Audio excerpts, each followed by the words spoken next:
A pleasant good morning to the Honorable John Briceño, Prime Minister of Belize, his ministers, ministers of state and members, to the Leader of the Opposition, her members, and Mr. Speaker.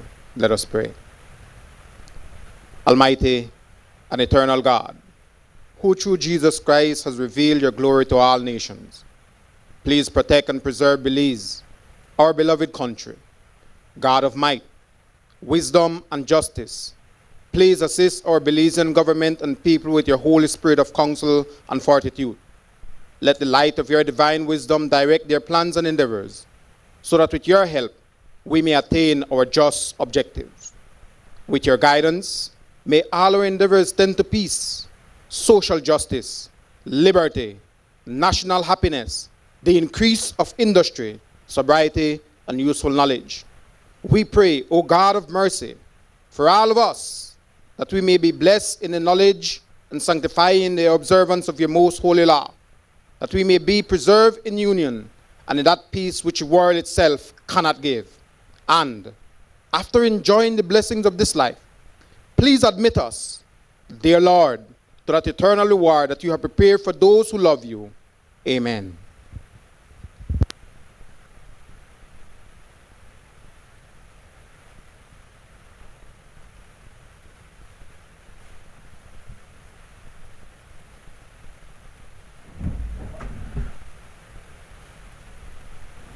Good morning, members, and welcome to day 3 of the resumption of the debate of the General Revenue Appropriation for 2025-2026.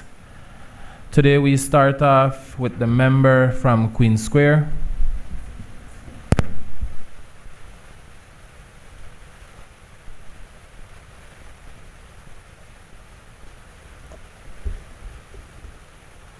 Honorable Mr. Speaker, I rise today to address this Honorable House in response to the draft estimates for revenue and expenditure for fiscal year 2025-2026 as presented by the Prime Minister on May 12, 2025.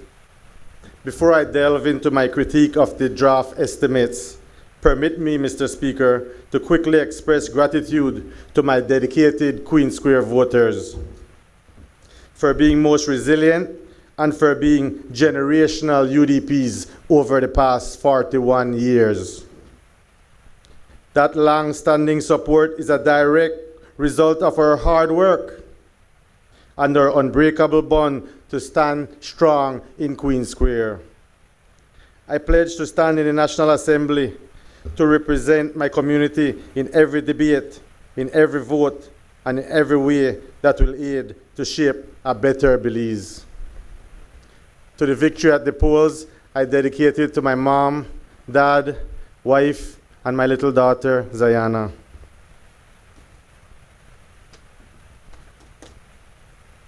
Now, Mr. Speaker, turning to the draft budget itself, while the education budget includes some commendable areas, there is one area that I wish to highlight for its drastic budget increase. At page 157 of the draft estimates, the total budget ceiling for this ministry stands at a whopping $303 million, illustrating a near $14 million increase. However, the real increase is found under personal emoluments of the budget estimate. The personal emoluments stand at $208 million for salaries, allowances, wages, and overtime. That's $83 million more than last year's budget, which is an increase of 66%. Come on, Mr. Minister of Education. It shows that this government can find money for what they want to. I hope and I pray this $83 million includes funds for the teachers' salary raise and for the teachers' increments. I quote the Minister of Education, "It is only through education that we can truly develop this nation. That is why we value our teachers." If the Ministry of Education is genuine to the teachers, I call on the Prime Minister and his cabinet, colleagues, that there is no better time to value our teachers and grant them the 8.5% salary increase and unfreezing their salary increments. You know what's the irony with this salary increase? When the PUP on the other side was campaigning in 2020 and the Plan Belize manifesto, they went from house to house, promising that when elected, the teachers would receive a 20% salary increase between 2021 and 2025. Let me be clear. In 2021, the teachers led by the PNTU initiated a nationwide strike, primarily in response to the PUP's government proposal to do the opposite. Instead of raising salaries, they were about to implement a 10% salary cut and a 3-year salary increment freeze for public servants and teachers. In the end, the teachers gave in, ending their strike. They were left to accept the hardship of the increment freeze. Now, even primary school students can add 3 years to 2021 to know that by the end of 2024, all teachers countrywide would be knocking on the doors of the Ministry of Finance for their salary increase and for unfreezing their increments. This time, the teachers are seeking a salary increase of 8% along with the unfreezing of their increments. I would have expected all smiles from the Minister of Finance. This requested increase is not half of the 20% originally promised by the PUP. Instead, the Minister of Finance reconvened his negotiating team. His chief negotiator is DPM, Deputy Prime Minister Curdell Hyde. Based on the counter proposal from the team, they have countered with a measly offer of 3% salary raise in October, additional increment at the start of the next fiscal year, the remaining 5.5%, and the unfreezing of the second increment not guaranteed under this proposal. Remember, you all promised a salary increase of 20% on the Plan Belize manifesto. Now you want the teachers to accept a measly salary increase of 3%. Of course, the teachers have to reject that proposal. DPM, we all know that your convincing skills are legendary, but that's a pill far too big for the teachers to swallow. Your team needs to rewind and come back with a meteor proposal. Mr. Speaker, I am sure that we all know that inflation is not taking a 5-year break. The cost of food, utilities, and school supplies, they all rise year after year. Let me put this plain and straight. A 3% salary increase barely scratches the surface contained in the Plan Belize manifesto. I won't grandstand on this issue, nor will I oppose simply for being in the opposition. To the government of the day, I say, consider the burden of our teachers that they are carrying every day. They step into the classrooms with inadequate resources, large student-teacher ratios, aging infrastructures, and added duties like the newly proposed feeding program, like kindergartening the students between 12 and 1, like doing homework for free, no compensation for all of those. Yet they've always found a way to educate this nation. That includes you and me. I believe all of us here in this honorable house have been in the classroom benefiting from teachers as we earned our diplomas and our degrees. I'm sure some of us even have teachers who are relatives, teachers who we can relate to, and teachers that we certainly look up to. I say to the government of the day, when will the time come when our teachers won't have to fight or strike for their rights? If you want an incentive to do right, we just need to look across our borders to see how our neighbor Mexico recognized the vital contributions of their teachers. Former Mexican President Lopez Obrador announced a 10% raise for teachers before leaving office. This year, 2025, Mexico's recently elected female president, Claudia Sheinbaum, fulfill this commitment with a 9% salary increase for teachers, retroactive to January 2025, along with an additional 1% increase starting in September 2025. That's 10% promise, 10% delivered. Former US President Jimmy Carter once said, unless both sides win, no agreement is permanent. The DPM and his negotiating team need to sweeten the proposal for the teachers. Try your best to determine if you can budget the entire 8.5% and the increments for this year. If that is mission impossible, make a new 5% now for them and a 5% next year. One increment this year and the other next year. This proposal can be sweetened as an appreciation to all the teachers countrywide. 10% total salary raise for accepting the terms of a 2-year agreement. It only looks like a tall order, but it's doable, it's achievable with a little more tweaking of the numbers. Remember, I commended the government earlier for finding an extra $83 million in emoluments. I would hedge my bet on you that you can find another $64 million for the teachers. And remember, the UDP government raised teacher salaries more than 20% between 2014 and 2020. Fact check that. So any suggestion by this PUP government that nothing happened for the past 13 years of the UDP government is not only dishonest, it disrespects the very unions and public servants they now claim to represent. As is, the teachers have demanded a more favorable proposal. Teachers must take a stand. Remember the old saying, closed mouth, no get fed. All the unions countrywide should sound the alarm. Enough is enough.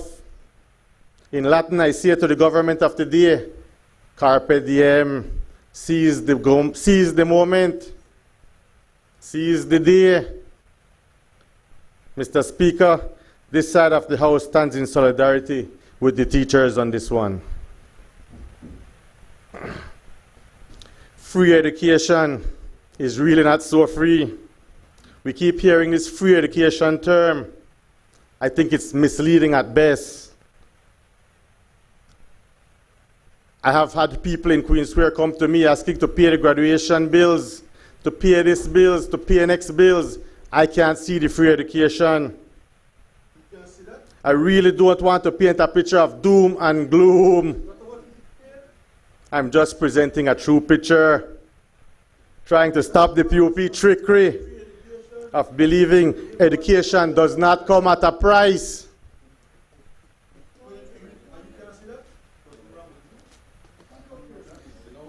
Now let me shift to another ministry, one that touches every Belizean family. The Ministry of Constitution and Religious Affairs and Transportation.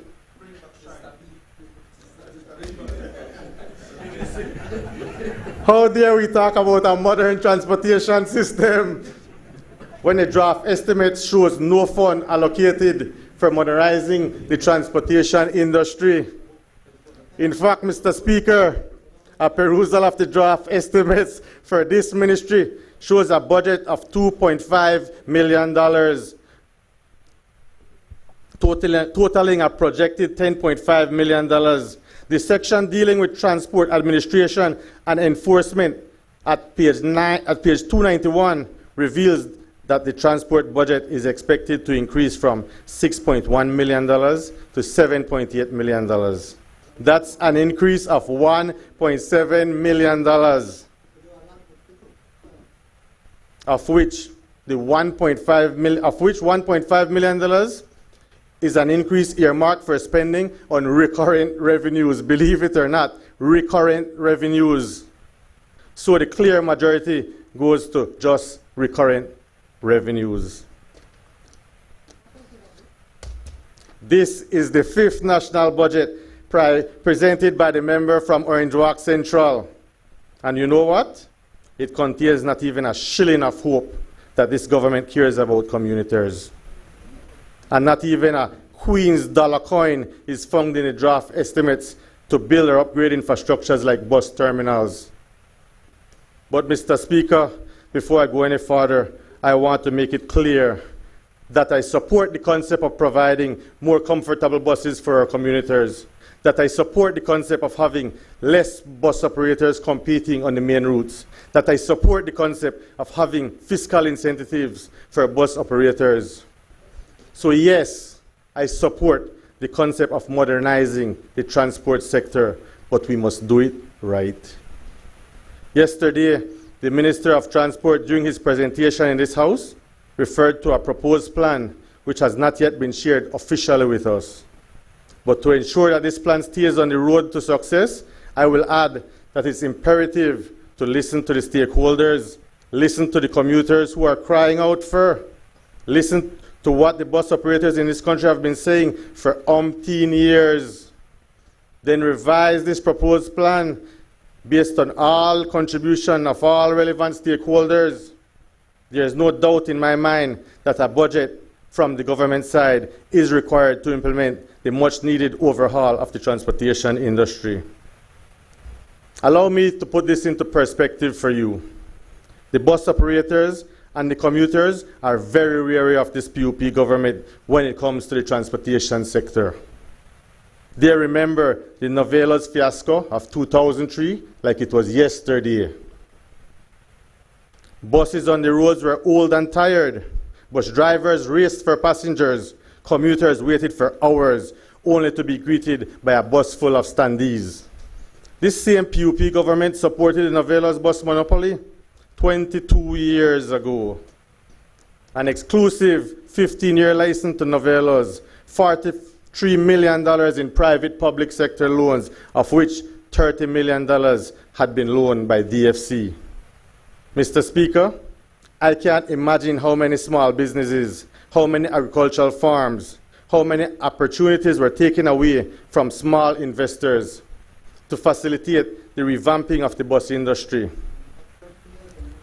But all the fairy tale dreams and benefits of a better transportation industry under a monopoly went down the drain in less than 3 years. By 2006, it was over. And just like Humpty Dumpty had a great fall, all the king's horses and all the king's men couldn't put the bus industry back together again. Now, the Ministry of Transportation is back to the fairy tale solution again. They want to monopolize the main bus routes, this time through private-public partnership. But the bus operators that I talked to out there, you know what they're feeling? They have this gut feeling that this proposal is like Novelas 2.0, only at this time, the government wants to be the partner in control of the monopoly. I will repeat, everyone remembers that the PUP government were facilitators of the worst buyout and the worst bus monopoly in Belize's history. Today it feels like deja vu, a weird feeling that we all experienced this bus situation before. Just this time around, instead of the DFC lending, it could be our social security taking on this huge risk. Here lies the problem. The draft estimates should have demonstrated a clear budget from the government to show that standing on the bus when it departs the terminal, bus can go right around the corner. Sorry. The need for terminals is obvious. Take the Belmopan terminal, for example. Everybody is seated at the terminal, and as you go around the corner, everybody is allowed to get up and stand on the bus and go on. Now, if the Ministry of Transport currently is having a hard time to enforce traffic rules on bus drivers, would you believe this government is equipped to handle the logistics and finances of the entire bus monopoly? Bus owners are afraid that they will not see any profits for many years as the monopoly feels its way around, raising bus fares here and there or trying cost-cutting measures to be profitable. The Minister of Transportation has been completely silent on the issue of profits. Maybe it's because there's a reality that public transport should not be profit-driven. It should be cost-effective for the poor. It should be subsidized with a view of one day being free for all. At this stage, nothing is in place to convince bus operators to take this leap of faith into another monopoly. The government has no credibility in this industry. They have invested nothing meaningful in this year's draft estimate. As such, bus operators will find it hard to believe that they will promise from this prematurely hatched proposal. This ministry needs a reset. From the outside looking in, it looks like the government is trying to dead raise because they are not bringing any tangible investment to the table. Well, beside those worn down bus terminals, it appears that the real investment will be coming from the bus operators. I will suggest that the Ministry of Transportation need to, first and foremost, build new terminals and refurbish old ones. Implement a new advanced mobile ticketing system. How long we're behind? And establish a better enforcement team. Only then will this government be considered worthy to invest hands in hands as true partners with the bus operators and with the best interests of all stakeholders. Government may need to subsidize the bus industry. That's real. Too often we hear promises and see pilot programs that never scale up. It's time to step up, government. Move from this fairy tale proposal to at least a true pilot project. Take one of the main bus routes. Go demonstrate to this nation that you can iron out the wrinkles of the intended bus monopoly. Only then will the bus operators be happy and ready to buy in on the National Transportation Plan.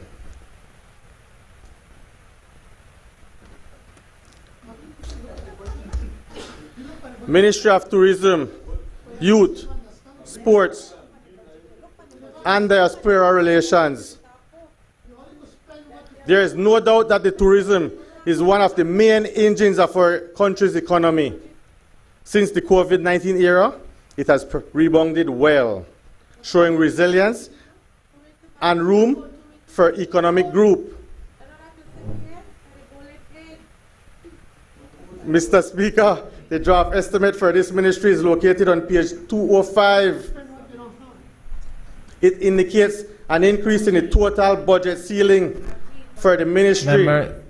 Members, please let's allow the member of Mesopotamia to continue his Queen Square to continue.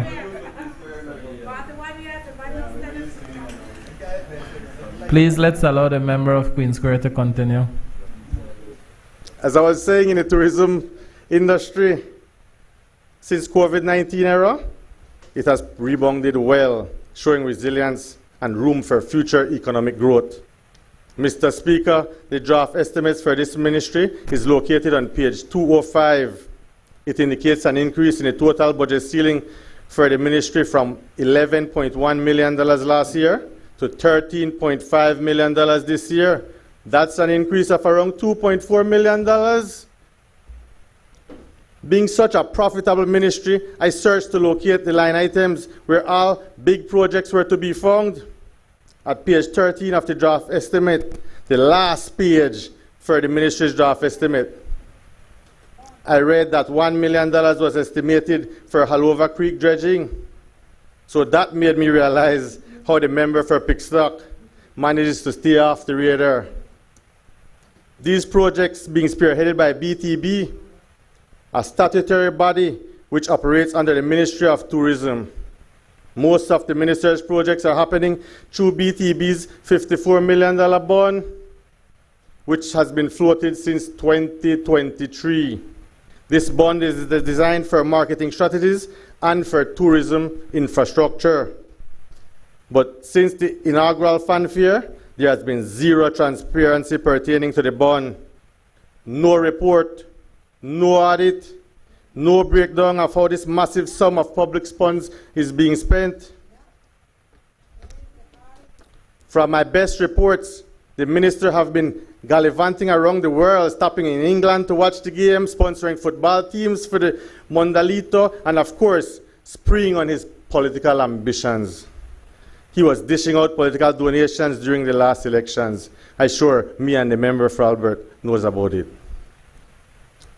The opposition demands a forensic audit to detail the precise spending of the bond. How much has been spent and who all have benefited from this bond?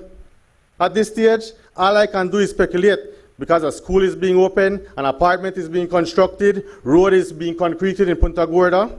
Belizeans have a right to know who in the Ministry of Tourism knows about building roads. Did they go through the MIDH? I'm sure the member for Cayo South could confirm this. One thing, not even the PM can spend $54 million of government funding without first taking it to this honorable house. So then, if this bond does not fall under the Finance and Audit Reform Act, you know what that means. The opposition is not in disagreement to some of the social programs being financed by this bond, but rather the process for transparency and accountability for government funds may not be in place.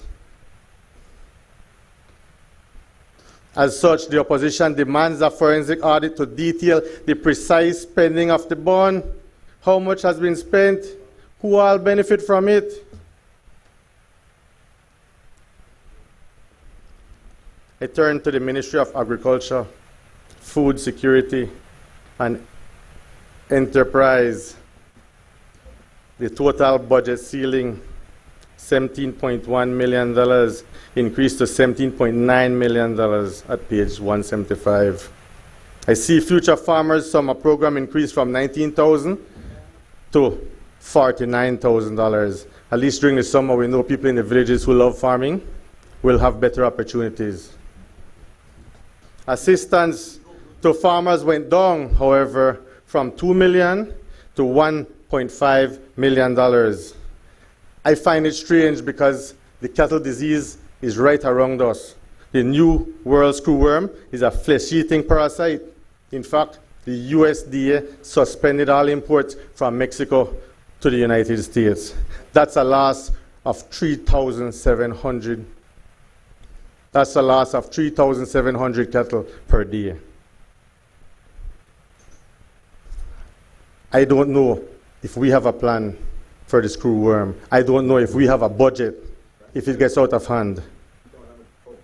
According to the member from Orange Walk South, he will eat them along with the cow, not I.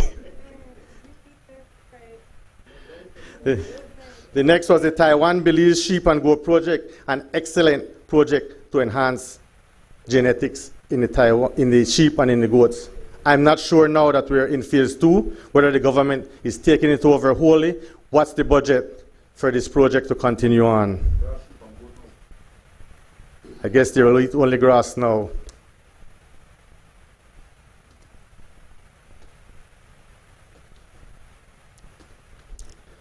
From promise to performance, very short punchline, smart. I'd say catchy smart. But let me stretch out the budget punchline for all Belizeans to fully understand. We on this side of the Honorable House agree that the long title for this year's budget should read, From Promises Contained in the Plan Belize Manifesto to the Underperformance Found in the Draft Estimates.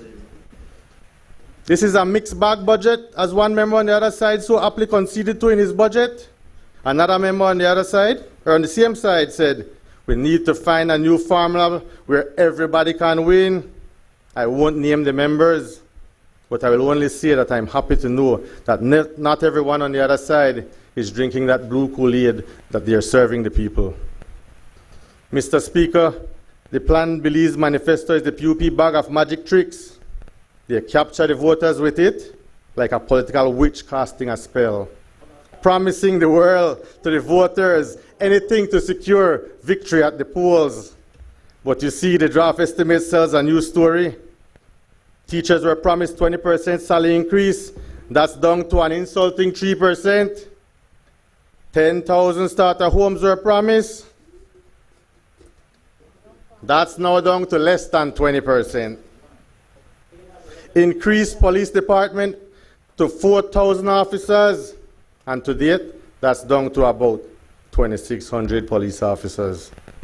I think that you will come to one conclusion. This government overpromised Belizeans on the big ticket issues, on the bread and butter issues. I wish to see that on this side of the House, we are not opposing just for the sake of opposing. We are here to do our part in ensuring that there's a better budget next fiscal year. Let us continue to work for a Belize that is just, inclusive, and prosperous for us all. Thank you, Honorable Speaker.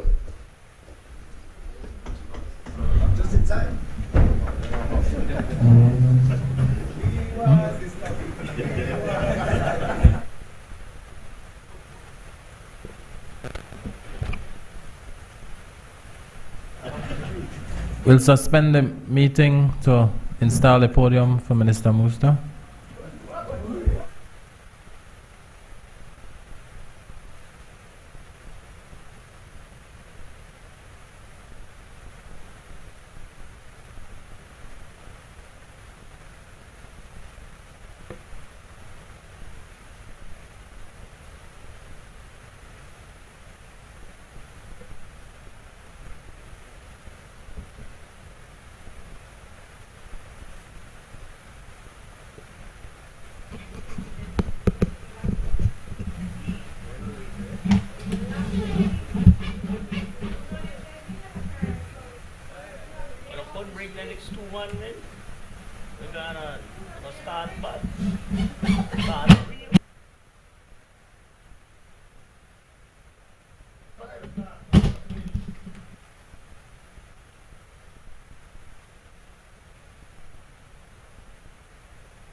I recognize the member from Caribbean Shores.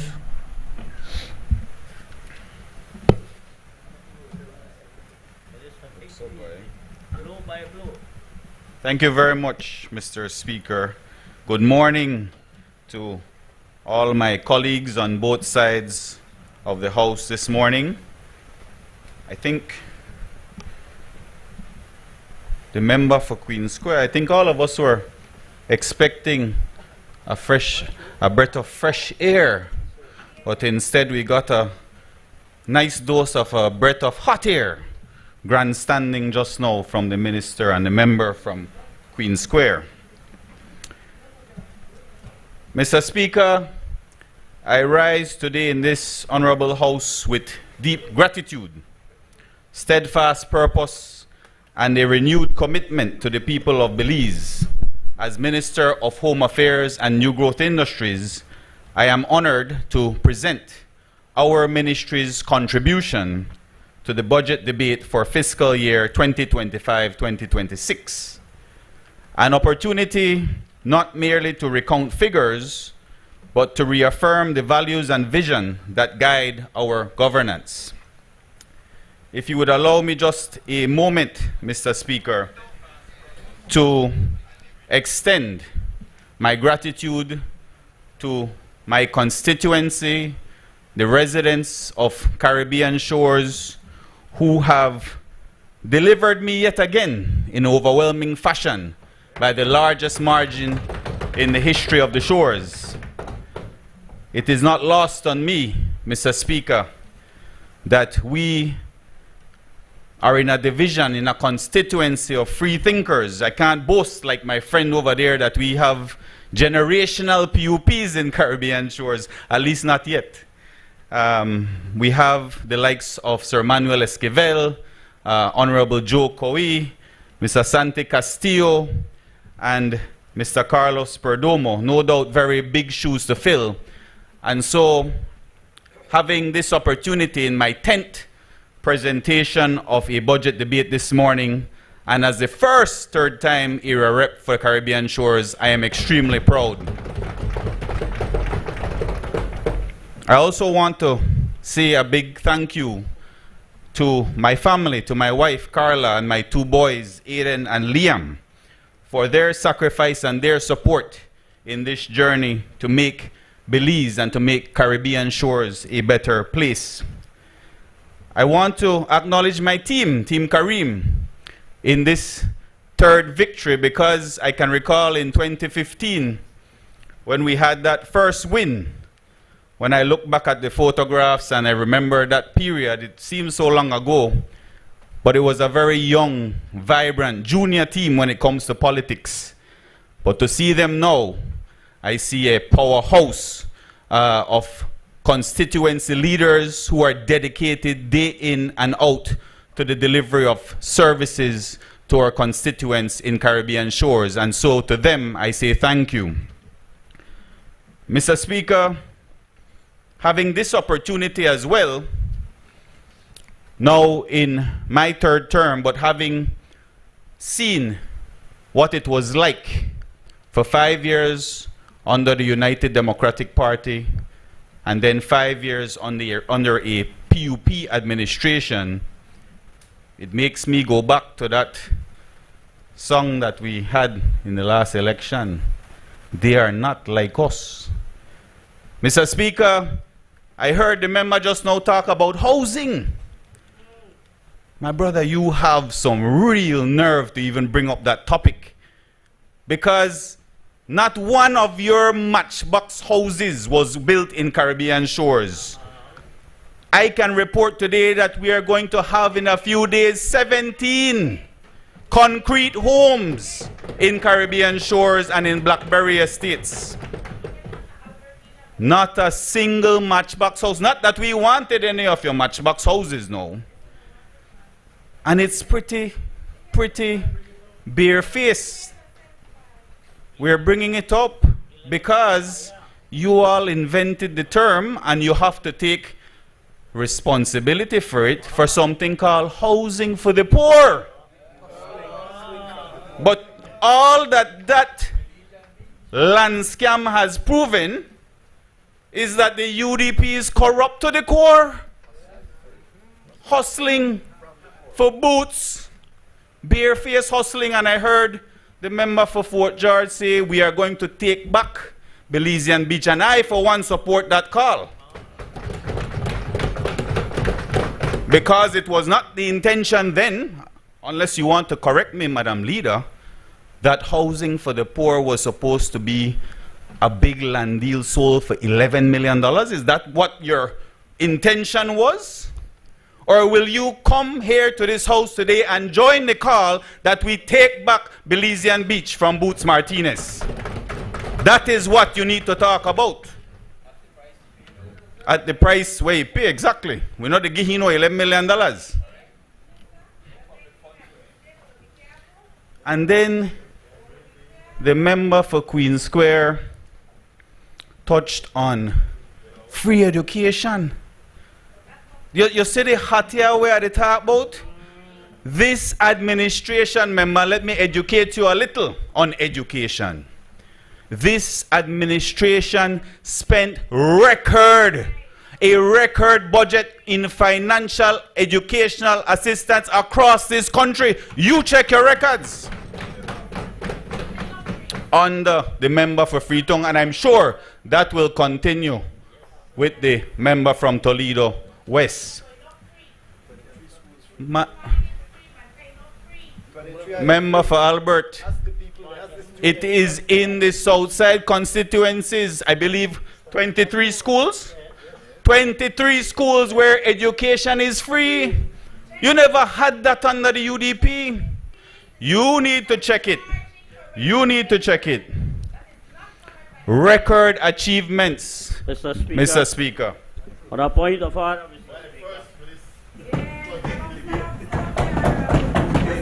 the Madam Leader was, I think, was doing okay, but the point of order, 42B, clearly states that when a member is speaking, we should all sit and listen. When she had that opportunity, we did not interrupt her, Mr. Speaker. Thank you. Members, I take this opportunity to remind all members of 42B. I don't think I need to repeat it. So, member from Caribbean Shores, can you please continue? Thank you, Mr. Speaker, and thanks to my friend, the member for Toledo West, for having my back. But please, by all means, speak up, but speak about boots. I want to need to talk about. And then, Mr. Speaker, the member for Queen Square. Oh, the member for Cayo West is here. Welcome, member for Cayo West. We're excited to have you with us this morning. But he's here today, so I congratulate him on that. I hope that your deputy leader of the opposition will show face, because that's a major disservice to the people of Corozal North who just recently elected him. He needs to come to this honorable house and serve his people, man. When you don't appear to represent your people, not just one, not just two, but 3 days, it goes to show that what the people think of the UDP might just be true. It is all about themselves and this power grab. They want to get back into power so badly. They don't even care about representing the people. So I'm glad, member for Cayo West, that you have showed up here today. Well done. Missed 2 days, but he's here now. And then, I'm not sure, maybe he'll tell us this morning which of the two DPs he sits on. Madam Speaker, the member for Queen Square, sorry, Mr. Speaker, my apologies. Mr. Speaker, the member for Queen Square also spoke on the transport industry, which is a topic that he is extremely familiar with. And one, he failed to acknowledge the point that his administration allowed the bus industry to get completely out of hand over the 13 years that their administration had courage of that transport industry. That is why we are in the problems we are today. How many bus operators we have right now? 31 bus operators. What you heard yesterday, member for Queen Square, and I heard you somewhat endorsing the plan of the member for Dangriga. And then you started to actually put forward proposals that he himself said yesterday, man, about the mobile ticketing and the enforcement team. These are all a part of the plan, and you said you're going to attend on Friday. I hope that you do, and I hope that you contribute, because it is an excellent plan to bring back the transport industry in this country that you all ruined. Madam Speaker, Mr. Speaker, sorry, I'm already used to Madam Speaker. I would like to now turn my attention to our ministry's contribution in going over not just the budget estimates for this year, but the accomplishments and achievements over the last year. Mr. Speaker, this budget is more than a ledger of expenditures. It is a statement of intent. It reflects our collective determination to safeguard national security, promote good governance, uplift communities, and ignite new pathways for Belize's sustainable economic transformation. In the face of both challenges and opportunities, our ministry has taken bold steps forward, anchored in strategy, grounded in data, and driven by the belief that security and opportunity are not mutually exclusive. On the contrary, they are interdependent forces that together create a resilient and thriving society. Mr. Speaker, this past year has been a pivotal one. We finalized our strategic plan 2025 to 2030, crafted through wide consultation and rooted in the lived realities of the Belizean people, in ensuring that our ministry is future ready. From the reduction of major crimes to the digital modernization of our public safety systems, from expanding forensic capacity to reintegrating youth into the formal economy, from regulating firearms responsibly to launching Belize's first commercial hemp line. These are no longer merely aspirations. They are achievements, tangible, trackable, and transformative. This fiscal year's budget will deepen that transformation. It will support new infrastructure for the Belize Police Department, further develop our National Forensic Science Service, strengthen legislative framework, and position new growth industries as the engine of tomorrow's economy. But beyond the policies and programs, this speech is a reaffirmation that security must be people-centered and growth inclusive, that governance must be transparent and accountable, and that Belize's future must be built on innovation, equity, and the unshakable will of its people. Mr. Speaker, it is with that conviction that I now turn to the work ahead of us, beginning with our continued efforts to strengthen citizen security and redefine public safety for the modern era. The safety of our citizens remains the cornerstone of our democracy and the foundation of national development. It is a responsibility that the Ministry of Home Affairs takes with the utmost seriousness and with a clarity of mission that has yielded measurable, meaningful results over the past fiscal year.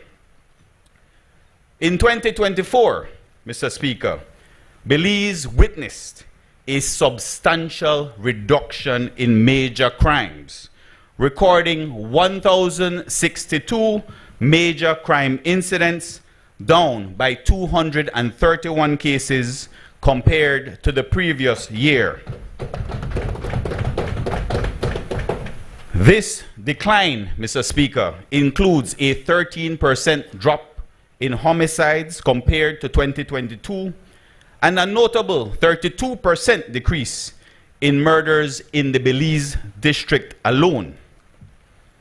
I know that it might feel like decades ago under the United Democratic Party, Mr. Speaker, where we had John Saldiva and Michael Perifit as the Ministers of National Security. Back then, let me remind those on the other side, Belize was ranked the third most deadly country in Latin America. Since 2022, Mr. Speaker, I can report that we came out of that top 10 list to 11. 2023, we went to 14. And I can announce here today that we remain at 14 after 2024 was concluded. That is a huge jump in just a matter of years. And these aren't my statistics, members on the other side. This is from Insight Crime, which is a trusted crime analysis center that reports on the figures globally. These statistics, Mr. Speaker, represent far more than data points. Each prevented crime reflects a life potentially spared, a community reassured, and a child who can walk to school in peace. Over the last year, law enforcement operations have also intensified. In the year 2024-2025, 479 arrests were made for offenses including drug trafficking, illegal firearm possession, and other major crimes. These efforts led to the seizure of illegal substances and an alarming 139 illegal firearms and 3,532 rounds of ammunition now off the streets of Belize. Mr. Speaker, this reflects a 30.5% increase in arrests and seizures compared to 2023. underscoring our intensified focus on dismantling criminal networks and disrupting the flow of illegal weapons and narcotics into and across our borders. Mr. Speaker, these gains would not be possible without investment in people. On April 19, 2024, we proudly welcomed 213 recruits into the Belize Police Department under Recruit Squad 97. And in just under a month, we will see the integration of an additional 225 freshly minted, well-trained police officers, providing a significant boost to our human resource capacity and community presence. These new officers, trained in modern law enforcement techniques and community-based policing, have already enhanced response times, increased patrol coverage, and fostered stronger relationships with residents and local businesses. Mr. Speaker, I take this opportunity to also acknowledge that just last month, our department underwent a transition in the change of the High Command of the Belize Police Department. And we at the ministry join all Belizeans in welcoming with great excitement our new Commissioner of Police, Dr. Richard Anthony Rosado, whose strategic leadership and acumen will take our department into the future of smart policing. Mr. Speaker, as we strengthen the boots on the ground, we are equally committed to the hearts and minds behind the badge. Recognizing the emotional toll of frontline service, we opened the Lotus Center in early 2024, a dedicated wellness hub offering confidential mental health support, peer programming, crisis intervention, and professional counseling for police personnel. Policing, as you know, Mr. Speaker, is a high-stakes, high-stress profession. If we demand professionalism, we must also provide protection for our protectors.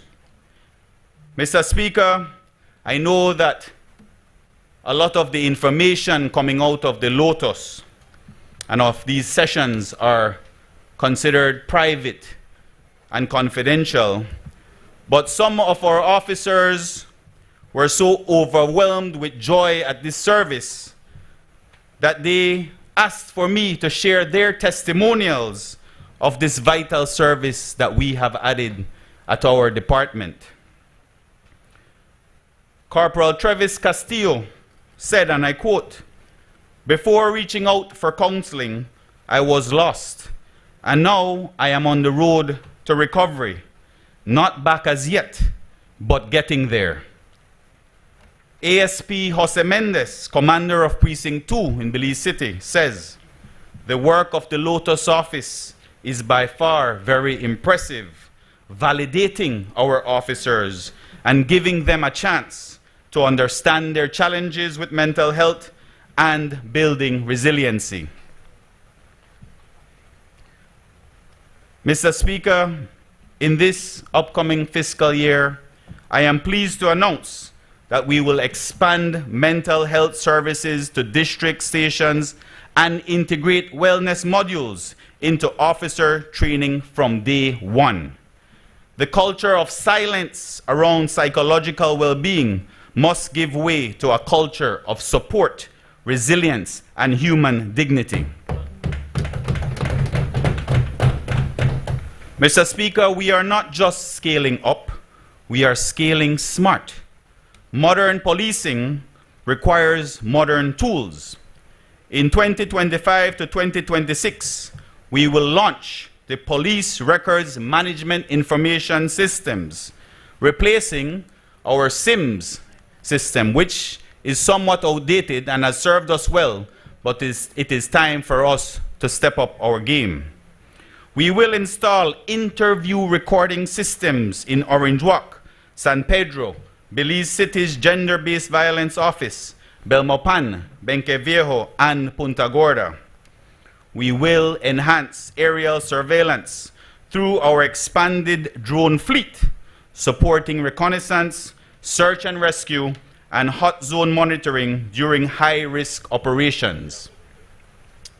Mr. Speaker, and perhaps what is bound to be the centerpiece in technological breakthroughs for 2025, our ministry will launch a state-of-the-art surveillance camera center right here in the city of Belmopan. In partnership with our national service provider BTL, we have already begun the installation of 1,000 CCTV cameras across all municipalities, urban hotspots, and key tourist areas, with the expected completion date for the project slated for September of 2025. Needless to say, Mr. Speaker, this will be a massive game changer for our policing infrastructure and will serve as an invaluable aid to the police in preventing, reacting to, and solving crimes through HD accurate identification. Mr. Speaker, and to complement our national surveillance system, we will also strengthen our 911 national response system under the CABE-funded Belize Integral Security Program, enhancing real-time dispatch for fire and medical emergencies, particularly in underserved rural regions. Now, Mr. Speaker, I know the public might be seeing, and even in my constituency, that this installation has already begun. You will see cameras across the country in these municipalities going up, and I just want to assure the public that this will be a project that will be completed in September of this year. And so while it is that you might see cameras are up, it does not necessarily mean that they are functional as yet. They have to be connected to the fiber system, connected with electricity and all of that.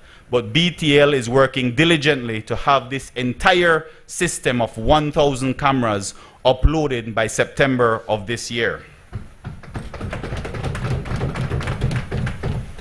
Mr. Speaker, this is a comprehensive modernization agenda, not just for the sake of technology, but to ensure that justice is faster, fairer, and more accessible to every Belizean. Mr. Speaker, we are investing in training and development like never before. In 2024 alone, the Belize Police Department conducted 44 specialized courses covering financial crime and fraud investigation, synthetic drug interdiction, human trafficking prevention in collaboration with Colombia, Guatemala, and El Salvador, tactical operations and special forces training, cyber security, Celebrite digital forensics, and judicial procedures. This training, Mr. Speaker, is elevating professionalism and equipping our officers with the tools to confront 21st century threats, from trafficking and gang violence to cybercrime and online exploitation. Mr. Speaker, we are building a police department that is smarter, stronger, and more trusted. A department grounded in data, driven by justice, and guided by community service. And above all, we are reaffirming this truth: national security is not a line item, it is a lifeline. A lifeline for every citizen who deserves to feel safe in their home, their school, their street. A lifeline for our democracy, for our future. Furthermore, Mr. Speaker, just last week, our ministry, in conjunction with the Ministry of E-Governance, launched another major digital service, the Criminal Records Registry online portal. For the first time in Belize's history, citizens will be able to apply for, pay, and receive their police certificates of conduct entirely online from the comfort of their home. This innovative service reduces wait times and lines at police stations and enhances transparency and user trust in the system. And to ensure inclusivity, Mr. Speaker, we have equipped 10 police stations countrywide with digital kiosks to serve individuals who might not have internet access or who might not be tech savvy, so to speak. These stations are located in Corozal, Orange Walk, Belize City at Precinct 2, San Pedro, Belmopan, San Ignacio, Benqueviejo, Dangriga, Independence, and Punta Gorda. This initiative, Mr. Speaker, is fully funded by the government of Belize and is being implemented in collaboration with the e-governance and digitalization unit. It reflects a major shift towards citizen-centric service delivery and digital equity. Mr. Speaker, we are also addressing a long-standing gap in criminal investigations by rolling out interview recording systems in 6 major hubs throughout the country. Funded by the U.S. Embassy, these installations will ensure that criminal interviews are conducted and preserved according to international best practices, protecting both investigative integrity and the rights of all parties involved. Mr. Speaker, perhaps one of the most pressing security challenges in our region today is the proliferation of illegal firearms.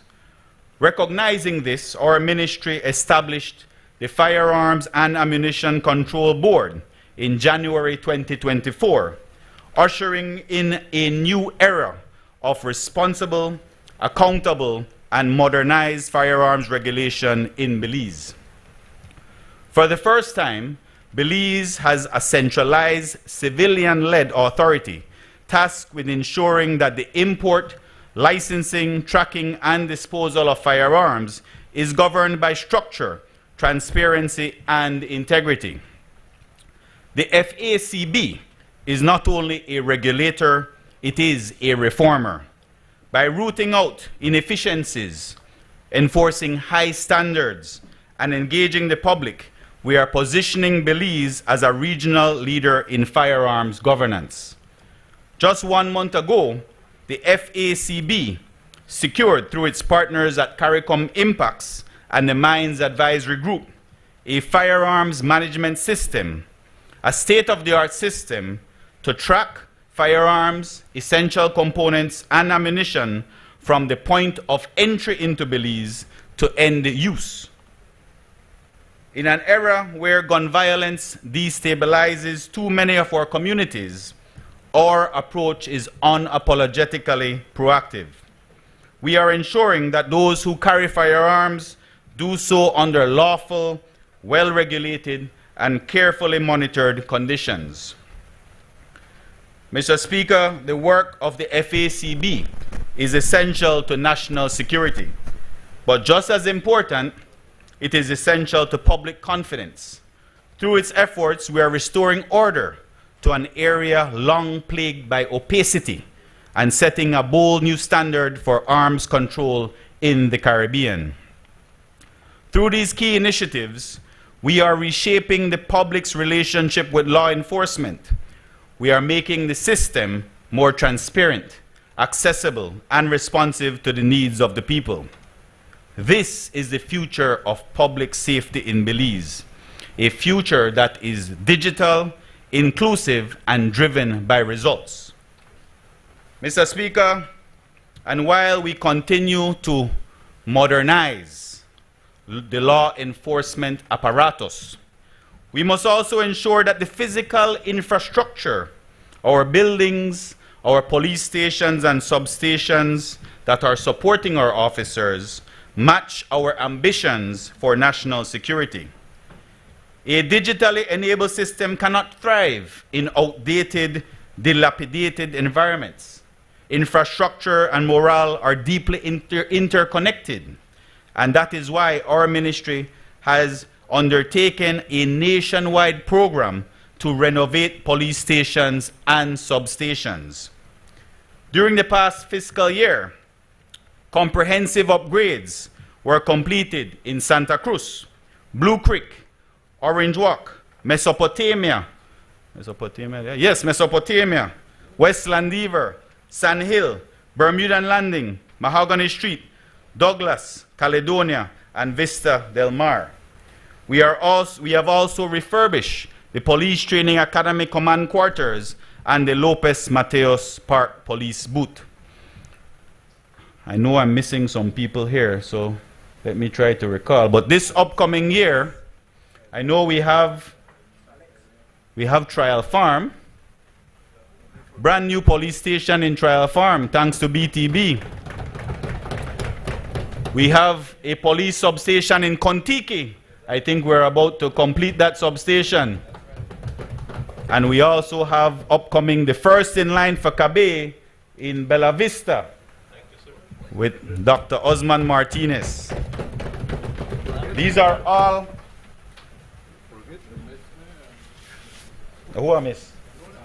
Oh yes, man. We have Santa Elena, Mr. Speaker. We have San Narciso coming up on the Cabe. We have Kikaka coming up, all receiving brand new police stations, Mr. Speaker. Lekai, yeah, Lekai get one too. Yes, you're right. Chatomal Street. You said that how much work we do? You said that how much? Yes, we do. I just announced we have 225 coming out shortly. Mr. Speaker, for our officers, these are more than just buildings. They are symbols of respect and reinforcement of purpose. Alongside these renovations, we have intensified efforts to humanize law enforcement spaces, especially for the most vulnerable, our children. In partnership with UNICEF, our ministry conducted assessments and site visits to enhance and expand child-friendly spaces in police stations. These spaces are purpose-built to minimize trauma for children who come into contact with the justice system, whether as victims, witnesses, or in protective custody. By creating areas physically separated from detention spaces and designed with empathy and comfort in mind, we are fostering a justice system rooted in compassion and child rights. We plan to scale this initiative with support from our UN partners because we believe that when children feel safe, they are more likely to engage and heal. These reforms, Mr. Speaker, whether brick and mortar, child safety, or service delivery, are all guided by a people-first philosophy. They are the connective tissue that binds strategy to reality, ensuring that our reforms reach the streets, homes, and hearts of the communities we serve. Mr. Speaker, turning our attention now to the Forensic Science Service and the legislative framework. Our commitment to justice is inseparable from our investment in forensic science. In today's legal landscape, the integrity, speed, and reliability of forensic investigations are pivotal to ensure fair trials, deterring crime, and delivering closure to victims and families. Over the last year, the National Forensics Science Service has solidified its status as a center of innovation and credibility. The NFSS has moved from being a support unit to a vital pillar in the criminal justice reform. Among its major accomplishments for 2024 are the deployment of the first ever rapid DNA system, enabling in-country DNA analysis that accelerates investigations and reduces dependence on foreign labs. What once took weeks now takes hours. Secondly, the installation of a second ballistic comparison microscope, doubling our capacity to trace firearms and match ballistic evidence with greater accuracy. We also have the launch of the histopathology services. I feel like I start sound like you, Dr. Kevin. To support medical legal death investigations. This advancement allows forensic pathologists to microscopically analyze tissue, enhancing the clarity and accuracy of autopsy findings. Next, we have the implementation of internal audits, policy revisions, and international proficiency testing across disciplines, including firearms, toxicology, latent prints, and seized drugs. The NFSS, as you might recall, Mr. Speaker, in 2024, also partnered with the University of Belize in a land exchange whereby the National Forensic Science Service will be receiving a 12-acre site right here in Belmopan, positioning Belize to be a forensic leader in the region.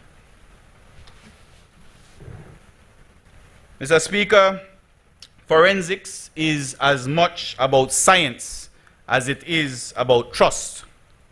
And to reinforce that trust, we are actively pursuing ISO accreditation for our Scenes of Crime office in Belize City and our national laboratory.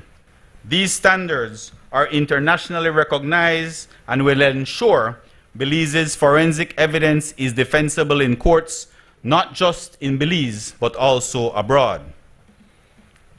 In the year ahead, our goals are equally ambitious as we move to operationalize our new rapid DNA testing protocols and establish Belize's first national DNA database following the passage of the long-awaited legislation.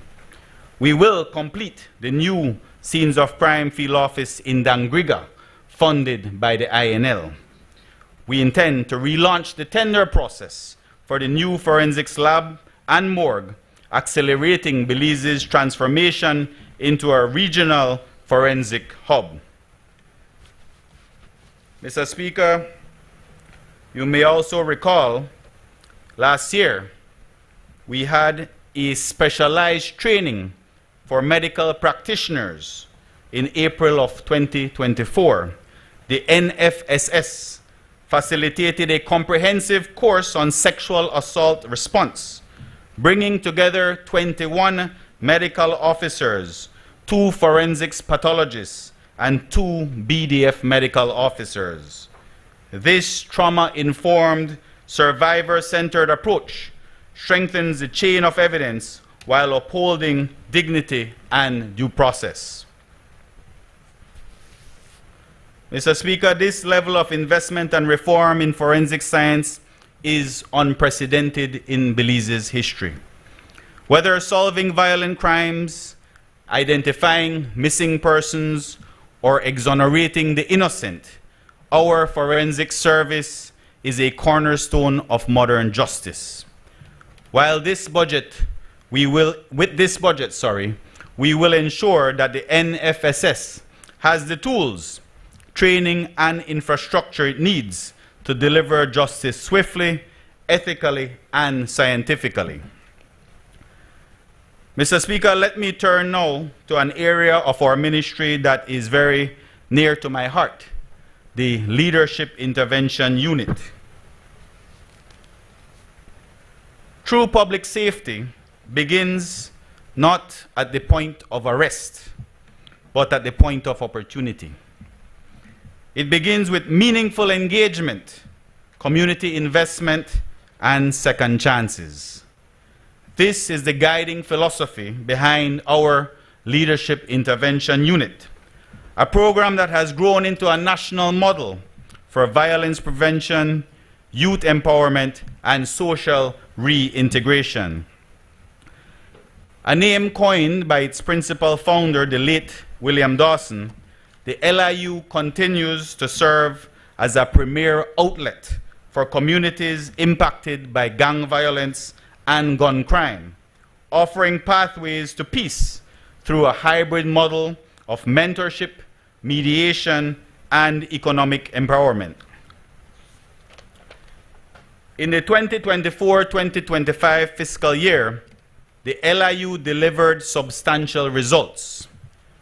350 at-risk youth were enrolled in community enhancement projects through a conditional cash transfer model. These programs help participants regain control of their lives while earning an income and contributing to civic pride.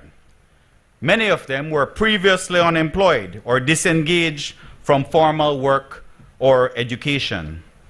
These programs do more than improve public spaces. They restore dignity, purpose, and civic pride in young people who often feel left behind.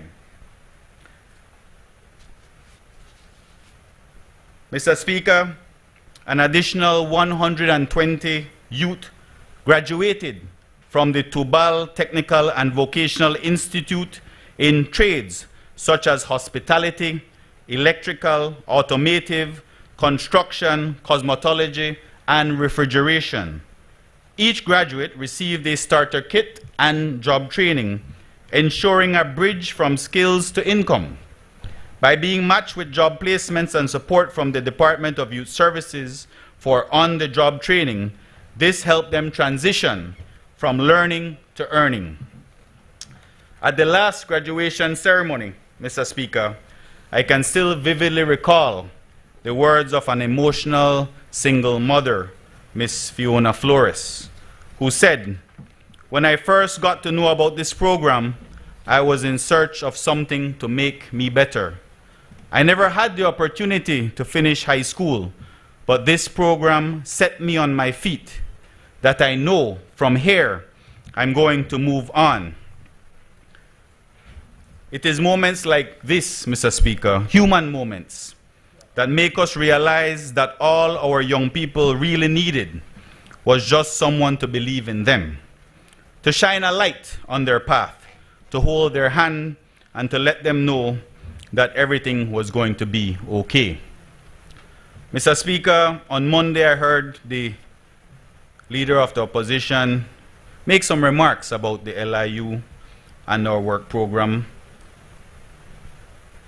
to the effect that we were essentially cooking the employment records, saying that it is only as low as 3% because we have a lot of workers over at the LIU. I take great offense to that, Mr. Speaker, on behalf of this program, because as anybody on that side can acknowledge, and on this side, this has been a completely non-political unit. And there are individuals from each of their constituencies that are employed at the Leadership Intervention Unit. Mr. Speaker, the Positive Moves 3.0 program recorded a 70% success rate in transitioning participants into permanent jobs across multiple industries, ranging from tourism and hospitality to logistics and trade. The collaboration with the Community Rehabilitation Department demonstrates how targeted support can yield lasting change. This is not only a success story for the participants, but a validation of the whole of government, whole of society approach to public safety. In 2024, the LIU conducted 117 interventions and 37 high-level mediation sessions, engaging over 440 disputants, often from rival groups. These interventions diffuse tension and often involve rival groups or families in conflict, and in many cases prevented violence before it could erupt. This line of work, Mr. Speaker, is one that often goes unnoticed and unseen. It's not necessarily a pretty job. As a matter of fact, it's a pretty difficult job.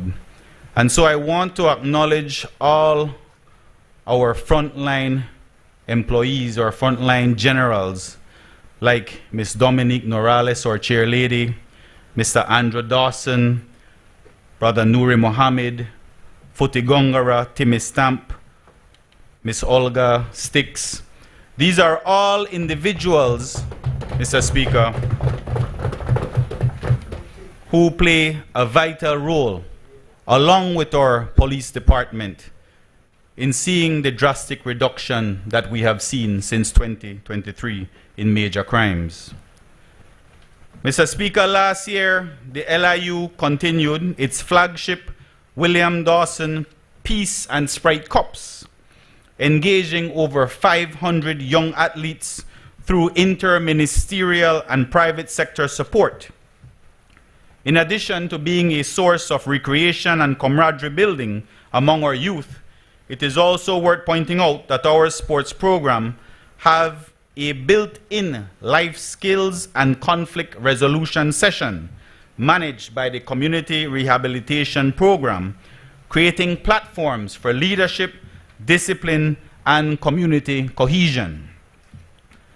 Mr. Speaker, the LIU also hosted a university internship program housed at LIU, whereby 20 university students passed through the LIU receiving first-hand knowledge of the challenges in combating crime as part of their graduation requirement in the field of restorative and criminal justice.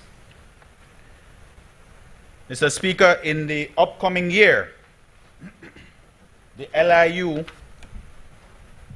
will expand its scope with new and enhanced programs. We will launch the long-awaited Youth Agricultural Reintegration Program for high-risk youth, an initiative that aims to teach farming and agro-processing skills to young people, particularly those in rural or high-risk areas, while also fostering food security and environmental stewardship. We will also see the rollout of our GED preparation and parenting classes, further supported by CSOs and family-centered agencies. The General Education Diploma Program will offer young adults a second chance at education, and parenting classes will be launched in partnership with Restore Belize and the National Committee for Families and Children to break intergenerational cycles of neglect, trauma, and violence. The LIU will also oversee the expansion of the Journey to Freedom psychosocial program, providing trauma therapy and life skills for individuals transitioning from gang life or incarceration to a crime-free existence and to build resilience and personal agency. Mr. Speaker, the LIU demonstrates that violence prevention is not simply about policing. It is about people. It's about giving those most vulnerable a seat at the table, a second chance, and the tools they need to lead productive lives. It's about showing our youth that there is another way, one rooted in hope, opportunity, and community support. This is nation building at the most personal level, Mr. Speaker. And through sustained investment, cross-sector partnerships, and commitment, the LIU will continue to lead the charge toward a safer, more inclusive Belize. Mr. Speaker, in a world driven by metrics and outcomes, our policies must be grounded in real-time data, and our strategies must reflect the lived experiences behind the numbers. This is the mission of the Belize Crime Observatory, or BCO, to transform data into decisions and statistics into solutions. In today's world, data is more than just numbers. It is the foundation of effective governance, sound policy, and proactive security planning. Mr. Speaker, I am proud to report that our Belize Crime Observatory has emerged as a regional leader in this very critical space. The BCO provides multidimensional data on crime and violence, which is helping to shape evidence-based policies that directly impact national and citizen security. Its work is instrumental in transforming anecdotal narratives into measurable realities and ensuring that decisions are rooted in facts, not speculation.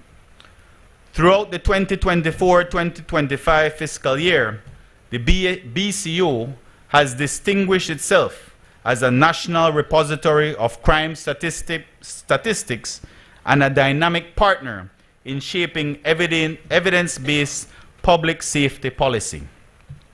As the official point of reference for crime and violence data in Belize, the BCO has strengthened coordination with law enforcement, judicial agencies, civil society, and international partners.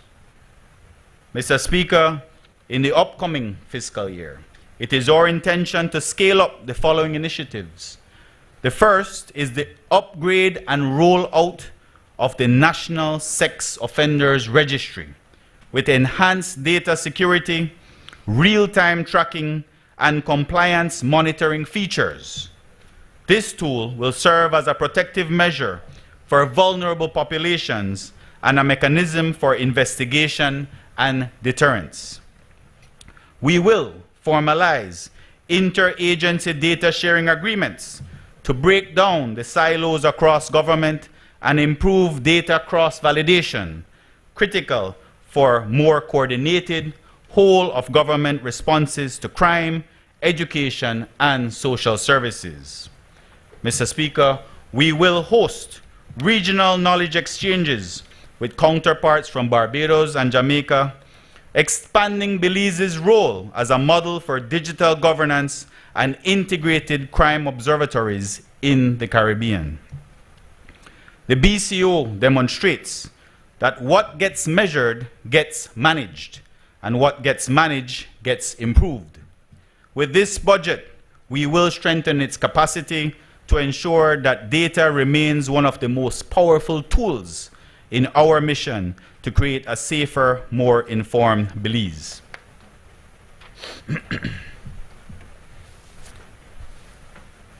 Mr. Speaker, Belize's prosperity must be anchored in sustainability, innovation, and inclusivity.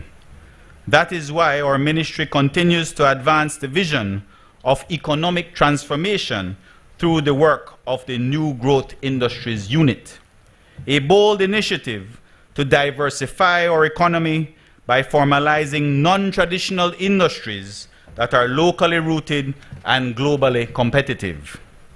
In the 2024-2025 fiscal year, the NGI unit transitioned from vision to implementation, establishing strong foundational frameworks and securing notable milestones in several emerging sectors.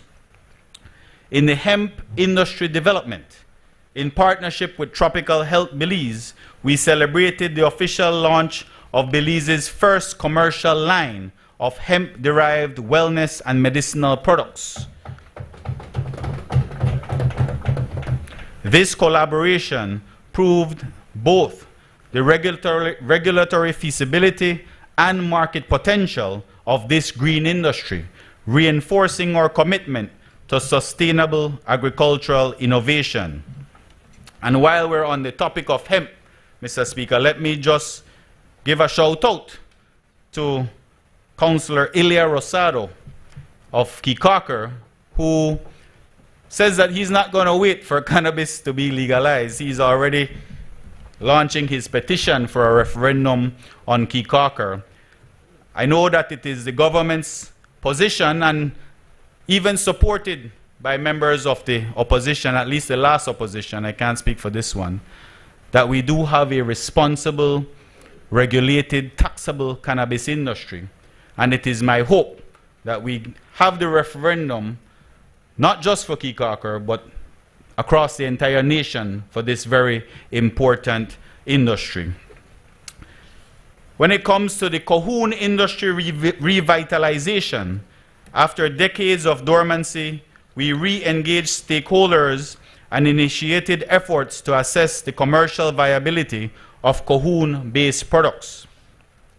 From natural oils and cosmetics to biodegradable packaging. These early-stage consultations are informing a new national policy for the Cahoon sector.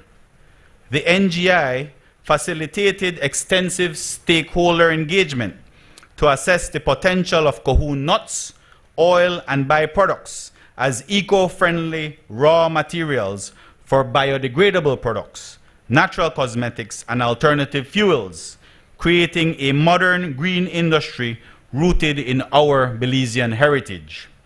As one of the pioneers in the Cahoon industry, Mr.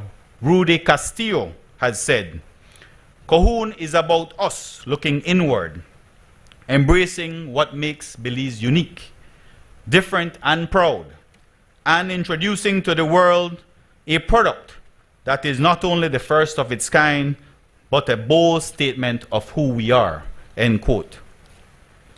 Mr. Speaker, this year our NGI unit will also be working closely with the Belize Seaweed Farmers Association to advance research, training, and export readiness, seeking to turn a once niche industry into a sustainable livelihood for coastal communities and a promising contributor to Belize's blue economy.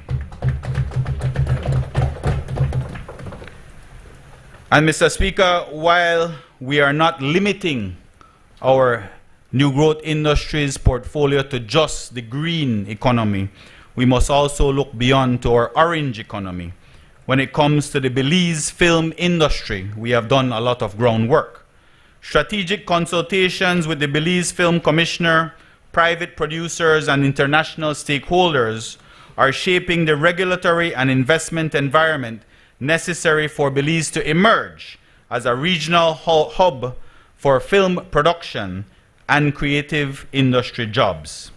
With the right support, this sector has the potential to generate creative jobs and to position Belize as an attractive destination for international film production.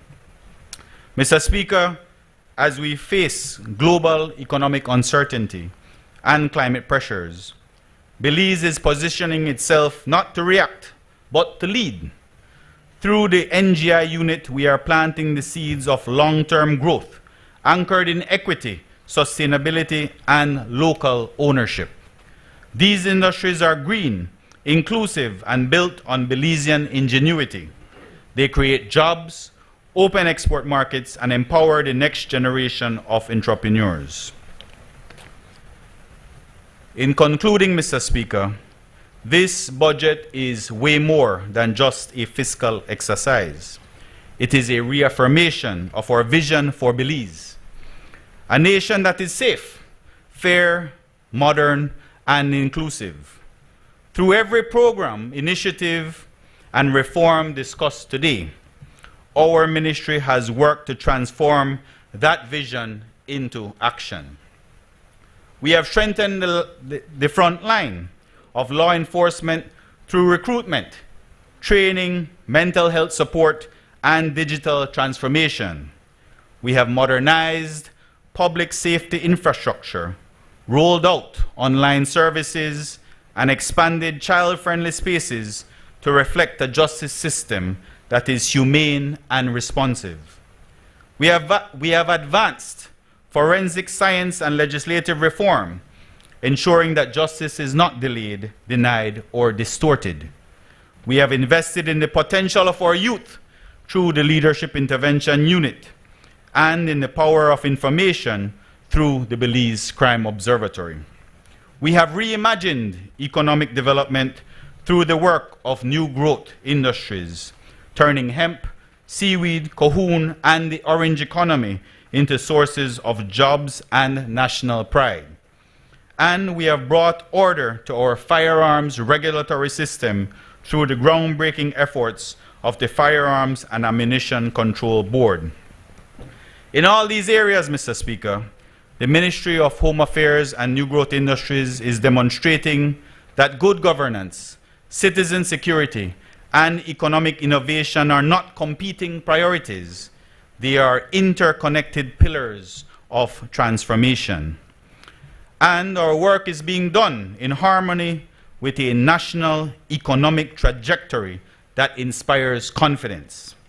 As the Prime Minister rightfully highlighted, Belize's labor market has achieved a record low unemployment rate, and more Belizeans than ever are finding meaningful work. Mr. Speaker, despite global headwinds, Belize has shown remarkable resilience, balancing fiscal responsibility with social progress. This government has delivered a primary budget surplus, raised the minimum wage, and invested significantly in education, healthcare, and infrastructure. These are not abstract wins. They are victories for everyday Belizeans, and they provide the very foundation upon which our ministry's work can thrive. This budget supports more than just programs. It supports people. It reflects a whole of government promise to build a nation where no one is left behind. I extend my deepest gratitude to the Prime Minister and the Ministry of Finance for their steadfast support. I wish to thank also, Mr. Speaker, the staff at the Ministry of Home Affairs and New Growth Industries, our CEO, Ms. Sharul Carr, who has been doing an exceptional job as the first woman leader in the Ministry of Home Affairs. All of our dedicated law enforcement officers across the country, I say thank you and I salute you. Our public officers and stakeholders, local and international, who continue to believe in our mission.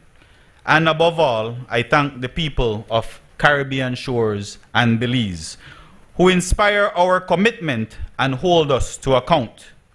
Let us press forward with unity and determination, guided by the goals of Plan Belize 2.0, the global call to action under the Sustainable Development Goals, and the resolute belief that Belize can and must be a beacon of peace, progress, and prosperity. Mr. Speaker, on behalf of the wonderful people of Caribbean Shores, I proudly support this budget. Thank you.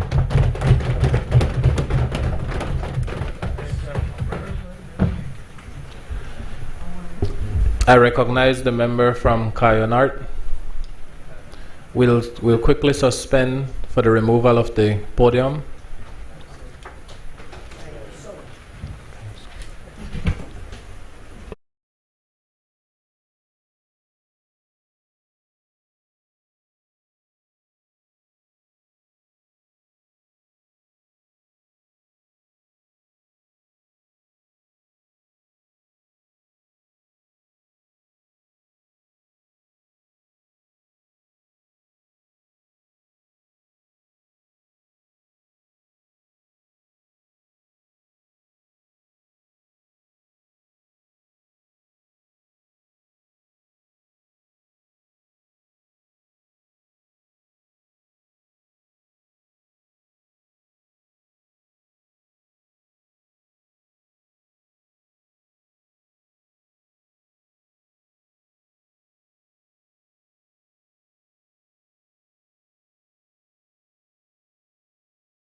I recognize the member for Cayo South.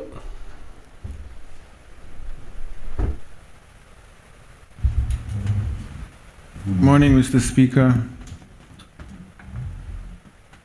I have to make a recommendation so they make their chairs a little more comfortable. After 3 days, it's taking its toll.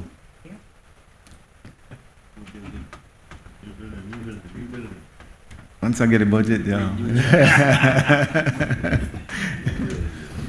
Mr. Speaker, I'd like to start off this presentation by giving thanks to the Lord. I think we are all blessed that we are healthy. And we need to be, because we have a long, arduous task ahead of us leading this nation. I would also like to congratulate yourself, Mr. Speaker, Deputy Speaker, and all the young and new area reps that we have on this side. It inspires me to be able to sit with you guys and girls and to teach you as much as we can, to mentor you as much as we can, and to learn from you as much as we can. That's what I believe that we all need to do in this country to be able to move forward. I would also like to congratulate the new members from the other side.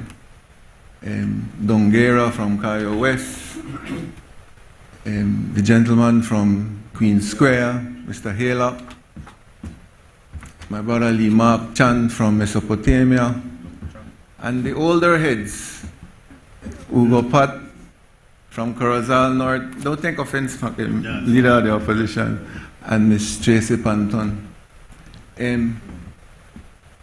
I wish you all the best, Ma'am. I hope that your health betters, because you got a long, hard journey ahead.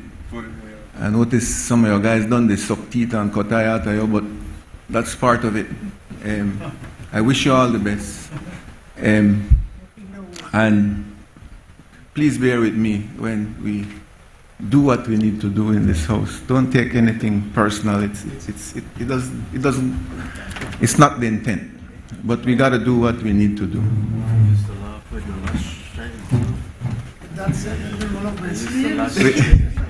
With that said, Mr. Speaker, with all friendships and peace being given, we will start our work.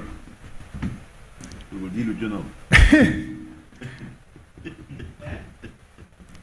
Let's start with the gentleman from Meso. I was listening yesterday, and he was telling us, the honorable member from Meso, he was telling us that cost of groceries are high.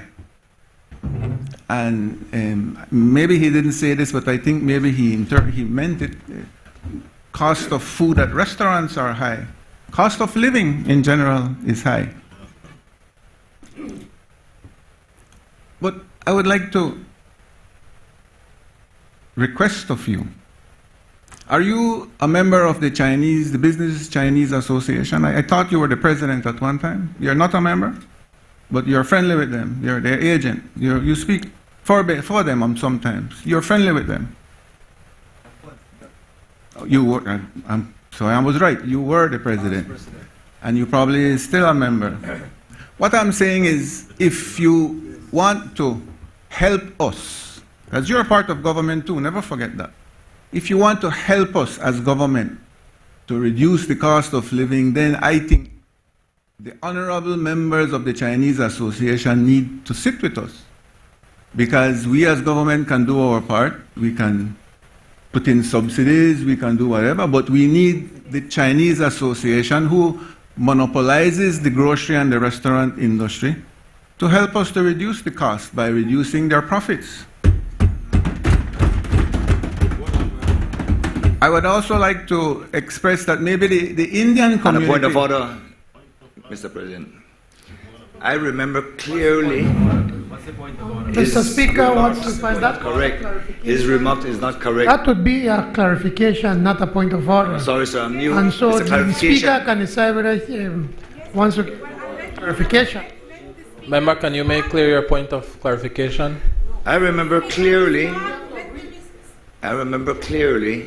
about 2, maybe 3 years ago, there were some meetings with the Chinese Association, which I was invited to also, right?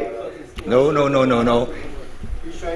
they were inquiring, and there was an investigation in terms of how the price gouging came about, including the importers and everybody was involved. But I don't get into the details. Mr. Speaker, right? But it is... On a point of order, Mr. Speaker. Number one, the member from Mesopotamia did not raise a point of order. If he's seeking clarification, he can do so, but it's up to the member from Cayo South to respond and to clarify. But he cannot get up and make a speech now. He's already done yesterday. Thank you, Mr. Speaker. Member from Cayo South.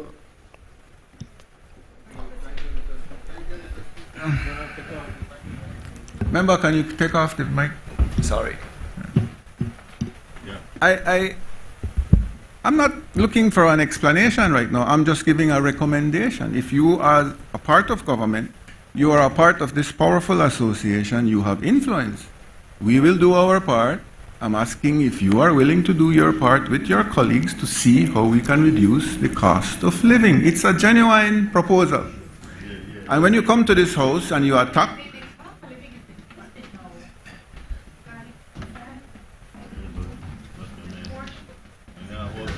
guys, we could start the quarrel, or we could make do the presentation. I mean, you know, decide I gung ho anyway, you don't want it. So, I'm giving you that proposal and putting it on your ball court so that the next time you come here with a positive proposal based on what I recommended to you, we will accept. If not, you can't come here, be repeating rhetoric after rhetoric after rhetoric.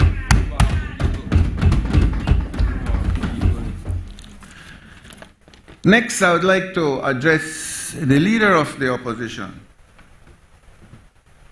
You made some commentary about the George Price Highway, insinuating that the cost is a bit high for 18 miles of road. I think both of you did it, the member of the opposition and the member from Meso. But you failed to explain to the people of Belize. Did you tell them that this road would be hot mix, Mr. Leader of the opposition? Did you tell them that we will be doing the rehabilitation of the Beaver Dam Bridge, Leader of the opposition? Did you tell them that we would build a new bridge at Mount Pleasant Creek, Leader of the opposition? Did you tell them that we'll do a major roundabout at the George Price Boulevard? Did you tell them that we'll do another major intersection to be able to support the new hospital that's being built? Did you tell them, Leader of the opposition, that this highway will be one of the first highways in this country that will experience a third crossing lane at different intervals?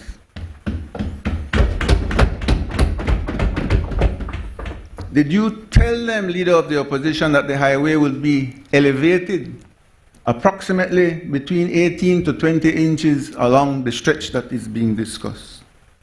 And did you tell them that we are incorporating all the modern features, including drainage factors? And that's when you throw out numbers without understanding where these numbers come from. So let me explain to you, Leader of the opposition. When you give a mile per road estimate, it varies from road to road to road. But in all the estimates I have seen, we have never built a road for $8 million a mile.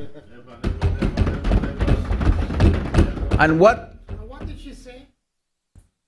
I don't remember, but I was kind of listening too much to her. What is important to identify is the cost of a road is inclusive of you stood up yesterday when you could and made complaints about us on this side that we weren't giving you opportunity to speak. So I think you should be respectful. But you're not acting in a respectful manner. I am doing my humbly best to respect you. So me and you the talk, and about Prime Minister and you, that me and you the talk. Mr. Speaker, are we going to get through with the presentation? A point of order for the 2B. You mentioned it earlier. Please remind the Leader of the Opposition. Thank you. I just love it because they give me ammunition to do as I want. You understand? Members, can we please proceed with the presentation? I am proceeding, Mr. Speaker. So, when you come to this house and you make statements, you need to not just be reading statements without any factual input. I would humbly recommend that you go back and read your notes again. And if you need more information on it, I would gladly give it to you anytime you ask for it.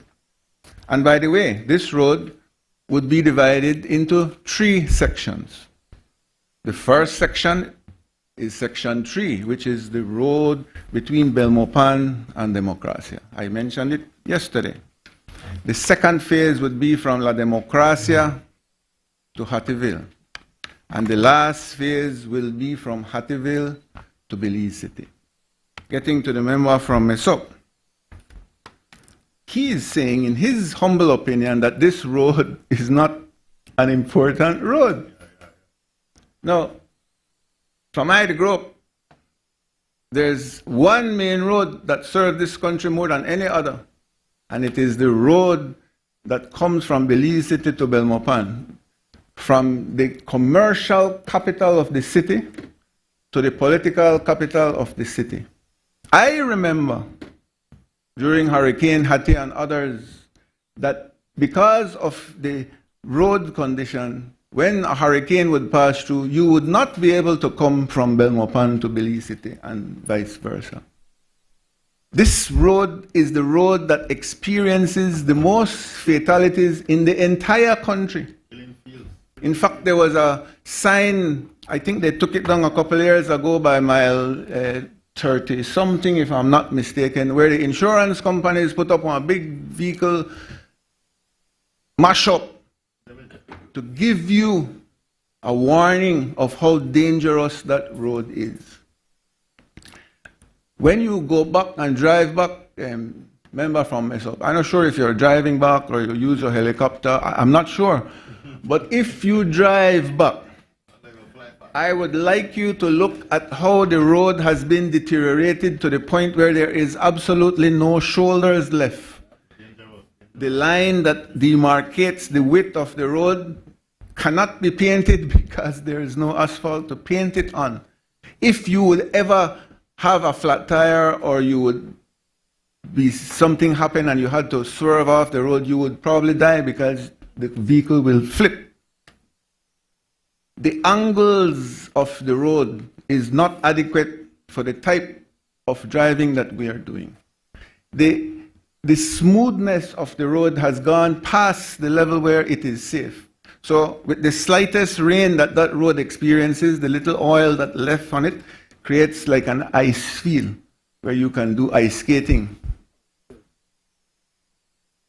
Mr. Speaker,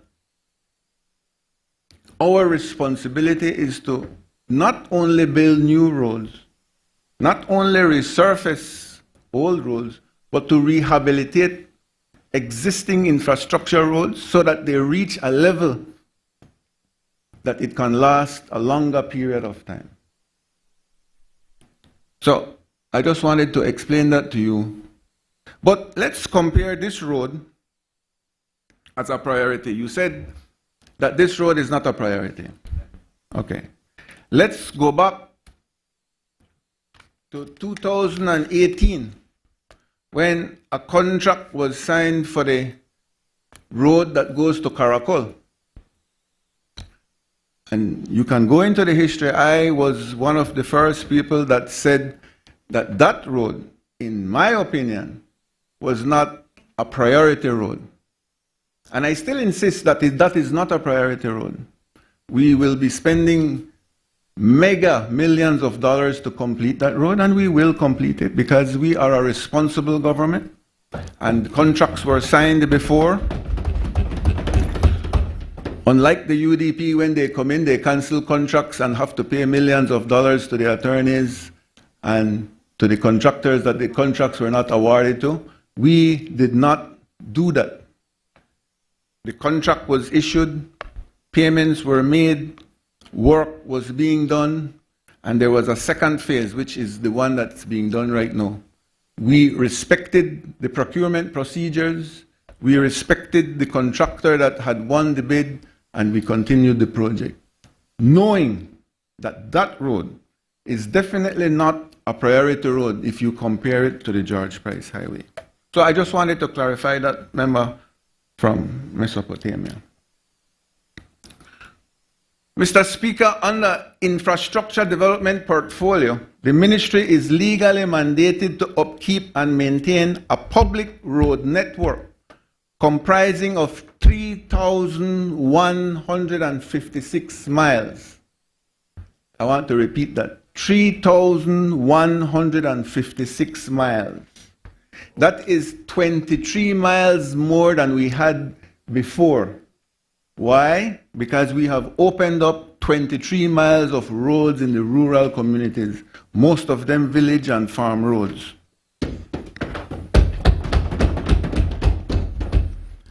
Of those 3,156 miles, Mr. Speaker, 684 are paved, 2,266 miles are gravel, and 205 miles of those are earth road. Mr. Speaker, you are our area representative from a rural community. You can understand how much work it takes to be able to maintain those 3,156 miles.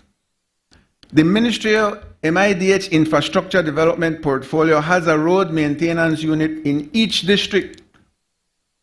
We have approximately 500 public officers in the ministry stationed throughout the entire country, working every single day.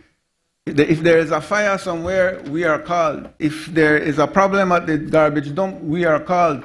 If there is a problem with a storm, we are there. If there is an emergency, we are one of the first ministries to be called. Nemo knows this. We are like brother with Nemo because we support them. We have to. We want to. That is what we do at the ministry. This road maintenance unit in each district, whose staff includes support staff, technical supervisors, equipment operators, tradesmen, mechanics, welders, all under the supervision of district technical supervisors and engineers. Their activities include patching of paved roads, patching of gravel roads, resurfacing of gravel roads, vegetation control, grading of roads, cleaning of drain structures, culvert installation, minor bridge maintenance, new road construction, reopening of existing roads, opening of new village and farm roads, waste disposal of our main highways, line markings, signs, guardrails, etc., etc., etc. But one of the programs that we have put in, which I am pleading and I continue to plead with the Belizean people, is we are spending too much money collecting garbage on our highways. I'm asking the private sector that produces the garbage, I'm asking the Belizean people to have some more civic pride. It is horrendous when we are bush hogging the sides of the highway and the amount of plastic that you see. I am asking the business community to start, instead of giving plastic bags, let's go back to the old days and do the paper bags that are recycled, that safer for the environment.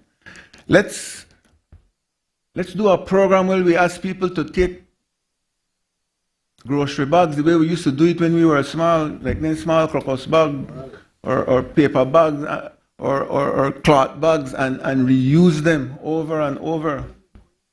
Let's help our country. MIDH is doing its part, but we need everybody, the Ministry of Environment, we need the Ministry of Tourism, we need everybody here and on the opposing side to convince our Belizean people that we have to take care of what we have, which is a jewel. So that's one of the things that I plead. Secondly, I plead, I could stop this drinking and driving, man. We are faced with serious accidents over there, and a majority of it is because, one, people are drinking and driving, and two, we have a tendency in this country to not like to respect the law. We drive above 55 miles an hour, that's for sure. We text and we drive. We phone and we drive. We gossip and we drive. We do everything except paying attention to the road and the people and the animals that are in front of us. And I say we, because we are also, I am part of it. We grow up in that culture, we feel like, oh, we're a bad man and we could drive faster, you know what I mean, and we could get away with it until we kill somebody or until one of our loved ones die. And when one of our loved ones die, they're not a PUP, they're not a UDP. It's a Belizean. It's a Belizean, and we have to take care of that. I got a next problem. And the minister they say too, motorcycles, good thing and bad thing. Good thing, I could say motorcycles have enhanced the quality of life of my constituency because it allows people to have transportation now at a very inexpensive rate. They can go from point A to point B, they could go to their work, they could go to their farm, they could take their produce. Sometimes they got 3-4 picnic on their cycle, they go to school. We understand this. But what we are failing to realize is that these motorcycles, if we do not monitor them properly, if they're not licensed properly, if the people that drive them do not know how to drive them properly, they are endangering the lives of other people also.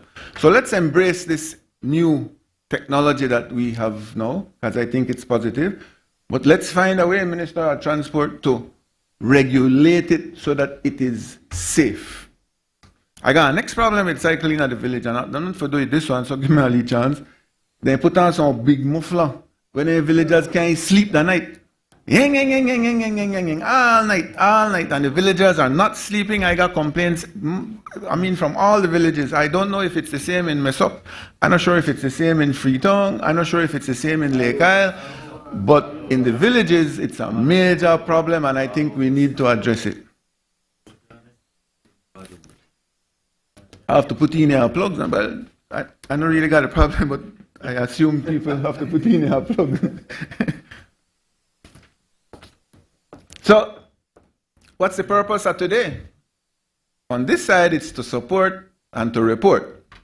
On that side, I'm not exactly sure, but let's stick to the support and report. We are here to support this budget, and by supporting this budget, my responsibility and all our responsibility is to explain to the people how their money is being spent.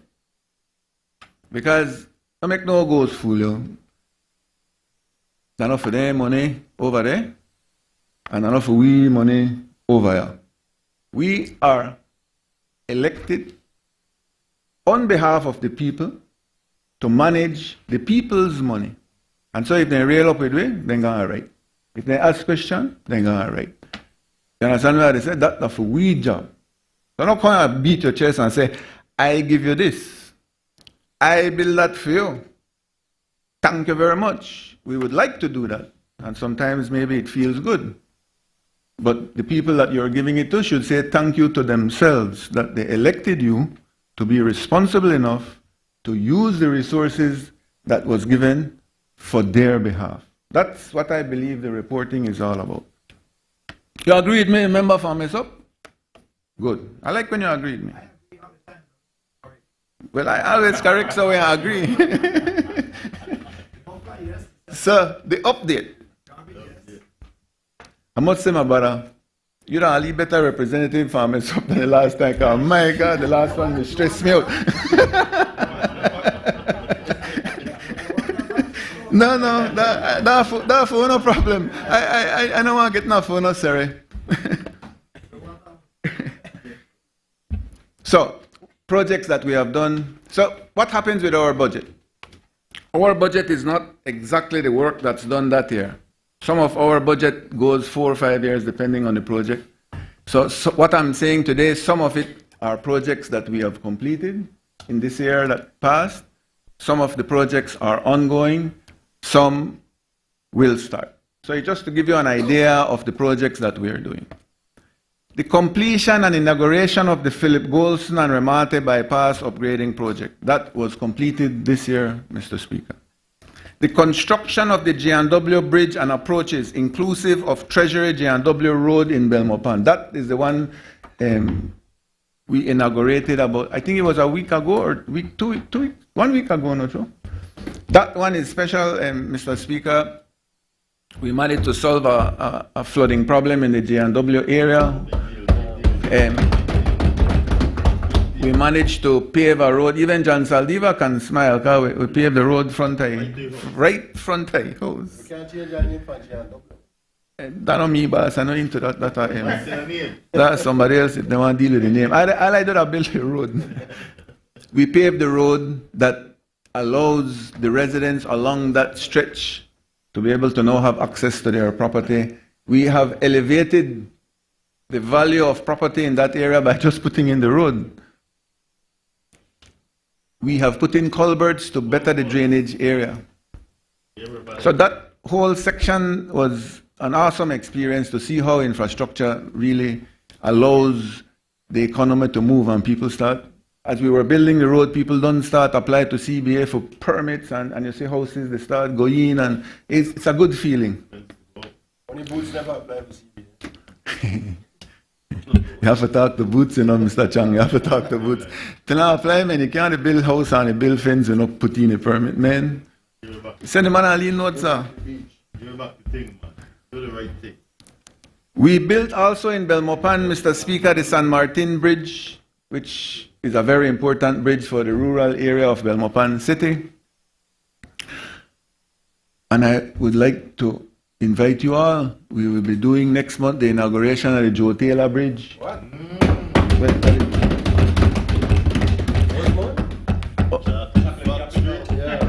Remind them 13 years within government. Yeah. I got one request, my brother. One request. I don't want to call the bridge Mike a spot bridge.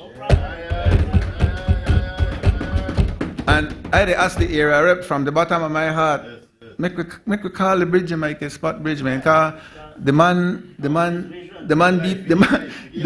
beat me up for years for that bridge. You know what I mean? So if you agree, area rep from Toledo East, I would love for that bridge to be called the Mike Spot Bridge.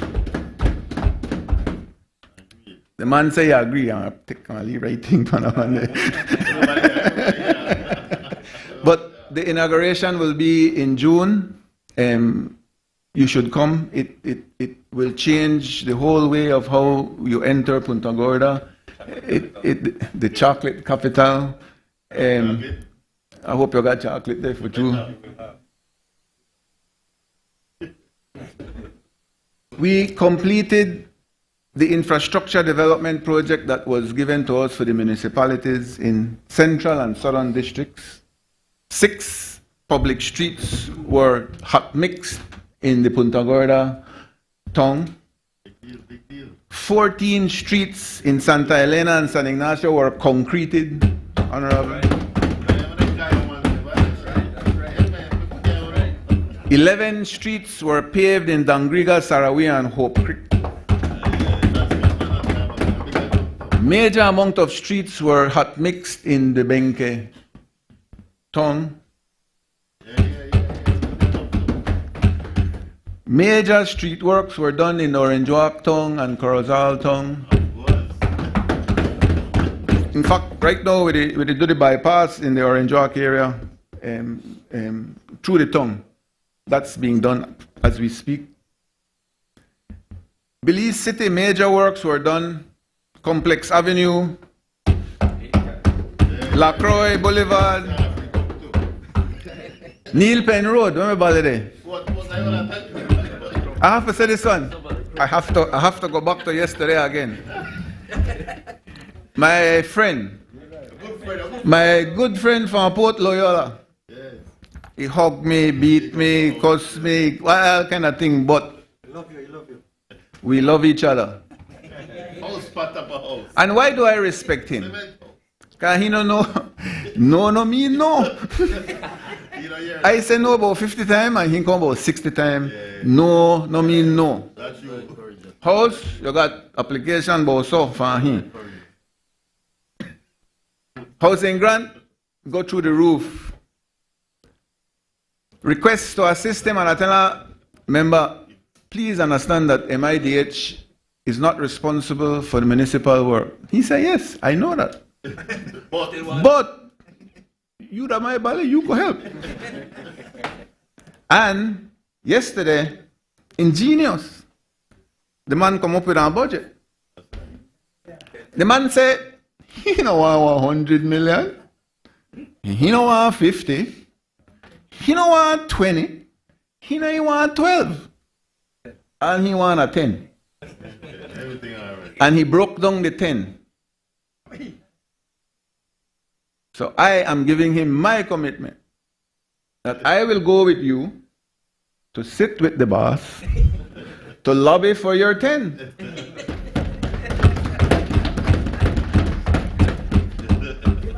I want to wink out there when the man in a good mood, and then I tell you, boy, make me go, no. Make sure they're close. I will try. Well, see, you don't set me boy up for Cayo North, because he can't do it too. But what I am saying, we should not be annoyed when our colleagues are fighting for their people. That is their job. That is their responsibility. And remember, I know we're joking, but from the bottom of my heart, I applaud what you do and continue doing so. Just not cost me too much. So we do Complex Avenue, Lacroix Boulevard, Neil Penn Road. We do some street in the St. Joseph area. I remember St. Joseph Kaigane for primary school. Yes.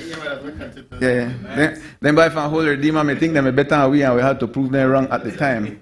Yeah, the deal with them. Rehabilitated the Peter Seco Street. That's another street that we did. It is not enough. The area reps from the city deserve more and more and more and more.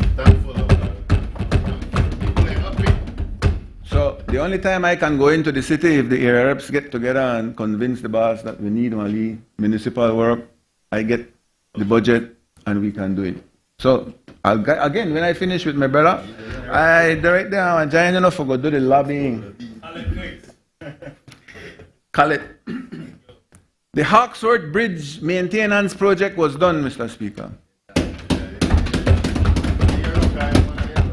That was an important project for the Cayo district. It is cultural. It is not only a bridge.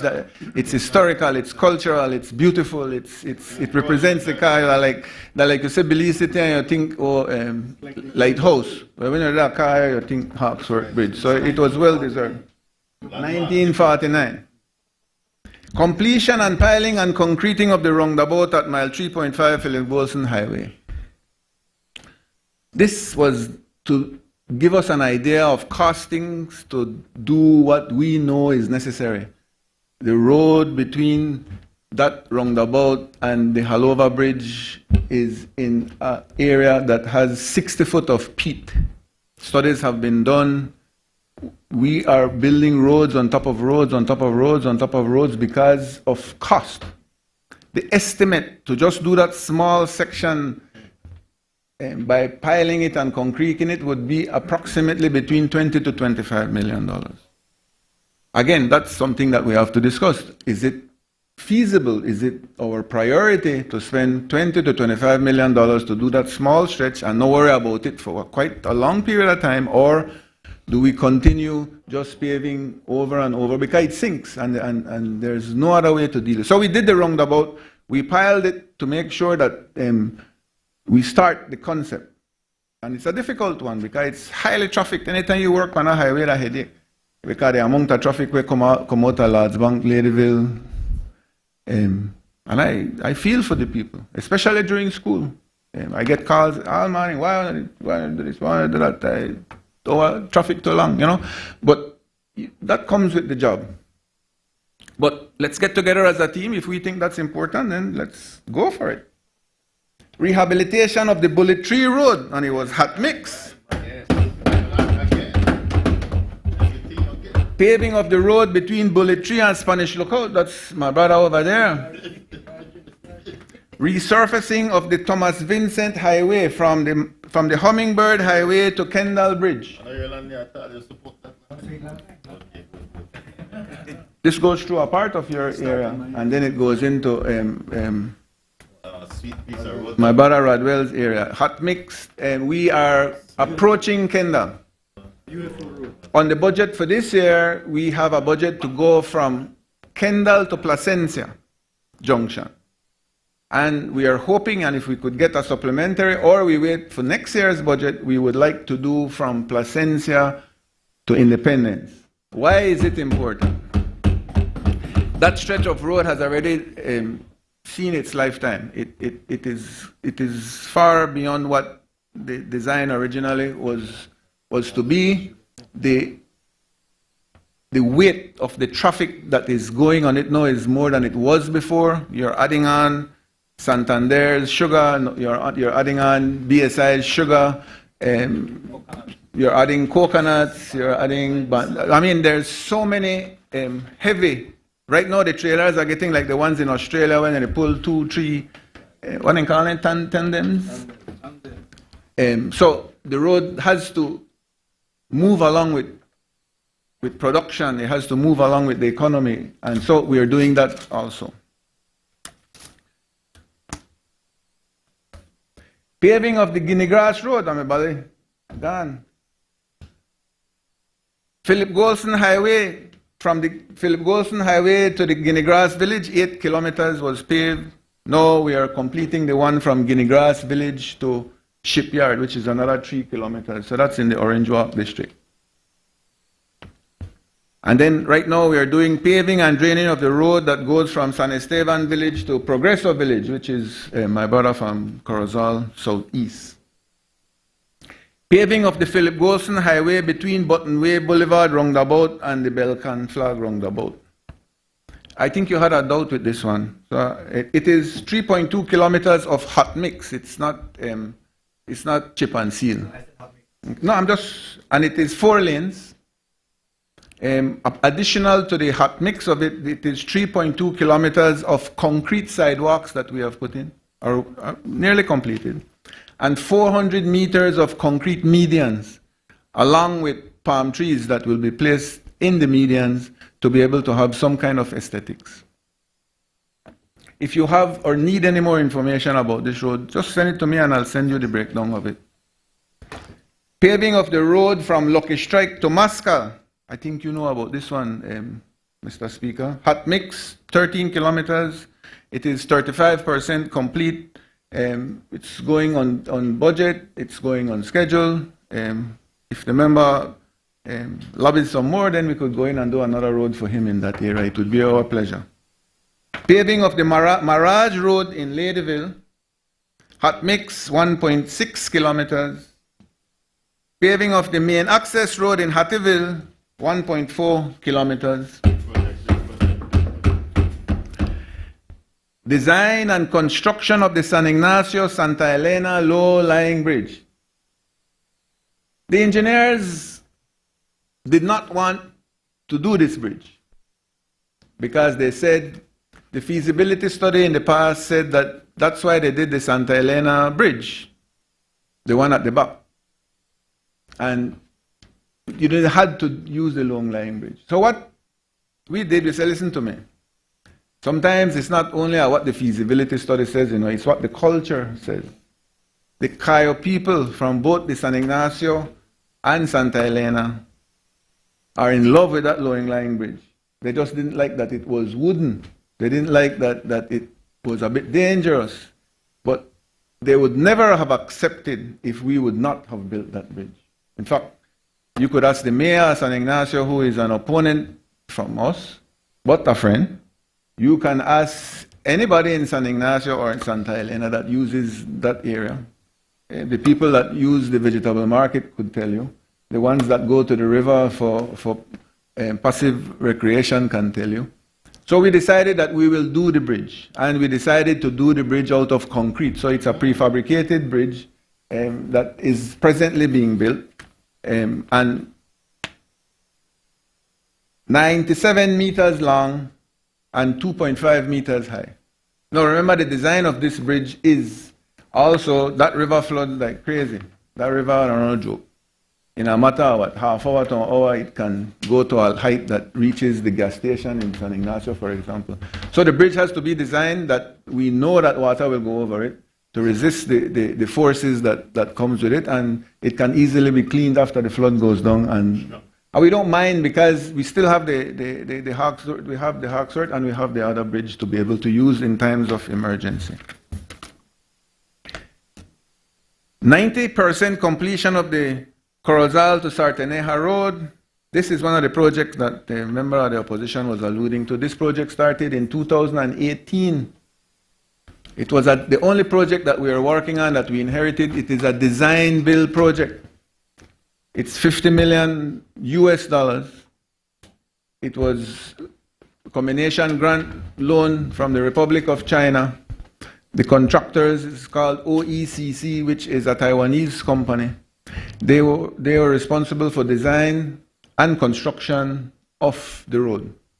When we got into government, 45% of the financing had already been forwarded, and only 10% of the work had been done. So we had to restructure our supervision, restructure our negotiations, had meetings with them, have them sit down, put one time frame that was realistic. And I must say that after all that hard work and after years, by the September of this year, the road should be completed and still within the budget of the original quotation. That was the mission that we had.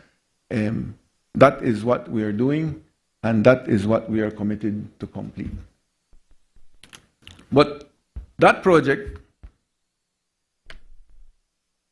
explains to the naysayers on the other side how responsible this government is. We're not going to no bad mind and say, you know, whenever we start in the project, whenever we do the project, whenever we negotiate the project, so we can come in with a dangag and so we can cancel the project and do it again. No, we thought it was properly done. The government of Taiwan was involved. The contractor was chosen. All our responsibility is make sure you do it correct and make sure you do it within your budget. That is how this government, this PUP government operates. Paving of the San Esteban Road, 10 kilometers from Banquitas Orange Walk to San Esteban Village. That has been done already. Completion of the Halova Bridge Replacement Project, joining Santa Elena Town by Trapiche Community to Santa Familia Village. So we are dismantling, which we have dismantled already, the original structure of the Halova Bridge. We are now in the process of rehabilitating, sandblasting, painting, putting in new bolts, looking at all the connections. That bridge, once the abutments are built out of concrete in the area that we discussed, will be transported there and will be replaced. So we are rehabilitating an existing structure, which is something that's rarely done in this country.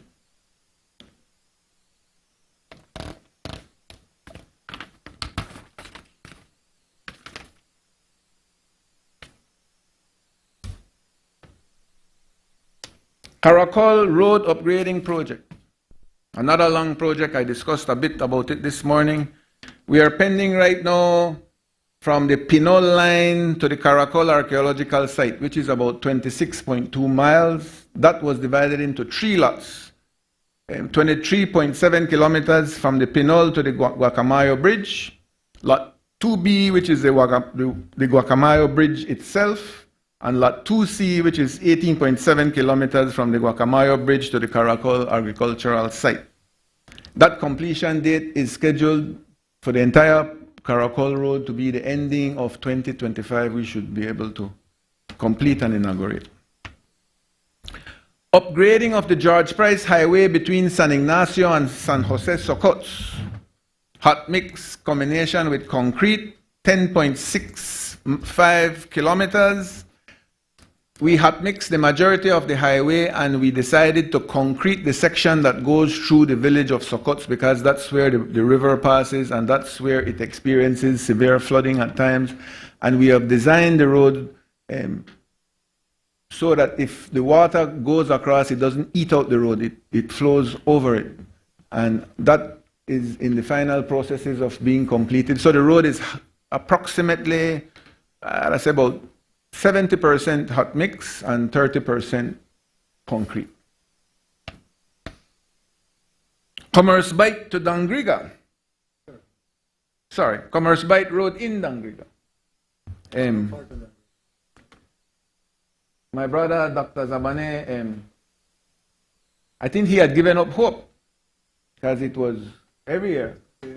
We had put it in the budget. Every year we put it in the budget, and I tried, and he tried, and priorities were in other areas, and it was never done. But I think he found magic. And somehow last year it was put at the top of the list. And we are now there. So congratulations, Doc. And I am recommending to all my colleagues, never forget that we are politicians, and one of the major responsibilities of a politician is to lobby for his area and his people. So, guys, but you can't lobby just to say, I want this and I want that. You have to come with your stats. Why is it important? Do you economic study? Do you financial study? When you lobby for something like go to a loan from a bank, you sit down in front of a man or you want a visa to the American embassy, you've got to take all of your information, and if they ask you one or two questions, you got it right there. And then you tell the man, sign it now, sign it now, because when you walk out, somebody else there at the door, and he can come with for his thing. And so if you don't make the man sign it right now, by the time you walk out, he gone. So let's lobby some more, guys. There's nothing wrong with that. We are lobbying for and on behalf of our people. And the truth is, Mr. Speaker, all the people in this country are ours. See who they over there? Sorry, good morning. I miss you the first 2 days, member from Cayo West. But we represent, well, in my area, are they close to them, but we represent 90% of the population. So how do we operate in our areas? Ask these gentlemen who have, how much times have you won, Honorable Francis? 6. Honorable Cardell? 6 times. You think you could win 6 times by just the smile? No, no, no. It is hard work. And no, it's not like you will represent a sector of that community. You will represent everybody. That's how we operate in Cayo South. We represent everybody. So let's lobby more for our people. I have no problem with that. Concrete of the center street in the Placencia village. We noticed that the end by the pier was having serious problems, and we decided to concrete that section. And we hope to be doing more for the Honorable Rodwell. We're also in Maya Beach doing a pedestrian and bicycle path. We have noticed that it is extremely dangerous where there's a lot of tourism and they're using their bicycle on the road with major vehicles running at high speeds, and it is just an accident waiting to happen. So we decided to take the initiative and move ahead with that. We are in consultation with the Ministry of Tourism to see if they would join us so that we could do more. Right now we are about to reach St. Bite Village, and the plan is to reach all the way to Placencia. We'll get there. It's just a matter of time, and we'll do it by phases. But I think that was another important one. And then we did the Farmers Express Road, Banana Bank, Valley of Peace. This was a PPP where the ministry put in some of the resources. We joined with the members of the Spanish Lookout community who were asking us to make sure that the Farmers Express Road become a public road. We went through all the technical aspects, and that is now a public road. And then they put their contribution along with Valley of Peace Farms and Banana Bank Farm, put in their resources along with us to be able to have that project completed. It helps the farmers, it helps the Mennonite community, and it helps the villagers of the Valley of Peace to take out their products. So I would personally like to say thank you for that one. There are many more, Mr. Speaker, but I don't want anybody to get back to me, but I got a whole list of projects here. I don't think you want to read the whole of this, Mr. Speaker. I must circulate it and I don't read the whole thing because we have to go there till tonight.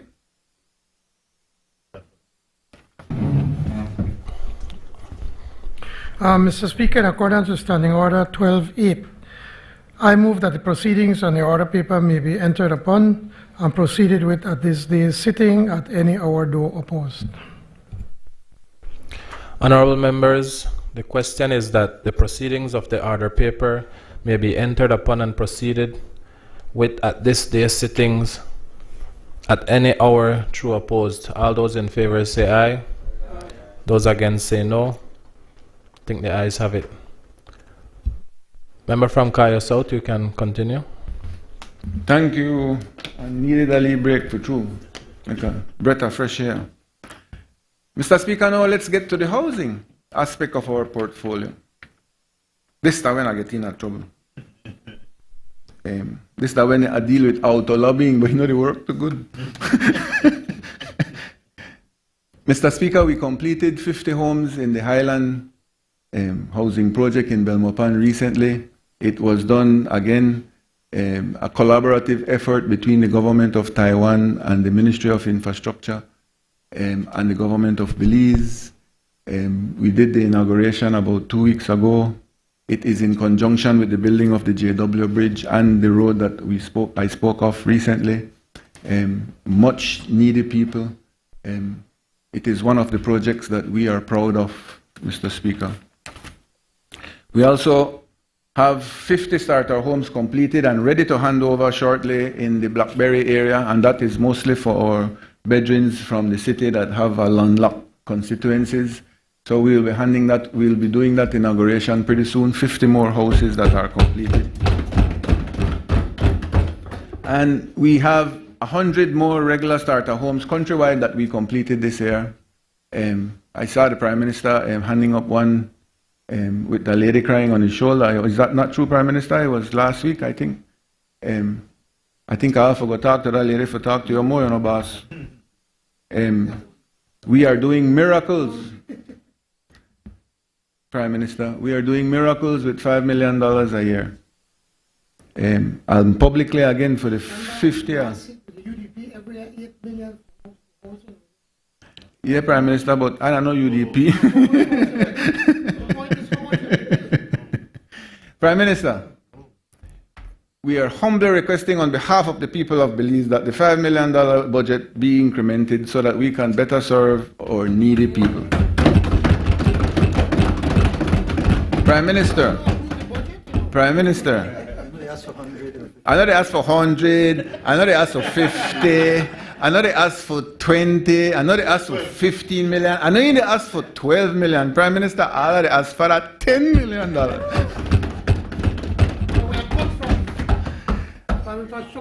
Prime Minister, you cut from who you want cut, including me, but whenever you make that decision, think of that lady in Orange Walk Central that cried on your shoulder, and how you, Prime Minister, through me, saved that lady's life. You made her life better. I listened to the Honorable member from Lekai explaining with that story. He has been saying anytime he says it, I kind of shed a tear. Lovell's house. And then I listened to my bedroom from Belmopan saying he grew up in the largest thatch house in the country. No, he told me I never the whole country. I'm only Belmopan. And I don't have that kind of story. We were a little bit more fortunate. But I can appreciate what it meant to be able to live a stable life. I can appreciate what it meant that my father or mother maybe never had to worry about that aspect of life and could have invested the extra money into my education. I could appreciate what it means in society when that little extra money invested in one's education can make a major difference in one's future. That is what I take, and some of my colleagues believe I'm a bit, maybe too pushy with it, but I believe in the PUP's core principle. And that is, we are here to help the ones that can't help themselves. As long as I am an elected member of this government or of this party, I will continue to lobby for that cause, because that is our responsibility, and housing is one of the programs that the Right Honorable George Price would definitely agree with us. It changes the lives of people, period. And then I was listening to my brother over there from mess up, and he was saying, the boy, the house then too small, that way he said, right? Well, of course he answered the house too small. You see the house when he live in a Caribbean shore, that 3-story front of the sea. Van, you look at a picture of the house? So of course he answered the house too small. And I applaud him. He's a hard-working man, and he has achieved what he needs to achieve. But those starter homes that we are building, the people that live in there love it as much as he loves his house. It is a starter home with a concept. It was designed so that it could be expanded to a 2 to a 3-bedroom. In fact, we have given them the plans. I mean, why you stay a minute so you could listen to what they say. Yeah. And they said that people that have roofs over their head, like you and me, might not appreciate how that house that we are building changes people's lives.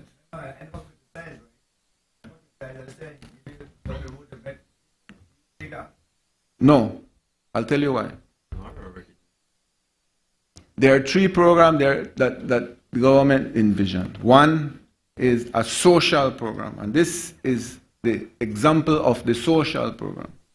Then there is the middle class approach, where you want to build your 2-bedroom and 3-bedroom. The government of Belize is willing to give you the plans at $100 or $200. You can get your approval, and then you take those plans and an estimate. You go to the DFC or to the National Bank, and the DFC and the National Bank presently have rates that are extremely reasonable for people to be able to build their houses. Because you're a businessman, and you will understand that you do not want government to be competing with the private sector in an industry. You don't want government to open up Chongsang 3, for example.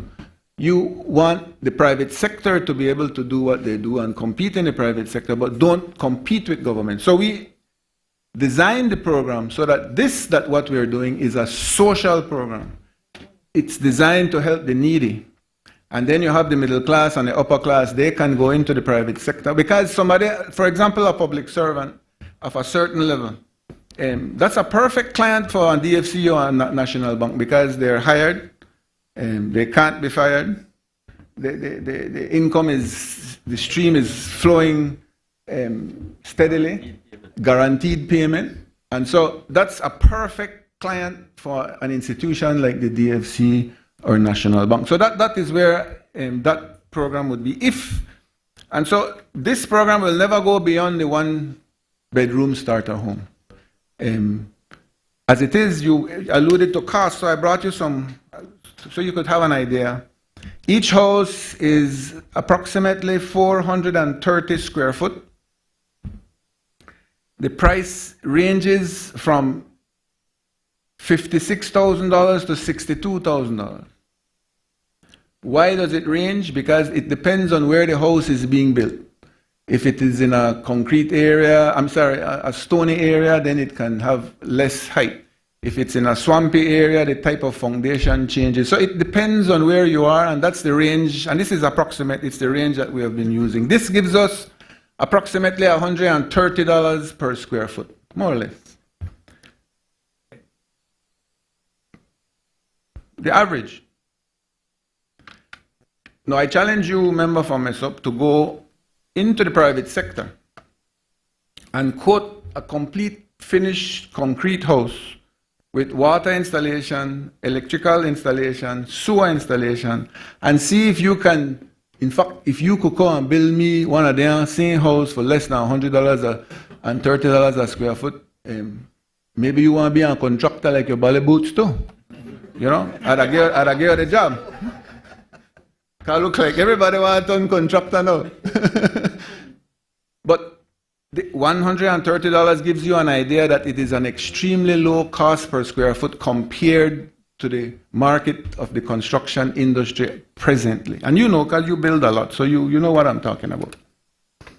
I hope this clarifies your concern. Yes, and I can safely tell you since I got in 2021 to where we are right now, about between 25 to 30% increase in material. The labor has increased more than the $5 per that's minimum. That's not paid in the construction industry. And so, with that said, I am saying, why our government not invest more in training? And that maybe you could help us, and the member from Toledo West, spend more money training our technicians. We need more plumbers. We need qualified, no? We need more plumbers. We need more electricians. We need better masons. We need all of these things, because people in Belize fail to realize, and no offense to any profession, but the person that sits in the bank or sit at the call centers make X amount a day. I think it's fair wages. But it's nothing compared to wedding guys as a plumber or electrician or a mason make. These guys are making at a minimum $100 a day. Those are the ones that are not good. The ones that are really good, you talk $150, $175 a day. A plumber comes to your house, you say, boss, me toilet the leak. Hinga receipt book like doctor, $200 just for come and say, yeah, the leak. Give me the 200, all right? Then you call you on next two for fix it. Nothing wrong with that. In Europe, I've said this to cabinet many times. In Germany, the technicians, the carpenters, and they call themselves master carpenters, master builders, the electricians, and the plumbers are looked at in society at a higher level than most of the professionals that we consider here. They're trained. They're professionals. They dictate a certain level of income. The technical professions, in my opinion, is what this country needs to be able to boost production. And if we are serious about manufacturing, if we are serious about elevating this part of our society, then we have to spend more money in that sector. I got sidetracked a bit. With time, I don't have a problem, but I don't think the House will allow you have the ability in this structure. But we can have a conversation, and I'm willing to listen to any positive input. I've always had that. The problem is none of you guys have ever done it. I have invited Ugo Pat about 5 times. Every time you talk about one thing where you don't know about, I tell him, come see me. Consider facts. Let's go to the site. I'll visit with you. If you are willing, I am willing. I don't have no problem with that. Well, I'll get to that. So let's talk about the construction then. One of the achievements of the ministry also has been, which we will debate later on, and I hope we have got time, the building code. People need to understand that this was a 4-year effort, 5-year effort of serious professionals trying to better the construction industry. I believe the contractors in Belize need to form an association of their own. I think they need to be trained. Not all of them, but a lot of people consider themselves contractors and they're not. Until you get something that you know is not a contractor doing it, and then you realize what I'm saying. I believe they should be registered. I believe they should be trained. Look at doctors where every year they go away to learn a little bit more about their profession. I think attorneys do it also. We as architects, we do it also. Because as the years go by, technology changes, technology gets better, you have to be able to keep in touch. You have to be able to learn new things. You have to be able to understand your client. You have to be able to look at new materials and see how they're applied.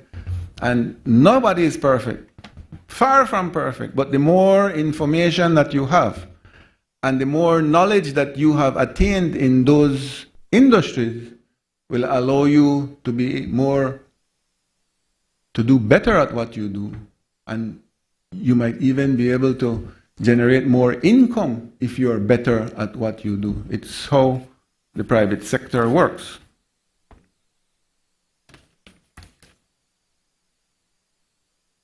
Mr. Speaker, let's go to my love, and that is Cayo South.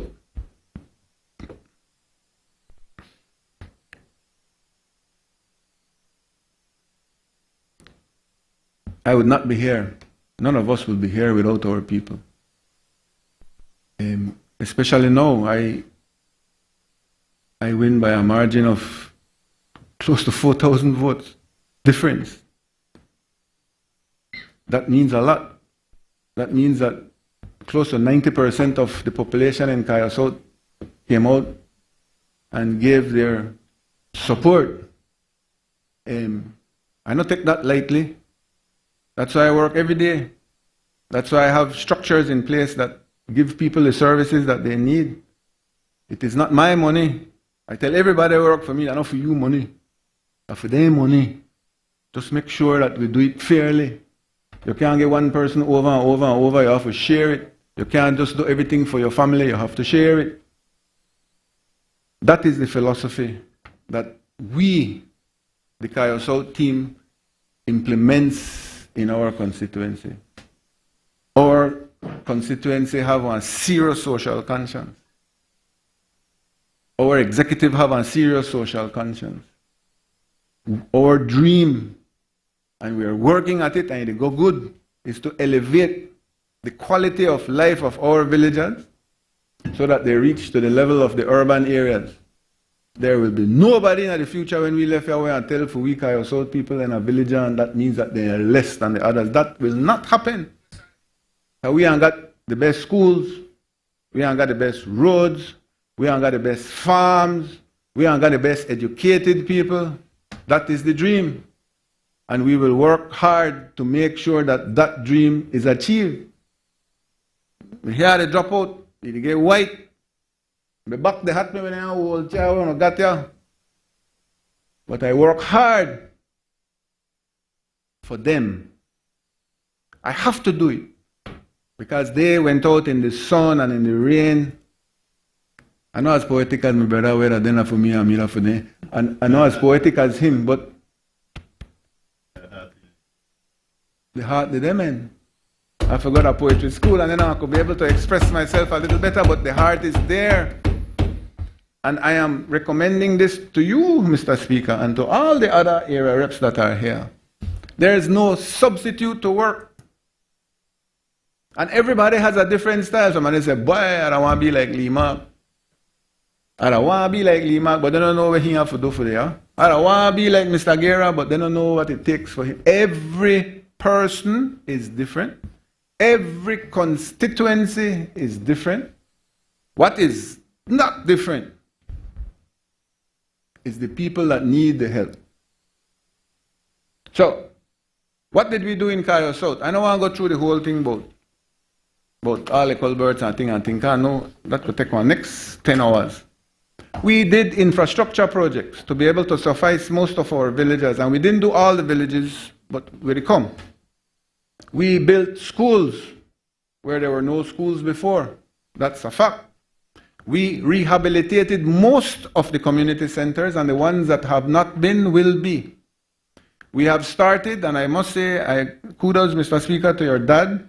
I have seen what he did, and I think it's in conjunction with you when you rehabilitated the softball field. I told my people, because we are softball champs for years. The Golden Girls coming out of Cayo South. We had champions coming out of Kahallet. We had champions coming out of Roaring Creek. We had champions coming out of Ontario and other villages. My dream this term is to give them the necessary infrastructure and finances so that we could go beat the Belize Rural North, or at least compete. That's the dream. Elevate the sporting activities in our area. Why? Housing, infrastructure, education, health, all of that are ingredients for a positive economy. They are ingredients to minimize crime. We don't see those things. If a person has employment, he is less likely to go rob you. If a person has participation in sports, most of the energy going there instead of go jack you. If a person has a house, then he got more disposable income for spend on education and less loitering and less aggressive behavior. All of these social programs that I believe is the backbone of the People's United Party, we need to do and do more. We cannot only be serving the foreign direct investors. That is good. There has to create a balance. At the end of the day, our people, when they make their money, it circulates. They go to the grocery store and they buy the food and then pay the GST. When I leave Friday, come and go to Chong Sang and get the sweet and sour chicken and then they pay the GST. When they get a little bit more, when they come, I do a plan for them and then pay the GST. The money stays home. And we elevate our people. The dream is you have the impoverished, and after a couple of years they become middle class. And after a couple of years they can step up to become upper middle class. Why we can't have more of them? More people living much more comfortable and experiencing a quality of life. Why can we do it? 400,000 people in a landmass this large. El Salvador, to give you an example, is half the landmass and 6 million people. We live in paradise. But we have to take care of that paradise. Our government should look out and prioritize helping the poor.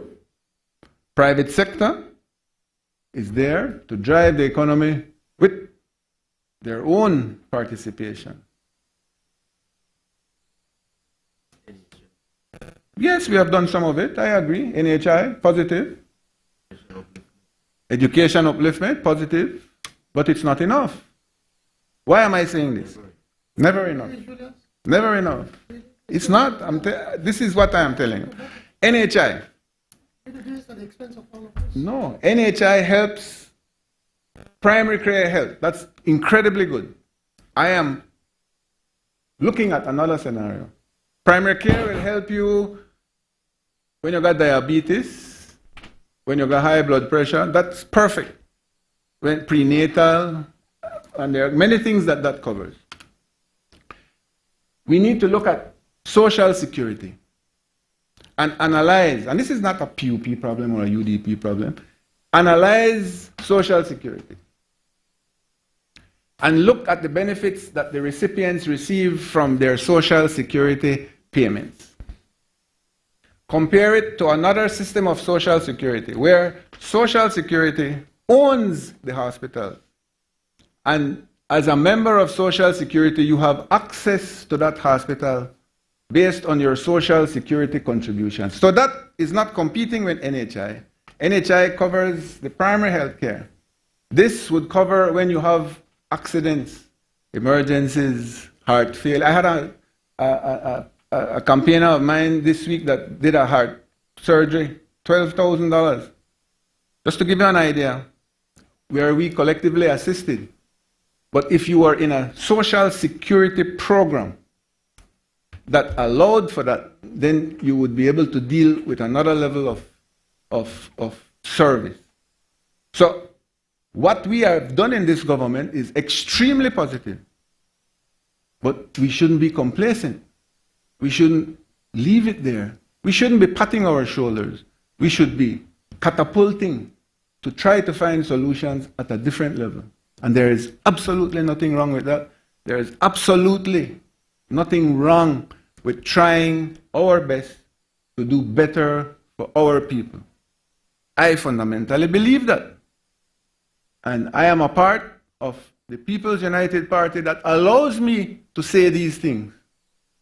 Because that is how we better ourselves. That is how we learn from each other. That is how we make the government even better. Why do you think we are here and they are there? I mean, they ain't got a lot for doing it too, but we are here because the people believe in what we are doing. And if we want to be here again, then we have to lift up the ante. You can't just remain at the same level. First, we used to drive from rough road in a mule and cat. Then we gravel the road. Then we get into, what do you call it, the Model T. Then we started to pave the road. Now we just don't want chip and seal, we want what? Hot mix. And then hot mix not enough, then we need concrete. Then after that, we get to your level, remember for mess up, and we have to fly the helicopter. Nothing wrong with that. Nothing wrong with that. We cannot be complacent of the positive achievements that this government has done. And it has been great. But we have to aspire for more. And our job is to fight for the ones that can't fight for themselves. Everyone here does that. And we will do it more, and that means quarrel. That means differences of opinion. That means whatever. But I don't live in a country where you can't raise your voice. I live in a democracy. George Price teach me that. And better ideas come out of vigorous discussion. That's why I don't like when I go in a meeting, everybody bow their head. Nobody wants to say nothing. I like a meeting where we got energy. And when we move out of that, we shake hands. You understand, the Deputy and Prime Minister? We shake hands. And say, all right, you go and do that, you go and do that, you go and do that, for and on behalf of the people. So, why was I here today? To support and to report. I think I report enough, so I support. Thank you very much, Mr. Speaker.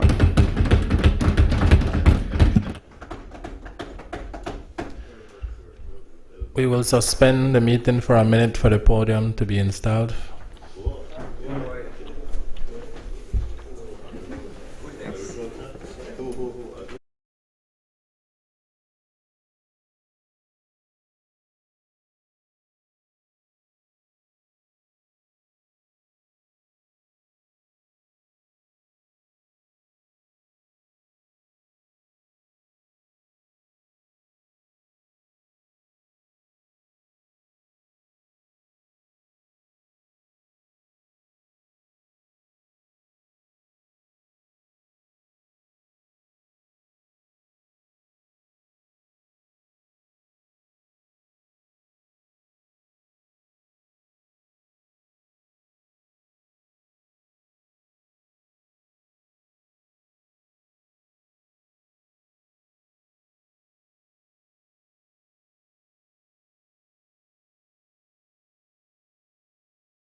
I stand as a product of Kahallet.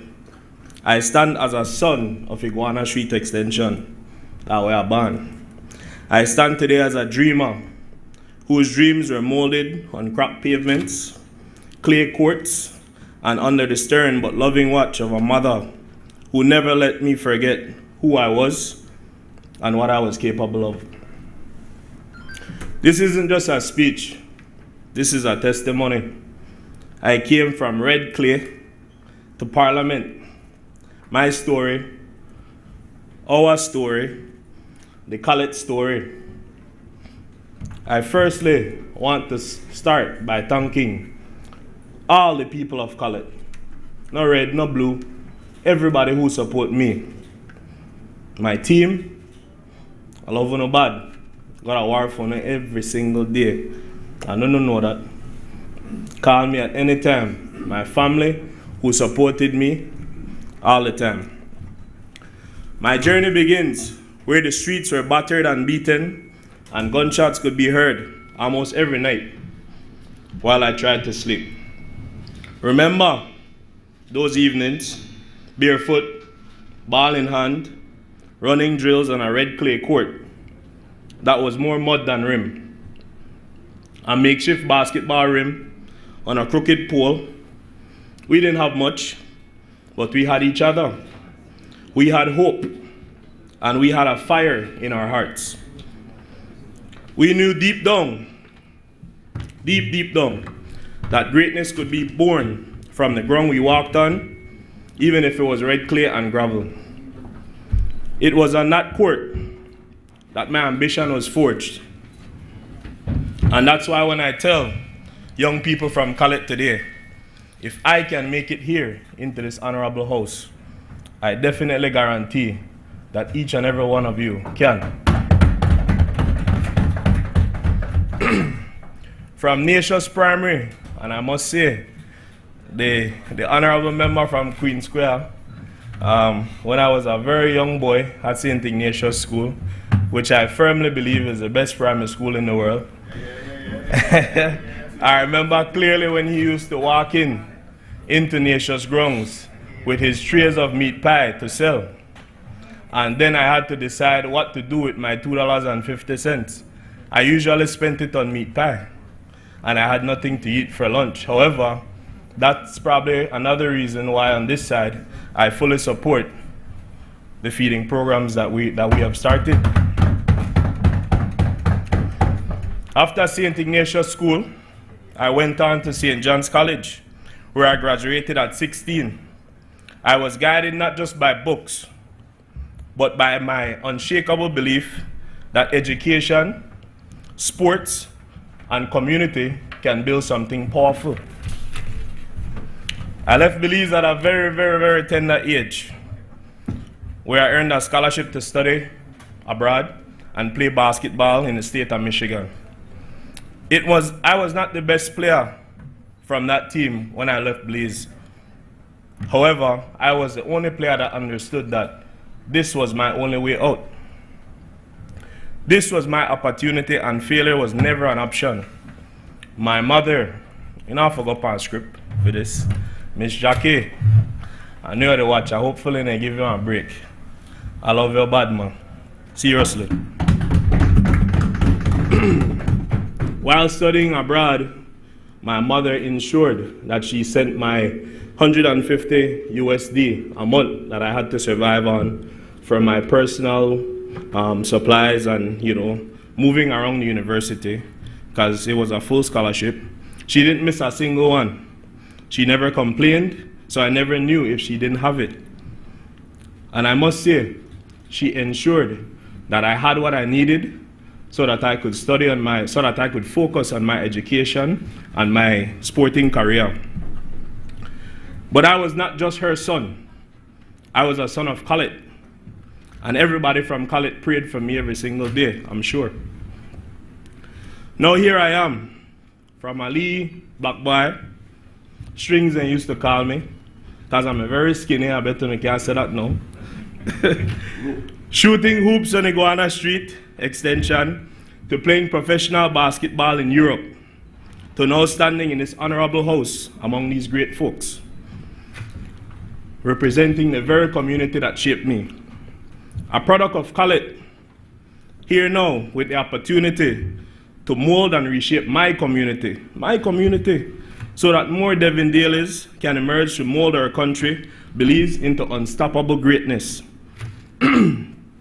March 12, 2025 was not just an election, it was a declaration. It was the people of Kahallet saying loud and clear, we are ready. We believe in something different. And Devon Daly, Devon Nawana we. That wasn't just a slogan, that was a movement. People say I broke the rules of political tradition, that I had no experience, that I was just a young man with a dream. People say I broke with a dream. And to them I say, you're absolutely right. That's all I have ever been. Just like my brothers and sisters from Kahallet, young dreamers with great potential, waiting for an opportunity. I didn't have a transfer period. I didn't have a political dynasty. I do not come from a bloodline of politics or politicians, and I didn't have decades long of machinery behind me. I thank my team for that. What I did have was the people, their faith, their hope, their confidence, and most importantly, their love, and for sure now, their vote. September 27th, I call this section here E to E. I call this section here E to E, 166 days. That's how long I had from endorsement to election. The naysayers said I was crazy. Some right around me in my circle said, Anthony, they set you up for being a sacrificial lamb. Okay? Nobody could beat the little man in Kahallet. Bigger, badder, richer people than me have tried. But what they all seem to have forgotten was, I, Devon Daly, I am everything Kahallet is and everything Kahallet can be. I did not go there. I am from Kahallet. Imagine, 166 days, we swing 900 votes. Not because I had some magic formula, but because the people of Kahallet are done with empty promises and tired politics. They saw a son returning home with his heart, aye man. They saw a son returning home with his heart open and his sleeves rolled up, ready to work. I showed them daily what Devin brought to the table. I showed them daily how we together can transform our community. So, I hear the commentary on the next side. And so, this section is for you. To the member from Albert, I said I would have ignored it because not every insult deserves a response. But let me sidetrack a little and address the member from Albert directly for some comments she made. Member from Albert, you suggested misconduct from my team and I on election day. You hinted at interference.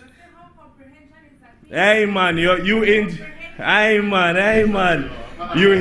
member. You want to make a finisher? Alright then, we'll talk about it after, man. Yes man, but I fully understand. Don't make we mince words, man. Member from Albert. You hinted at interference and election fraud and misconduct. You pointed at fingers to the wrong team. Your fingers should have been pointed to the little man in Kahallet.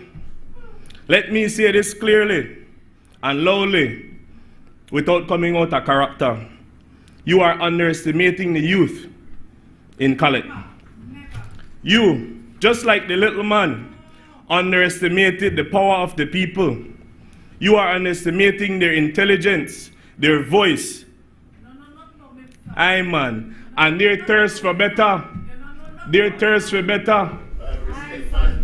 Member from Albert, please allow the member to continue. No money, no house, no stove, no land, and in the recent, no septic tank could buy the conviction of the people of Kahallet. They knew what they were doing. They knew who they were voting for. They voted for hope over fear, for future over familiarity, for truth over disrespect, and continuous public embarrassment of the then era representative. So I fully know that DPM agreed me when I said this next statement. And I said this with much humility and strength. The people do not have the last say. The people have the only say. The work has already begun, my people. Even before taking office, we haven't waited to get the work for the people done. We start off with DPM. Thank you for the many Saturday mornings where we sit down and drink coffee and allow me to pick your brains. Seriously, wealth and knowledge. He gave us over 200 house lots for first-time landowners in Kahallet. so that we can start some more of those Lovell's houses, right? Continued housing repairs and assistance, because a roof over your head is not a privilege, it's a right. Health assistance, school fees, uniforms, and yes, we are working to deliver on a promise of free education right at Unity Presbyterian with my fellow brother, Minister Oscar Rekenya. The long overdue rehabilitation of the Hard Rock basketball court on Iguana Street extension is 90% completed. Because if my story started off on a clay court, imagine where another youth from Kahallet could reach if it upon foundations or better floors. Let's be clear, Kahallet has been neglected for far too long. The statistics don't lie. The highest percentage of unpaved streets in Belize City. No new government housing since 2003. No public transportation access through some of our hardest hit extensions. Communities without potable water, that's not only a rural issue. I have that issue right in my constituency. Right at Crewman Lagoon. And the neglect can be highlighted by the fact that Kahallet had the second highest transferred out votes in 2024 in this entire country. That's what that little man should have been more focused on, right? To the people, my brothers and sisters in Kahallet, I say, it's time to come home. I understand why I may transfer. No, at the backyard, at the evening. Together we will transform our community. Together we will make Kahallet great. We're not waiting for permission to do the right thing. The people of Kahallet gave us the permission with their vote. And I intend to use every minute, every dollar, every opportunity to prove that their faith was well placed. Mr. Speaker, allow me to now transition to my role as the Minister of State for Youth and Sports. A ministry born from purpose, not politics. Yep, for me, I firstly want to thank our Honorable Prime Minister, John Bracena, for entrusting me, for trusting me enough with this appointment. But in all honesty, PM, this post is not a political appointment. It's a personal calling. The very first time I bounced a ball on the mud clay court on Iguana Street extension, that was the first step that led me to this honorable house today. I spoke with a member from Cayo South, I believe it was Monday or Tuesday, and he referenced to me a very important point, speaking about mentoring our youth in politics, in these positions, in the House. And I appreciate that very much. Being there for our young people. And one person that embodies that is no other than the member for Pickstock. I'm sure the member from Albert will agree. He made sure that I understood what I was getting into. He made sure that I had the support that I needed while I traveled through uncharted waters. He made sure that he did not turn his back on me when times got rough, and I appreciate that very much for him and his team. I, Devin Daly, am here because I know the transformative powers of sports. I've lived it. That's no script. I'm the product of a ball, a court, and a community that believed in me when nobody ever knew my name. And so I don't treat sports policy like a portfolio. I treat it like a lifeline, one that can save our youth from crime, poverty, and hopelessness. A lifeline that I don't only want, but I need to extend to all of the youths across the country and in Kahallet. Mr. Speaker, let me remind this honorable House and the nation, sports is not just a hobby or a game. It's a national imperative. It teaches discipline, it builds character, it instills values, it saves lives. I am a living, breathing example of that. The young boy from Iguana Street who once couldn't afford a new pair of sneakers, but could run all night for the basketball drills up and down the court. That boy found purpose through sport, found identity through sport, found salvation through sport. That is what I want for every young person across Belize. From the football fields in Corozal to the courts in Punta Gorda. I want every child to have access to the same chance I was given, not by luck, not by miracle, but by design. And my first step toward that is I have to welcome the head coaches from the University of Lake Superior State University. They're in Belize right now.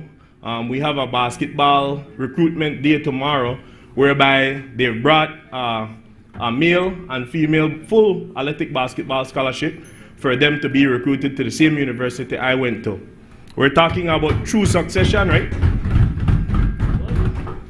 Under the leadership of Prime Minister of Honorable John Briceño and Plan Belize, we are seeing incremental increases in the sports budget. For the first time in over a decade, the recurrent budget of the National Sports Council have moved upward after sitting stagnant for 13 years under the previous administration. Ironically, the same person who served as Minister of Sports for many years was also my predecessor in Kahallet, and yet sports and Kahallet were consistently underfunded. But still, I must be honest with the Belizean people, and I want to say it two ways, fancy way and the layman way. Over 90% of our current allocations in ministry go toward personal emoluments and the basic operation of sport facilities, salaries and the basic upkeep, my people. That's not a flaw. It's a reflection of the reality. The ministry manages 28 sporting facilities across this country, from stadiums to community centers. Maintaining them isn't optional, it's critical.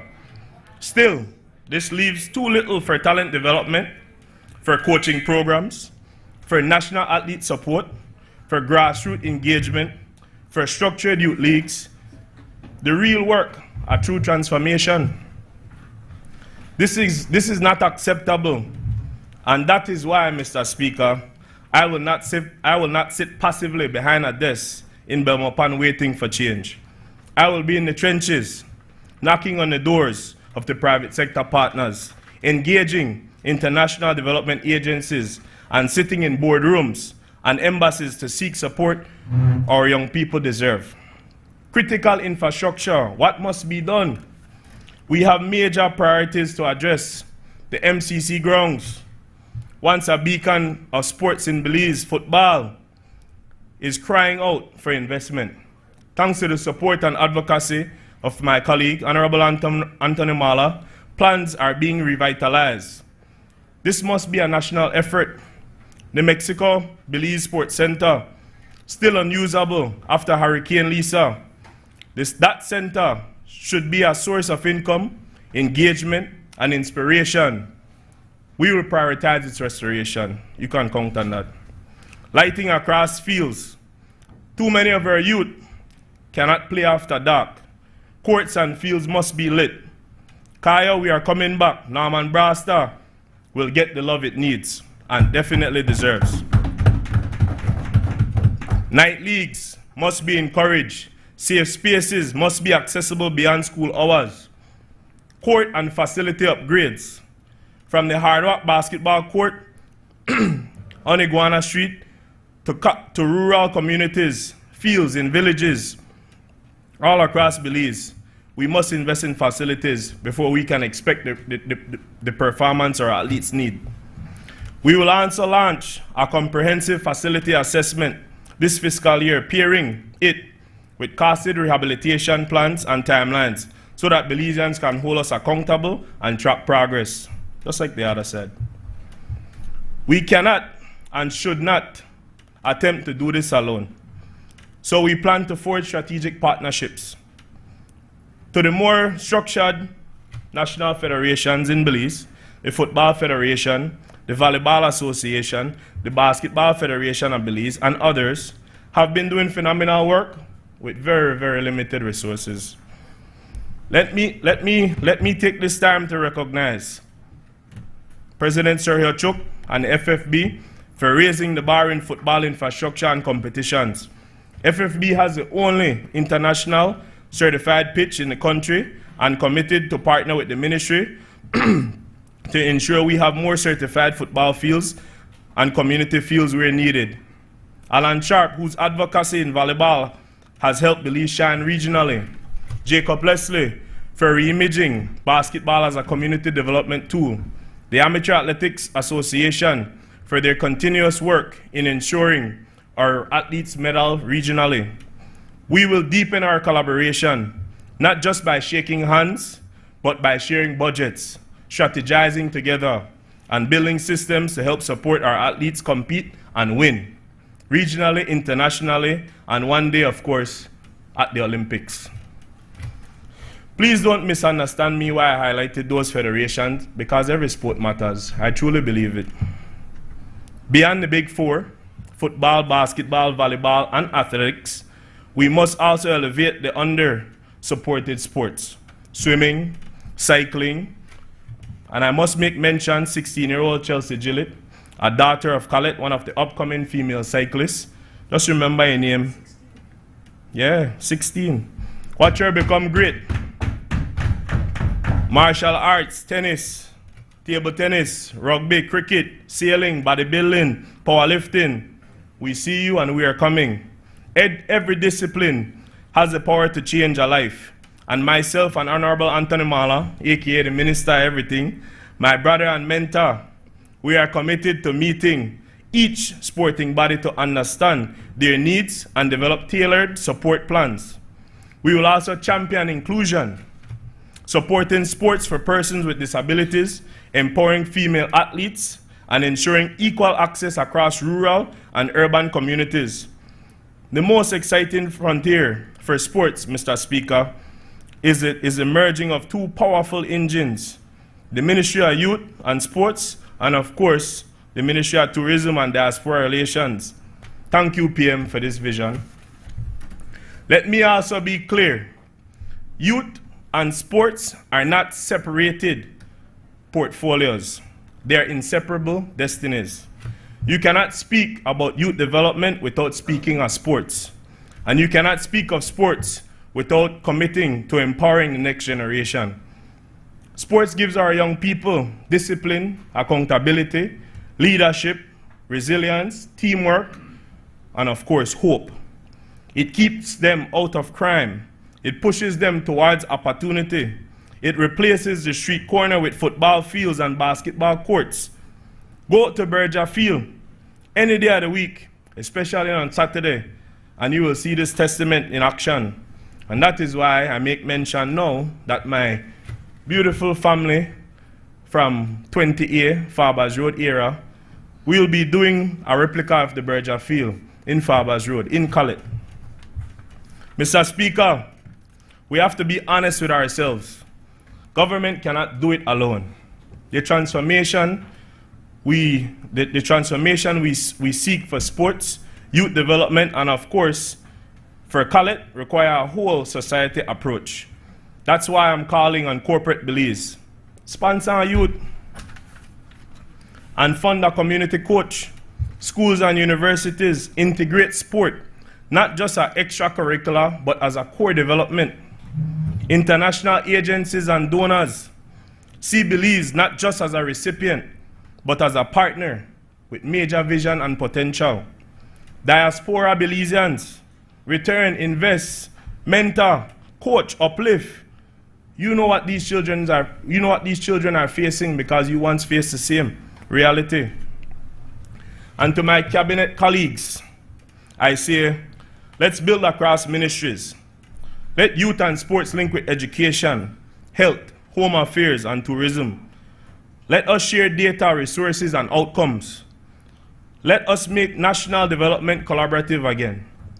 Let us not be afraid to look outward and dream bigger. Jamaicans produces Olympians.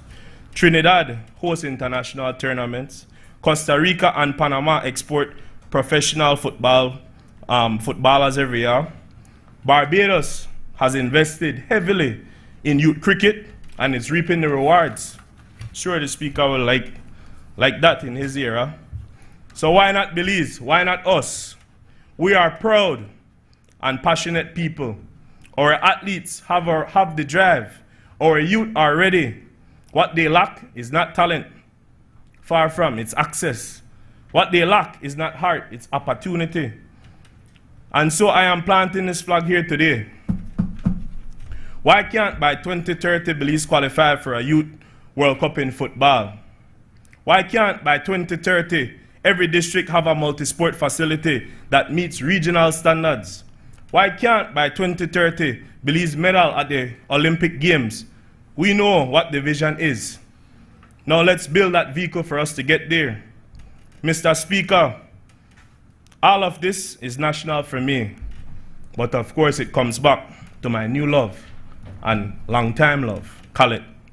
The same red clay that caked my toes is now the foundation of my purpose. We have already begun fixing streets that were ignored for 23 years. Yeah, the first thing, Iguana Street, we never get no love for 23 years. We are pave that in the next month or two. We are preparing to introduce public transportation that does not exist. Imagine Belize City. Kahallet no have public transportation to run through it. And the man made how much? 20 years? 23 years. We bring public transportation to areas where grandmothers had to walk through potholes just to get a taxi. We are working with WASA to bring potable water to every home, including Crewman Lagoon. Not a rural problem, right up from office, where office used today. We are in discussions to develop affordable housing because no child should have to do homework by candlelight in a zinc shack in 2025. We intend on building partnerships with tech companies and educational institutions to bring digital training centers to our youths in Kahallet. Because the same way I dribbled a ball to my dream is the same way some other child could code their way out, or film their way out, or sew, or build, or invent. We will launch a Kahallet Youth Council, giving our young people not just a seat at the table, but the confidence to lead, just like what this great party gave me. We heard Honorable Anthony Mala speak of the greatness of Berger Field. Don't bring that up. Look out for it. We're going to have with Berger Field at Farbers Road. I have to mention that again. We are not just creating projects. We are creating a movement. Because Kahallet isn't a statistic. Kahallet isn't a forgotten zone. Kahallet is the heartbeat of what Belize can be when we believe in our people. And I must say, Mr. Speaker, I am not asking for 20. I am not asking for 12 or 10 or 5. I am just asking for our share of the pie. Mr. Speaker, I've been called many things over the past year. I get a tough skin. Rookie, Dreamer, Underdog, Puppet, Fluke. And I accept them all, and I wear them proudly. You want to know why? Because what I've been called, what I have never been called, is corrupt, dishonest, disconnected, or fake. This journey has been humbling, it has been challenging, but it has also been one of healing. Healing for a boy who never thought he'd stand in this great house of representatives. Respect. Healing for a family that sacrificed so much. Healing for a community that finally sees itself reflected in power. And like I say again, they're happy because they know the PM and Deputy PM and the rest of colleagues and make sure they get a piece of the pie. I am not perfect. I will make mistakes. But I promise the people of Kahallet and Belize, I will never take this position for granted. I will never lose sight of why I'm here. And I will never forget where I come from.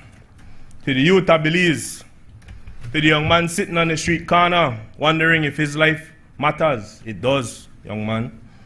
To the young woman, raising siblings while trying to finish school, keep pushing, the support just reach. To the ballers, the runners, the singers, the thinkers, the fighters, the quiet leaders, I am you, I see you. And if I could come from red clay to hardwood courts in Europe to the floor of this parliament, so can you.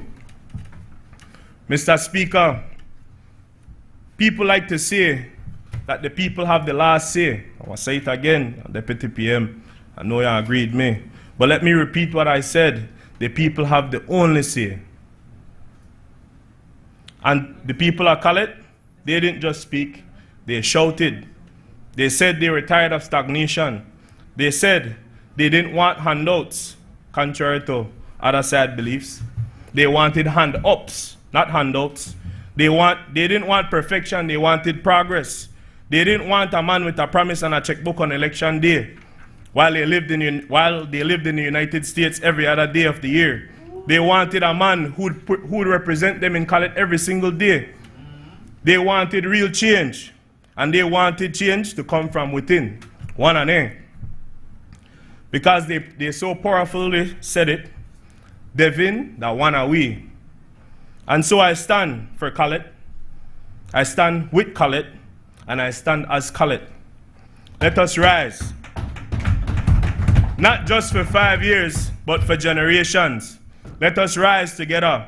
Together we will make Kahallet a great community that our children and grandchildren can be proud to call home. Let us work together. Let us dream. Let us deliver. And let us come together.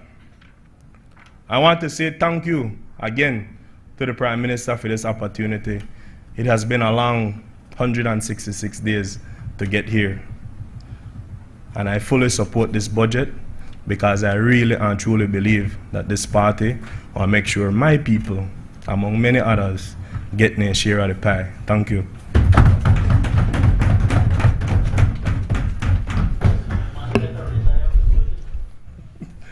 We suspend the meeting for a minute for the podium to be removed.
2024-2025, and to present a report on the achievements in the agriculture and agro-processing sector, as well as the progress made by the supporting agencies and statutory institutions within the ministry, such as the Cooperative Department, Belize Agricultural Health Authority, the Belize Marketing and Development Corporation, Belize Bureau of Standards, Supplies Control, and the Corozal Free Zone. Mr. Speaker, with your permission, I will make reference to my notes. As we discuss the elements of our country's very foundation, which is agriculture, we will highlight the priorities of Plan Belize, a reflection of our commitment to food security, rural development, and economic resilience. Agriculture is not only a sector. Agriculture is not any sector. It is the lifeblood of any country. Agriculture is the lifeblood of any country. It employs thousands. It feeds our population. It feeds millions and keeps the industries going. Our plans and programs, Mr. Speaker, within the ministry are designed to face the unprecedented challenges of today. These include, but not limited to, climate change, pests and disease, the rising input costs, water scarcity or too much water, market volatility, and the growing needs of a rising population. Variable weather patterns, Mr. Speaker, are also the challenges that farmers face today. This budget will address those realities head on. This budget allows us to invest in capacity building for modernization and innovation, so that farmers are not left behind in a digital technology. Drone technology for greater efficiency and cost reduction. Climate resilient practices and infrastructure so that the sector can withstand extreme weather and environmental stress. Access to credit so small farmers can thrive, not just survive. Using projects like our CRESAP, in fact, we have expanded the CRESAP to include the southern districts of Stag Creek and Toledo. This budget, Madam Speaker, and the actions of the ministry advocate for fair market access so that farmers receive the value they deserve for their labor. A classical example of this today, Mr. Speaker, is the price of sugar sold locally. Belize has the lowest price of sugar in the entire region, while our neighboring countries like Guatemala and Mexico market their local sugar for 3 times what Belizeans have access to. So this ministry, Mr. Speaker, advocates for fair market. We also advocate for youth engagement and agriculture education to ensure that the future of farming is secure and dynamic. Numerous schools across the country are now engaged in gardening. We have commenced a school garden competition with great participation.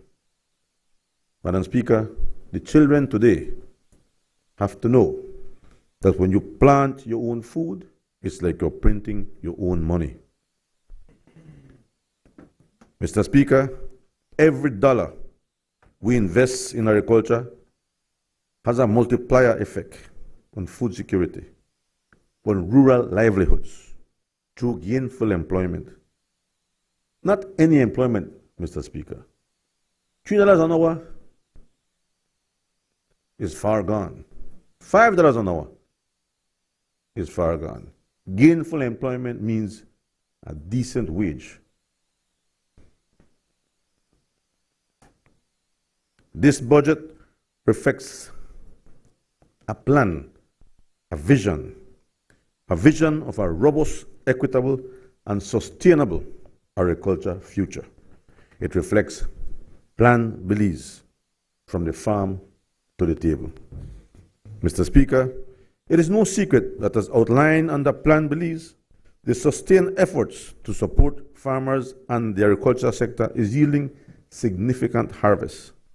Plan beliefs from farm to table approach instilled much needed confidence in Belize's agriculture opportunities, and as a result,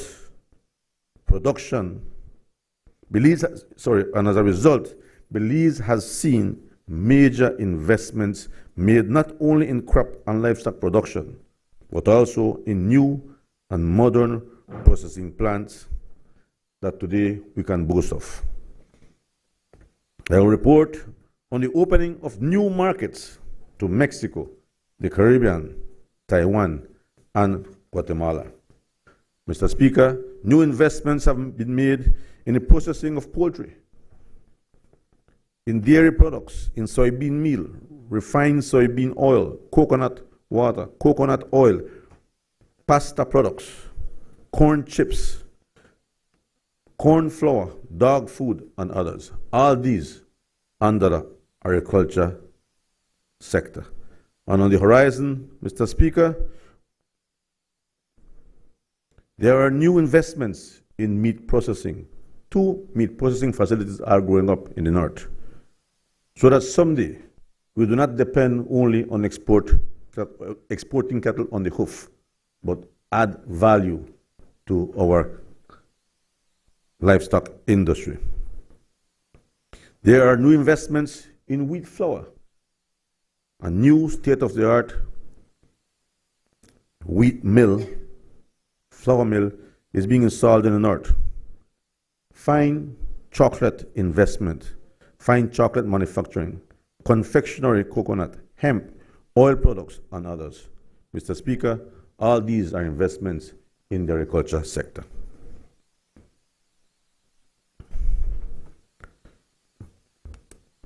And for this reason, Mr. Speaker, for this reason,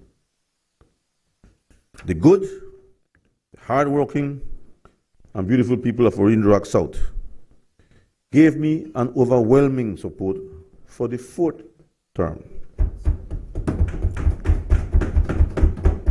They placed once again their full confidence in their candidate and have returned me to this honorable house, and for that I am grateful to them. 80%, Mr. Speaker, 80% of the residents of Cayo South depend directly or indirectly on agriculture. That, Mr. Speaker, is very important. 80% of residents of Cayo South depend directly or indirectly on agriculture. So that when the agriculture sector is strong, the people of Cayo South are strong. And when the agriculture sector is weak, the people of Cayo South suffer as they had for 13 years, 12 and a half years under the UDP. 12 years, 12 and a half years, Mr. Speaker, of suffering, 12 and a half years of hopelessness and mass misery. Mr. Speaker, while we in the PUP are working, Madam Speaker, the 2 leaders of the opposition on the other side were quarreling and fighting. And they continue to tangle in the mud. We are working. As I venture into all these achievements, I want to pause and thank the people of Cayo South for believing in me. And I promise that I will continue to do my best to grow, expand, diversify the agriculture sector, to work hard to increase farm incomes and wages, and to continue expanding export earnings and broadening the list of goods that we export, to continue reducing unemployment and stimulating rural development, and to deliver on Plan Belize 2.0. Mr. Speaker, we must not allow the people of Belize to forget that Belize's agriculture economy stagnated under the UDP for 12 and a half years. And important industries such as the papaya industry, the citrus industry, the shrimp, and other industries were left to die alone with no intervention at all. Nothing was done to address the challenges of the papaya industry. The UDP did nothing to address the citrus greening or to address the plight of the citrus farmer. It was left to die. In fact, they left us with a citrus industry on life support. They left the shrimp industry that was in a worse position than citrus. The shrimp industry was so devastated, you could say that there was no hope for revival. The UDP, with the leader of the opposition at that time, she was in cabinet, tried to stifle the cattle industry. Thanks to the PUP led by our Prime Minister, John Briceño, a farmer himself, much confidence has been instilled in the agriculture sector, and we will continue to keep growing Belize. Mr. Speaker, the numbers speak for themselves. The value of agriculture as primary sector, I'm not including secondary sector, Mr. Speaker. The value of agriculture as a primary sector, excluding the manufacturing, to the economy of Belize has increased from $560.8 million in 2020 to $842 million in 2024. This is a whopping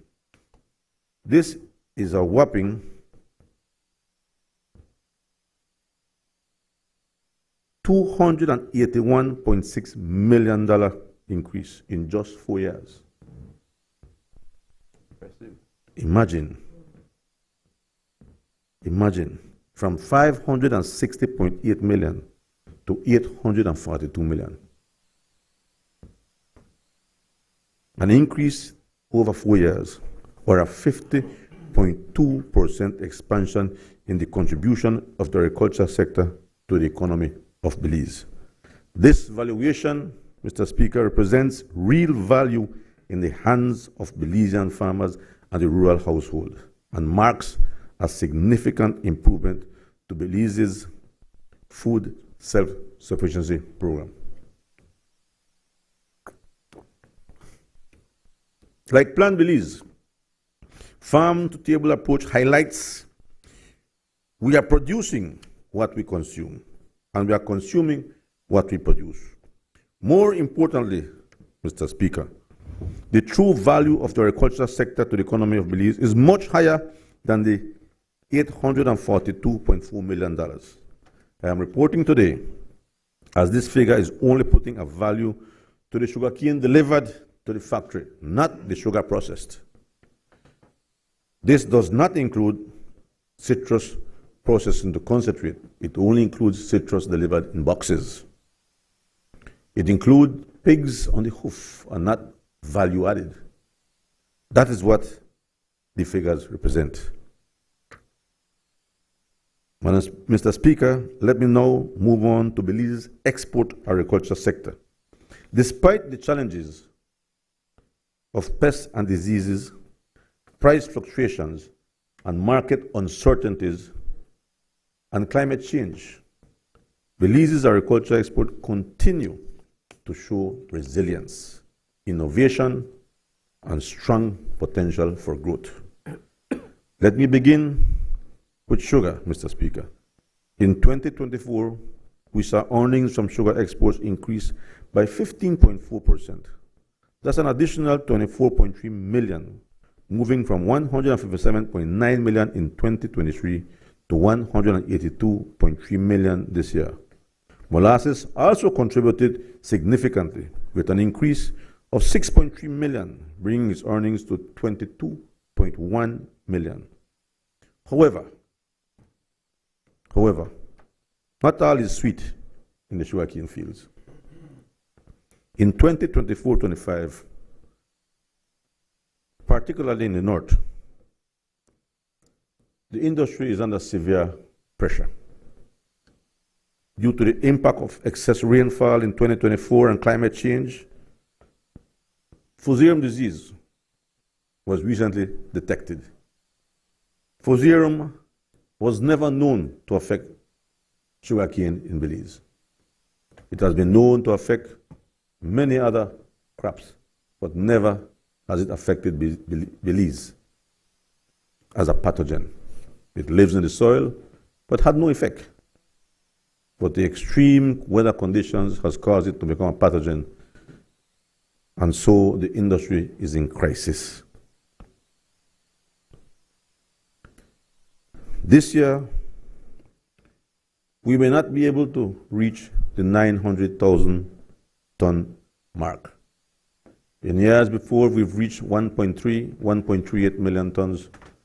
This year, we are very doubtful that it will reach 900,000 tons. And on top of that, Mr. Speaker, the quality, which is measured by TCTS, tons cane to ton sugar, is very poor. We may end up with a TCTS of 11 tons of cane to 1 ton of sugar. The higher that figure, the poorer the quality. Three things. First, Fusarium disease. Second, stem borer. Third, fraghopper. And fourth, the unavailable manpower to harvest sugarcane. Mr. Speaker, the last time we had a TCTS as poor as 11 was when Belcogen was commissioned in 2010. We were unable to deliver the cane because of technical problems, and we ended up with like 12.53 tons of cane for 1 ton of sugar. That was horrible. We thought it was an experience that will never again repeat itself. But lo and behold, we have a TCTS of 11 today. Mr. Speaker, the cane farmers of the North need our help. They need our help if they are to survive in the industry. On the brighter side, the industry in the West, here in Cayo, is showing some resilience. They do not seem to have the disease as yet. And they have a production that may rise up to 700,000 tons. This is up from 642,000 tons. And as the disease progresses, the labor becomes even scarcer. The energy used to cut 1 stalk of cane that weighs 1 pound is the same energy used to cut a cane that measures weighs half pound. And so at the end of the day, the cane cutter gets paid by weight. So he may advance 200 yards and work very hard to harvest very little. And that is a disincentive for anyone to work in the cane fields. And so the labor becomes scarce. But we are working on other sources of income for the cane farmers. I had the opportunity to be in Azerbaijan for COP29 and met some very interesting scientists. One of them had shared with us that Peru had banned the burning of sugarcane because of all the environment and smoke and so on.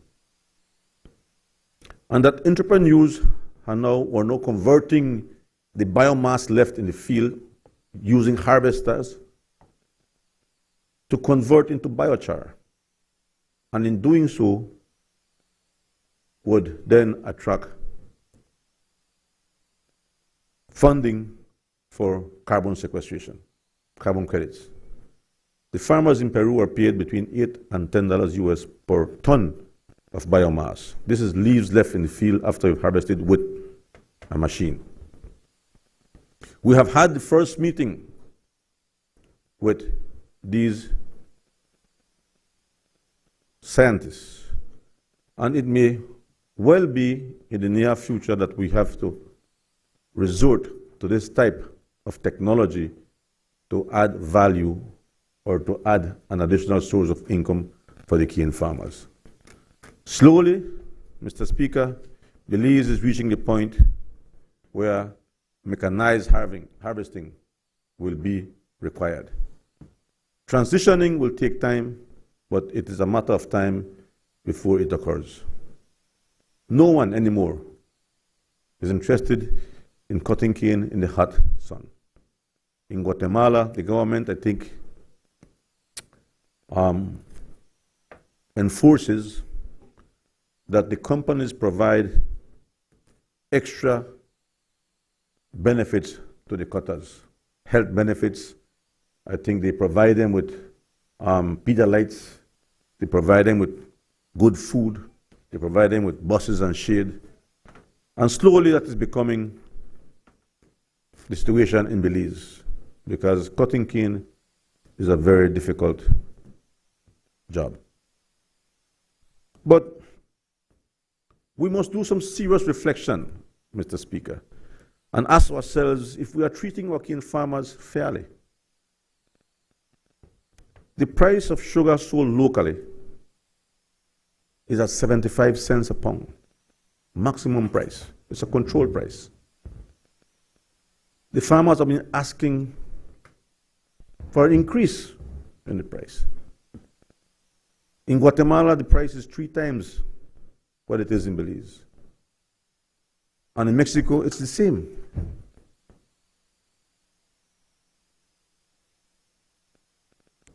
If we were to divide or calculate the consumption of sugar per capita, the argument is that, oh, we will get poorer.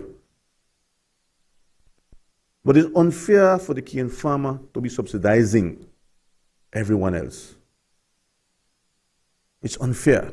They have families, they have commitments, they create employment.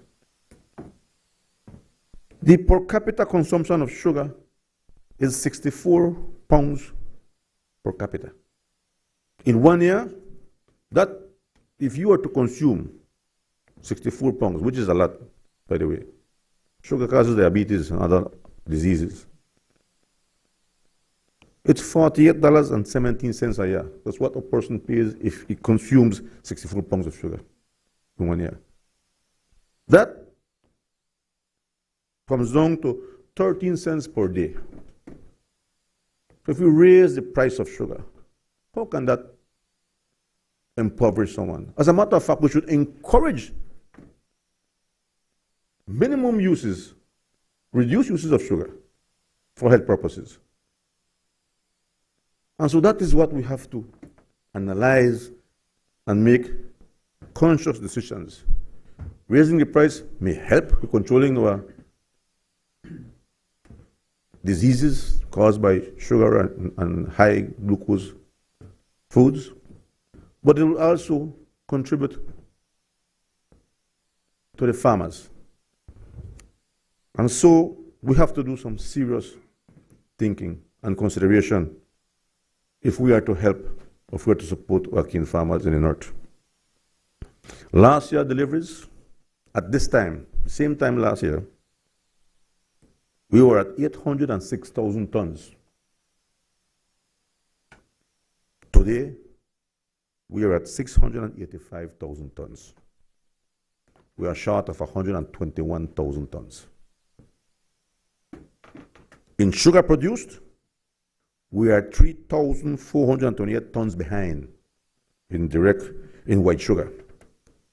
And in raw sugar, we are 14,000 tons less. Last year, our TCTS during this time which is the best time, because it's dry, it's hot, the TCTS was at 9.79. Today, it's at 11.49. So our farmers need us. Let us not forget, when the hurricane destroyed Belize City, it was the cane farmers who first arrived in buses with their rakes, with their machetes, with their chainsaw to help clean up the city. And then they arrived with trucks and trailers bringing all their heavy-duty equipment to lift and clean Belize City. The cane farmers need us today. And they are asking you to support them. Not to enrich them, but to allow them to survive with decency, to provide schooling, to provide health, to provide clothing and food for their families. So the time will come when we come to Parliament and ask you for your support. And of course, any increase in sugar prices has to be distributed equitably with all stakeholders. It has to be carefully thought out, it has to be well structured, so that it be fair and equitable to all.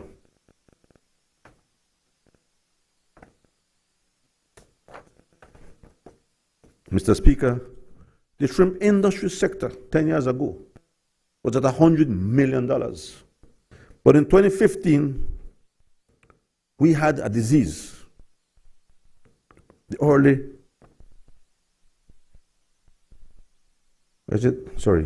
We had a disease, Mr. Speaker, in 2015.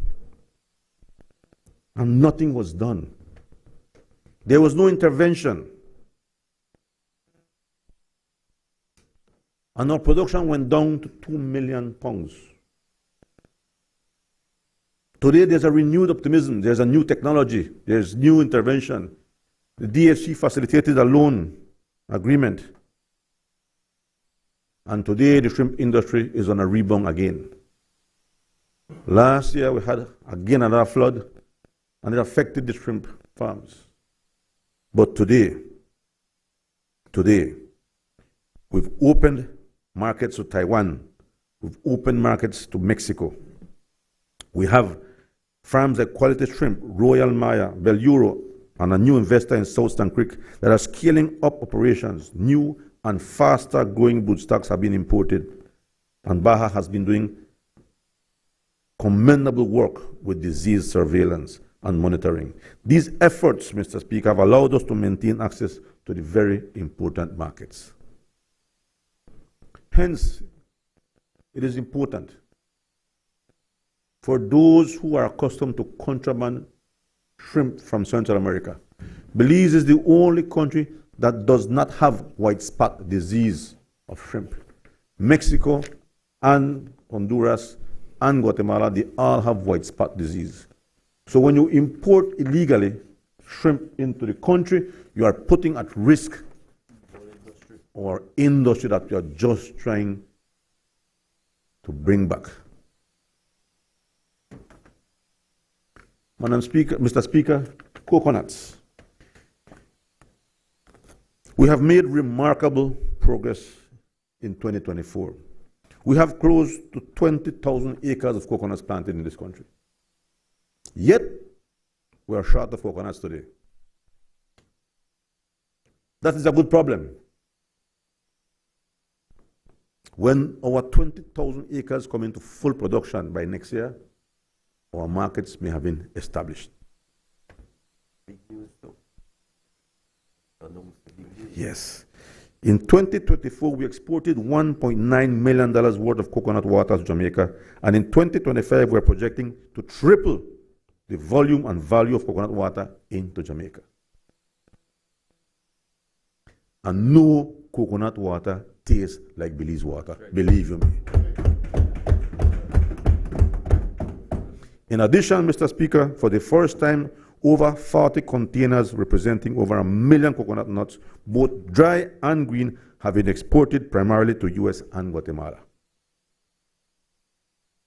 In addition, and even more exciting, yesterday at around 4:30, I received a call from the director of Senasica.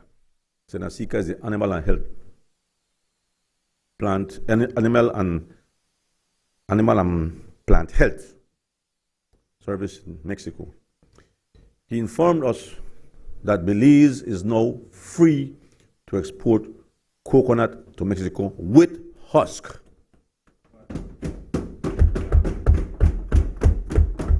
We had green light before to export coconut, but without husk, which has an added cost. Belize is the first country to access the Mexican market for coconuts with husk. And this we did through negotiation with President Obrador and now his predecessor, President Sheinbaum. We are grateful to the people and the government of Mexico for giving us such opportunity.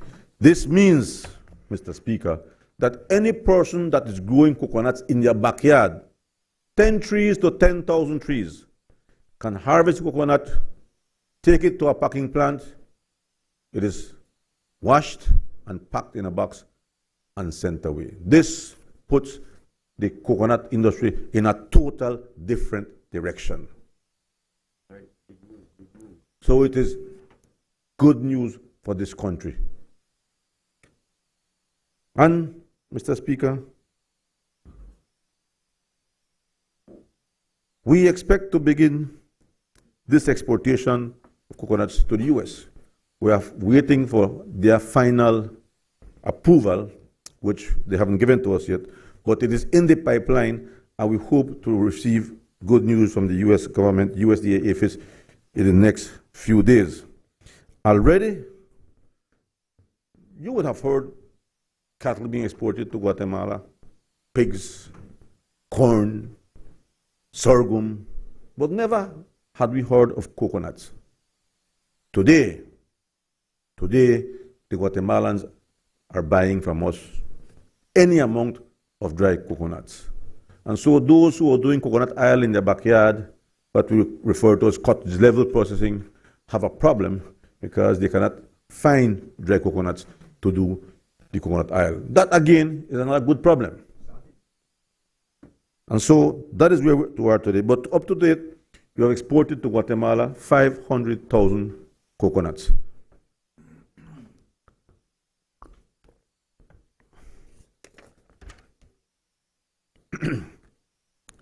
Mr. Speaker, the other export sector, agriculture exports, showed an impressive performance. These exports grew by 10.6 million from 77 million in 2023 to 87.5 million in 2024. This, Madam Speaker, includes cattle. Between 4,000 and 6,000 head of cattle have been exported to Mexico annually over the past 3 years. But this year is marking a turning point to export to Mexico. Thanks to the new protocols and export arrangements, we expect to export 10,000 head of cattle to Mexico for the first time ever. And this again, we achieved by lobbying with the Mexican government, with Secretary Verdeguer and his team. This began from his predecessor, Dr. What's his name? He had given us the opportunity to start negotiations, and now we completed negotiations with Dr. Julio Verdeguer, and so we are on the right foot with that. Further to this exports to Mexico, the 10,000 head, 35,000 head are projected to be exported to Guatemala. Similar to last year's figure, although Belize's cattle industry is now contributing approximately $80 million in export earnings, we are not ending there. We are working closely with BLPA and ORISA in building new inspection corral at the border that will facilitate inspection of cattle so that it goes into Mexico free of diseases, free of screwworms. The member for Queen's Square yesterday mentioned screwworm and the plan. Even though Belize has been having cases of screwworms, not a single day have we stopped the exportation of cattle to Mexico. Again, that arrangement was done before we had screwworms in the country. Belize was the last country to be infected with screwworm. Even Mexico, which is considered North America, was infected 1 month and 5 days before Belize. We have 5 months that we had our first case. On December the 26th, 27th, we had the first case reported in Belize. Since then, we've had cases, sporadic cases, but our numbers are still the least in the entire region. We have, up to date, about 100 cases. As a matter of fact, last night, my son called and said that my dog has screwworms. He took it in Belopan. He took it to the vet. He believes it's screwworm. It has to be sent for to the lab, but we already know what it is. So it is in Belopan. It is in Kahallet. It's all over. The North remains free. We have 2 cases only. Corozal has none. And so we have about 90 cases, or maybe 100, not more than that. Mexico has 1,500 cases of screwworm. That is because they are dispersing sterile flies in Mexico. We have had no sterile fly dispersal. So all the effort to contain this spread of screwworm is being done on the ground by Baja, the Ministry for Agriculture Technicians, BLPA, Orisa, and ICA. So the job that we are doing on the ground is really commendable. Baja is leading that effort. So we have done a hell of a job. The entire region is surprised. How is it that you have 5 months, the first infection, and you're only at 100? We have been doing a good job on the ground. It will be a matter of time before it spreads, but it will spread because it is in Belize. But up to now, we are containing the spread, and I have to congratulate Baja and the Ministry of Agriculture and all the people who are involved for doing such a good job. Mr. Speaker, the achievements in expanding our agriculture export didn't occur by chance. They are a result of strategic planning, public and private collaboration, investment in research and infrastructure, unwavering determination in the face of adversity. Never, ever have I seen such challenges in the agriculture sector. Can you imagine, Mr. Speaker, you're about to harvest a soybean, a very good crop of soybean, and just before you get into the field, it rains for 3 consecutive days. And all your investments done is gone. This is what happened last year in soybean. So we had a reduction in our yields, but nevertheless, we are still self-sufficient with soybean.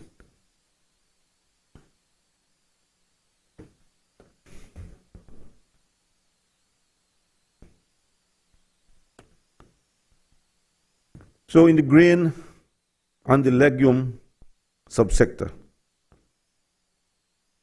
Mr. Speaker, yellow corn production saw a slight decrease of 9.4% from 22.85 million pounds in 2023 to 201.86 million pounds in 2024. White corn production, however, saw an increase of 17.6% from 24.97 million pounds in 2023 to 29 million pounds. Now, white corn in this country is produced for export. Belize is in Central America, but uniquely, we're not a country that consumes much corn. 80% of the corn consumed in Belize is consumed by animals, or 80% of the corn produced is for animal feed. In our in Guatemala, 80% of the corn is for human consumption. And they have a white corn consuming community. So our white corn goes to Guatemala, our yellow corn is for animal feed. So when you see the white corn stats go up, it's because the exports are greater to Guatemala. Rice production decreased by 5.2% from 39 million pounds to 36 million pounds. But the important thing here, Mr. Speaker, is the success story of the rice industry in the Toledo district. In 2024, Big Falls Mill purchased 2.7 million pounds of paddy. This is last year, 2024, benefiting over 200 small farmers. This is a significant increase from the only 290,000 pounds produced in 2021. So when we inherited the government, all the rice produced in PG in Toledo was 290,000 pounds. They had closed down the rice mill. They were about to sell it out. But God is great. Election came, the PUP won. And we cranked up the old machine. And we started to produce rice. And today, there are 200 farmers benefiting. And very importantly, that not a single penny has come from the government coffers to subsidize rice in Toledo, like was done many, many years ago. The farmers of Toledo have understood that for them to be successful, they have to also be competitive in quality and in price. Today, the farmers are being paid 40 cents a pound for paddy. In 2020 and before, they were only getting paid 29 cents a pound. 29 cents a pound under the UDP to 40 cents a pound under the PUP is a significant improvement for the farmers of Toledo. And so we are happy. Now that we are milling more rice, there is a need to get a new mill. Because the mill is old, it's outdated, the parts are unavailable. And so we've ordered a new mill to come in to meet the increased production of rice in Toledo.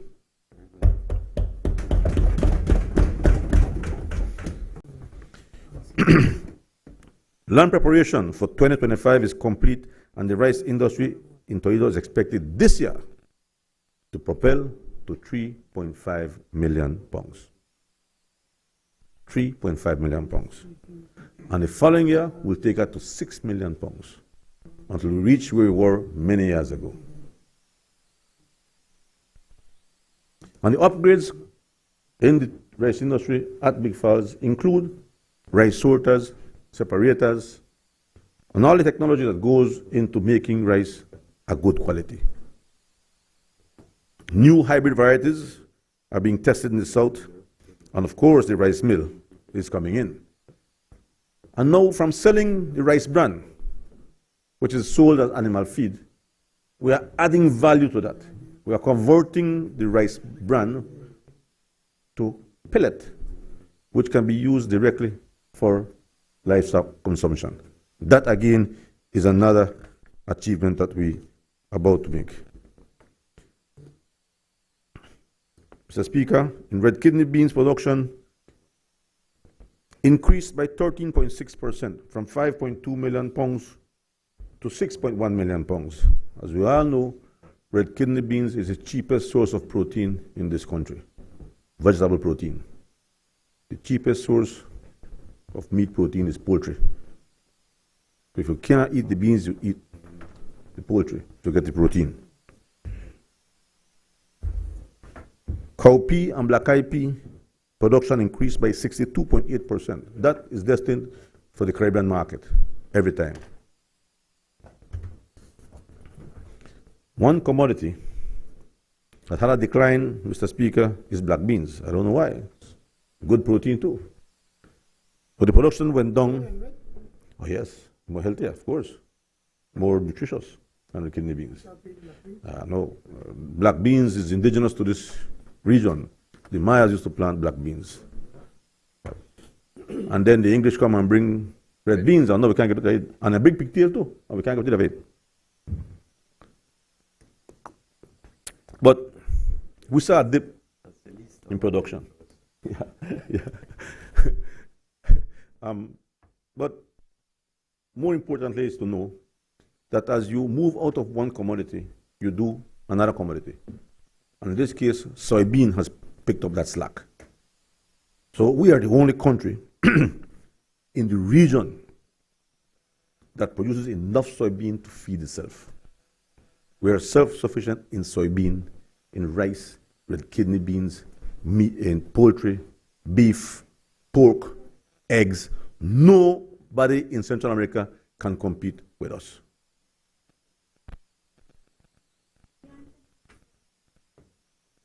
Soybean meal. Soybean has two products. Depending on the price on the market, one becomes the product and one becomes the byproduct. At times the byproduct becomes more expensive than the product. Soybean meal and soybean oil. Today, from not producing any soybean at all, Belize in 2024 produced 58 million pounds, falling from 64 million in 2023. How much was in 2020? In 2020, it was 3 million. What? 3 million. 3 to 54. We imported soybean meal. We imported soybean meal. Today, there's no need for that. We're exporting soybean meal to Guatemala, to Guyana, and to whoever wants it. But most importantly, we feed our birds every day with soybean meal, our pigs every day. And that is the reason why our poultry in Belize is still cheaper than poultry in Guyana and any part of the Caribbean and in Guatemala. Because the highest cost in any livestock activity is feed. If you import your feed, you are paying for it. In Belize, we produce our own feed for animals. And so, but very importantly,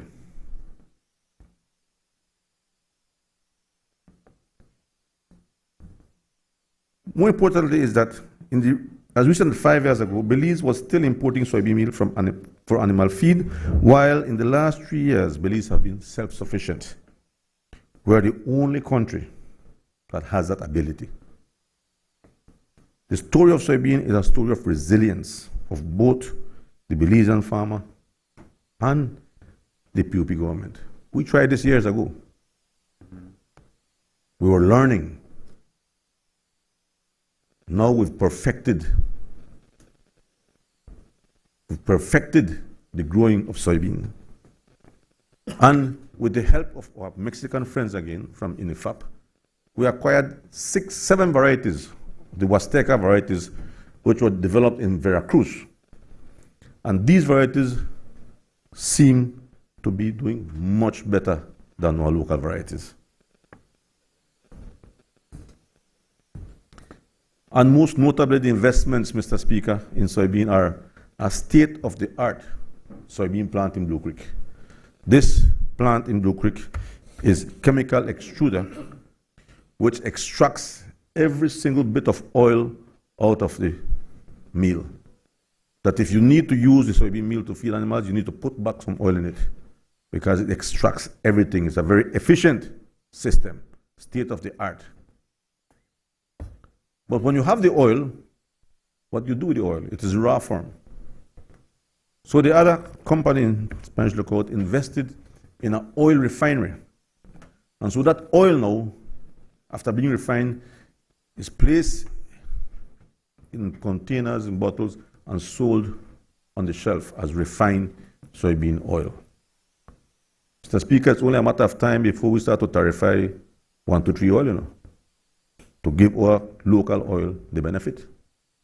You can bring in any oil you want, but you'll have to pay for it because we need to protect what we grow at home. Yeah, 0.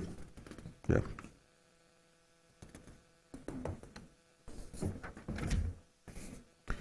Very important grain.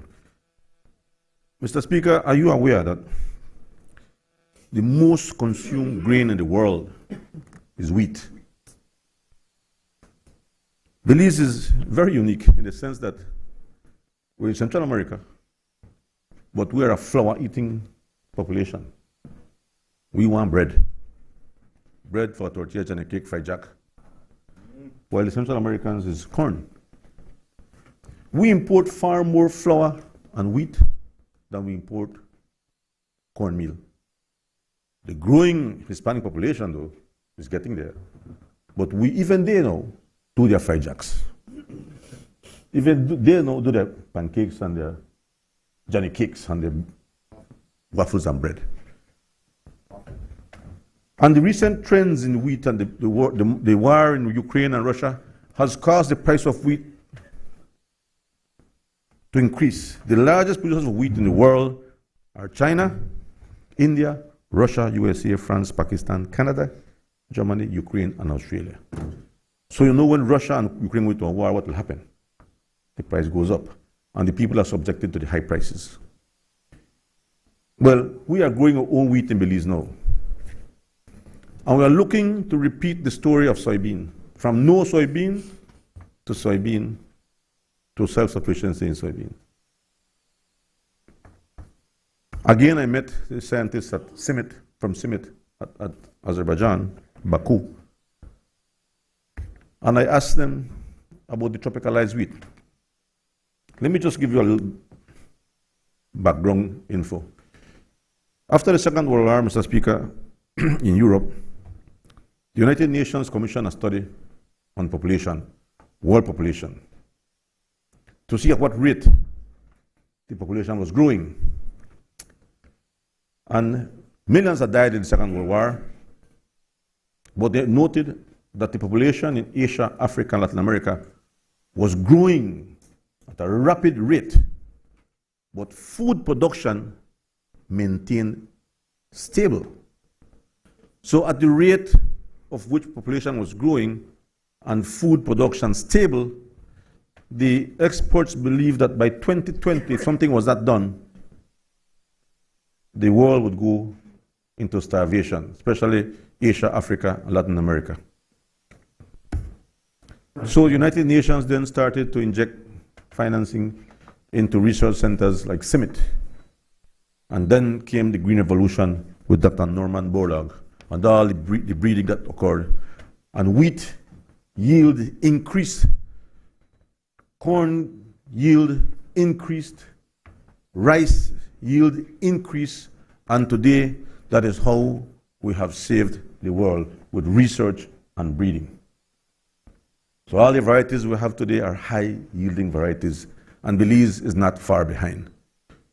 So we have partnered with CIMIT and CARDI, and they've given us varieties to test in Belize, tropical varieties of wheat. Wheat is a temperate or cool climate crop. It is not a hot and humid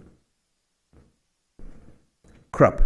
But again, breeding, research has now provided that alternative to people like us in this part of the world. And so we have two ladies leading that research, Ms. Lillian and Teresita Balan, who are researchers at Central Farm, and the wheat varieties are doing very well. In Barton Creek, we have harvested wheat already. They've made flour of it. It's doing very well. It's not the best because we're not a wheat growing country, but we can get there slowly. Similar happened with soybean. And so we on this side, Mr. Speaker, believe that we can, if not be self-sufficient, produce some of the wheat that we consume in this country, and therefore reduce our costs and stop depending on wheat imported from Russia and Ukraine and Canada. That prices go up when the war is up, and then it goes down and it goes up again.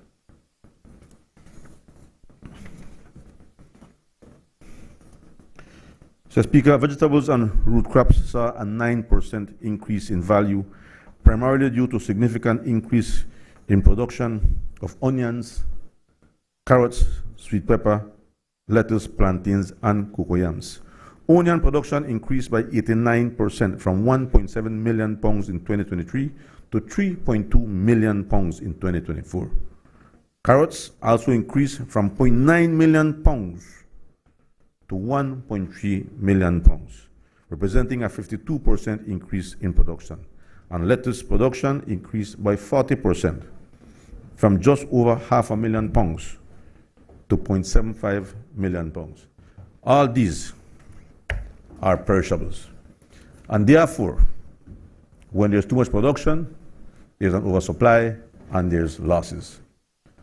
And therefore, we have had to resort to value-adding, processing. This year, with carrots, we had to convert it into juice so that we don't lose the carrots. But it's something. And the farmers, you cannot blame the farmer for producing. The farmer is doing what he knows to do best, producing. So we have to find a way to add value to our products. The Ministry of Agriculture has invested with our partners in cold storage facilities. We invested in post-harvest technology. We invested in building capacity to train the farmers. And so we're getting there slowly. But it is time for us to start to industrialize the agriculture sector. A cannery, the past 10 years, had to be a huge building. A cannery or a packing facility today can be a small room. And that is what we hoped to be investing in the next few years. Mr. Speaker, in the livestock food sector, the value grew by 9.7%, from $261 million in 2023 to $283 million in 2024. The beef sector led the growth with a 14% growth in exports and 13% growth in local consumption. The people of Belize are eating healthier. The poultry consumption per capita is 95.7 pounds. Poultry. The eggs consumption is, the consumption of poultry in 2021 was 95.74. Today, that is at 120 pounds per capita. It means that the people are eating more protein. Eggs moved from 146 to 193.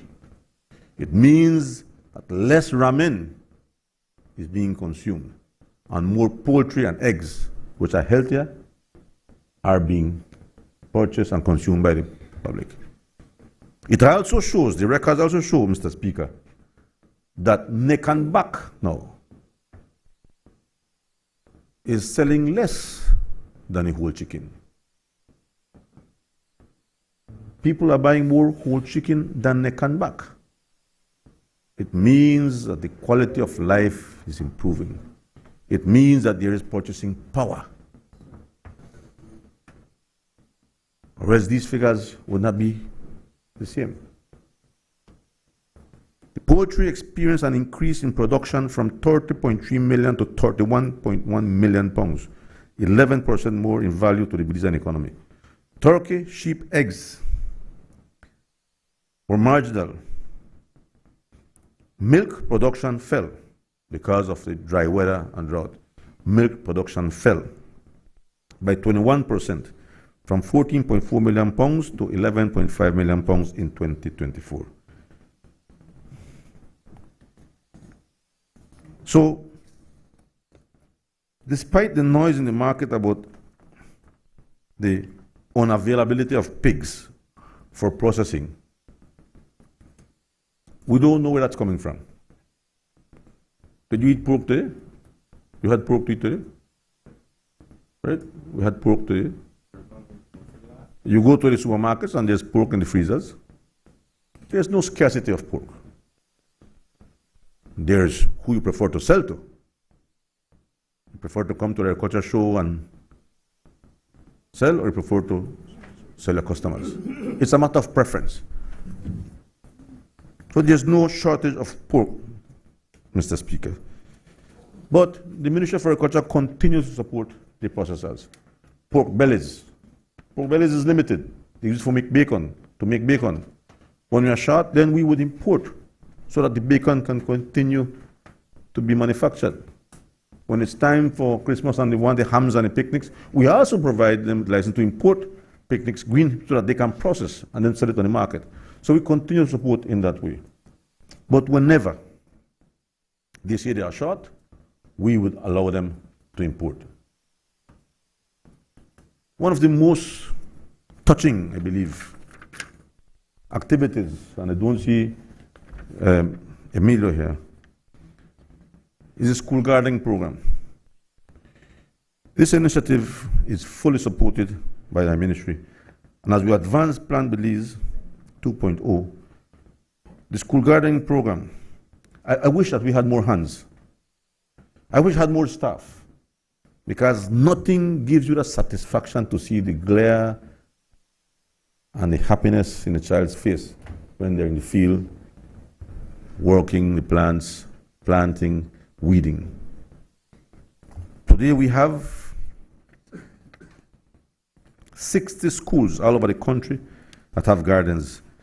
We are actively working with 35 of these schools, 7 in Corozal, 6 in Orange Walk, 5 in Cayo, 6 in Stan Creek, and 11 in Toledo.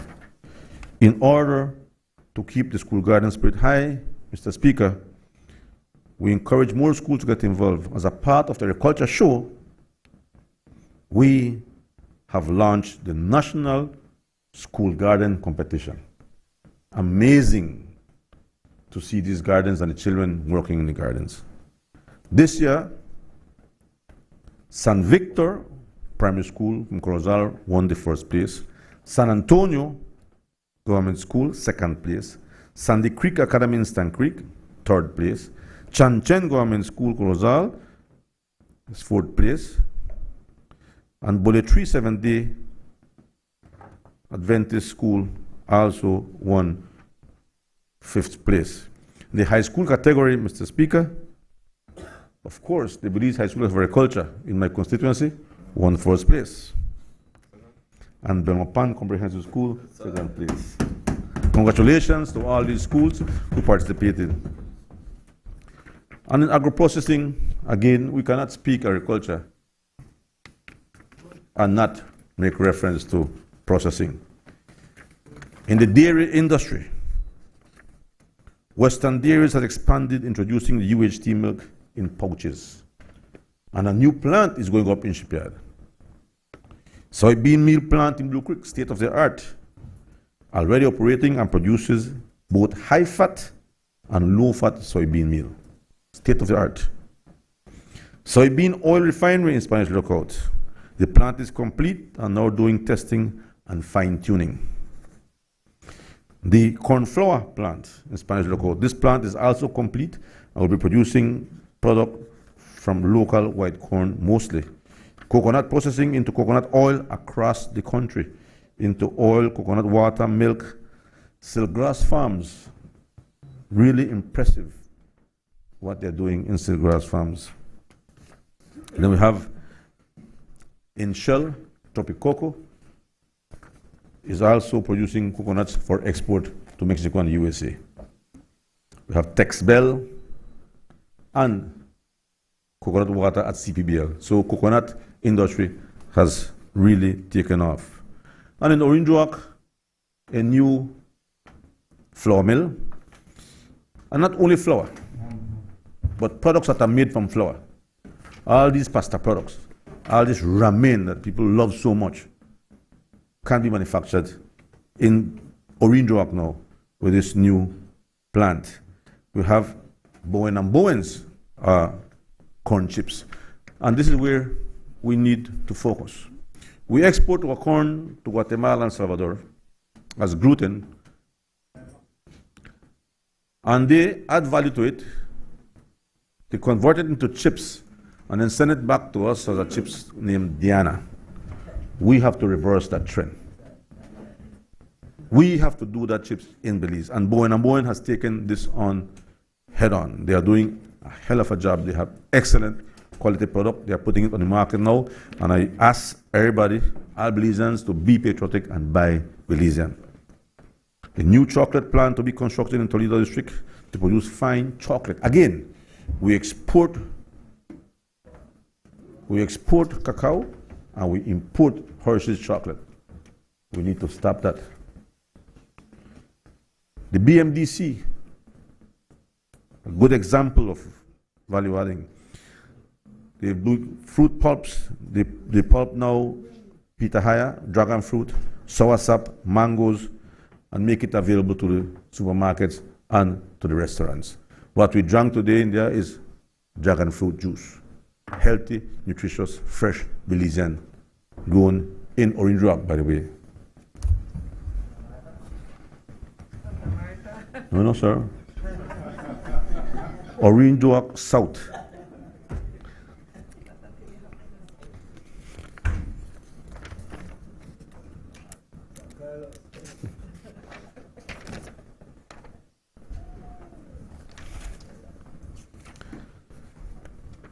It's important to mention the achievements of the Belize Marketing Development Corporation, a corporation that has really transformed the lives of producers, small producers. They have value-added carrots through Silkgrass, partnering with Silkgrass. We did the carrot juice. Belize Jewels, investment in 60 juicers and slush machines, supported by introduction of healthy beverage in schools. We targeted both tourism and youth markets to expand reach and improve national nutrition. Diversification into value-added byproducts from fruit pulps is ongoing. Repackaging of beans under the Belize Jewels brand now serves the San Pedro market. Beekeeping, we have signed contracts with the honey producers to bottle their honey and to sell locally, and if possible, we can export.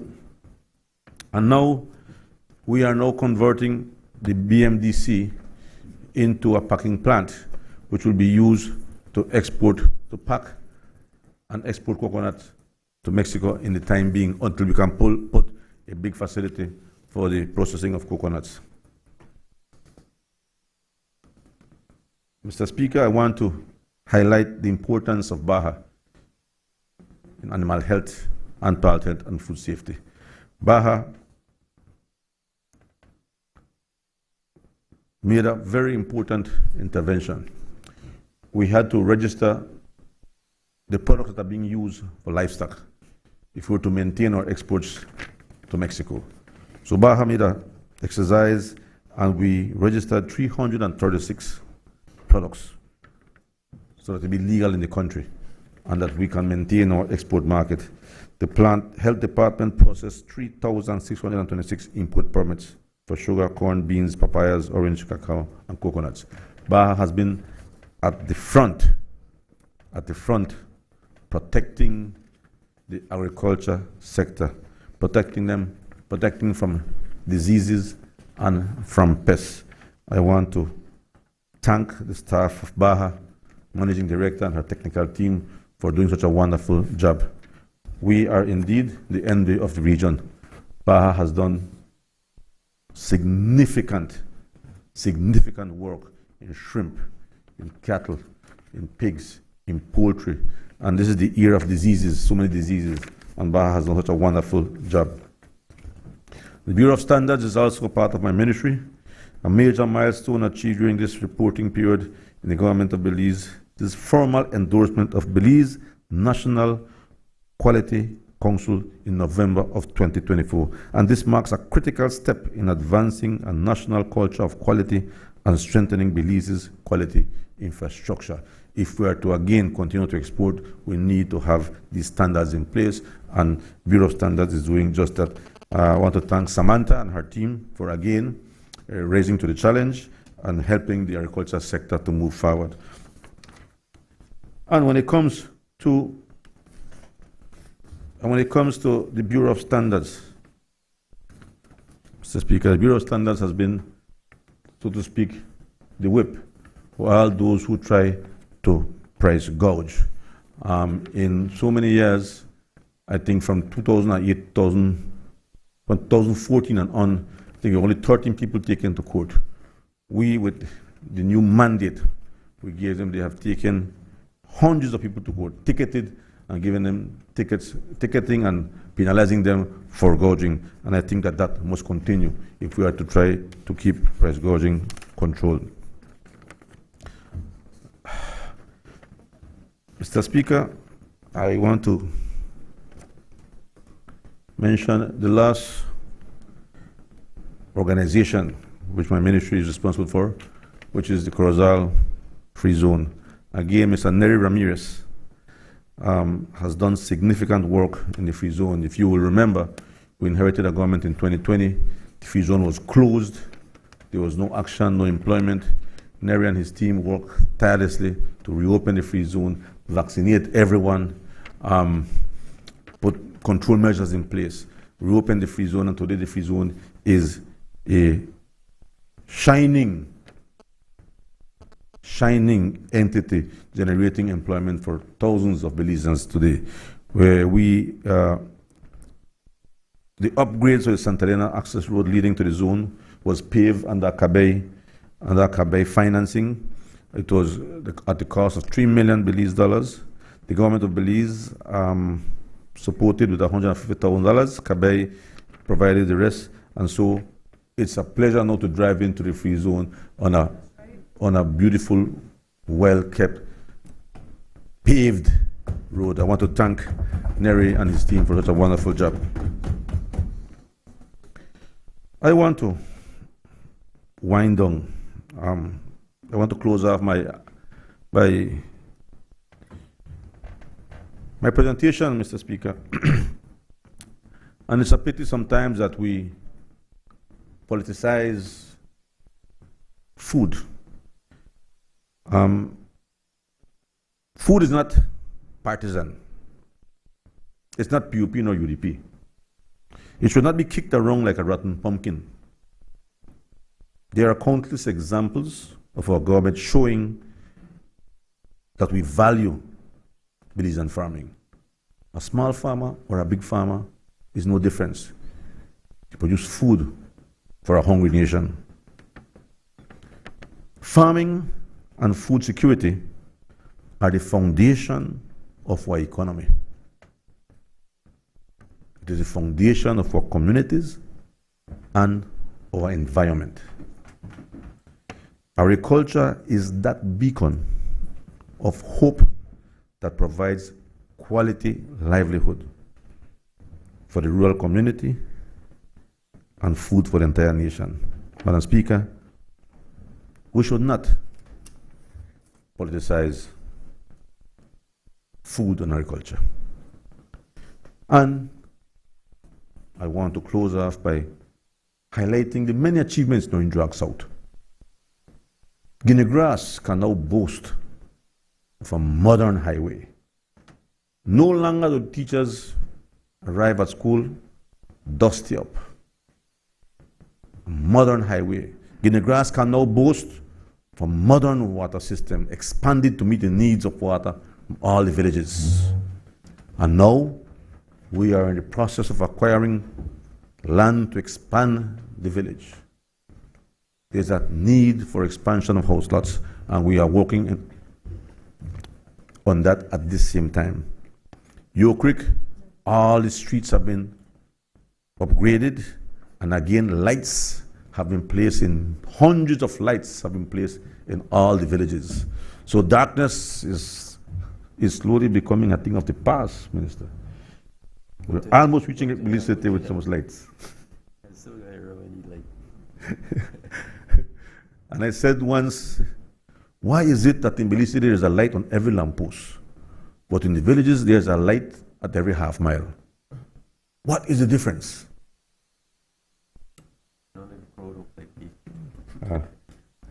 But we are slowly getting there. San Lazaro also enjoys hundreds of lights now. As one lady said, they said, no more darkness in San Lazaro. And again, we are acquiring land to expand the village. The village is growing, and we are again working on that to give out house lots in San Lazaro, in Trinidad, And in August Marriage, that is completed now. We have already done the assessment of the land. We went in again with Lands Department, thanks to Minister Hyde and his team. We are about to distribute house lots in August Marriage. And again, there is not a house that now remains in the bush. Every home has a road access. Not only road access, but good drainage. With climate change, at times, I believe that drainage is even more important than fixing roads. So every household in August Marriage has road access. And of the 33 villages in Belize that do not have electricity, 3 are in Cayo South. Unacceptable. But as we speak, we're about to connect San Carlos and Indian Church to the national grid. And the darkness will be over in San Carlos and Indian Church. And Indian Church. Oh, I love them and they love me. I have a lot of respect for the people of San Carlos. Hard-working people, humble people. They will never vote UDP.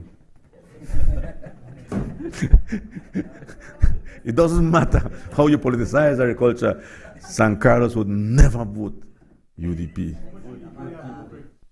In Blue Creek, there was only 3 UDPs. That's what I want. That's why we can't politicize food. It doesn't matter, right?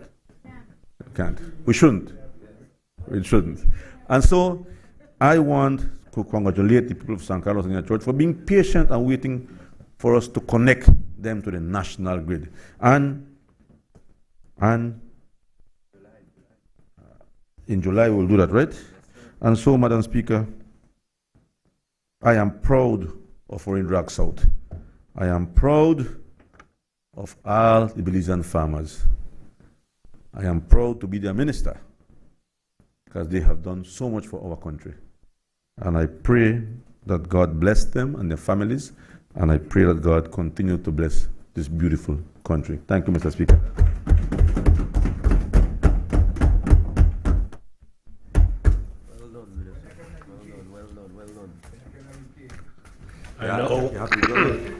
I now recognize the member for Cayo West.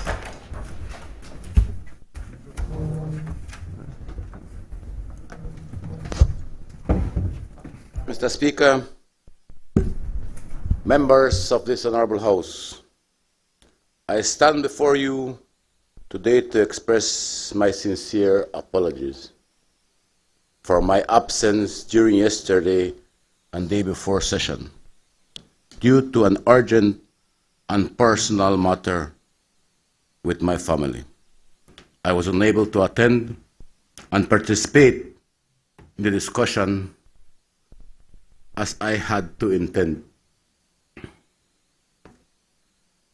Mr. Speaker, it is and it will always be my duty and privilege to represent my beautiful people of Cayo West and to ensure that their voices be heard in this honorable house. Missing the session was never my intention, Mr. Speaker, and I deeply regret not being present for such an important debate in this honorable house. I want to assure this house, and I want to assure my beautiful people of Cayo West that I am ready and eager to continue contributing meaningful to the budget discussion, advocating for the priority and needs of my Cayo West constituency. I appreciate your understanding and professionalism, Mr. Speaker. I remain grateful for the opportunity to serve alongside with my fellow representatives in the pursuit of progress for our beautiful Cayo West and our nation of Belize. Thank you, Mr. Speaker, and esteemed members of this House. I want to congratulate everyone in this honorable House.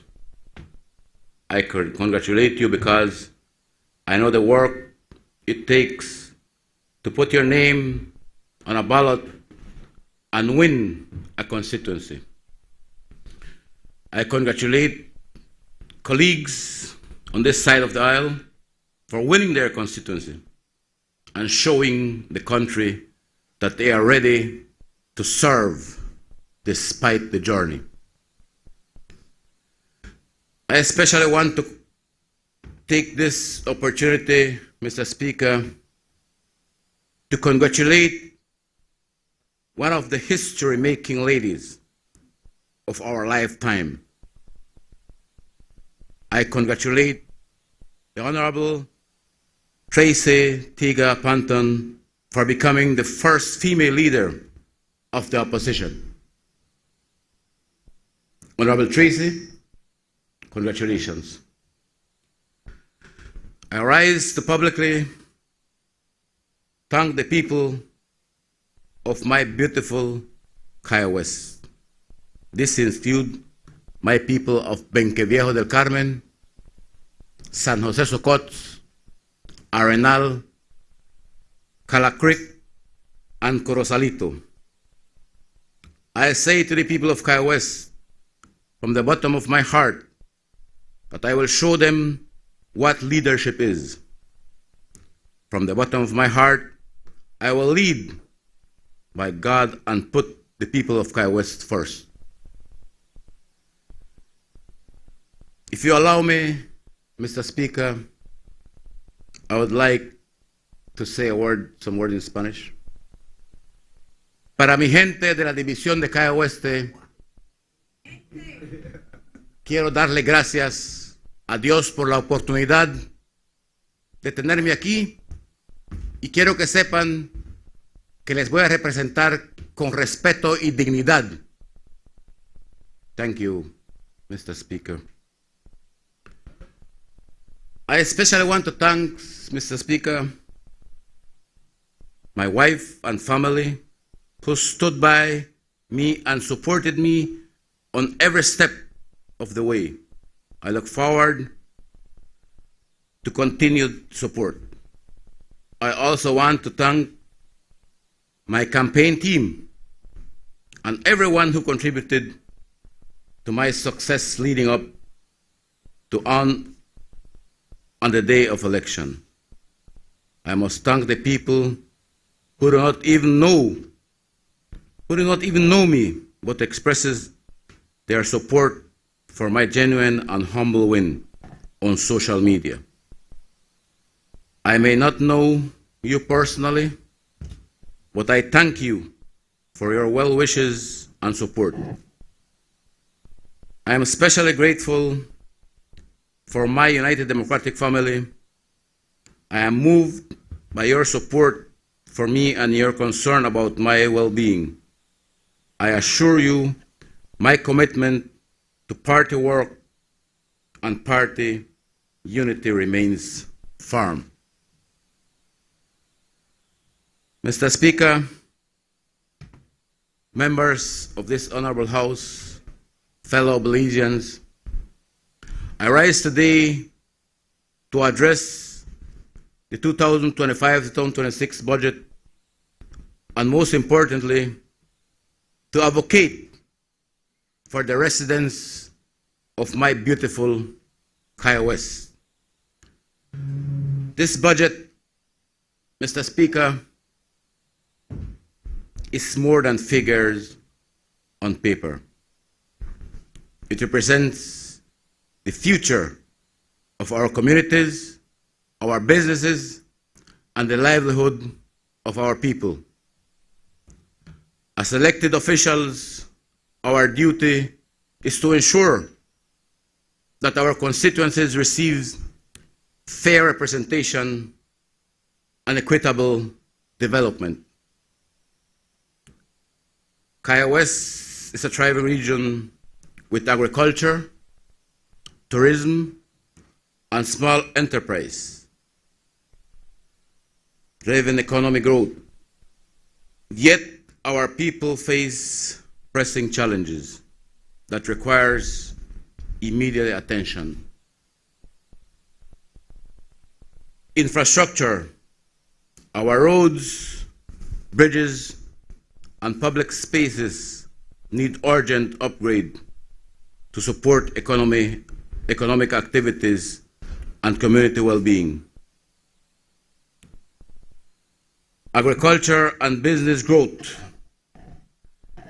Our farmers, Mr. Speaker, our farmers in the Waterhole area, in Camp 6, and all rural communities in my constituency require better access to resources, markets, and financial support, strengthening the backbone of our economy.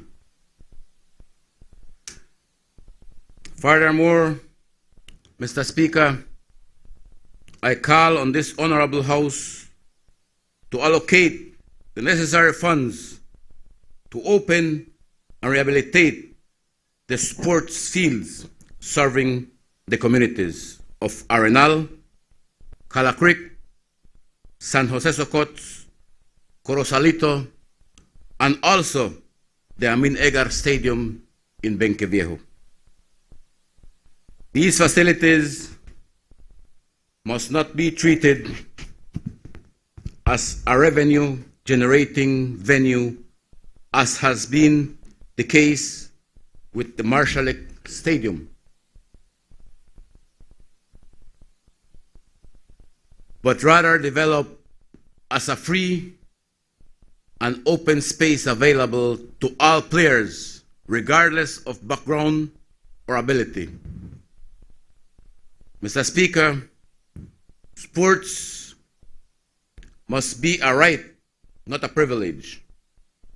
If we invest in our athletes, that means we are investing in our future. A national budget meets the needs of our citizens, while investments and infrastructure, security, and healthcare are commendable. We must ask, Mr. Speaker, are we truly addressing rural communities like Cayo West, where basic necessities still lag behind? I would like to mention one of my smallest village. It's Cala Creek. Mr. Speaker, I have been to Cala Creek about 10 times. When people die, when they pass away, Cala Creek doesn't even have a cemetery. The families have to bury their loved ones in their own backyard. Incredible, Mr. Speaker, but this is what is happening in the Cayo West constituency. I'm not blaming anyone, I'm not criticizing anyone. With all due respect, I urge the Minister of Natural Resources to look into this matter. Exactly. This is not about PUP or UDP, officer, Minister. This is about the need of my constituency. It is not Contreras anymore, it is Miguel Guerra, the honorable representative. And I'm not a PUP or UDP. Here, in this house, I represent the people of Cayo West, not any PUP or UDP. This budget, Madam Speaker, are we ensuring equitable distribution of resources across all constituencies, including those heavily dependent on agriculture and tourism?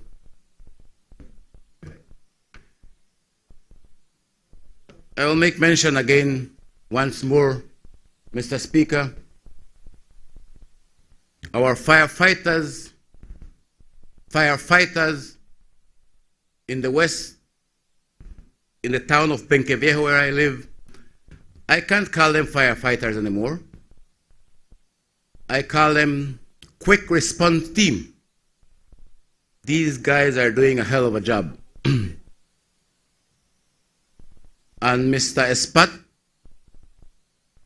who doesn't allow me to lie, was along with me when the landfill was on fire, because we assisted these firefighters with water, with drinks, with food, just to get to know when I reached Benke fire station that their boots are rotten, Mr. Speaker. These are the people on the front line, on emergency. We need to take care of this quick response team. And I am telling you again, they are doing a great job in Cayo West.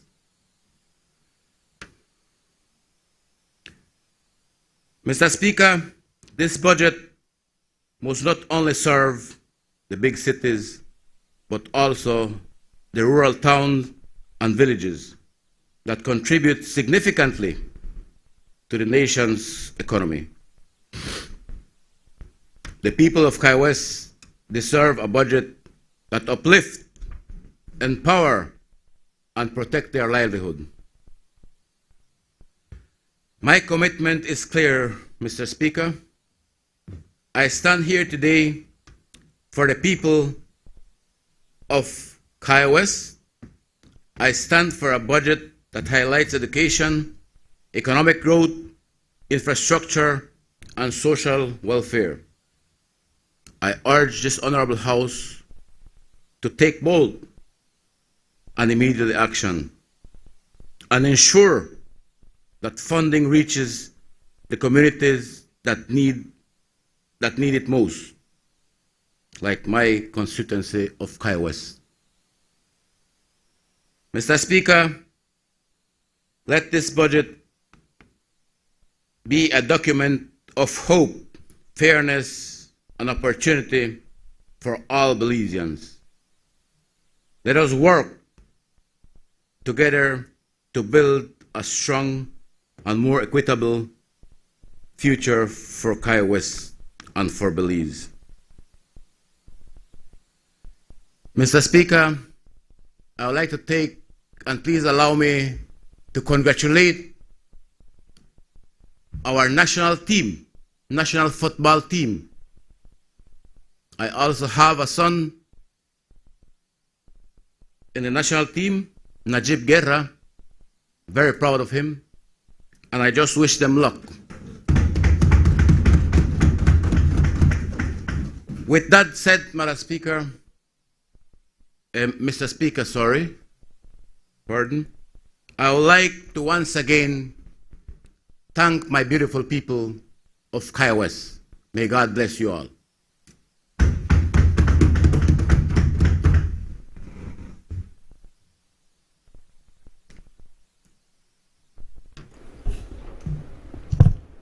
Thank you. I now recognize the member for Corozal Southeast.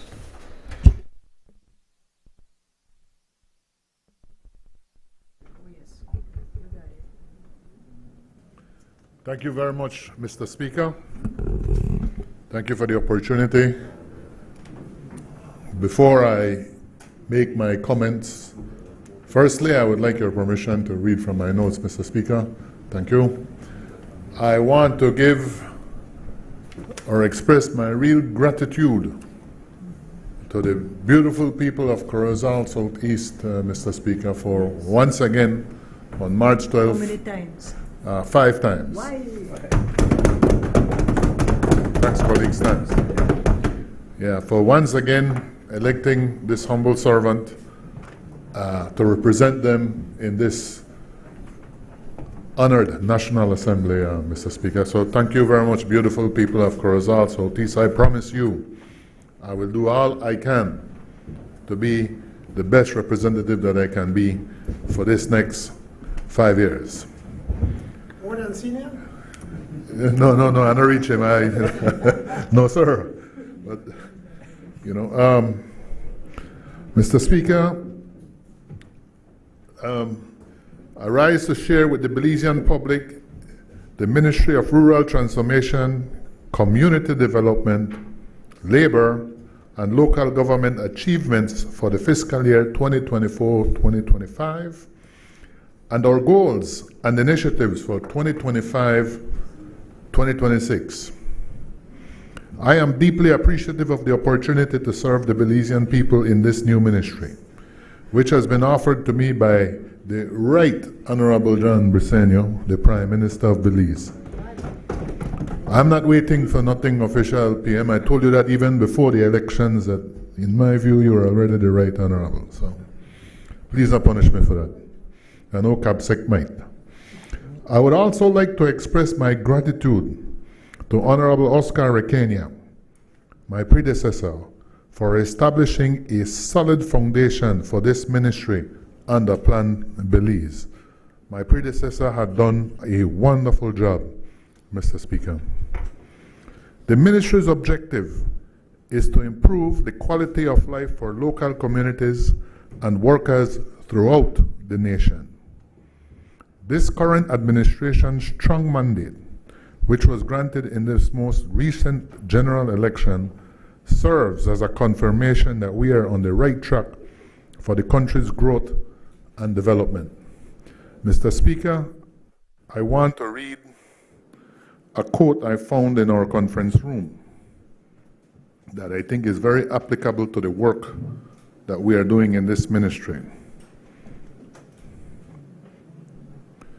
Let me, one moment to find it. When I got in, Mr. Speaker, the first time in the conference room, there was this beautiful quote that every week when I go, I read it to remind myself of the work that we are doing. It says, social reality is not created by chance, but by human action. Therefore, it cannot be changed by chance. Social reality, Mr. Speaker, occurs through action. Another person once said, all problems can be resolved through action. And since my predecessor was a man of action, I hope I do him well and proud by being one of action in the ministry for these next 5 years. In the Department of Rural Transformation, Mr. Speaker, we have a bid to expand access of potable water in communities. The Department of Rural Transformation has acquired a new well rig truck capable of drilling 1,000 feet. This is in thanks to the Ministry of Finance and the Republic of China, Taiwan. This new well rig truck marks the first acquisition of a new truck in more than 2 decades, Mr. Speaker. And I want to tell you that we are angling to get another well rig. Through the expansion, construction, rehabilitation of rural water systems throughout the nation, we have been able to enhance the quality of life of more than 30 communities, such as the far reaches of Machakila in the south, Armenia in the west, in Progreso and Chunush in the north, just to name a few communities, Mr. Speaker. We estimate that these rural water systems that we have improved on impacts the lives of at least directly 18,000 Belizean citizens, Mr. Speaker, and we're very proud of how we are working in this ministry. One of the abandoned communities in the north once, before Honorable Kevin got in, which was Santa Marta, the water was very rusty orange. I was informed that the water actually looked like some kind of a carrot juice. But now, thanks to UNICEF and our ministry, they have clear, potable drinking water flowing in their homes. By connecting households in 6 rural communities such as Dolores and San Vicente to mini-grids or standalone solar systems, we have made possible their access to renewable energy. This initiative, Mr. Speaker, has been accomplished as a result of an effective partnership with the Department of Energy, and it is in part of our overall endeavor to ensure the sustainability of our water systems. Mr. Speaker, we have acquired and installed more than 1,500 water meters to enhance the fiscal administration of the systems and to safeguard and conserve the supply from our aquifers. These include San Pablo in Orange Rock. For the first time in many years, water systems are now displaying surpluses as they have paid down their expenses. Mr. Speaker, when the government got in, revenues collected was about $3 million. To date, revenue collected now is about $6 million. A 100% increase, all increase in collection of revenues thanks to prudent financial management and as well proper supervision from the Ministry of Rural Transformation, Mr. Speaker. We, in our ministry, will further the vision of Plan Belize 2.0 by creating and implementing a digital accounting and billing system for water boards for the first time. This will enable us to further fortify and improve the operational and overall administration of water boards, thereby enhancing service delivery and accountability. Mr. Speaker, some of the stories you hear, I remember someone tell me they went to a village and when the system came in, you had certain people who would just abuse it. They would start to wet the streets, fill up the tanks, their water tanks and all that for their agriculture, but then they're not paying for the amount of water, and then they begin to deprive other households. With this accounting and billing system, Mr. Speaker, we'll be paying for the consumption of our water. Through the assistance of the Central American Bank for Economic Integration, CABE, we will establish and execute a national rural development strategy to facilitate the coordination of initiatives aimed at enhancing the quality of life in rural communities. To enrich the quality of water that rural residents receive, we will be collaborating with the Inter-American Development Bank and the Belize Social Investment Fund to implement a disinfection initiative for 21 rural water systems. Critical, Mr. Speaker, I don't want no one to overlook that. Implement a disinfection initiative for 21 rural water systems. By the end of July, BWSL, and this is important news for me and my community, BWSL will install a new reverse osmosis purification system on behalf of our ministry in the lovely village of Sartaneja. Thanks to the partnership with the Protected Areas Conservation Trust Pact, I don't see my colleague here to thank him, residents will have access to clean potable water in their homes. As part of our ongoing partnership with PAC, we will also be implementing a flood mitigation project that is designed to reduce hazards and improve climate resilience in vulnerable communities. In the Department of Labor, Mr. Speaker, we are dedicated to improving the quality of life for Belizeans. We have launched a new Decent Work Country program, DWCP, in partnership with the International Labour Organization, the ILO, in our Labour Department. The DWCP offers a comprehensive strategic framework that is intended to foster decent, safe, and productive employment opportunities for all Belizeans. Also, there's a Prosper initiative which is funded by the European Union, and it will be the starting point for the implementation of this Decent Work Country program in collaboration with the ILO. This initiative is designed to foster sustainable economic development in the South through entrepreneurship and capacity building. The South is not forgotten, Mr. Speaker. We're still working with them, and I know Minister Rekenya and Minister Osmond will not let me forget it, Mr. Speaker. We are committed to the ongoing modernization of the Department of Labor Services by implementing the electronic delivery of temporary employment approval letters. We have implemented an environmentally friendly solution that has enhanced the efficiency of our services. In partnership with the Department of Immigration, we have created a new seasonal migrant workers program that is tailored to the requirements of our local industries and is designed to encourage responsible labor migration. We expect that this initiative will be implemented by the end of the month, Mr. Speaker. And I can speak to this personally, Mr. Speaker, as an elected rep. I remember campaigning, and the community of Little Belize, who I know normally they provide their own workers and they do their own stuff. When I went and in my campaign, they were asking support for this seasonal migrant workers because for some reason even they are having problems with laborers to harvest their crops. We will conduct a thorough examination of the Labor Act and revise Belize's labor laws to align with the requirements of a modern economy. We have pledged to increase the minimum wage to $6 per hour under Plan Belize 2.0.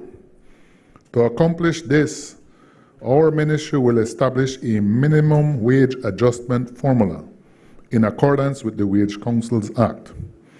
This formula will ensure that the minimum wage is adjusted based on real-time economic data to prevent workers from having to wait for years to receive equitable compensation.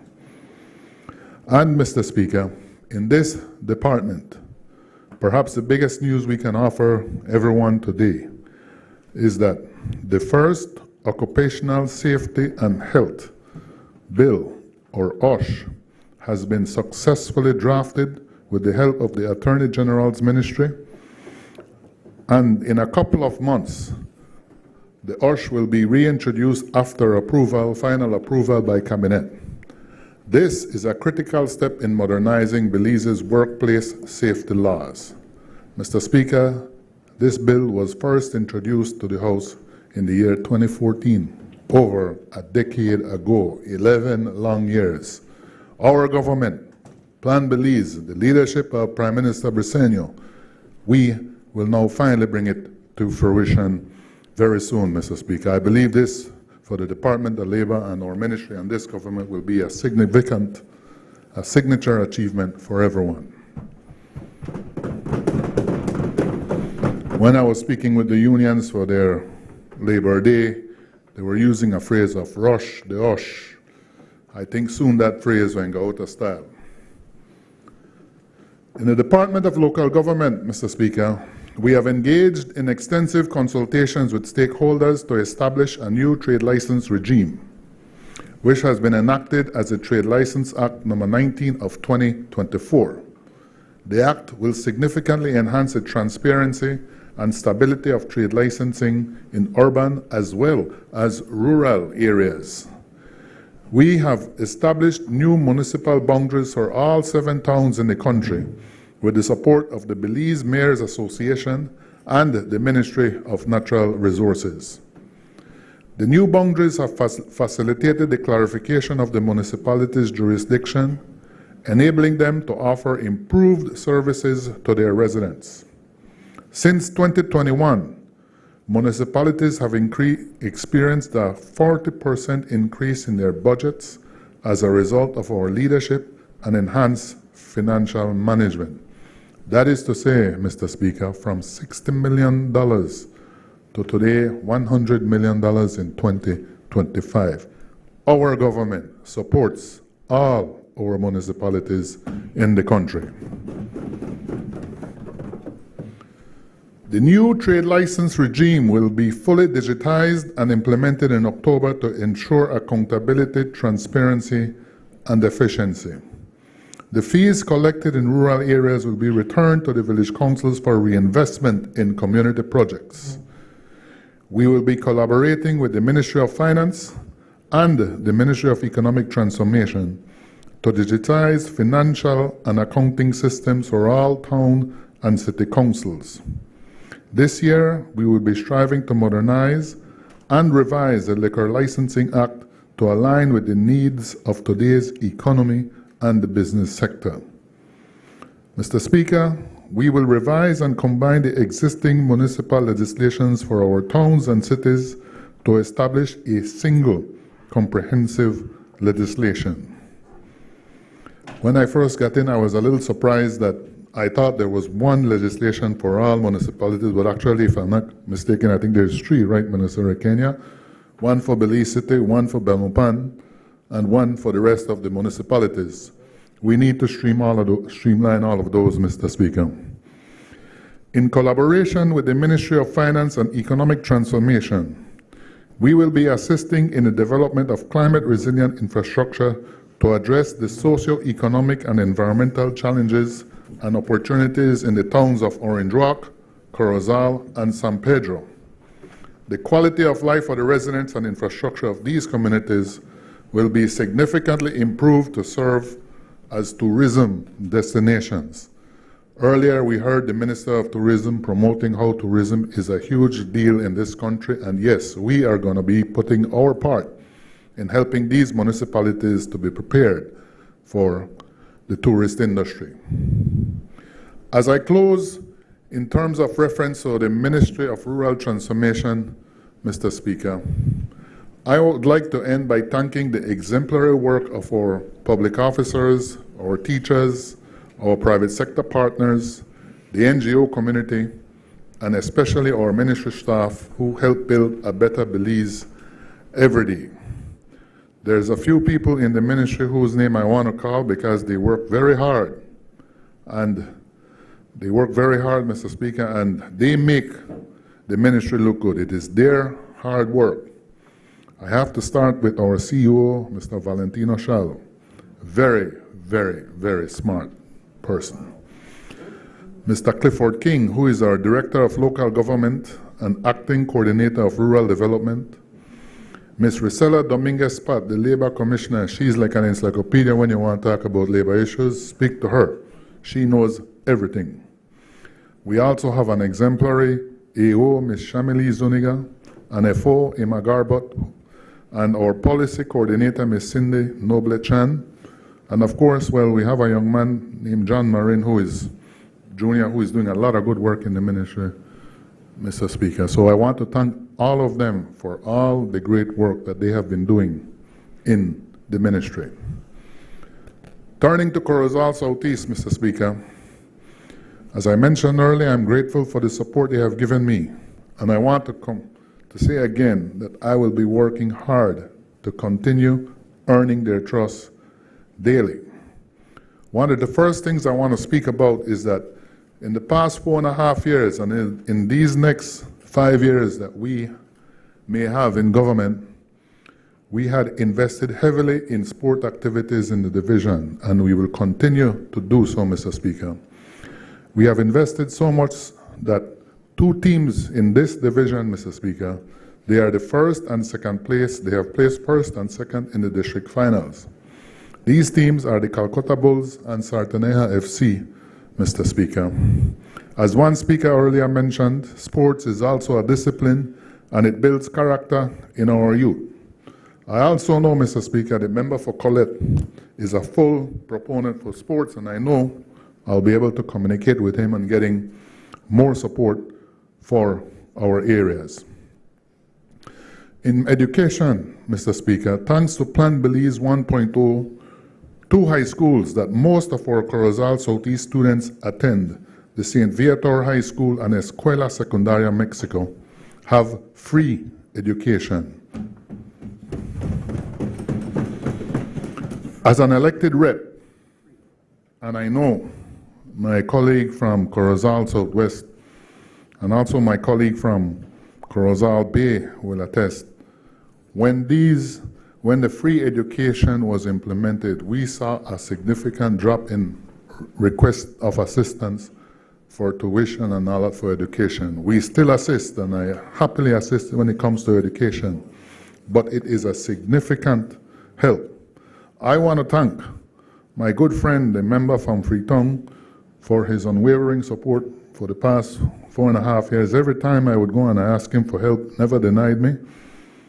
The new minister now, member for Toledo West, Minister Rekenia, I know he will always be helpful. He was always helpful to me in the past. I know he will continue to be helping in terms of educational support.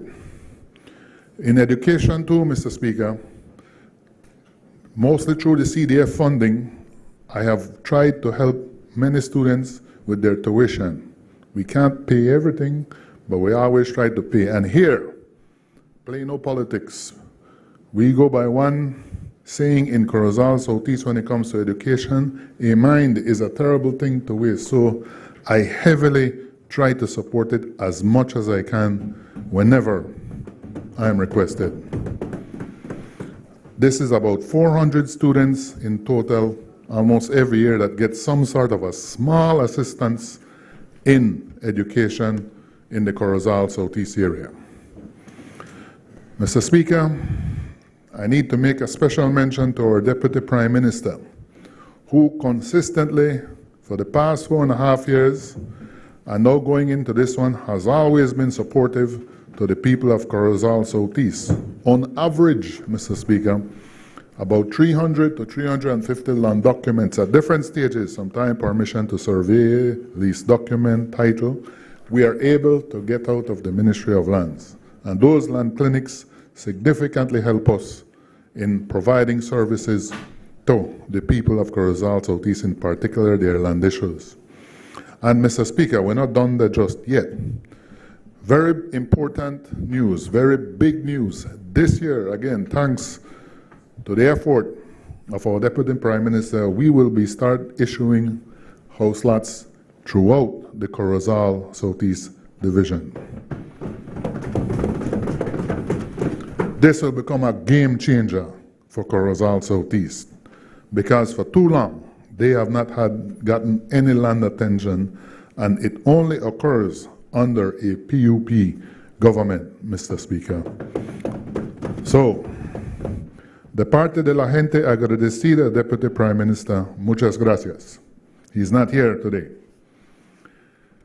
In Chunush, Mr. Speaker, Plan Belize 1.0 and now Plan Belize 2.0 will have made major investments in terms of providing national health insurance. Again, the implementation of NHI in Chunush significantly impacted the requests for support for medical help in that area. You really felt the impact of it, just felt significantly. All right? I mean, we still assist people with medical stuff, but Mr. Speaker, NHI really is helping the Corozal Southeast Division. Free education and the new RO water system in Chunush. In Kapabank, Mr. Speaker, with the Village Council, we are working heavily to restore the lagoon front from soil erosion and the effects of climate change. In Progreso, we have this budget and previous budget have provided for the paving of the Progreso San Esteban Road. I heard it mentioned from the Minister of MIDH, and I want to personally thank the Prime Minister again, sir, because I know you have personal affection for that area, and I know you are the driving force in getting us to get that road paved. Thank you again, sir.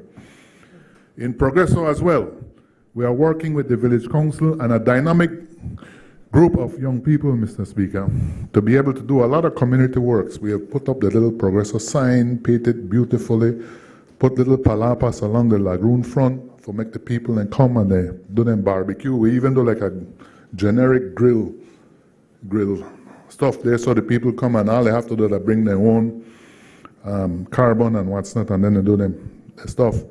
All right, a lot of community work. We built a bathroom for the football field in the past. You know, you go play football, people would have to go beg the neighbors for use bathroom. Now, no, they have their own bathroom, so that is a thing of the past. In the village of Ranchito, we continue with works for a new village park, and as well to continue to repair the community center. In Carolina, we will work to continue supporting the needs of the villagers. In Calcutta, we will keep investing in sports. In Calcutta, I'm quite proud of the Amin Jamid Manzanero football field, Mr. Speaker. Amin Manzanero was a footballer, sadly cut down in the prime of his life, but he would have been a rising star in football, but he's no longer here, and so we put the name of the football field in Calcutta in his name. So we had invested heavily in the past 4 years, and we'll be investing more in the different football fields within the Corozal Southeast Division.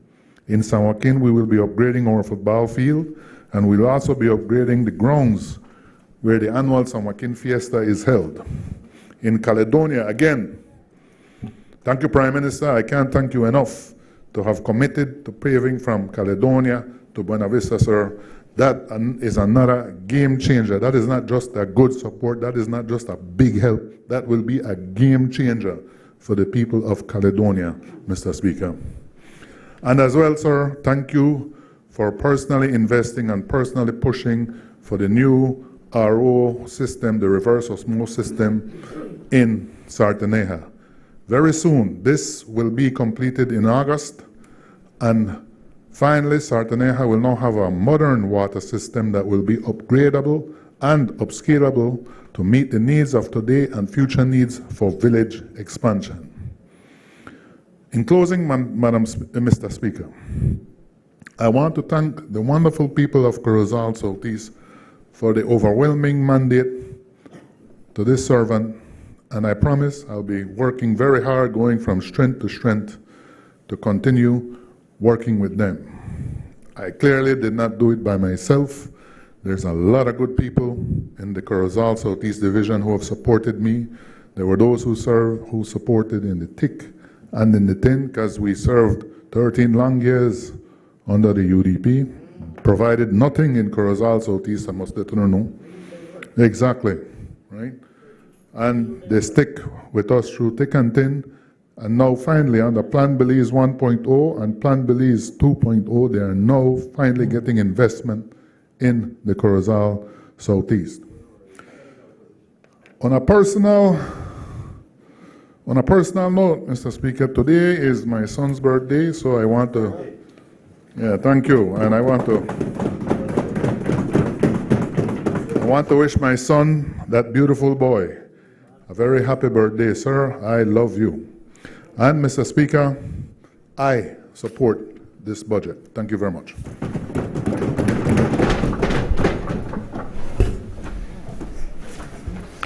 I recognize the member from Corozal Southwest. Thank you, Mr. Speaker.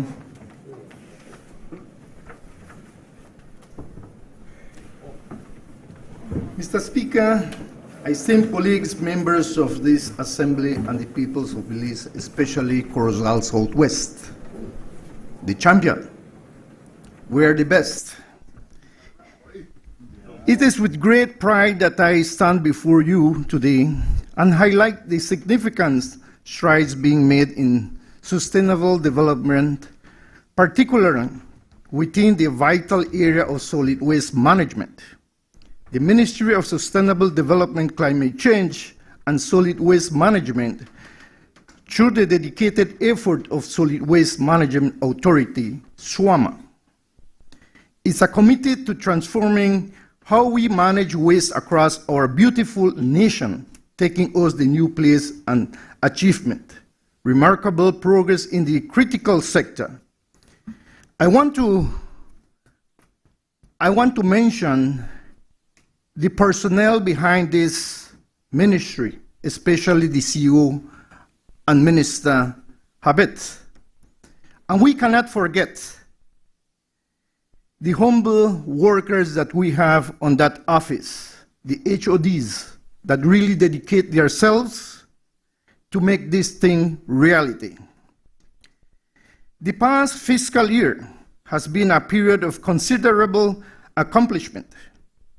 We have successfully expanded the reach and impact of SWAMA, bringing environment-sound waste management practice to a larger portion of our population.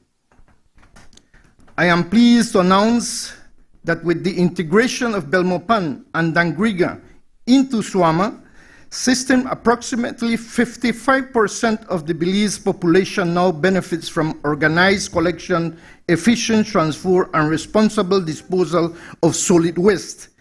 This represents a major step forward in our commitment to clear and healthier Belize. As we speak right now, in my constituency, we have some equipment in the area of San Roman that they are doing the cleaning of a lot of debris. The information I get just now, they already haul 60 dump trucks of garbage from the street that leads to the college, to Concepcion and Louisville. So you can imagine, these have to stop. We have to put the debris where they need to be. Furthermore, the establishment of Operation Transfer Station has not only improved waste disposal, but has also spurred local entrepreneurship.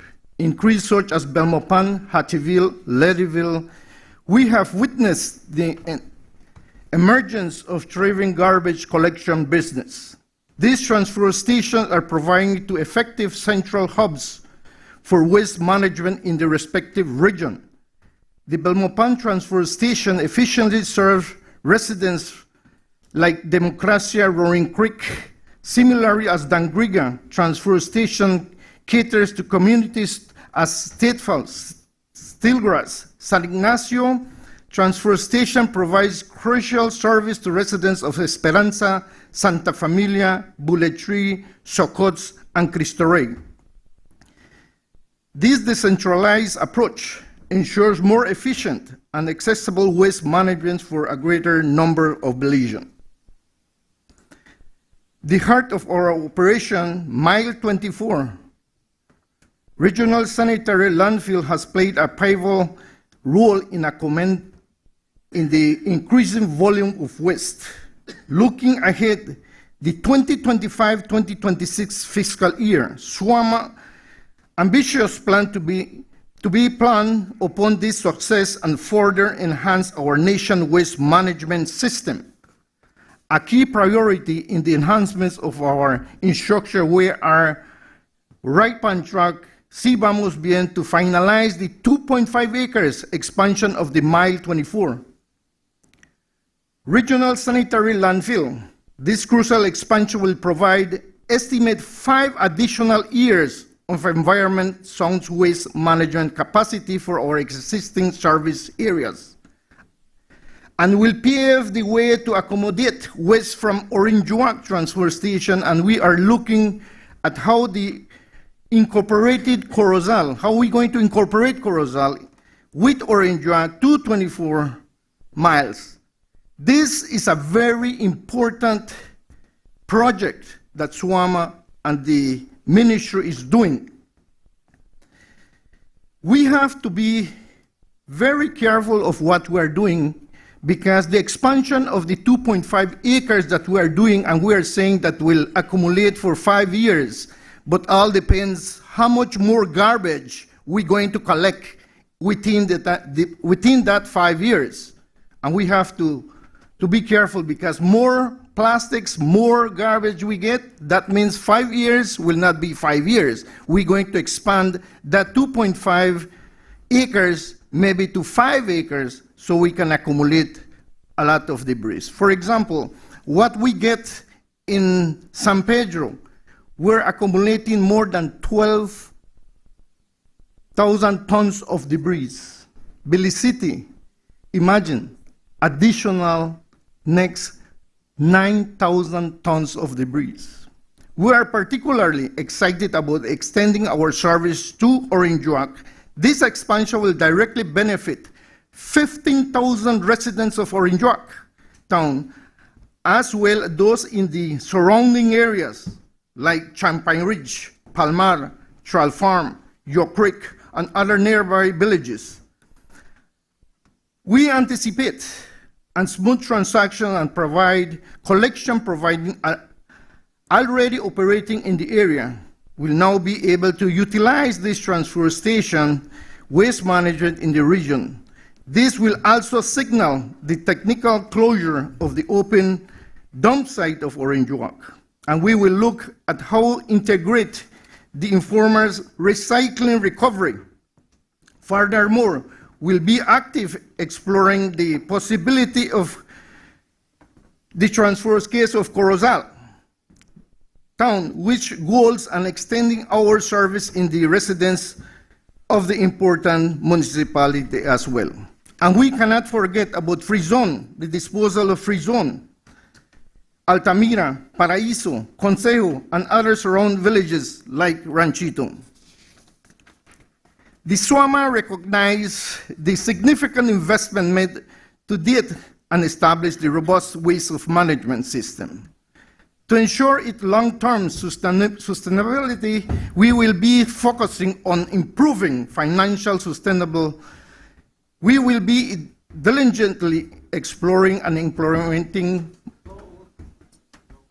a cost recovery mechanism to finance the organization operation of the solid waste management system, ensuring its continued effective and expansion. If we mention Orange Walk and Corozal, if I'm going to approve this budget, and I will approve this budget, PM, please support Orange Walk and Corozal for this new era, for this new venture. Mr. Speaker, if you allow me, I want to jump to my constituency. I want to give thanks to the people of Corozal Southwest for giving me the opportunity, the third time, to be here to represent them. In 2012, when I came here, I was begging for a police station. We heard the member of Caribbean Shores that is a reality. Thanks to the People's United Party now. The same time, I was begging to the Prime Minister. The school of San Narciso is more than 80 years old. I'll crack up. Now, I beg to my good friend here and colleague, member of Toledo West, you are the champion. You are the Minister of Education. Please, do not forget San Narciso RC School. We need a new one. But I cannot ignore my colleague, member of Freetown. And I will repeat myself. In 2012, the amount of money that we get per year for education was $9,000 per year. Colleagues that was here, remember that? Right. And they gave us how to spend that $9,000. You have to spend $4,000 on high schools and $5,000 on schools. Corozal Southwest, we have 13 schools and 3 kinders. Imagine to spend $5,000. Please, now we have free education in Escuela Mexico. And we cannot forget the amount of projects that we already did in Corozal Southwest. Thank you to the Prime Minister. We can start with the development of Corozal Southwest when we won 2020. In 2020, remember COVID was on. The economy was very bad.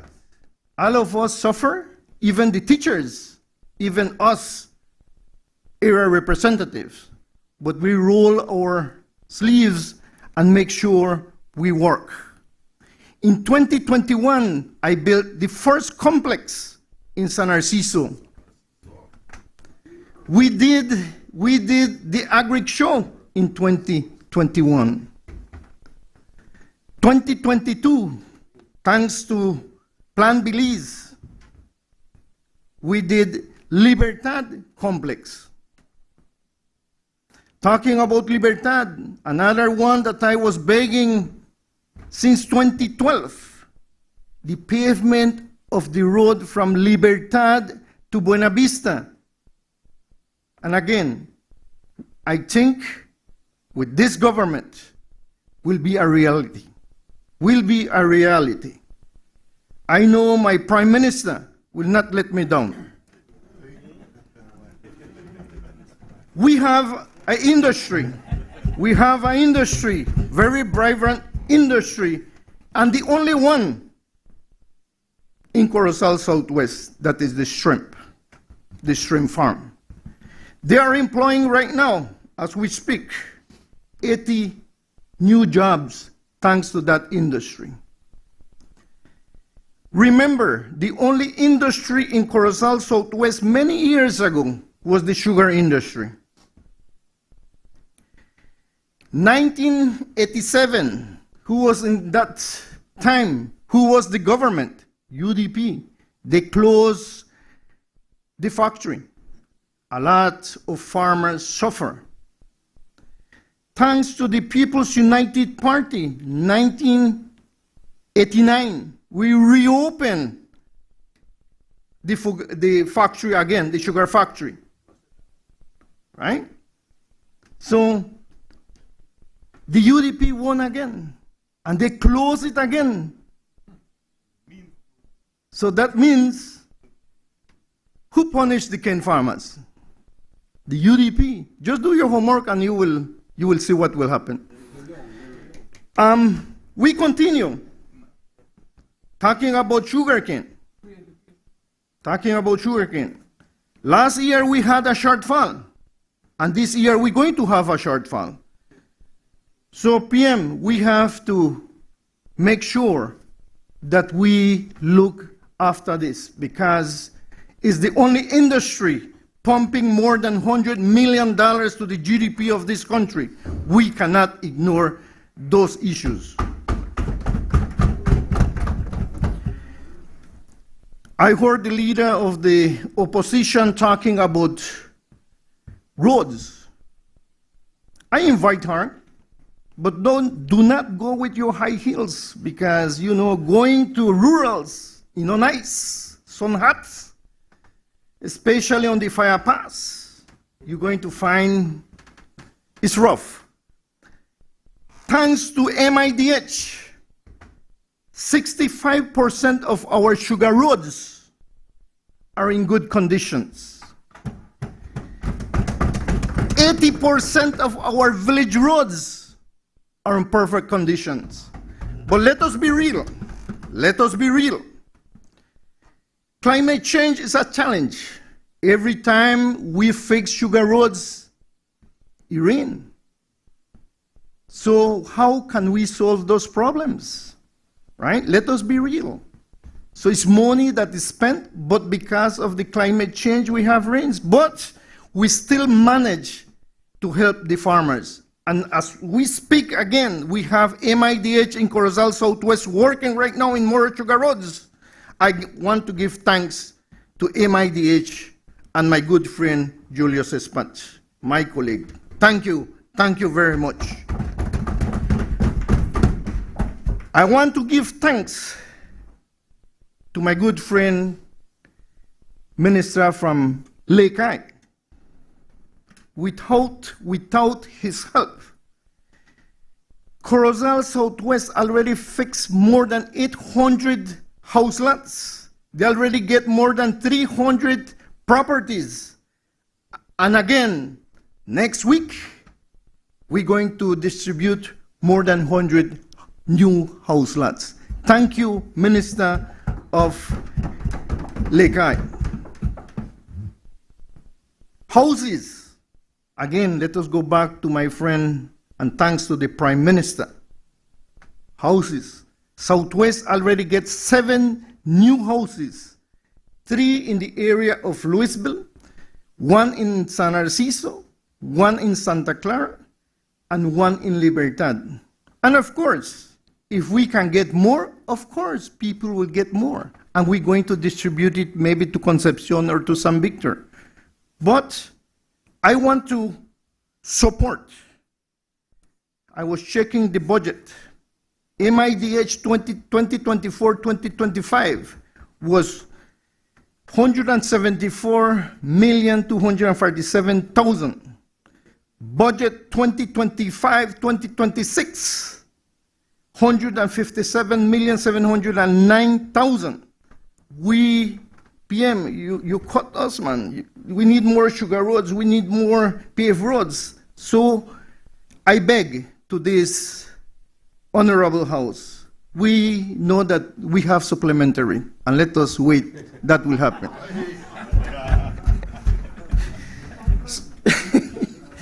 So let us work together. I want to give thanks to the past ministry, led by my good friend from Toledo West, Honorable Oscar Requena. 4 years and 3 months, we worked diligently with the CEO and the good staff that we had.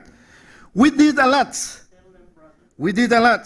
Countrywide. There's no village that said they never receive a help. We gave pipes, we gave meters, we helped them with their water pumps, we helped them with, man, name it. Man, never in this country was the airlift of old wells. We did it countrywide, and that thanks to Plan Belize.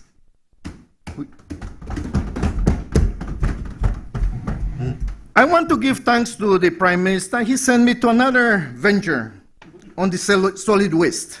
It's a challenge. Yes, it's a challenge. No job is not a challenge.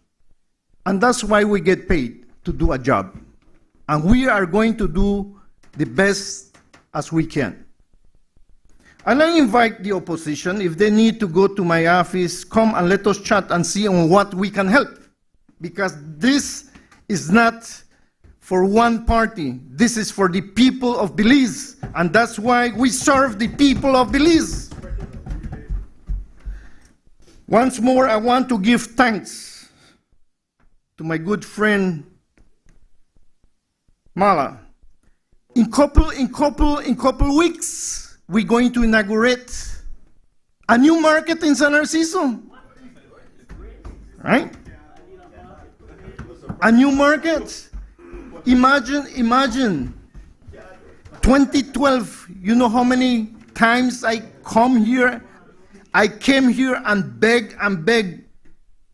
Sometimes my colleagues make a joke of me because I throw the budget book. And why I throw the budget book? Because I said, copy and paste, nothing for Southwest. That a UDP, of course, that I said it. 2012, the UDP, I was there. And make I tell you something. You are new, and the other are new. But that one there on the corner, she's senior. And she not mention that she did get about this budget and the last budget. She collect, she get grocery bags, she get the CGP. No CGP, sorry about that. That is not Ken. I'm used to Ken.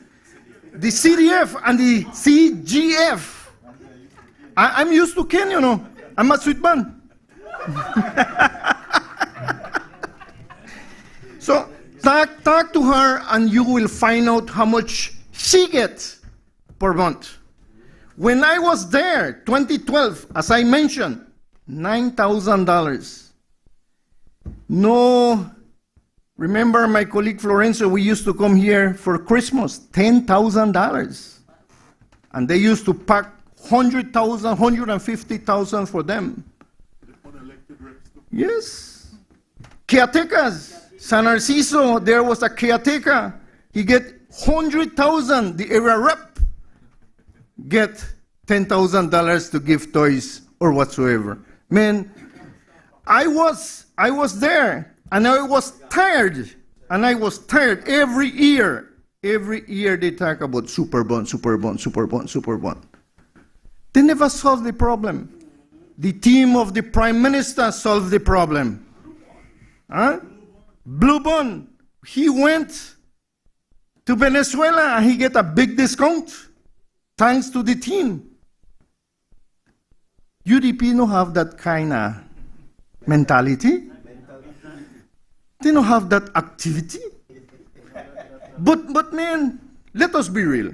I don't want to talk about that, but let us continue with my constituency because that is very important. I can be here hours and mentioning to you what we already done in Corozal Southwest. We have a program right now with the sewing program with women, thanks to Venezuela. And why we are doing that is the way how to create jobs. Just Escuela Mexico, thanks to this government that is giving free education, we have 850 students. All of them get 3 uniforms plus 1 for physical education. So that is 4. 4 times 8, 50. So we can create jobs for the single mothers. And that is the way we are going. I want to give thanks once more, right, to my Prime Minister. Thank you, PM. Without your knowledge, without this great team that you have here, colleagues, my colleague from Caribbean Shores, thank you very much. Let us continue work. Let us show to these Belizean people that we are ready and we are planning for Plan Belize 3.0. Thank you very much.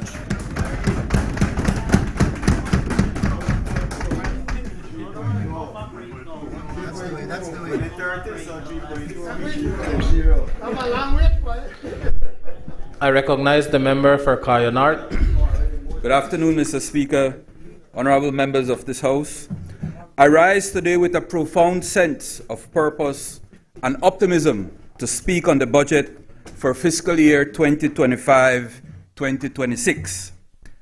I do so on behalf of the good people of Cayo North, who I have the honor to represent. Mr. Speaker, I take this opportunity to thank the people of Cayo North who came out in the thousands on the 12th of March to once more deliver their trust in me and the People's United Party. And Mr. Speaker, we didn't scrape by with a mere 124 votes. No, we trounced them by nearly 1,000 votes. That's a beating, plain and simple. 2 general elections, back-to-back victories. No slippage in our support. The red hills are gone, and we are not looking back. No more lies, no more flip-flopping candidates, no turning back. But while I revel in this victory, I do so with humility, because I know that this victory belongs to the people of Cayo North. And so we must continue to work for them.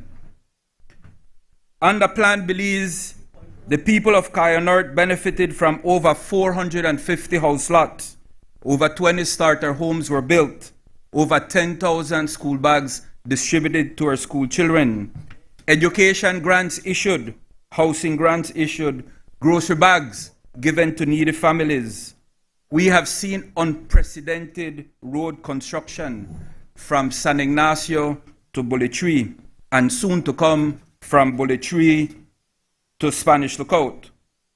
The highway between San Ignacio to Benqueviejo is under construction. We completed the cementing of Collins Boulevard, Consolation Boulevard, and 18th Street, and we rehabilitated countless streets in the Boyton and Santiago Juan areas. In the village of Bullitree, never has there been the level of work like that done by this area rep and this government. We have opened streets, dug drains, placed culverts, and laid over 8,000 feet of new water pipes. We are soon to complete the rehabilitation of the community center. Oh, and before I forget, we won all the boxes in Bullitree. And we will win again on the 29th of June. And the work continues, Mr. Speaker. I am proud to say that starting August of this year, free education will arrive at Sacred Heart College, where some 948 students attending high school will now do so for free. In June, we are set to open the Contiki Community Police Station. This substation will serve the Contiki community as well as the neighboring communities of Boyton, Mosquitoville, and Shawville, thanks to the CDF and our friends at the Belize Natural Energy Charitable Trust. As well, our people of Cayo will now be the beneficiaries of NHI. 8 primary care providers and 7 satellite clinics will be distributed in the San Ignacio and Santa Elena area, as well as the Benque and Belmopan area. Thanks to the government of Belize, 93,460 residents of the Cayo district will have access to unlimited outpatient services, laboratory services, imaging services, and pharmaceutical to support the management of outpatient services and eye care. You see, Mr. Speaker, while the opposition imagine we are delivering to the people, listening to the criticism from the leader of the opposition about NHI makes me wonder. It either reflects pure ignorance or it's playing politics with the health of our people. Let us look at the facts. The concept of NHI and the model of care was a product of extensive consultation and significant brain power brought in through the health sector reform process in the late 90s. This was started under the PUP government, but for 3 consecutive terms was supported by the present opposition. The only difference now is that this government is not only talking, but is putting its money where its mouth is.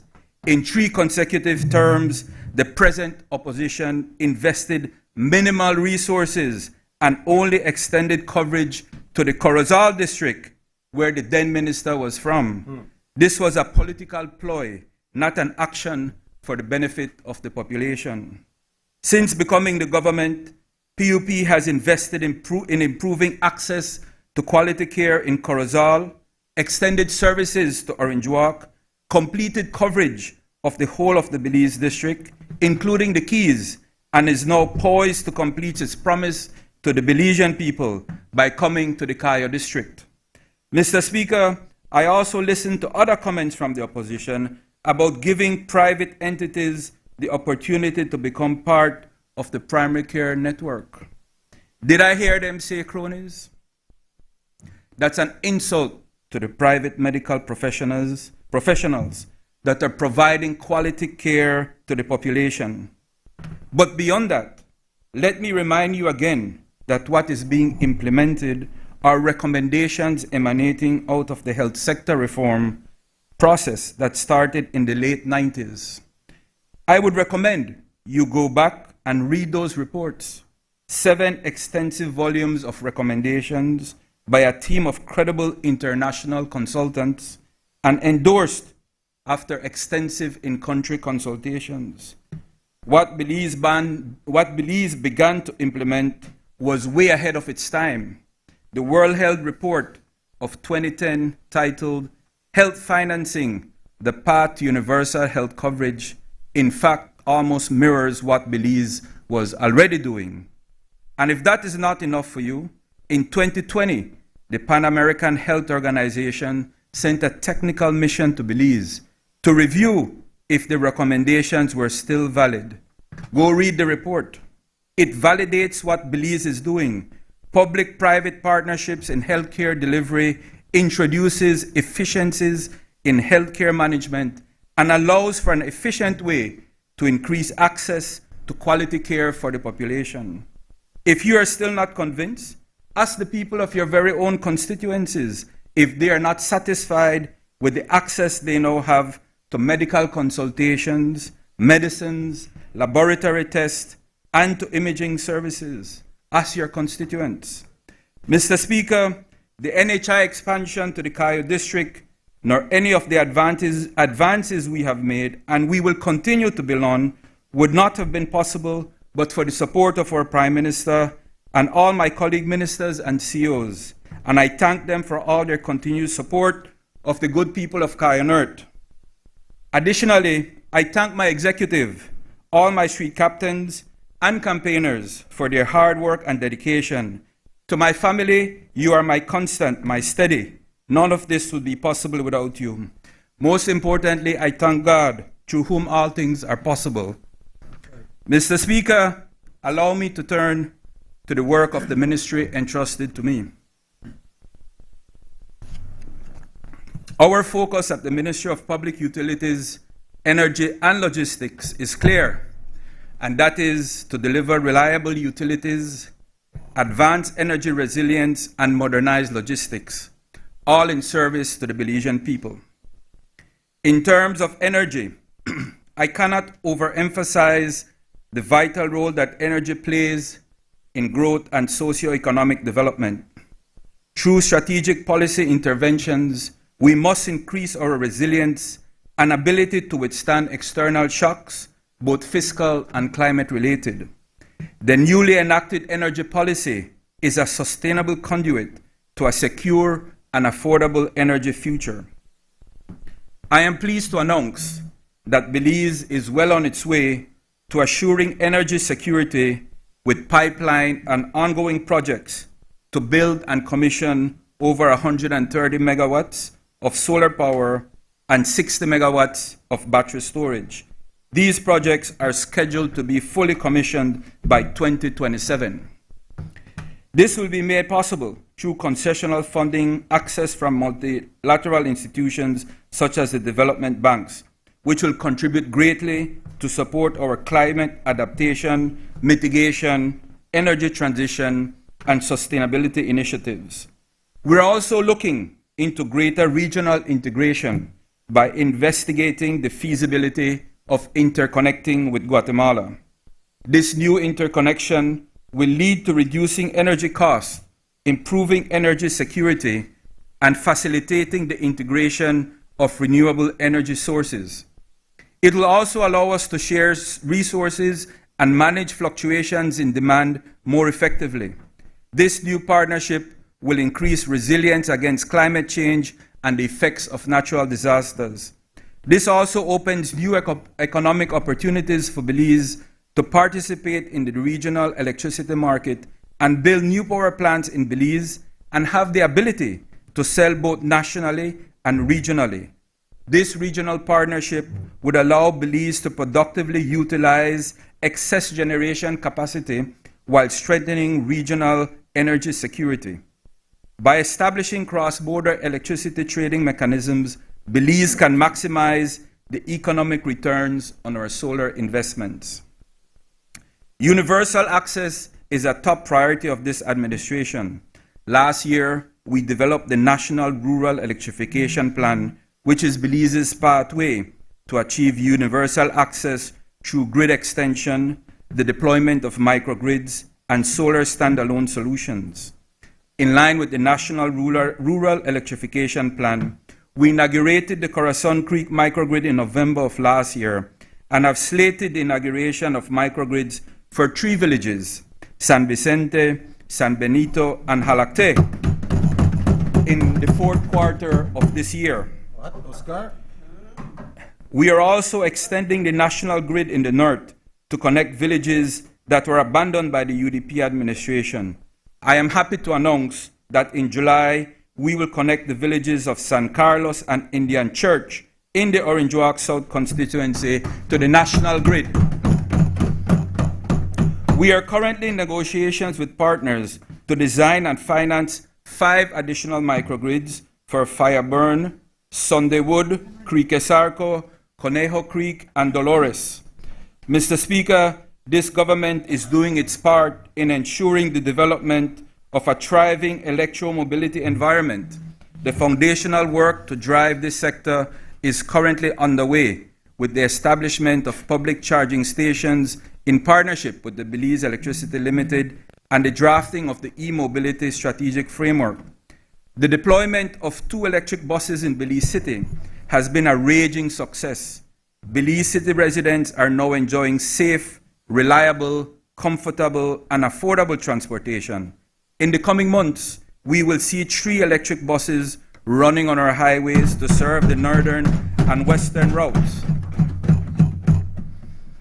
Mr. Speaker, I take this opportunity to provide a comprehensive update on the recent achievements of Belize Electricity Limited, as well as the major projects planned for 2025, which mark a critical phase in transforming Belize's energy landscape. 2024 was a year of lessons and resilience. 2024 presented significant operational and environmental challenges for BL, marked by record outages and supply strain during the peak dry season. However, these events have catalyzed urgent reforms, driving the company to reinforce its mission to deliver safe, reliable, and sustainable energy solutions. 2025 is the year of transition and transformation. As BEL enters 2025, it does so with clarity and purpose. More than just a recovery year, 2025 is the foundation year of a $395 million 5-year transformation strategy aimed at grid modernization, renewable integration, and service excellence. Some of the key highlights for 2025 include: 1. Energy supply readiness.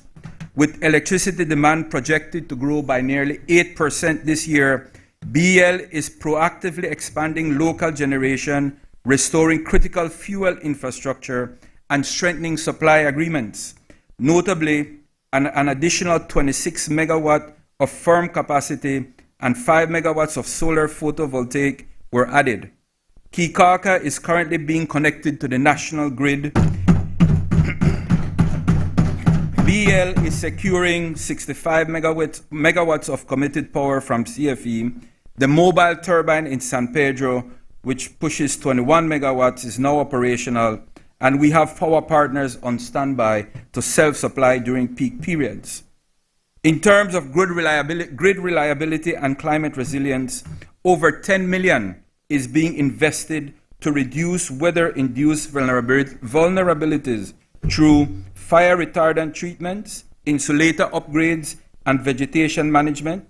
There are major upgrades in Belmopan, Belize City, and the South. New substation and feeders, along with automated substations, are being commissioned to minimize outages and enable N-1 redundancy. The rollout of 3,000 smart meters by third quarter of 2025 will revolutionize grid operations and empower consumers. This will allow for real-time usage tracking, dynamic load management through virtual feeders, behavioral insights to encourage energy conservation. The goal, Mr. Speaker, is to deploy over 110,000 smart meters over 3 years, and this is going to be done with financing from the CDB, which has been secured. BL is also advancing the emergency procurement of 40 megawatts of solar and 20 megawatts of storage for the first quarter in 2026. Feasible studies for 4 battery storage sites have been completed, and a new BEL subsidiary will lead distributed generation expansion. In terms of expanding access and electrification, BL will partner with government to electrify underserved villages, pilot solar microgrids, which will support off-grid communities. There will be regional interconnections with Mexico and Guatemala that are being revisited. Initiatives are also underway to lead electrical vehicle infrastructure rollout. BL is also investing in the smart grid and digital customer engagement through its 24/7 app, which has over 75,000 downloads, and this will be integrated with the meters, the new meters that are going to be introduced, and this will allow the users to monitor usage, receive real-time alerts, and manage accounts. Customer web portals and mobile services will improve inclusivity and responsiveness. As we look ahead, BL's Generation Expansion Plan 2025-2029 outlines an ambitious targeting of adding between 80 to 120 megawatts of renewable energy and 60 megawatts of battery storage. With these investments, we are not only modernizing infrastructure, but redefining how we deliver energy to homes, businesses, and communities. Mr. Speaker, these efforts are about more than just electricity. They're about resilience, equity, and economic growth. As BL transitions into a smarter utility, our ministry remains committed to supporting policies and partnerships that prioritize national development and sustainable progress. I now turn to Belize Telemedia Limited. DG continues to ensure that the telecommunications sector is a catalyst for digital inclusion and national development. The ministry, working with key partners, has made tangible strides in strengthening Belize's digital backbone. From 2020 to 2025, the National Telecom Network has seen the deployment of 33 new mobile sites, 43 upgraded mobile towers, and 27 communities newly connected through fiber to the home services. These improvements ensure that rural and urban Belizeans alike are brought closer to digital services, education, telemedicine, and economic opportunities. In the 2024-2025 fiscal year alone, communities such as San Lazaro, Shaibe, Gales Point, Blue Creek, and Sarawee have seen new mobile sites installed. Additionally, critical areas such as Santa Rosa, San Roman, the Benque Road, and San Jose are scheduled for completion by the end of March of this year. Should have happened. 2 additional sites, Democracia 2 and Soldier Creek, are currently pending the necessary coordination with BL. 26 mobile sites have also been successfully implemented, enhancing data speeds and improving service reliability, particularly in high-demand areas. In terms of fixed-line broadband, Digi's fiber-to-the-home expansion has reached previously underserved areas like Cowpen, Shunush, Progreso, and Cotton Tree, and is now reaching Punta Gorda, San Pedro South, Belama Phase 4, and Ontario as part of a strategic expansion to bring high-speed internet into homes, schools, and small businesses. Infrastructure enhancements were also made in critical education and rural development zones, including UB Belmopan, Teakettle, Jacintoville, and Mascal. New indoor telecom solutions are being piloted in high-traffic areas such as the Civic Center building and Lord's Bank, improving service accessibility in both public and private spaces. These targeted investments are not only modernizing our communications infrastructure, but are also setting the stage for Belize to participate more competitively in the regional and global digital economy. We remain committed to bridging the digital divide and ensuring that all Belizeans, no matter their location, have access to reliable, high-speed connectivity. Together, we are connecting communities, empowering our people, and shaping a truly digital Belize. In relation to Belize Water Services, Mr. Speaker, despite economic constraints and the rising impacts of climate change, Belize Water Services has remained steadfast in its mandate to deliver high-quality water and wastewater services to our people. For the 2024-2025 fiscal year, BWS successfully executed approximately 144 infrastructure projects across the country, making a record-breaking investment of nearly $35 million, an unprecedented milestone in the company's history. These projects were designed with 4 key goals in mind: to improve customer satisfaction, expand access to services, enhance delivery quality, and ensure the long-term reliability of our national water resources. Among the major investments, over $10 million was invested in expanding the national water distribution network, including the installation of more than 86,000 feet of new pipelines and 1,830 new service connections. Mechanical, electrical, and civil upgrades across various sites amounting to an additional 18 million have fortified our systems and infrastructure. In San Pedro, 2 new 150,000-gallon reverse osmosis systems were commissioned, representing a $3.5 million investment aimed at supporting tourism and improving quality and supply reliability. In St. Bite, a 3.7 million reservoir was completed, increasing capacity and service reliability for the peninsula. A strategic 1 million backup generator was installed at the San Pedro plant to ensure uninterrupted services during outages. Under the IDB supported water supply and modernization program, BWS extended water networks to areas such as Belmopan, Maya Vista, already benefiting over 150 households with potential to reach another 300. Innovative disinfection technology was piloted in Kikaka and is being scaled nationwide with up to 50% savings on chemical costs. The National Sewer Master Plan was finalized in partnership with the Korean Environmental Industry and Technology Institute and the IDB to guide future wastewater investments. Additional works include new water mains, generators, tanks, and service buildings across Cayo, Orange Walk, Placencia, Belize City, Dangriga, and Punta Gorda. These interventions, Mr. Speaker, reflect not only our dedication to infrastructure, but to the health, resilience, and prosperity of all Belizeans.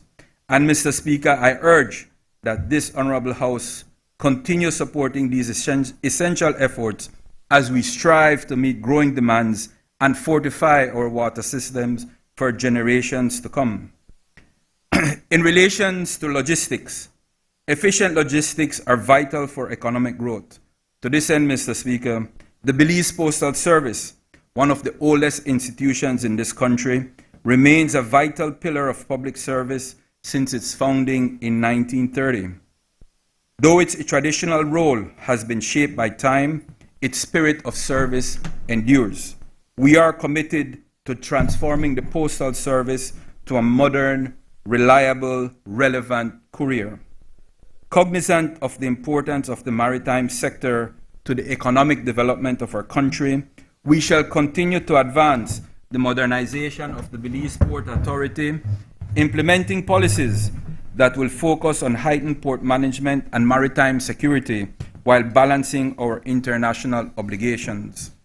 Mr. Speaker, in our continued effort to modernize government services and bringing our nation closer to a fully digital, inclusive future, I am pleased to highlight the transformative strides made by the E-Governance and Digital Department while under the Ministry of Public Utilities, Energy, Logistics, and E-Governance. E-Governance is now a standalone under the Office of the Prime Minister.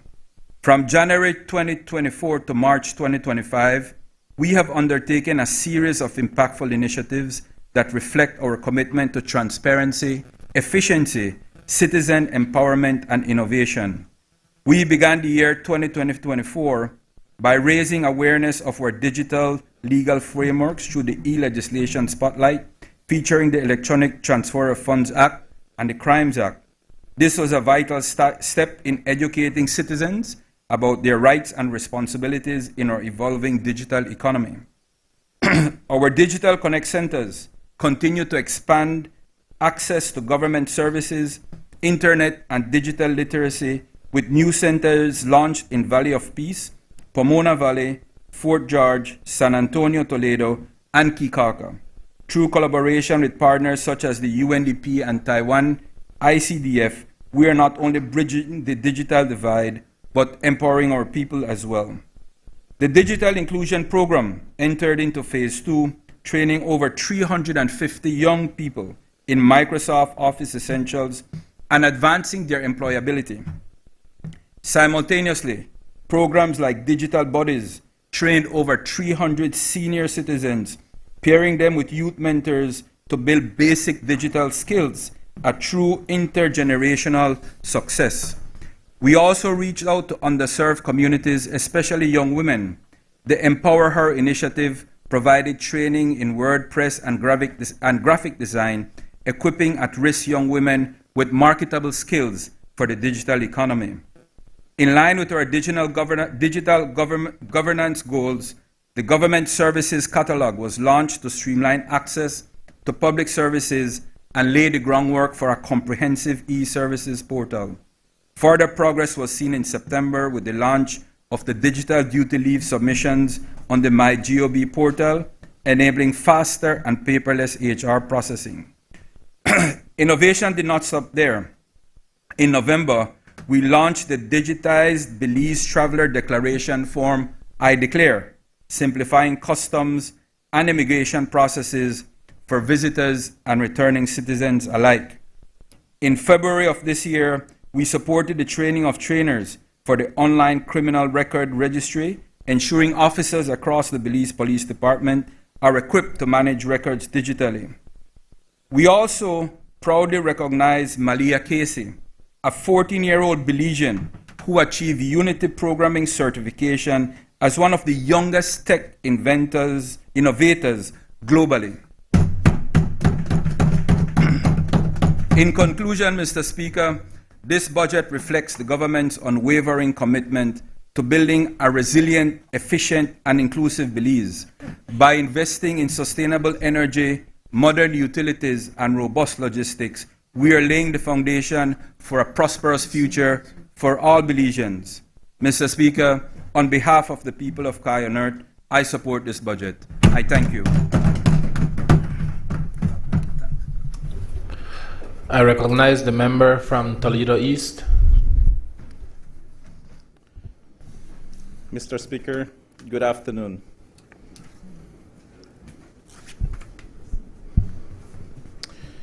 I rise in this honorable house.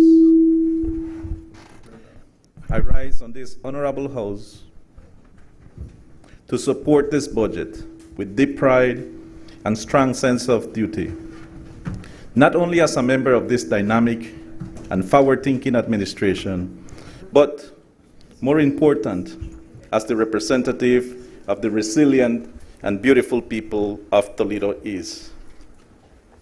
Greetings from the chocolate capital of Belize, to this honorable house, and to all Belizeans at home and abroad.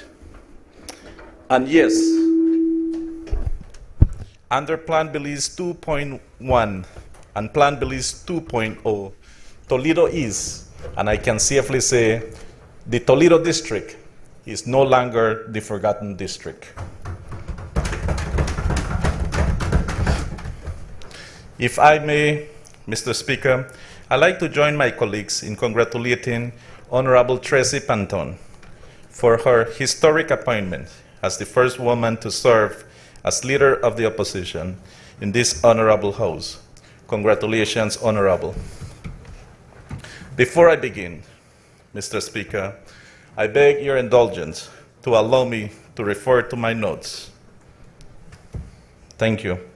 Mr. Speaker, first and foremost, allow me to give thanks to our Heavenly Father for the blessing He has bestowed upon us. It is through Him that all things are possible. I also extend my sincere gratitudes to the Prime Minister for entrusting me to serve as the Minister of State in the Ministry of Economic Transformation, of which he is the substantive minister. To my wife Libby and my two children, Leah and Lucas, thank you for your love, your patience, and for always keeping me grounded. None of this would be possible without you. And to my PUP, to my Toledo executive, our campaigners, my campaigners, who go above and beyond in every way possible, and all the arms of the party in the Toledo East. Thank you for always standing with me and believing in the vision we share for the people of Belize and Toledo East. I would like to begin by acknowledging my journey to this year's budget discussion. As you all know, earning my seat in this honorable house was not a singular endeavor. In the span of 11 months, I participated in 4 different electoral processes. The convention in June of 2024, the by-election in July of 2024, the general elections in March of 2025, and the ongoing village council elections. In the general elections, I obtained the highest numbers of votes ever recorded by a candidate in Belize's electoral history, with 5,032 votes. This constitutes a voter turnout rate of almost 70%, and 92% who supported me. Having this as the boat for growing political career is an honor granted to me by the people of Toledo East. I did not prop myself up to make history, but I was uplifted by the people, the pillars of my constituencies. Without the people of Toledo East, I would not have this privilege, and for that, I am internally grateful. My honest intention for entering politics is to be the voice of the voiceless, and to those who, and to fight, and to speak for, and fight for those who were forgotten and neglected under the previous UDP administration. I speak today, not for myself, but for the people of Graham Creek, Machakilha, Otosha, Corazon, San Lucas, Sunderwood, Conejo, Midway, Barranco, Timash, Santa Ana, Boom Creek, Elridge, Cattle Landing, Forest Home, Punta Negra, Monkey River, Bladen, Trio, San Pablo, San Isidro, Bella Vista, and Punta Gorda, who trusted me to make the best use of this platform. My inputs reflect their best interests, and it is imperative to deliver on their behalf. Mr. Speaker, if you would allow me to say a few words in Spanish to the people of Belize and to my constituents of Toledo East. Thank you. Hoy tengo el privilegio y el honor de representar a todo Toledo Este en el Parlamento. Gracias por confiar en mí. Gracias por el apoyo. Yo estoy y estaré eternamente agradecido. Con la ayuda de Dios, trabajaré muy duro para nunca traicionar la confianza que me han brindado. Tengo muy claro que hoy debo de ser la voz de todos aquellos que nadie los escucha. Ser un guerrero que va a luchar y nunca olvidar al pobre, y que siempre vamos a trabajar para mejorar la vida de cada uno con el fin en mente de sacar al pobre de la pobreza. Por dicha razón, apoyo este presupuesto fiscal, porque viene con apoyo a la educación, mejoramiento para el sector de salud, apoyo al campesino que trabaja bajo el sol y agua en la agricultura, mejoras para las carreteras en nuestras aldeas, más casas y terrenos para el pobre. Tomo la oportunidad para saludar a mi madre, doña Guillermina Pérez. La quiero mucho, madre, y gracias por creer en mí. Le prometo que siempre voy a trabajar duro para que usted esté orgullosa de mí. Muchas gracias por ser la mejor madre en el mundo y muchas gracias por su apoyo. Mr. Speaker, when I talk about transformation, I mean taking the decisions we make in this honorable house and transforming them into tangible realities. This is what I've been doing in Toledo East. And I want to take this opportunity to say a big thank you to the Prime Minister, his cabinet, because we have been doing a lot in Toledo East. When it comes to transformation through infrastructure in Punta Gorda town, while I was campaigning, I asked the residents of Punta Gorda, and I said, what did the UDP did for you in 13 years?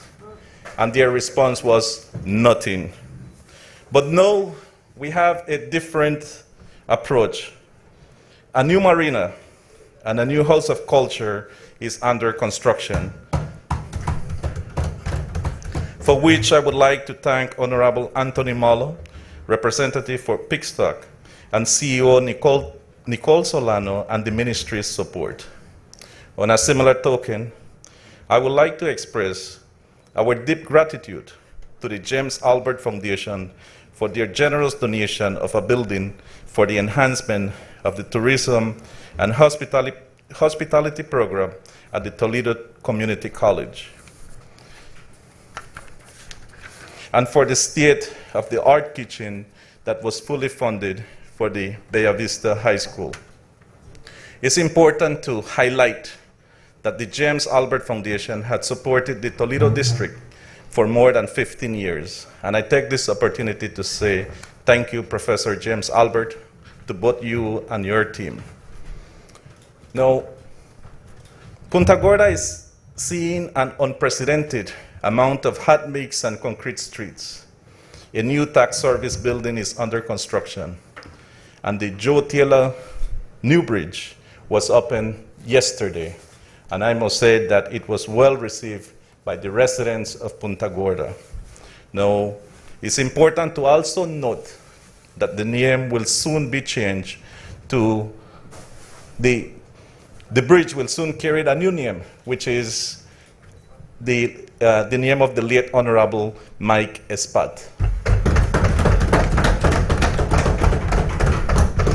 But the people in Bella Vista also would want to honor the late Honorable Mike Espat. Therefore, the high school in Bella Vista, the Bella Vista High School, will also carry the name of the Honorable Mike Espat.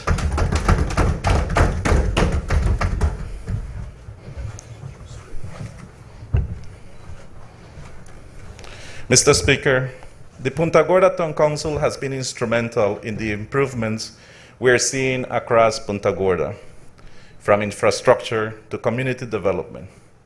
And it's important to highlight and to say thanks to Mayor Carlos Galvez and his councilor, Luana Hines, Indira Colma, Jareen Avila, Malcolm Galvez, Mary Palacio, and Roberto Baires.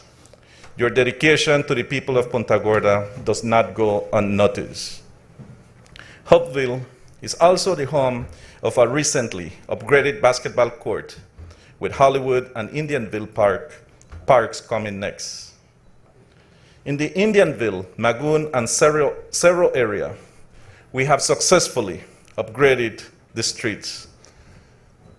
Mr. Speaker, what's very interesting on this one here is that for 13 years, almost 13 years, these people suffered. And it was very interesting because these are communities that always supported the UDP, and nothing was done for them.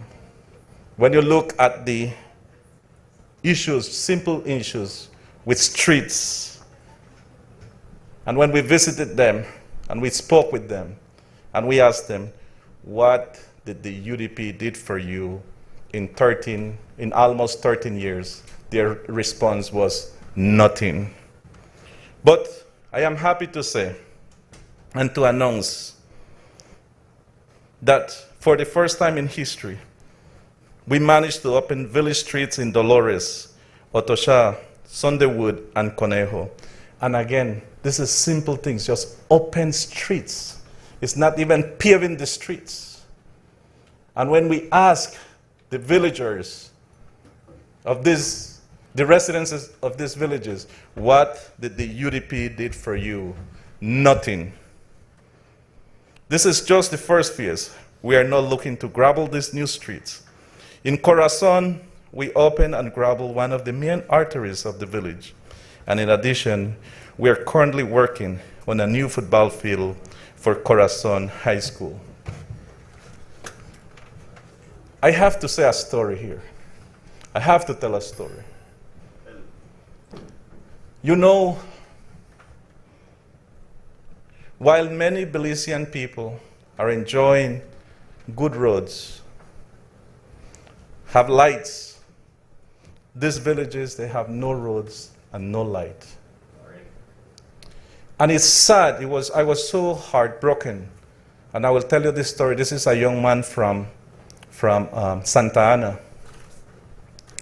It was heartbroken to me when I found out that this young man, he ended up losing his leg because he got bit by a snake, simply because there was no road, no light.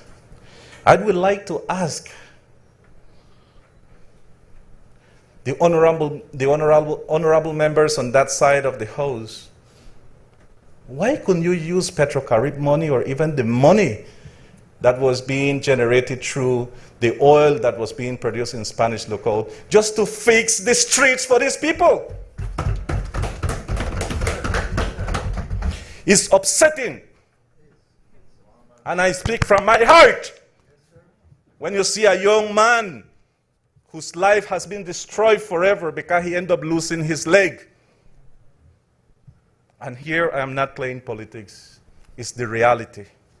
And I invite each and every one of you to go to Santa Ana. Ask for this young man who ended up losing his leg simply because he was deprived of having simple gravel roads with a few lights.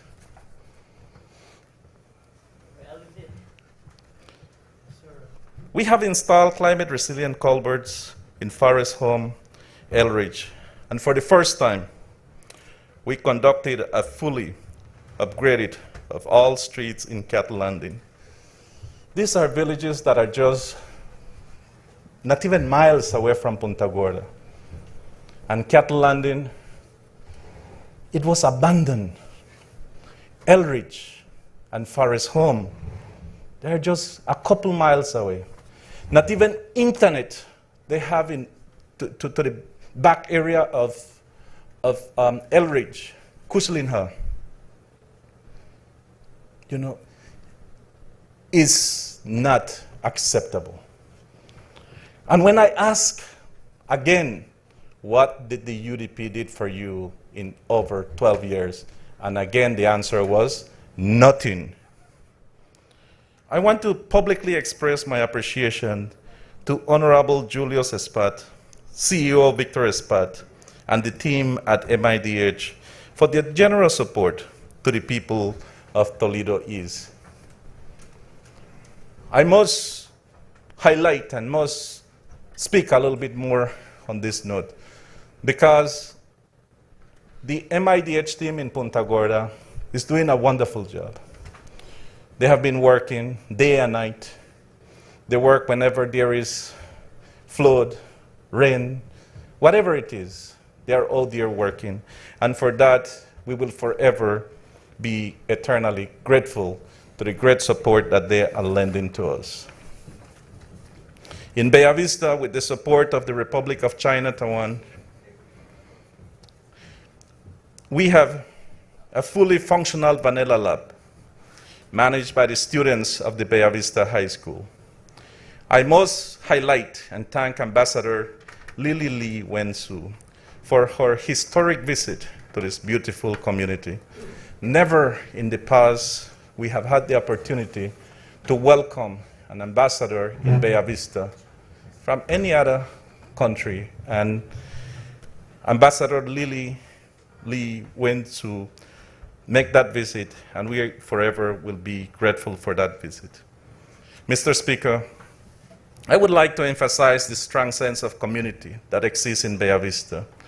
The first park ever constructed in the village was painted and in essence inaugurated by every member of the community who put their effort and dedication into bringing this project to fruition.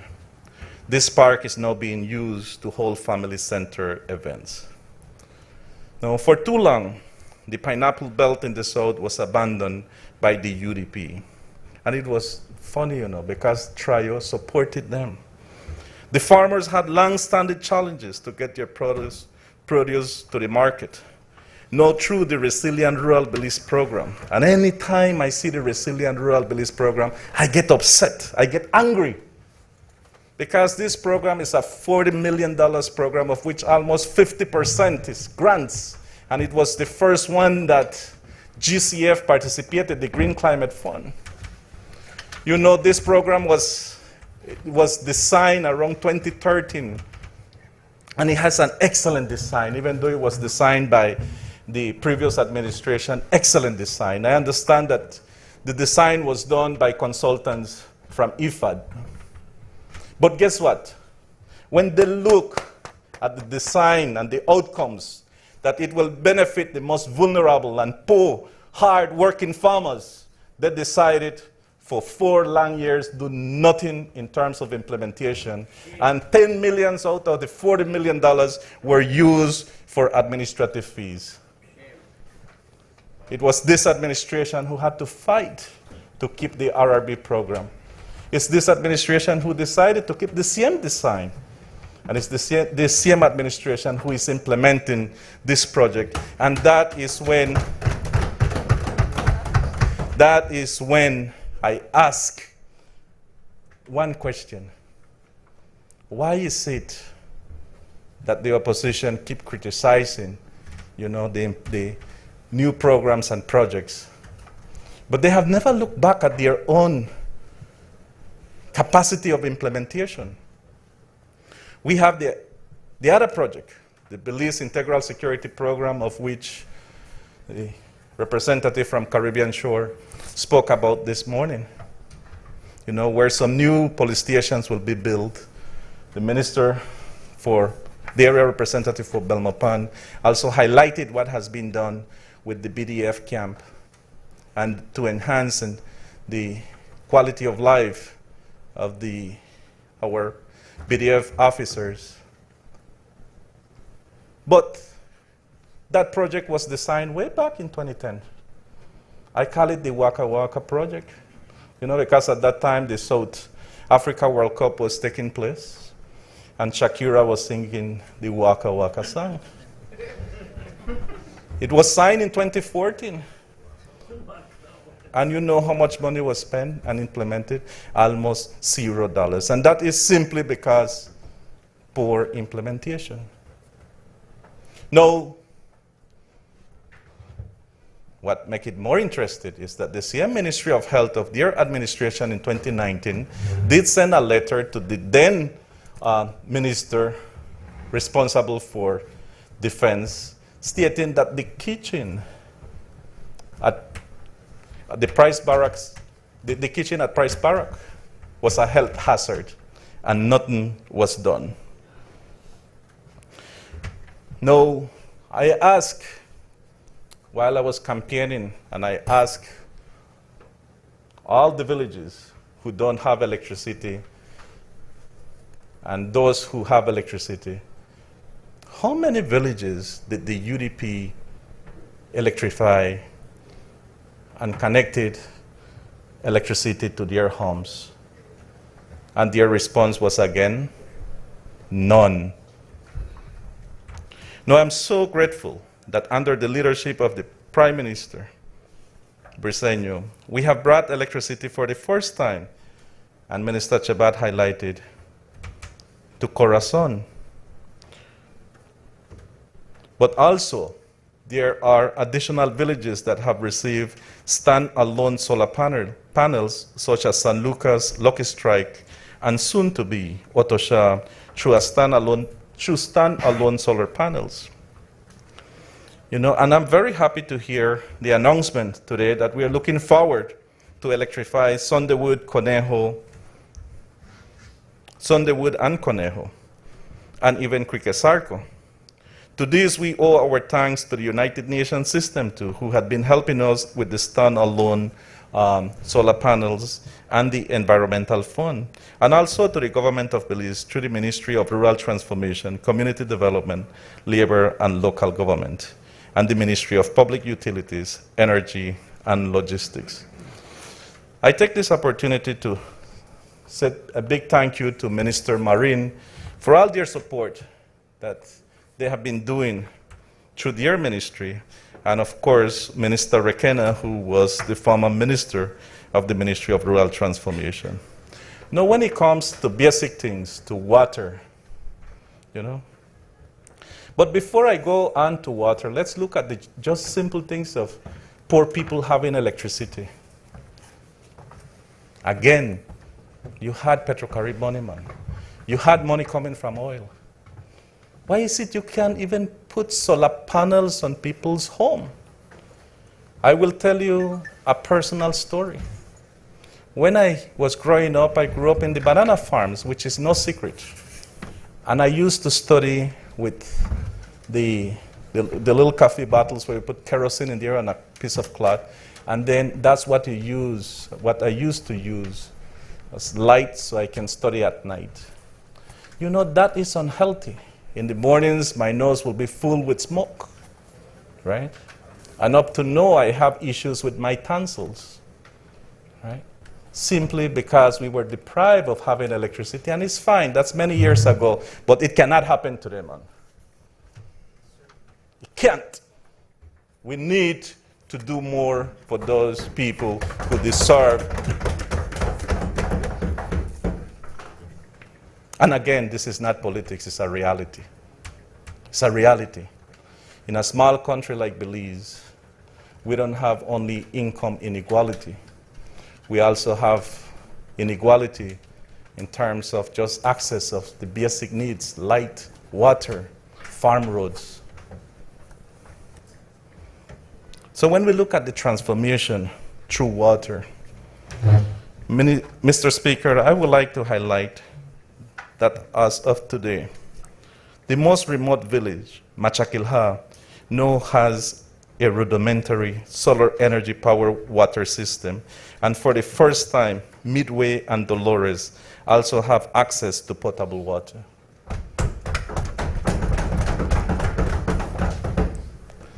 I want to invite, especially the opposition, to join me on one of my visits to Toledo East and to understand the sacrifice that these people would go through. You know how sad it is that during the dry season, a woman would have to walk miles and miles just to get water from the river and then walk back home just to be able to take a bath. And then she will have to jump on a bus so she can get to work. When I spoke to one of the, actually she's a nurse, that works at the Punta Gorda Hospital. It was so sad. It was so sad to hear that she would have to wake up at 2 in the morning. She would walk an hour to the river and then an hour back home so she can take a bath, take the 4 o'clock bus so she can arrive just a little before 8 to Punta Gorda. But guess what? The village of Dolores now has water. The village of Machakilha has water. The village of Midway has water. And we will continue to put water in almost every village on the years and months to come, because we understand the sacrifice and the sacrifices that these people have to make in order just to survive with the basic need. But again, why Petrocariboni couldn't do it, man? It only cost us I'm sorry that Minister Rekena is not here. Midway to put the water system was $40,000. $40,000. So it's not like we are asking for millions. Less than the tacos that was spent and the money that was used for the tacos in Corozal. Corozal Bay. And no, we are working with our partners. We are working with every single one of them. And I am also proud to say that with the help of the Mayan Leaders Association, Toledo Alcalde Association, Julian Cho Society, Humana People to People, and the Ministry of Rural Transformation, San Lucas has potable water in every household today. I am happy to announce that with the support of Minister Marin, CEO Valentino Schall, and their team, we are constructing a new pump house and materials are being purchased to connect the backup well to the tank to ensure that San Isidro will now have 24/7 reliable potable water. You know, San Isidro is just, don't think that San Isidro is all the way in the back villages along with Dolores and Machakilha. Or Graham Creek, you know, which I will come to Graham Creek, you know. But San Isidro is just the other village after Bella Vista. And for 12 and a half years, when I asked the people of San Isidro, did the UDP administration connected water to you? There was a resounding no. And again, no. We are working to get the job done. We have been able and managed to identify the water source. The water system has been treated, and the pump will be connected where the people of San Isidro will now have water. Transformation through education. You know, when you look at a district like the Toledo district, and especially Toledo East, you know, education is critical and important because it's the only tool that will help them to come out or to break the cycle of poverty. I take pride in the fact that through the efforts of the Briceño administration, my constituency can maximize the cooperation and participation of the private sector. And I want to say a big thank you to Fives Belize. The village of Bleeding is home to a brand new school building and a preschool with bathrooms. The San Isidro Government School has received a new kitchen, and San Pablo will get 2 new school buildings, which will include a preschool and primary school. Fives has also pledged to construct 3 additional school kitchens in the Banana Belt. This, Mr. Speaker, is what can be done when we meaningfully engage with the private sector. I want to thank Fives for their unwavering support in one of the most important investments we can make, education. The Toledo district is on track with Plan 2.0, with the entire district having access to free education. I heard this morning the honorable member from Queen Square saying that education is not free. Well, I was looking at some codes, you know, the development of codes whenever you do the design of software development and the development of those softwares. And I look at the codes, and there is one that says UDP. One of the codes is actually UDP, which means Unreliable Data Protocol. And that is what we have seen today. You know, this free education, including uniforms and a healthy meal for every student. I want to thank the Minister Francis Fonseca and now Minister Oscar Requena, CEO Mejia and their team for their continued support in assisting hundreds of students in Toledo East as they further their education. There is much more to be done. I am not saying that we have done all, no. I know this administration is prepared to go the distance. Mr. Speaker, I would like to take a moment to recognize Minister Fonseca. At the start of my tenure as Minister of State, I had the privilege of working under his leadership at the Ministry of Foreign Affairs and Foreign Trade. His guidance and leadership and support has contributed to getting me to where I am today. Thank you, Minister Fonseca. Now we come to transformation through land. Land represents the wealth of people. It is a resource that has the power to destroy generational poverty and turn it into generational wealth. I want to thank our Deputy Prime Minister, CEO Paul Thompson, and the team at the Ministry of Natural Resources and the Lands Department for their unwavering service. Every single week, they assist us with land documents to put in the hands of our people. This week, we will be delivering hundreds of purchase price approvals to the residents of Cattle Landing and Punta Gorda. You cannot say that this is a political time. And we will receive 400 more purchase price approval for the deserving people of Bella Vista and Monkey River.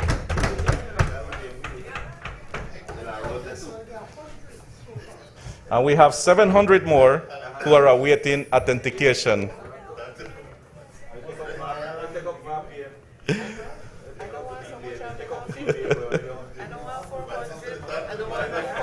Huh?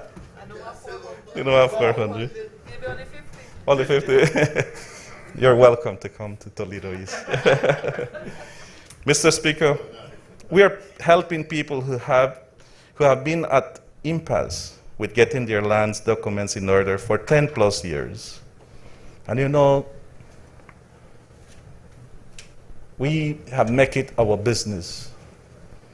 We have put it as a priority that we come to Lands Department every week and we help those people from Punta Gorda and the Toledo district. And whenever we put that land title in their hands, some of them have cried. Some of them said, we've been waiting for this for 15 years, 12 years, 10 years, right? But that is changing now. Deputy Prime Minister, we truly appreciate the kindness and dedication that you have shown to the people in Toledo East. And DPM, that you are always welcome to visit the chocolate capital. Together, we will ensure that every young person shares ownership of the jewel.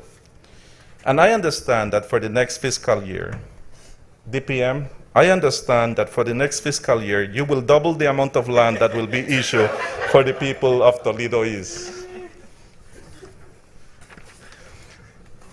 Over the past 3 days, we engaged in critical debate over one of the most important documents that our country produces. That is because the figures we discuss are more than just numbers on a page. This is the government's declaration of intent. We are telling the people what we prioritize. And under the leadership of our Prime Minister, John Briceño, this year's budget message is clear. It tells the Belizean people, we prioritize your livelihood. We prioritize your health. We prioritize your education. We prioritize your security. And we prioritize the sustainability of this country's future. This is where we look to the Ministry of Economic Transformation. Mr. Speaker, I like to think of the Ministry of Economic Transformation as the government planning arms. We play an understated but pivotal role in the success of our national development. We are the bridge between Belize and our multilateral partners and coordinate the path from ideas to implementation. And this year, we have done more than plan. We have performed. We have delivered, and we got the job done. Our policy and planning unit, the interface between the government and our development partners, has been hard at work, securing the strategic investments that powered schools, hospitals, roads, and agriculture projects. The PPU has mobilized resources of approximately $1.3 billion for new and ongoing projects. Projects like the Sustainable and Inclusive Urban Development Program and the Belize Integral Security Program funded through the Central American Bank for Economic Integration. The project we capture span across the strategy's objective sets out in our medium-term development strategy. $41.4 million Belize dollars for poverty reduction, $104.1 million Belize dollars for protection of the environment and natural resources. And as our namesake indicates, 73% of new projects, that is $395.4 million Belize dollars, will fall under the objective of economic transformation. And to make sure investments continue to reach where they are needed most, we are prioritizing the development of a modern, functional public sector investment program management information system. This tool will enhance transparency, efficiency, and impact across all government projects. These reports currently capture an average of 120 ongoing projects, with the overall value of the PSIP averaging $1.91 billion Belize dollars per quarter. One of the most important roles of the PPU is its responsibility to draft and implement the medium-term development strategy, along with officers from the Ministry of Sustainable Development. The PPU comprises the MTDS Secretariat with strategic support from the Statistical Institute of Belize. The monitoring, evaluation, and learning framework is being developed for the MTDS. SIB will then take the lead to ensure that all data being used to monitor the MTDS is regularly produced and available as an essential step in our goal towards evidence-based development planning. Mr. Speaker, I want to take a moment to recognize some important milestones of the Statistical Institute of Belize over the past year. With $6 million Belize dollars in grant funding provided by the Korean International Cooperation Agency, KOICA, UNDP and the United Nations agencies are implementing the Belize Statistical System Project, which represents the single largest grant ever received for strengthening of the SIB and the wider national statistical system.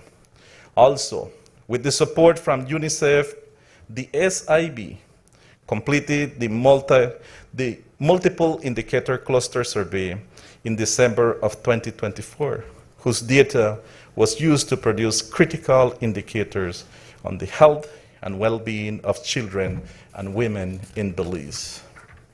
In July of 2024, the SIB also published the findings of the first ever tourism satellite account, which provides an estimate of the direct value-added contribution of tourism to Belize's economy, using a framework that is compatible with the system of national accounts used to compile GDP statistics.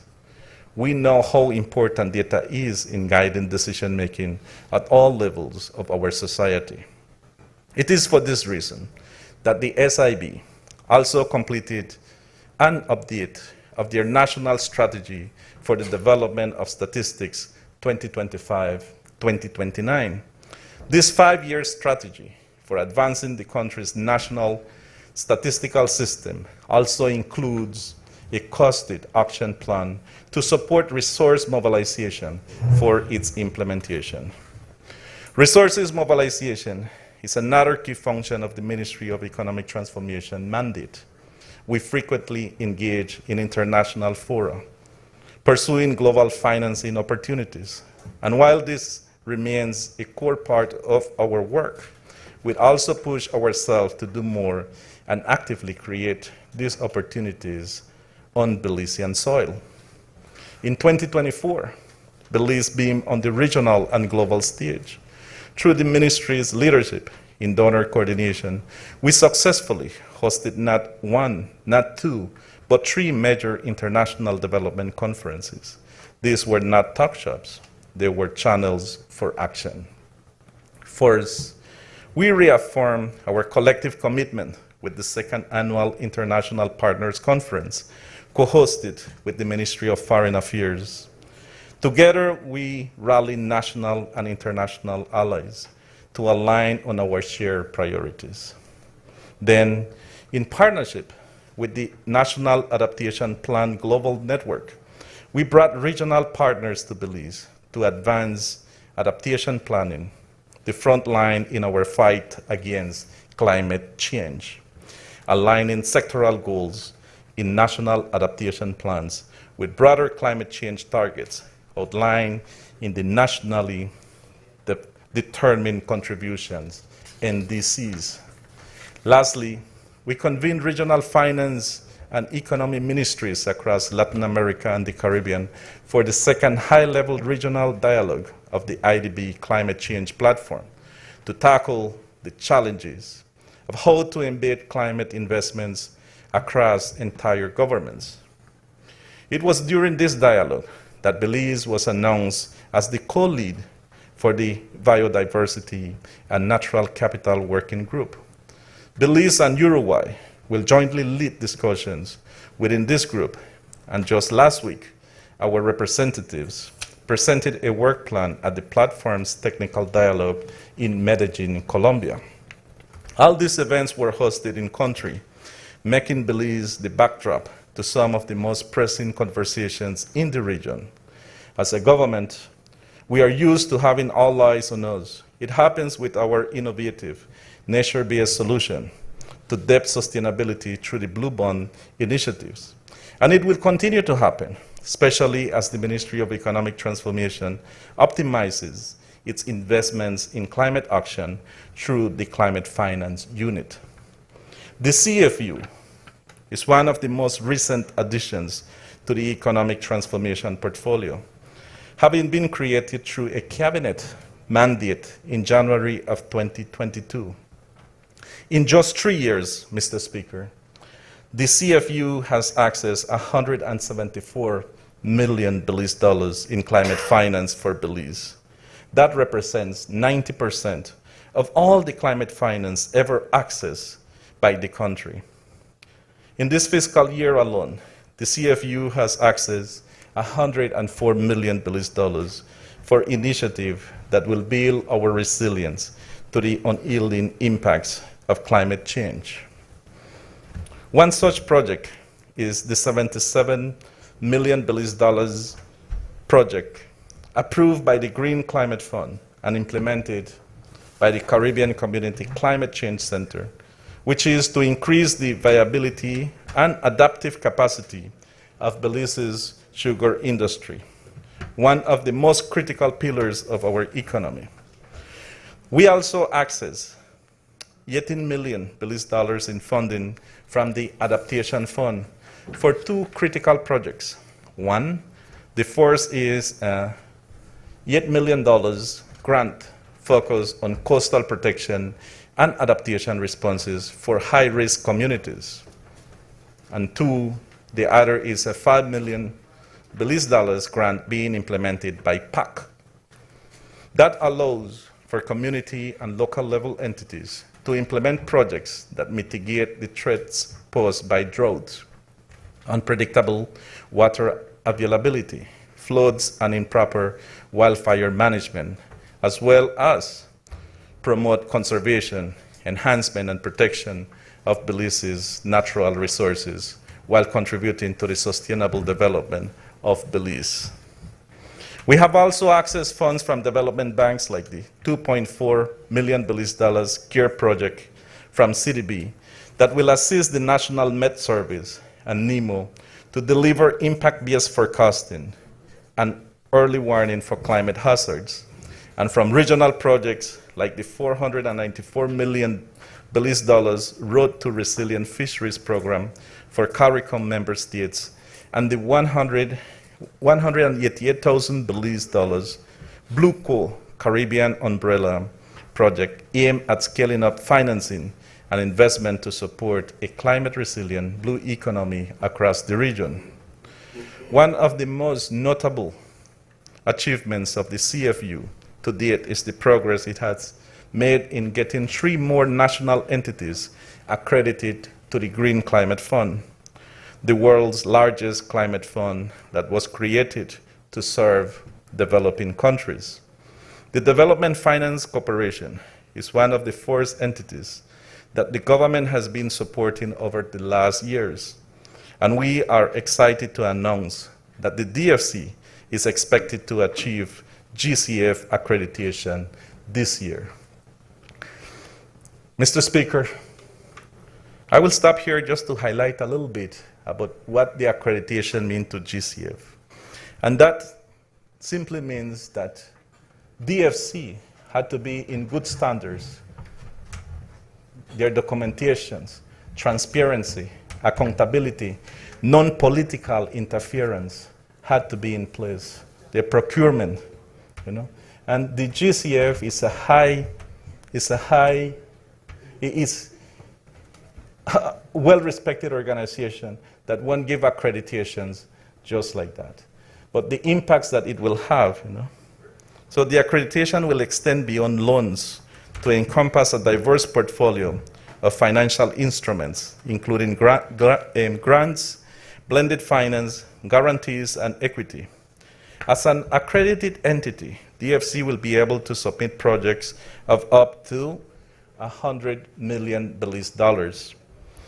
Just to make reference and for us to understand and to be able to appreciate what this means. So, for example, under the Resilient Rural Belize project, it was the implementing agent was IFAD because they are the ones who were accredited to implement those projects.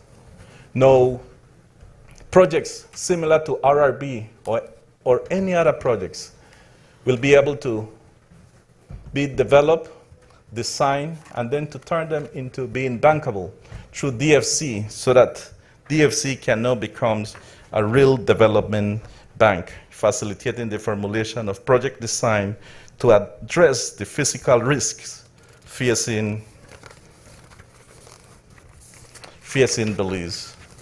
Having our National Development Finance Corporation accredited will also allow Belize to catalyze the private sector's involvement in climate finance investment.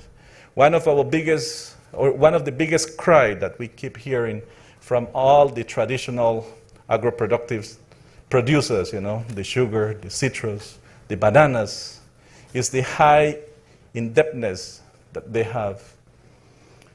And that there is not much cash flow to continue to be able to invest in their productivity of their products. But with DFC being accredited, this will help to facilitate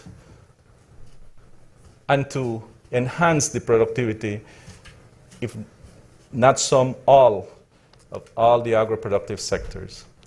Additionally, the Ministry of Economic Transformation is supporting DFC's application for accreditation with the Adaptation Fund, which is another fund. This accreditation will enable the DFC to access funding for critical adaptation initiatives in vulnerable areas of the country.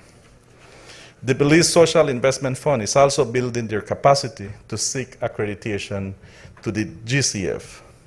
And it's important to note that the Belize Social Investment Funds, they have been working, and implementing projects through the funds from the Caribbean Development Bank.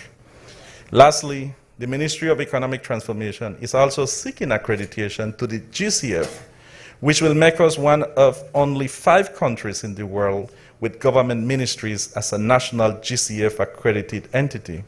While we are going through the lengthy process to become accredited, the ministry has not been complacent. On the contrary, we completed a financial management capacity assessment that allowed us to get expedite approvals to directly implement a GCF readiness project as a pilot. This may sound boring to an extent, but I will tell you something.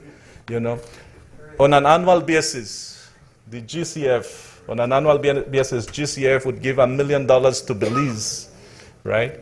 But it's so hard to find accredited entities to want to implement $1 million because then their expenses will be much higher than just doing the implementation.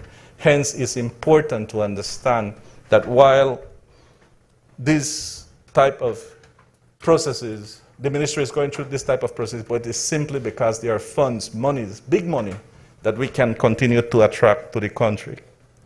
This, Mr. Speaker, is a major milestone for the country.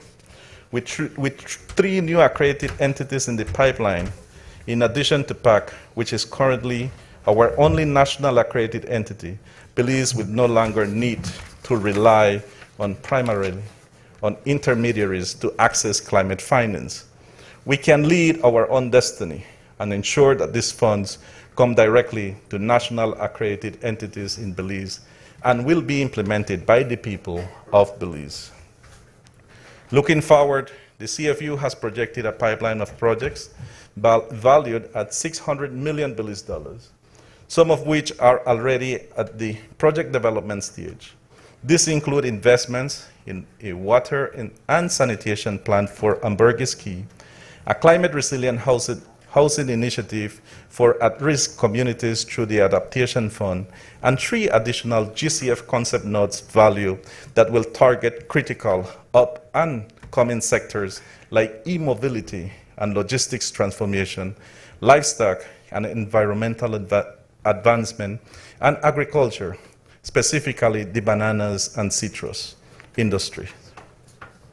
Before I end, Mr. Speaker, I would like to highlight the hard work, the work that is being done under the Belize European Union Cooperation that is also housed with the Ministry of Economic Transformation.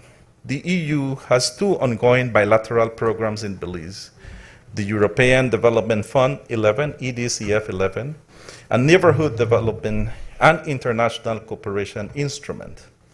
The EDCF 11 is working on critical projects in the health and energy sector, while the Neighborhood Development and International Cooperation Instrument is filling in the gaps we have in trade facilitation and integrated border management.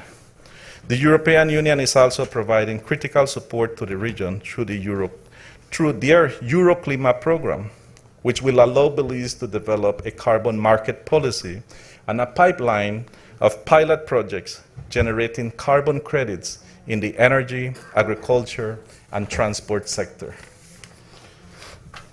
The Ministry of Economic Transformation is setting its sight on the future, a future shaped by a new, improved medium-term development strategy, guided by the ambitions of Plan Belize 2.0. This will be Belize's plan for development, taking us to 2030. Using the progress of these previous MTDS as our springboard to unlock new horizons, I would like to extend a sincere and heartfelt thank you to CEO Carlos Paul and the entire team at the Ministry of Economic Transformation for their incredible efforts in achieving all that I have shared with this honorable House today. Mr. Speaker, the budget tells a story crafted by every partnership signed, every dollar mobilized, and every Belizean empowered. It is my hope that this year's budget debate presents a clear and accurate depiction of this administration's fiscal responsibility and objectives so that we can make this story come to life. To end, I reaffirm my commitment, both as a Minister of State for Economic Transformation and, more importantly, as the representative for Toledo East, to continue working for the Belizean people and advocating for them at all levels. For too long, the Toledo district was forgotten, neglected, and blatantly disrespected. Now, under the leadership of our Prime Minister John Briceño and his hard-working cabinet, this is no longer the case. Long live Toledo East, long live Belize. May God bless Belize. Thank you, Mr. Speaker.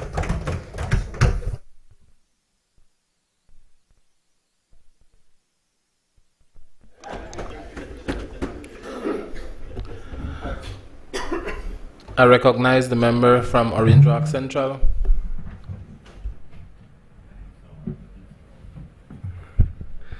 Mr. Speaker, it's been an interesting 3 days. But before I start, let me please allow me to big up Micah Goodin, who today is graduated with honors from UA in law.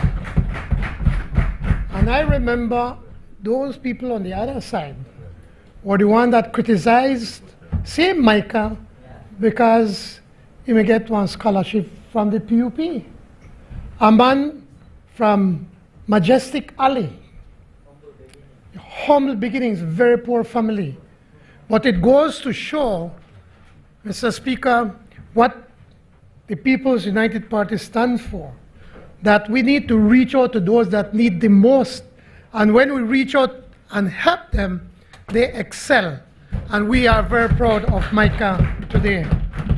Likewise, there are thousands of Belizeans across this country, young Belizeans that are also graduating or about to graduate in the days to come.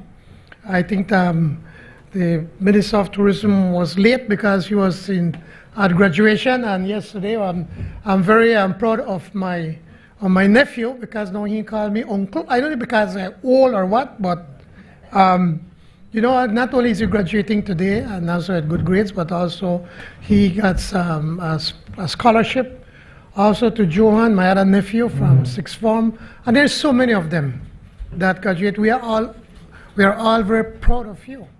And as we look at you, your young faces full of optimism and full of energy, we feel that Belize is going to be in good hands.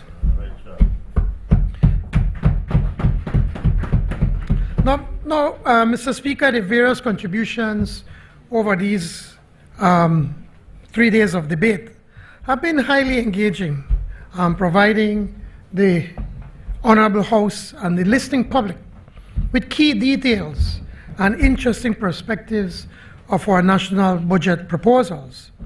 In wrapping up this debate, and recommending that the honorable members approve this bill, I acknowledge the presentation of all members, including those on the other side, who I'm coming to Corozal North, including those on the other side who were present and represent the interests of their constituencies.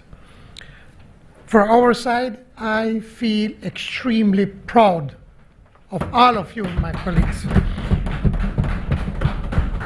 It is clear to see that our members did their research, studied their budget books, and presented well. I do not propose to respond in granular detail to the criticism of the opposition members that the opposition members have levied. That is their job, and we understand it. We don't take it personal. They have a duty to criticize, to see the glass half empty. They collect a salary to be cynical, perhaps to sow doubt, but they also collect a salary to make constructive contributions on behalf of the people they represent. In the case of the leader of the opposition, the Lou, Mr. Speaker, her dramatic pivot. It is Lou. That's what your former Prime Minister, your leader, said, Lou. And not once did you get up and say, it is the Lou. It is the Lou. And that's fine.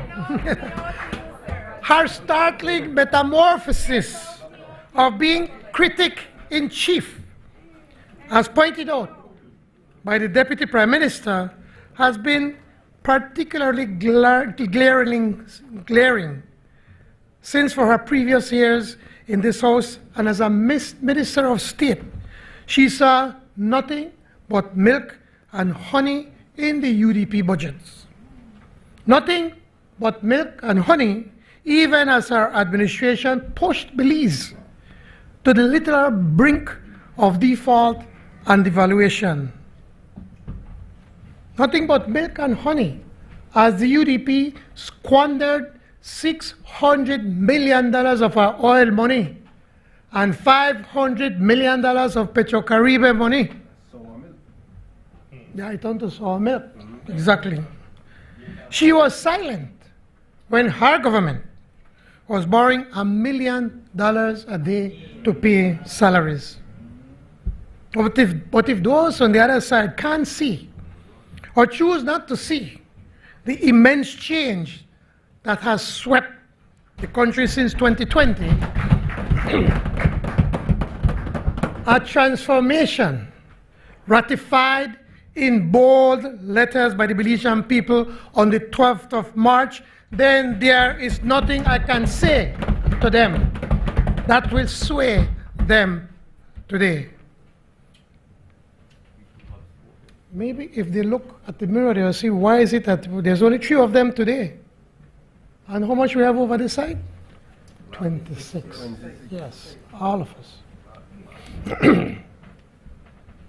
How can economic growth at almost 4 times the historic rate of 8.2% in 2024 not elicit commendations from the leader of the opposition? In the 13 years of the UDP, not including the COVID years, you know what was the average economic growth rate of the UDP? The average over those years? 1.5%. In fact, our government, since we got into government, every single year we had economic growth of over 8%.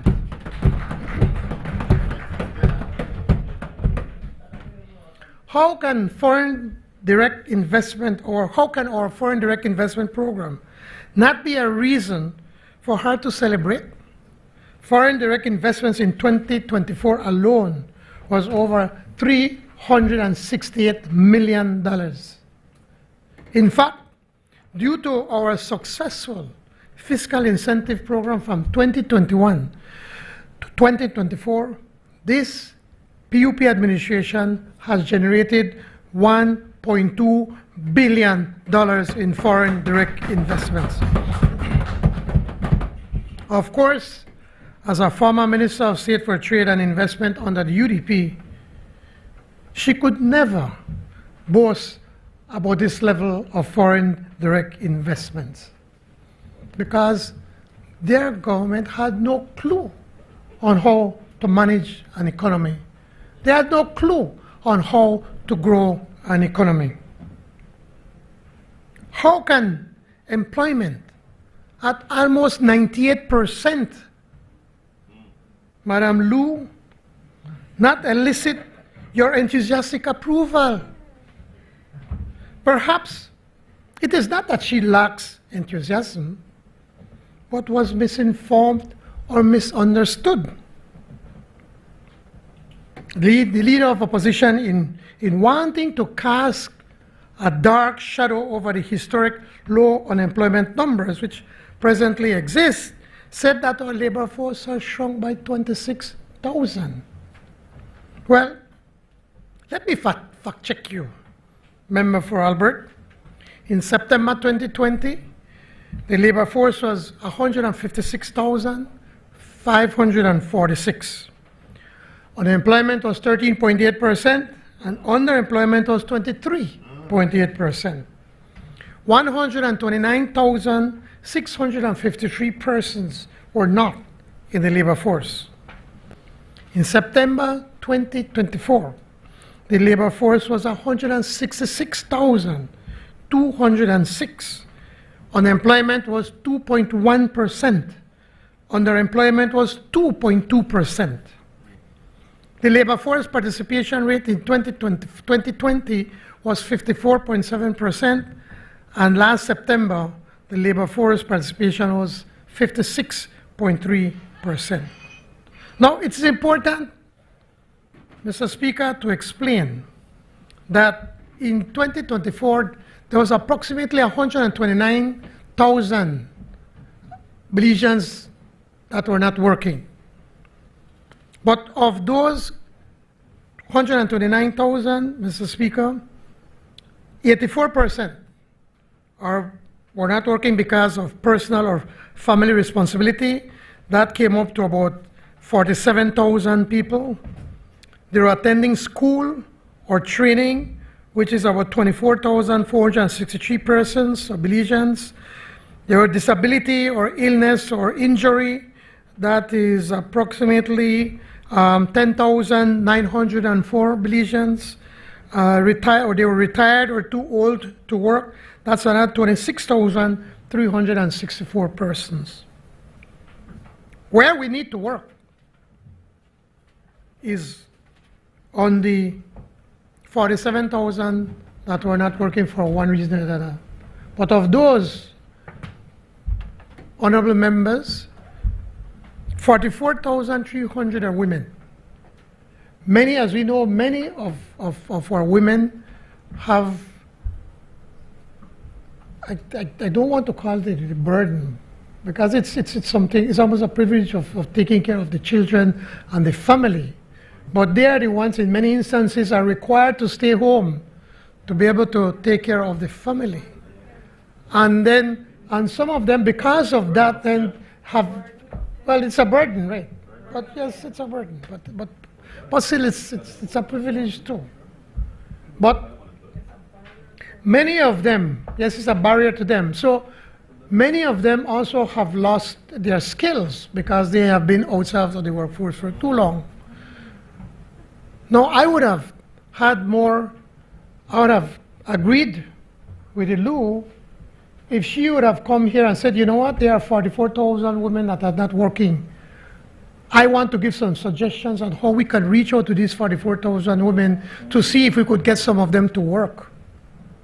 And this is what now we are starting to study as a government, how we can go to these women to be able to work. Now, mind you, I do believe that this number is starting to come down significantly. Why? Because now the BPOs now are hiring a lot of women whilst they are staying at home. So a lot of women now can take care of their family, can cook the food and to send the children to school.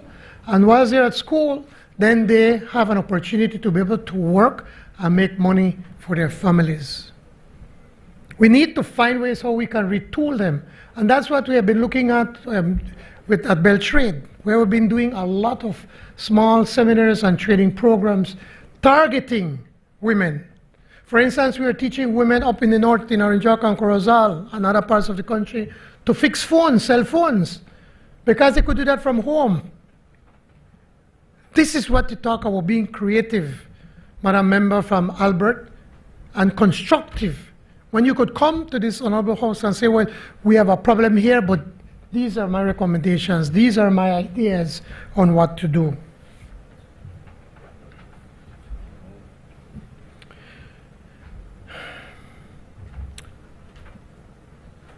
Mr. Speaker, the point is, all the indicators show growth in the labor force, and all the indicators show that unemployment under this administration is at a record lows, something that was never, ever achieved under the UDP government for 13 years. And I need to ask myself these questions. We need to ask, how can the leader of the opposition not appreciate the incredible reduction of the public debt, now at around 60% of GDP, and have the astronomical 132%, which they left, the UDP left in 2020?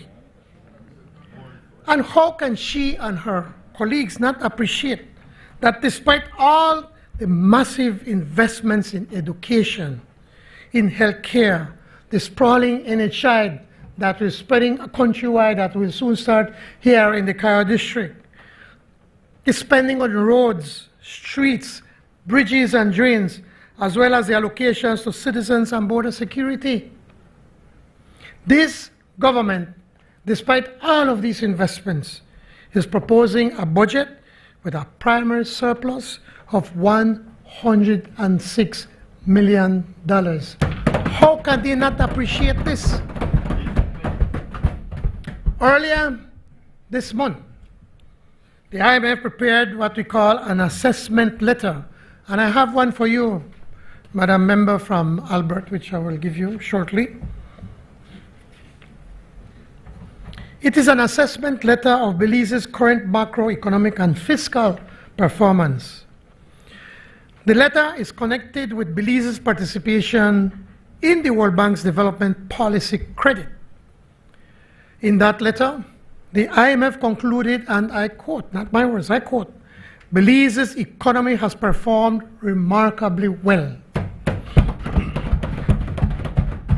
The IMF cited that 8.2% growth rate in 2024 and projecting a 2025 growth rate well above the historic average of 2.23%.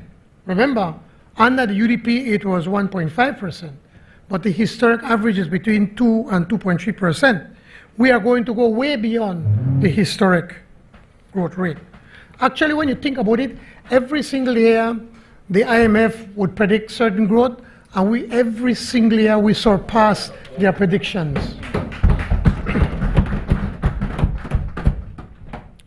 This letter pointed, this same letter right here, pointed to an inflation rate of 1.4% in March of this year. Now allow me to repeat for emphasis, a 1.5% inflation rate in March of 2025. And they expect the inflation rate to fall by another 25 points basis to 1.25% in over the medium term. The fact shows exactly what the IMF predicted, that inflation is currently at 1.3%. I am sure that the leader of the opposition, a former Trade and Investment Minister of State, knows that our inflation is driven, for the most part, by imports. We import most of our inflation and most of it from the USA, correct? You never know that? And she was the Minister of State, you don't know that. Most of the inflation is importing from abroad. Mr. Speaker, the leader of the opposition said, ask the people out there if they're feeling any of this economic growth. I can answer, yes, yes, yes, yes, they're feeling it. Just look at March 12th. And look at village councils. Then they feel it every single day. They're seeing that they're working and that there are opportunities for them and that Belize is way better under a PUP government. You see, unlike the previous government, I am on the ground.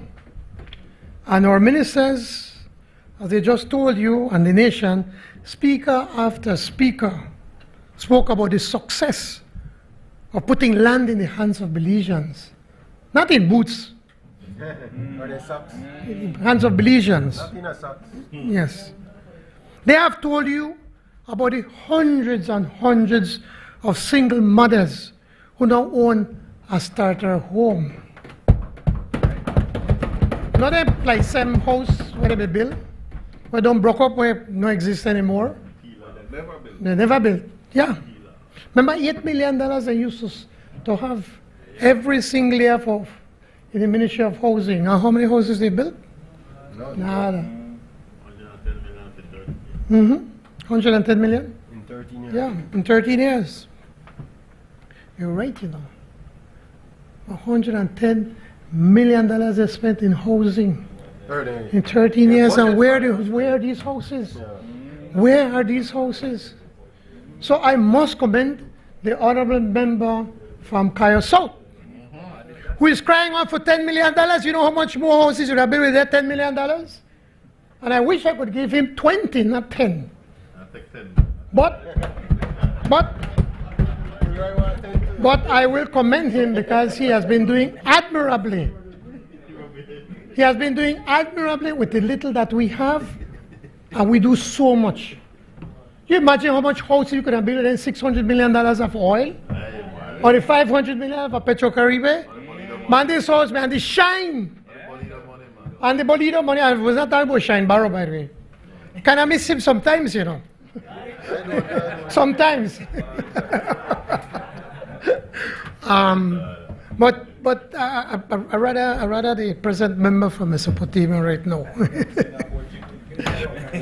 Singapore noodles. Yes. Of the many Belizeans that are now working, over 16,000 alone in the BPOs. When we came into government, you know how many people are working under the Minister of the State of Investment and Trade in the BPOs? Less than 2,000. 13 years, you know. And here we are in 4 years, over 16,000 people working on the BPOs. Only a PUP government could do that. And look at the number of cars on the road. It shows you a sense of optimism, a sense of people at work because then they make more money than before. They are working. The record number of children who get school assistance. Former Minister of Education, how many students do we help at, what percentage do we help at UB? I think you mentioned about half, at UB. We have more than half. More than half of the students at UB are being helped thanks to a PUP government.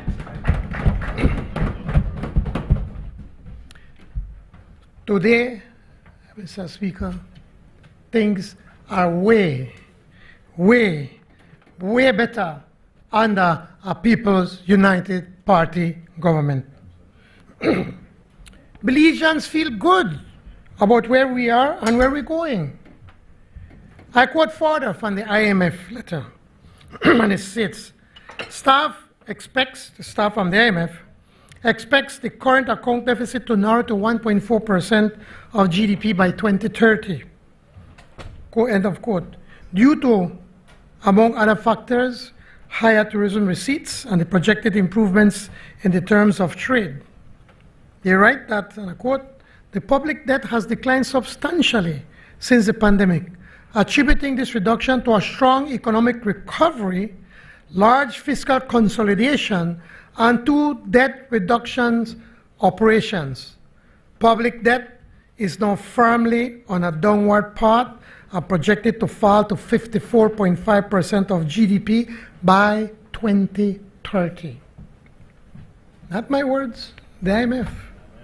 And I quote again, at this level, public debt would remain below the 70% of GDP target in the authorities' 2021 medium-term recovery plan, with 95% probability given historical shocks, and it will be in line with the debt levels in emerging market economies with investment-grade sovereign credit ratings, end of quote. Now allow me to underscore the two distinct fiscal accomplishments of this administration that are being confirmed by this IMF statement. First, that 54.5%, this administration, that at 54.5%, this administration has overachieved, has exceeded its own target of debt to GDP ratio of 70%. That target was for 2030. We are now in 2025. So Belize has hit its target 5 years ahead of time. And second, Belize's performance is on par with its investment-grade sovereign credit ratings. The leader of the opposition and those on the other side can correct me if I'm wrong, but investment-grade sovereign credit ratings is not something that the UDP administration came even close of attaining in the past 13 years while they were in government. We have attained the equivalent of investment grade in less than 5 years. This is not my opinion of the government's performance.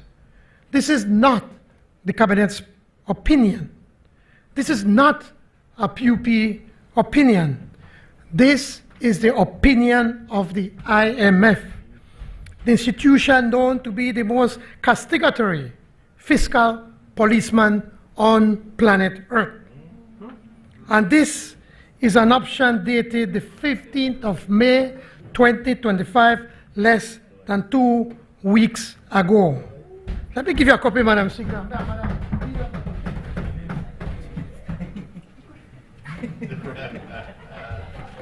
That's our first. Just so you could confirm what I say, right? Just so you could confirm.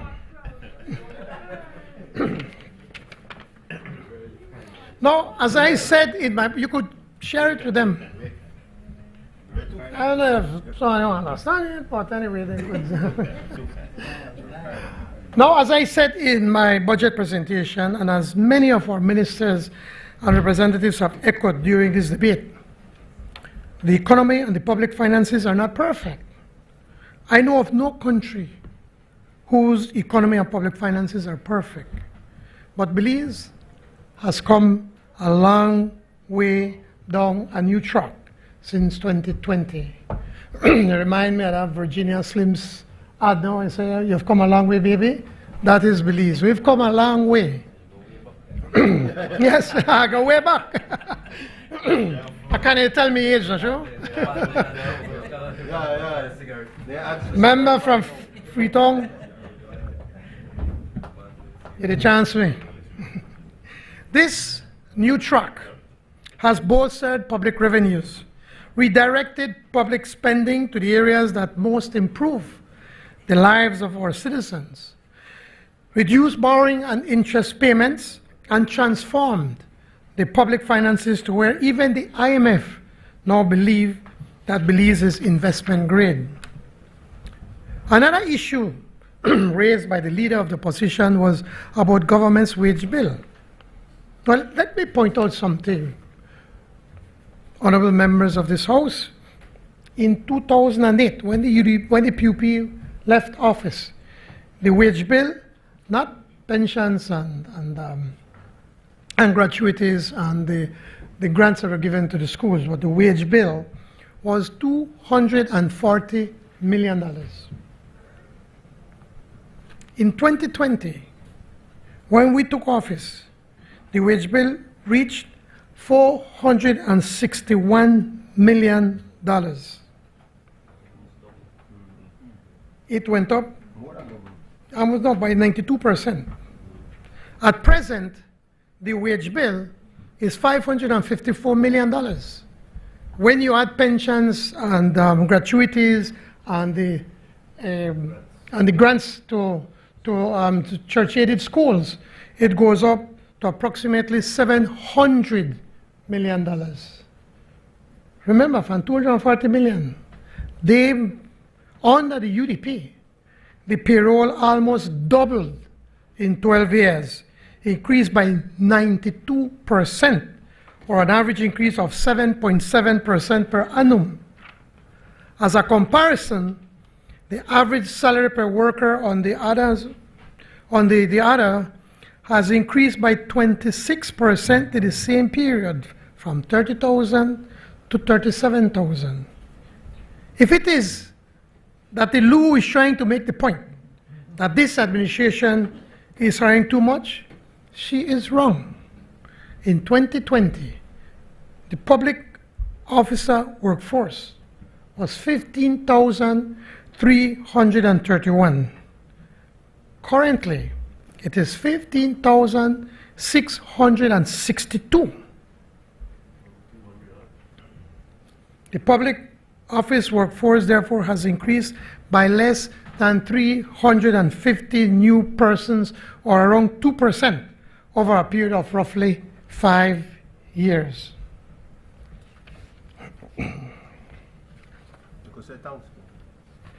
Thank you very much.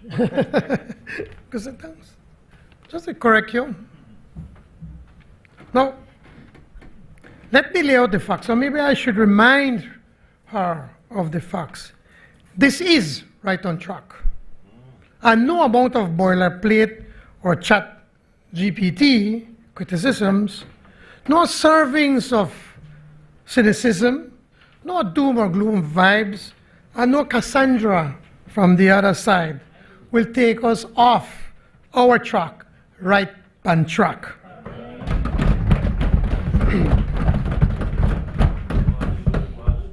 So I agree with the member from Cayo South.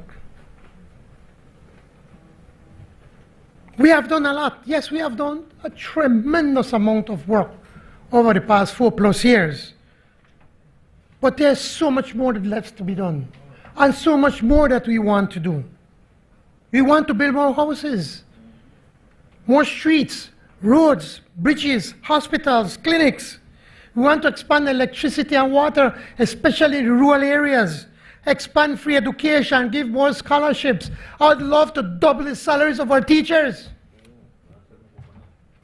And do so much more things. Help our farmers, our cane farmers who are going through a crisis right now. Our fisher folks. World-class sport. Yes. We want to help everybody. We want to lift up everybody. That's where we come from. The PUP comes from a belief that we must help the poor to help themselves. That's why we invest so much in education and give them so much scholarships. That's why we invest in NHI to keep our people healthy so that they could work and look after their families. We help them with land because once we give them land, we're giving them an asset and we're making them more richer, getting on their way to become a middle class. That is what the PUP is all about. And we have never strayed away from that. But at the same time, we have to be prudent managers. We can't spend what we do not have. But what we have, we spend it wisely. And we stretch that dollar to ensure that we could do so much work. I always lament this. You could imagine, look at what all we have done. We have done a lot more work than what the UDP did in 13 years. You could imagine what more we could have done with that $600 million of our oil money, DPM? $600 million. You know what more we could have done with $500 million from Petrocaribe? They made the about roll it and roll it and roll it because they really made a roll away with it. We may have put it to work to make the lives of our Belizean people better.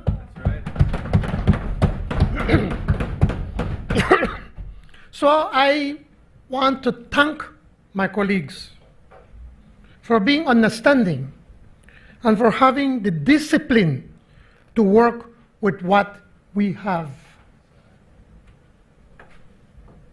We can proudly say that the People's United Party is and always will be the party of social justice.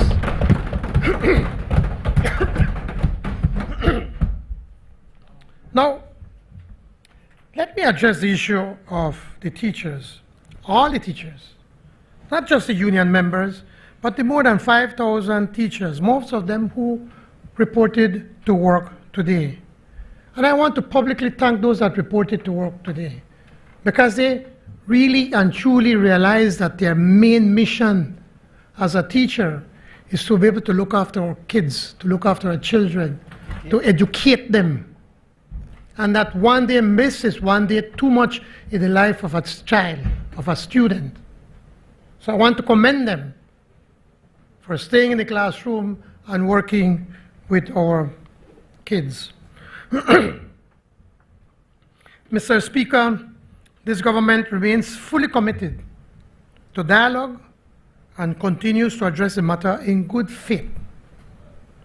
Our teachers are valued and they are being heard. In fact, it is because we recognize their importance that our government took the decisive step of assuming full responsibility for their salaries and benefits at the start of the last academic year. $10 million more is going to cost us. With the $600 million of the oil and the $500 million of Petrocaribe, the UDP government never saw it fit to be able to put that 30% to our hard-working teachers when they retired because the churches did not have the 30% for their pension. It is a party of social justice, a party that believes in our workers, a party that believes in our teachers, that we decided that we are going to pay the full 100% of their pensions. Not only teachers, we have the staff too. And the staff, yeah, and all, yeah, not the teacher, but even the administrative staff of these schools. Thanks for pointing that out, honorable member. Sorry? Even the cleaners, yeah, even the cleaners, everybody. Yes. 13 years. UDP said what? Oh, we can't afford it. So we can't pay it. But now they over decided, but oh, we there with the teachers and we want to get them more. Why you never give them more? Why did you not give them the 30% of their pension? Did anybody hear the Lou, when she was sitting over the side of the government, ever stand up and say, Mr. Prime Minister, I want you to give the teachers their full pensions? Never. Not once. Never. But now she comes and pontificates. All of a sudden she knows how she's with the teachers. Actually, Patrick Farmer, which I joined in, now when they do, they chase him. They chased him. All of a sudden, he's there with the teachers. It is because we are listening that the Ministry of Education maintains regular engagements with the BNTU.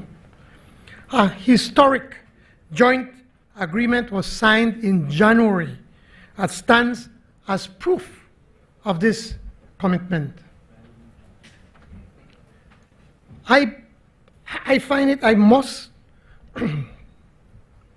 take time out, colleagues, to recognize the outstanding work the former Minister of Education, the honorable member from Freetown, that did over these past 4.5 years. You see, he was doing this because of love. His father was an educator from the time he was a child. So he has that commitment and love for education and teachers, and he had that vision to transform that ministry. What the former minister, Patrick Farmer, couldn't do in 13 years, this man did that and more in these 4.5 years. So thank you, honorable member from Freetown. And as you know, I really never want to move you from, Ministry of Education. But we also have somebody now that's taking off, that will be filling your shoes. Our brother from Toledo West. Yes, and a former educator. Look at the ironies of life, Mr. Speaker. That same man, the Minister of Education today, was fired by who? By the former Minister of Education, Patrick Farmer, under the UDP. Well, life have a way of dishing out justice. Not sure? Because he, listen to me, Madam Lou. Patrick Farmer fired Oscar Rekenia, and guess what? Devin fired Patrick Farmer from Kahallet. Boy, man, life has a way. As when I say, no, God never sleeps. God never sleeps. But also, the leader of the opposition should be very happy that Patrick Farmer may lose. Because if Patrick Farmer never lose, quite likely he may sit down right there where she there. Because I'm going to set up Patrick and John Saldiva, and I'm going to set up. But God is great. And the people are smarter, and they voted right. They voted for the PUP, and they get rid of John Saldiva and Patrick Farmer. And so now today, we have you, honorable member from Albert, as the leader of the opposition.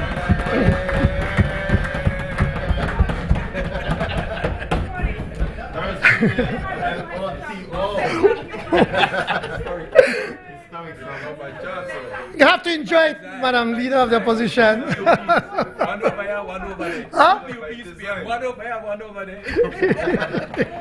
And now, but let me finish now. Honourable Member from Freetown, I really want to, on behalf of our government, to thank you for the work, the tremendous work with you and your team. I remember when you just took over that ministry, you said that you were there alone. And then you brought in your CEO, and you also brought your chief. And you said pretty much it's just the three of us had to start the rebuilding process of 13 years of UDP in that ministry. And there were challenges, but you never get up there and started going crazy like they are one day and one fire and do all kind of thing. You worked with who was there, and some of them had to leave, but most of them saw that what you were doing was in the interest of our young people. It was for the good of education in Belize. And so they joined you. And that is the distinct difference from a PUP government and a UDP government. That is the difference. And that is why Patrick Faber is no longer the host. And we have Oscar Rekenia as the Minister of Education.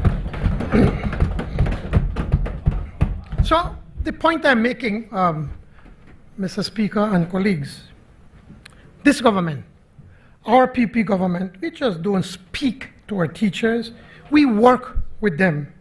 Because it is only through collaboration and shared purpose that we can fulfill our mission, ensuring that every child is equipped with the knowledge and skills to build a brighter future for themselves and to continue and contribute, to nation building. And I want to make something absolutely clear to the teachers, especially to some of the leaders of the BNTU. I have history with the BNTU. My mother was a teacher. She was a proud member of the BNTU. I marched as a child in Belize City with my mother with BNTU. So when I stand with them and I tell them, this is what we can do, that I don't want to, I'd love to give them more. I love teachers so much, I married a teacher, Rosanna Briceño. Started teaching at the age of 18. And became one of the best teachers when it comes to special education. And just retired last year at 50, younger vexer, they say don't 55. But you don't look 55. You look like younger. I can't say that about myself, right? But yeah. So I do have history with the BNTU. And I could understand sometimes some of the leaders get carried away. You know, because they're teachers, you know, some of them are rousers and they want to stay on top, so they have to see how they could accommodate. But we are working with you. We respect you. And I'm hoping that better heads prevail, calmer heads prevail, and to think that why is it that we are teachers? Why is it that we are on this side working with you teachers? It is because we want the best for our Belizean children in the schools. Now, Mr. Speaker, I would be remiss of me. I say everybody boasts about, you know, about their constituency and their campaigners, and you know, a lot of times I just get carried away trying to do the work as Prime Minister. And every so again when I go to Regional Grassy, they school me up. You say, you know, say nothing more people from where people are in Cayo Central. Of how hardworking they are, how my campaigners, you know, so my campaigners from 1993, you know, they're still there with me. I mean, so I kind of limp now again, you know, because you know, they put in some long years. But I want to thank the amazing people from Orange Rock Central, who from the very first day I started my journey in public service, in politics, have stood with me. You know, I had my first convention, I think it was May 24th of 1993, you know, against John Lever, who turned out to be the dean of the Muffles Sixth Form and has done a great job at Muffles Junior College, a college that I helped to found. I was the chairperson of the fundraising committee to build that school. And since then, the people of Orange Rock Central have always stood by my side. Every single elections, even for municipal elections.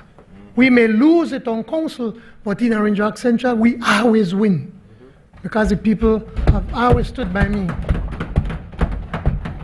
They stand with me at the good and the bad times. And the worst of times for in Cayo Central was the 13 years of the former UDP government. I thought that Sir Manuel Esquivel, may be bad. He never be bad. He never see it compared to that other group that were there for the past 13 years. Because they took politics to its lowest level. Where they say, you vote for PUP, you get nothing. You don't get no scholarship, you don't get no land, we don't fix no street, we don't put no drain, you can't get nothing from this government. Not even one culvert. Poor, but I shouldn't say, but I'm going to say it, Mr. Speaker, poor, but Oscar, get up in the house and talk about the culvert. And what the then Prime Minister said, I'll give you the one, I'll give you 3 culverts. And how much you get? Not even one. 13 long years. And the people of Cayo Central stood with me every time. Just before the election, the then standard bearer of the UDP, Juan de Grijalva, gave out 700 lots. 700 lots about 3 to 4 weeks before the election.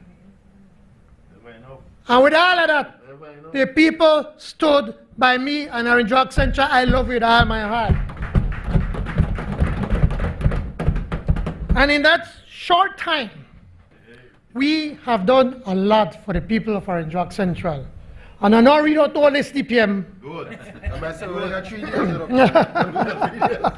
No, I mean, what I do, I partner with the town council, and we pave a lot of streets in our Cayo Central.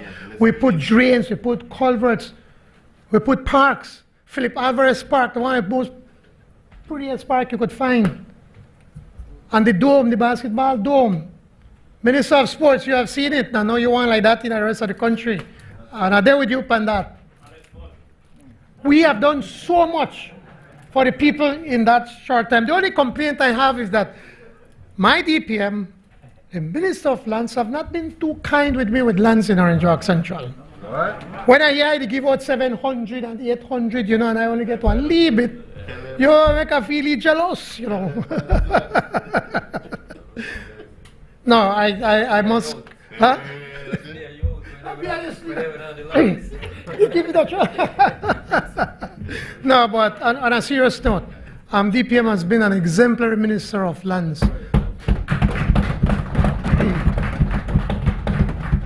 And unlike the former ministers of land from that other side, no as but one farmer, Gaspar Vega.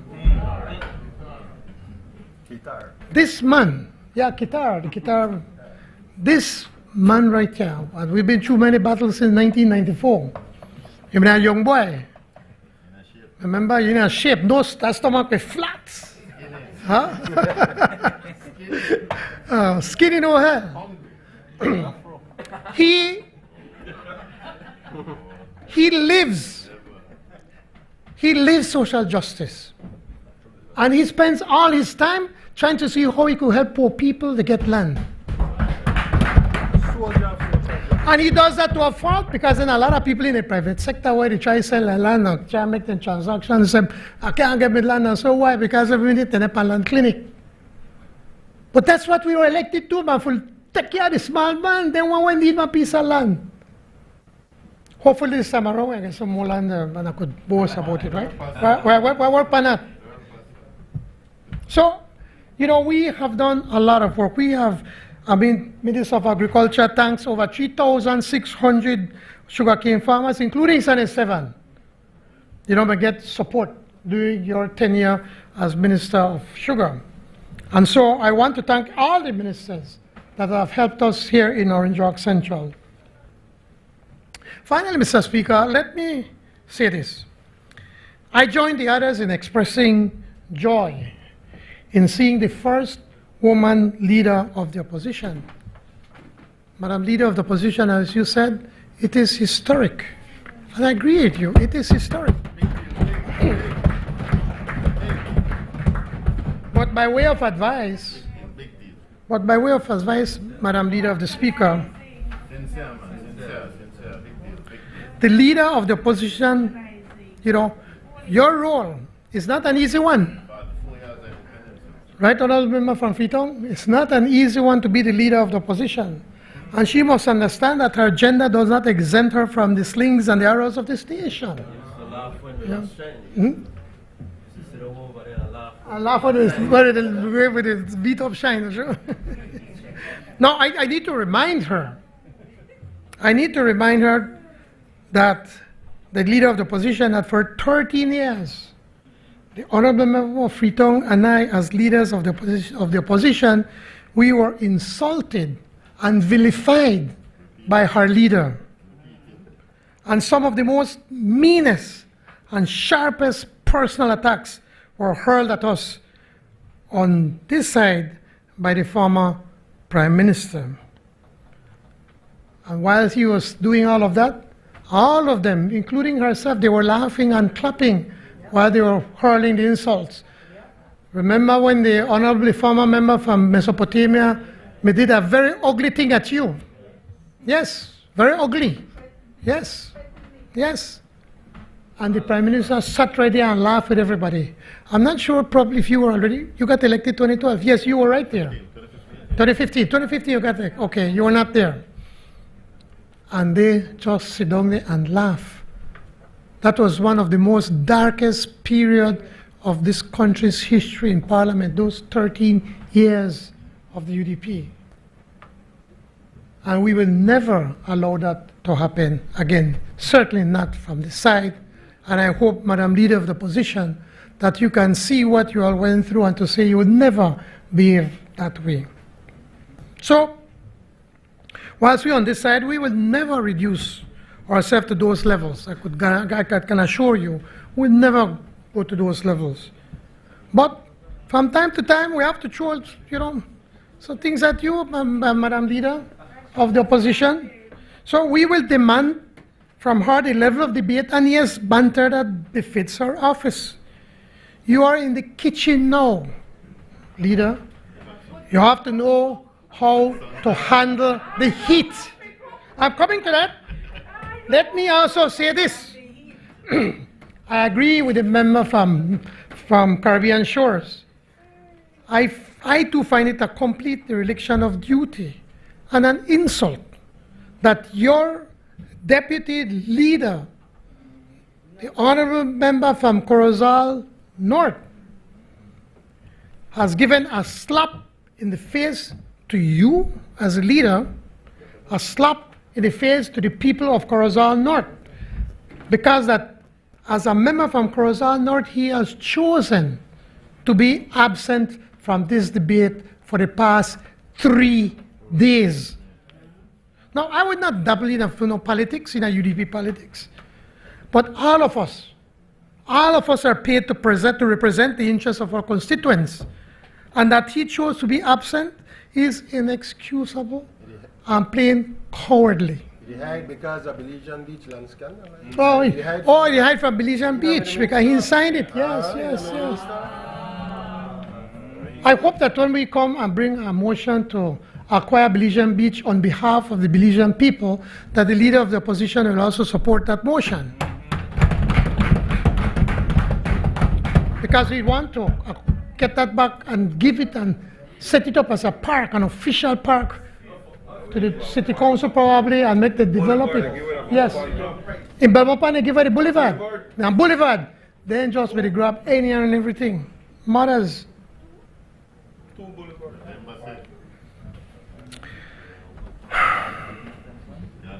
So, Mr. Speaker, I want to thank Madam Speaker.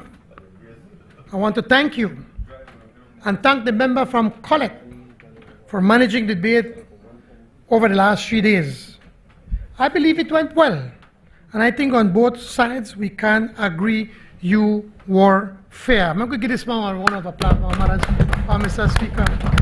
You were fair.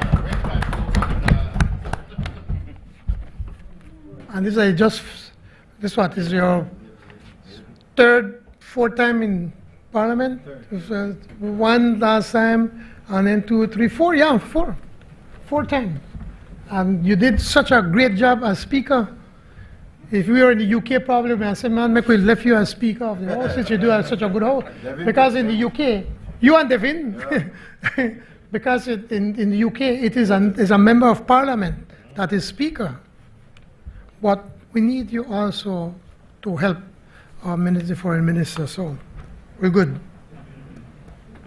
And also let me say thank you to the member from Mesopotamia, for the ARCOV committee prepared some very excellent Singapore-style chow mein and also the sweet and sour chicken. And also to the member from Queen Square. Both of you, have some ways to go with your debating skills. And I'm not feeling no way because it reminds me of myself back 32 years ago. When it just started, at least me, I think me more, probably a little bit more bold because don't start to talk. I may take a few house meetings before I learned my way, before I opened my mouth. Because I was still very, a bit shy about what's going on in the National Assembly. But you do your work every day. Day in, day out, who knows? Maybe one day I might be right up on this side right, but it'll be a long time from now. I can't believe I was 32 years old then. One of the good people, Cayo Central, gave me that support. Yeah, you do the maths, right? I know I look far older than that, but anyway. So, Mr. Speaker, this is the kind of fraternity we want in this House. Yes, let us debate passionately and respectfully. And let us agree to disagree, but always in the best interests of the nation. Let us never forget we are all fighting for the betterment of our people and our nation. Mr. Speaker, we are unshakably focused on Plan Belize 2.0, on the pledges overwhelmingly approved by the electorate on March the 12th. Bold pledges that will accelerate Belize's ascension to the exclusive club of countries whose citizens are safe, productive, proud, and happy. I therefore commend this bill to the House for second reading. Thank you, Mr. Speaker.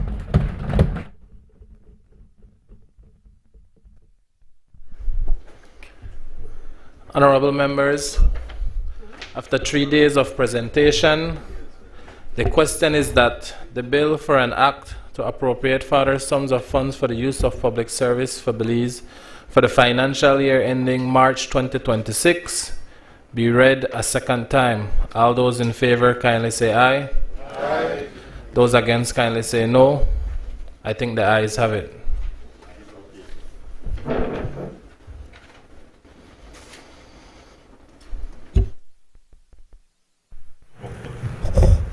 Bill for an act to appropriate further sums of money for the use of the public service of Belize for the financial year ending on the 31st day of March 2026. Committee of Supply.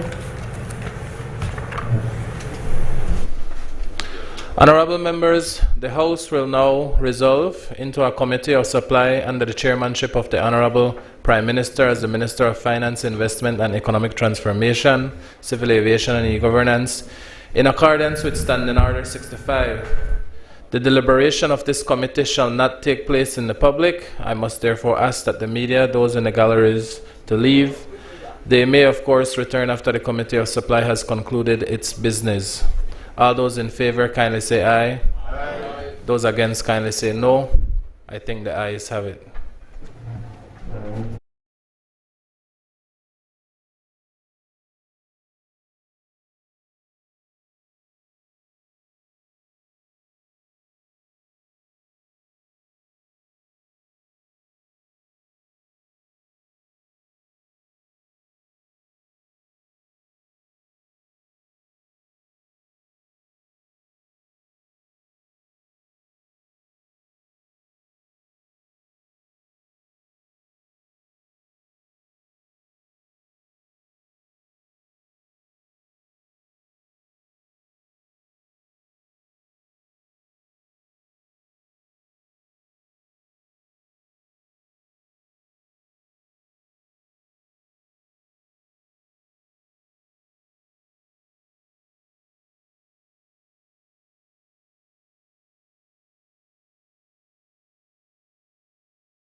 Reporting on third reading of the General Revenue Appropriation 2025-2026 Bill 2025.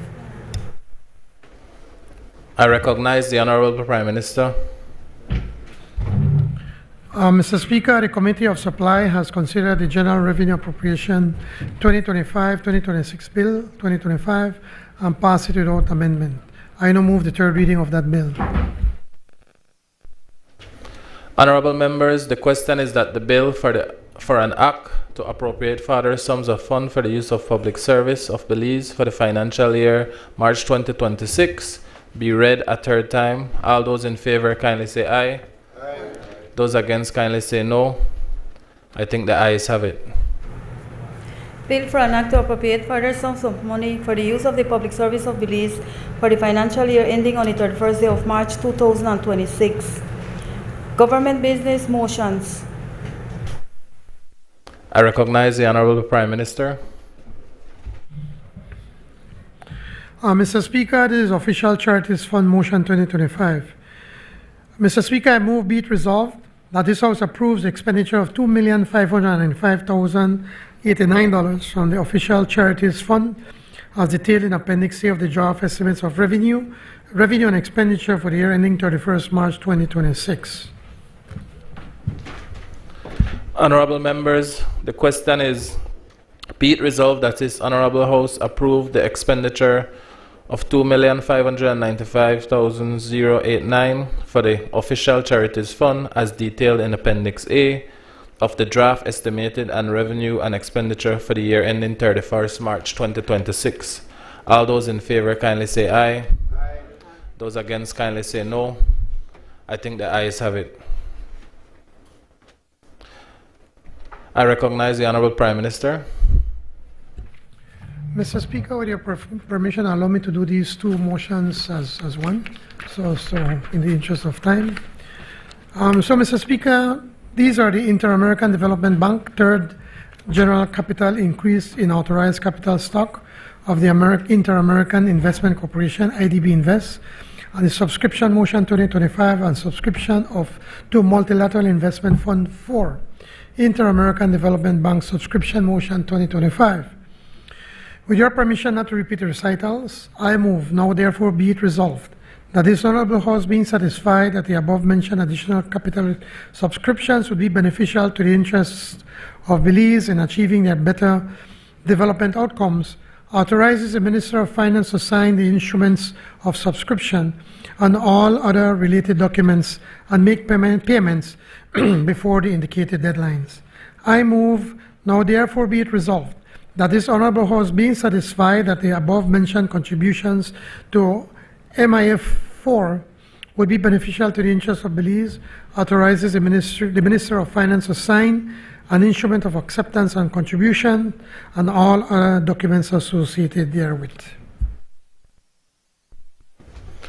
Honorable members, for both readings, the question is now, therefore be it resolved that the Honorable House be satisfied that the above-mentioned additional capital subscription would be beneficial to the interests of Belize in achieving better development outcomes, authorizes the Minister of Finance to sign the instrument of subscription and all other related documents and make payments before the indicated deadlines. All those in favor kindly say aye. Aye. Those against kindly say no. I think the ayes have it. Honorable members, for the second item, the question is now be it resolved that the Honorable House be satisfied that the above-mentioned contributions for MIF 5 would be beneficial to the interests of Belize Authority, authorizes the Minister of Finance to sign an instrument of acceptance and contribution and all other documents associated therewith. All those in favor kindly say aye. Aye. Those against kindly say no. I think the ayes have it. I recognize the Honorable Prime Minister.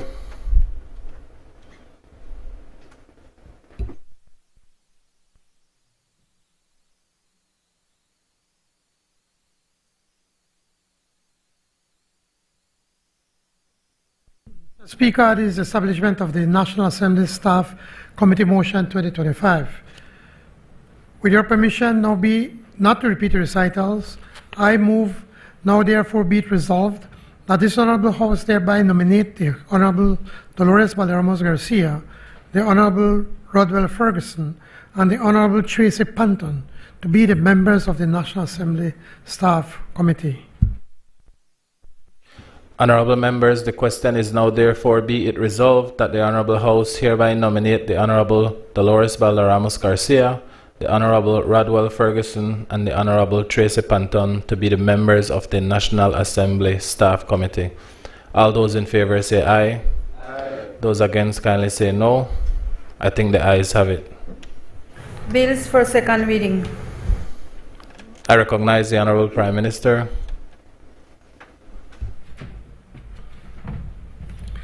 Mr. Speaker, this is the Customs and Excise Duties Bill, Amendment Bill 2025. I move the second reading of a bill for an act to amend the Customs and Excise Duties Act, Chapter 48 of the Laws of Belize, Revised Edition 2020, to implement the 11th phase of reduction of duties in accordance with the CARIFORUM EU Economic Partnership Agreement, to implement the 11th phase of reduction of duties in accordance with the CARIFORUM UK Economic Partnership Agreement, to implement the second and third phase of reduction of duties in accordance with the Belize and the Republic of China-Taiwan Economic Cooperation Agreement, and to provide for matters connected therewith or incidental to.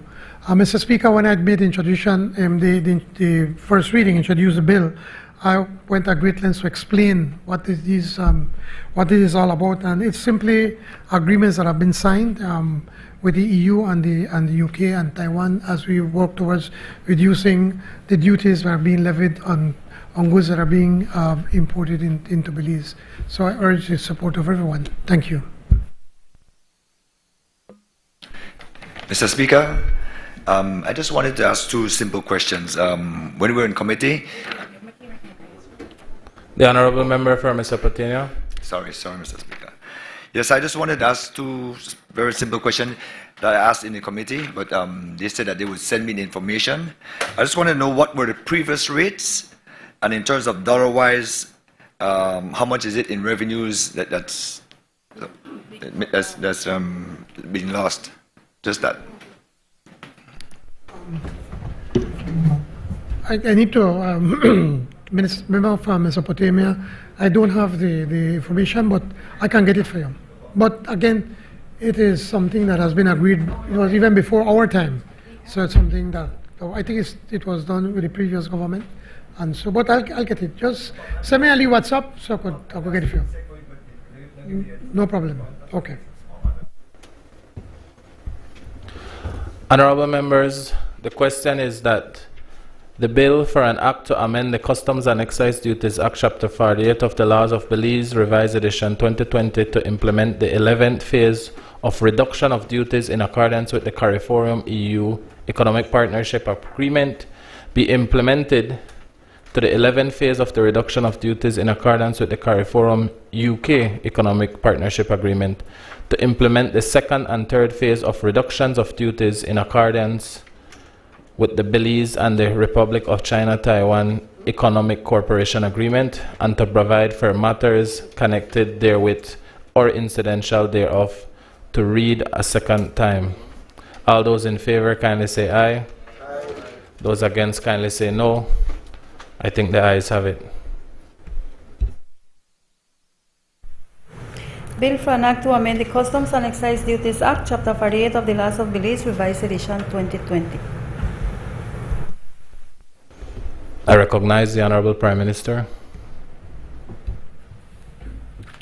Mr. Speaker, this is the Insolvency and Bankruptcy Bill 2025. I move the second reading of a bill for an act governing the insolvency of companies with mechanisms established for insolvent persons to enter into arrangements with their creditors and administration procedure for companies. the receivership of companies and foreign companies, the liquidation of companies, foreign companies, limited partnerships and partnerships, the making of bankruptcy orders against individuals, the licensing and regulation of insolvency practitioners, the penalization and redress of wrongdoing associated with insolvent persons, the disqualification of directors, the avoidance of certain transactions, cross-border insolvency issues, netting and the establishment of a simplified insolvency procedure for eligible companies, and to provide for matters connected therewith or incidental to. Again, when I introduced it, I went at length to explain the bill, but basically, Mr. Speaker, all we're doing is modernizing Belize's financial and legal systems as we continue to grow the economy and getting more and more foreign investments, and Belizeans also investing abroad. It's just something that has to be done. Thank you. I recognize the member from Albert. Thank you, Mr. Speaker.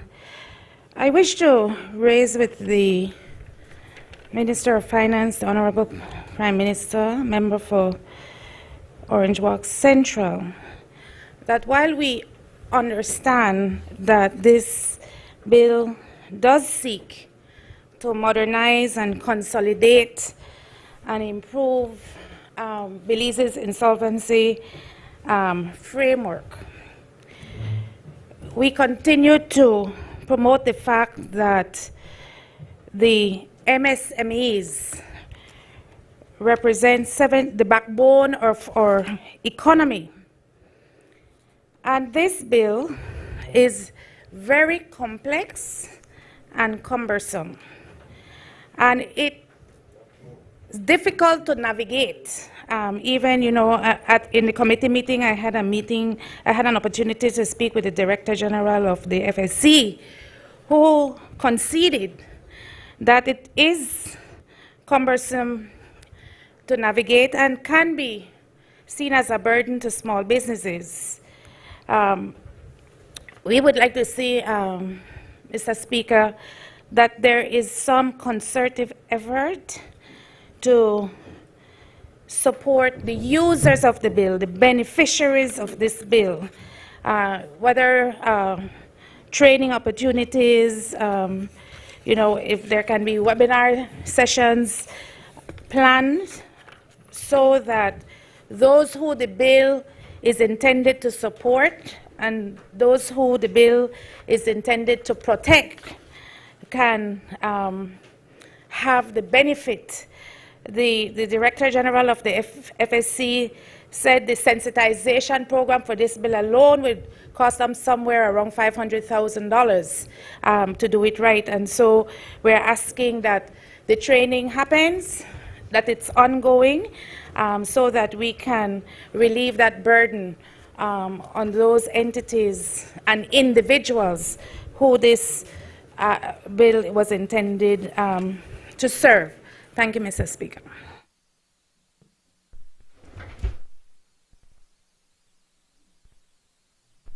The Honourable Member from Orange Walk Central. Thank you. And I want to thank the Honourable Leader of the Opposition with her points. The law is never simple. When you read a law, I sometimes I say, what is it that they have here? So, and that is why you pay lawyers a lot of money to be able to understand. There's a certain language, the way that they lay out the laws, and so I could understand the point that she's making, that it can be difficult. But I want to make the point that our administration recognizes the unique challenges faced by the MSMEs. And we have ensured that this bill would be able to include this simplified debt restructuring procedures. Even though when you read the law, it takes you a bit of work to understand, we have simplified the process for MSMEs.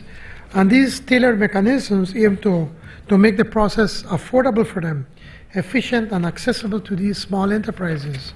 When you look at the framework that is outlined in Part 2, the simplified restructuring of debts, which includes clear eligibility, credibility, and criteria, processes for debt restructuring and provisions for discharge. So when this bill was written, it was written in mind with the aim to be able to make things easier for the MSMEs. Now it is written in legal language. So obviously it's not like you read a novel, so it will take some kind of work to be able to interpret it. Now, as you pointed out, Madam Member from Albert, that you were told that there's a sensitization that will take place. And that, as I pointed out, that it was costing somewhere around $500,000 to do. But also, I will also speak with the people at Beltrade, because they're the ones that work with MSMEs on a regular basis, to ensure that there's some sort of training within Beltrade, so that then small businesses could at all times access them to be able to provide the necessary support that the MSMEs may need if they need any part of this bill, which will become law in the weeks to come. Thank you.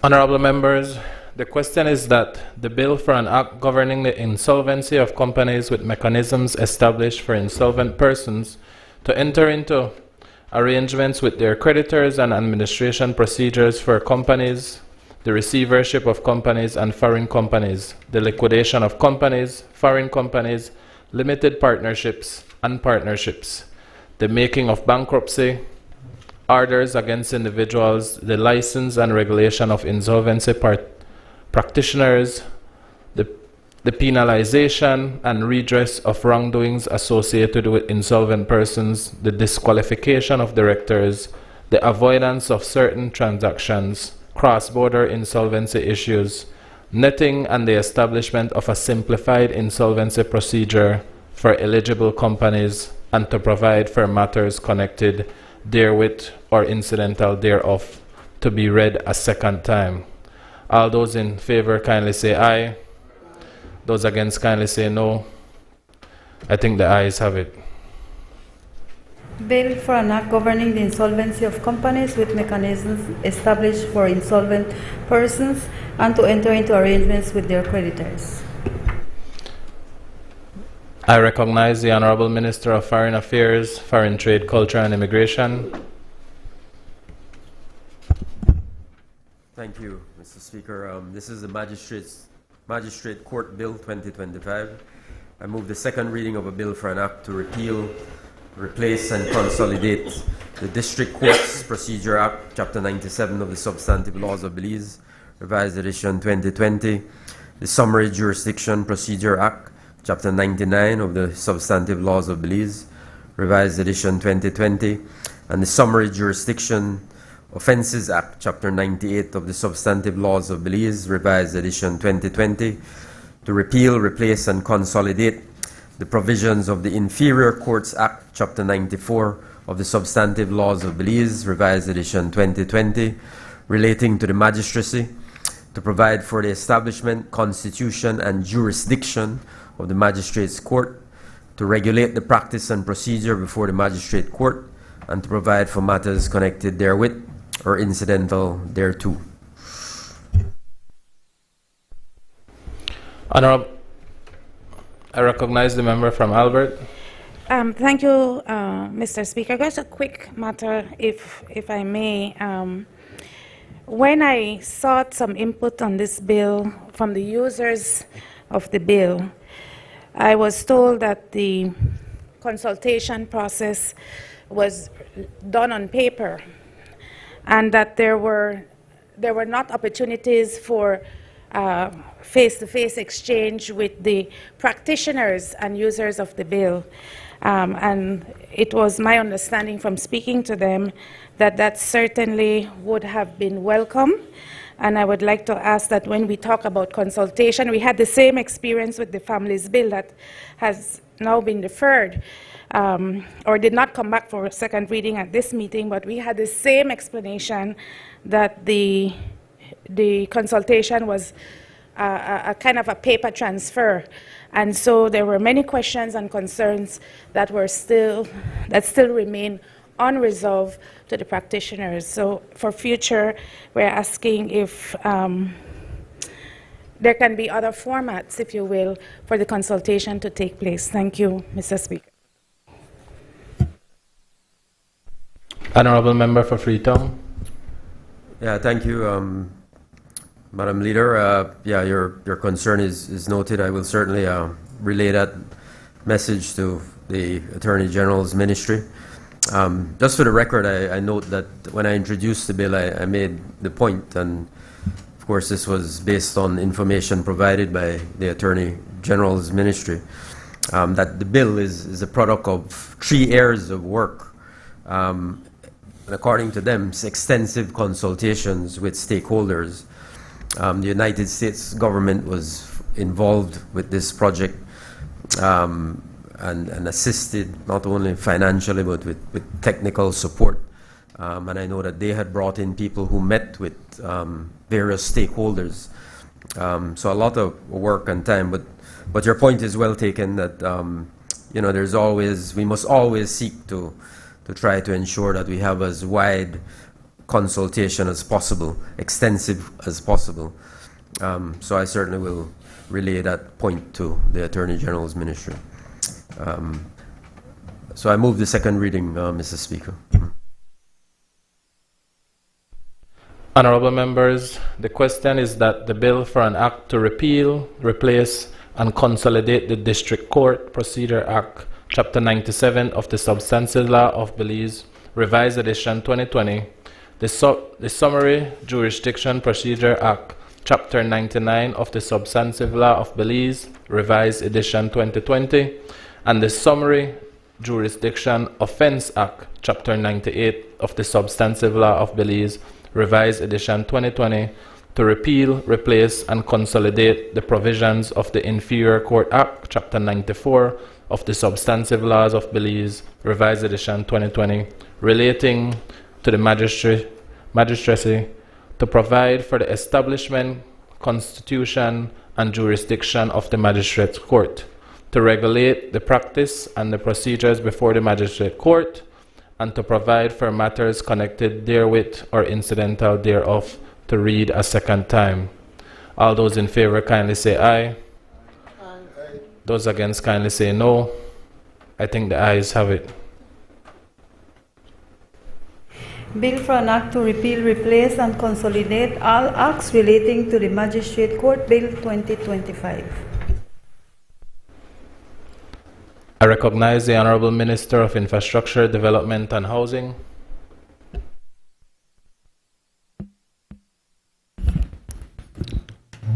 Good evening, Mr. Speaker. This is the Belize Building Amendment Bill 2025. I move the second reading of a bill for an act to amend the Belize Building Act, Chapter 131 of the Substantive Laws of Belize, Revised Edition 2020, to make better provisions for regulating the construction, demolition, and movement of buildings, and to provide for matters connected therewith or incidental thereto.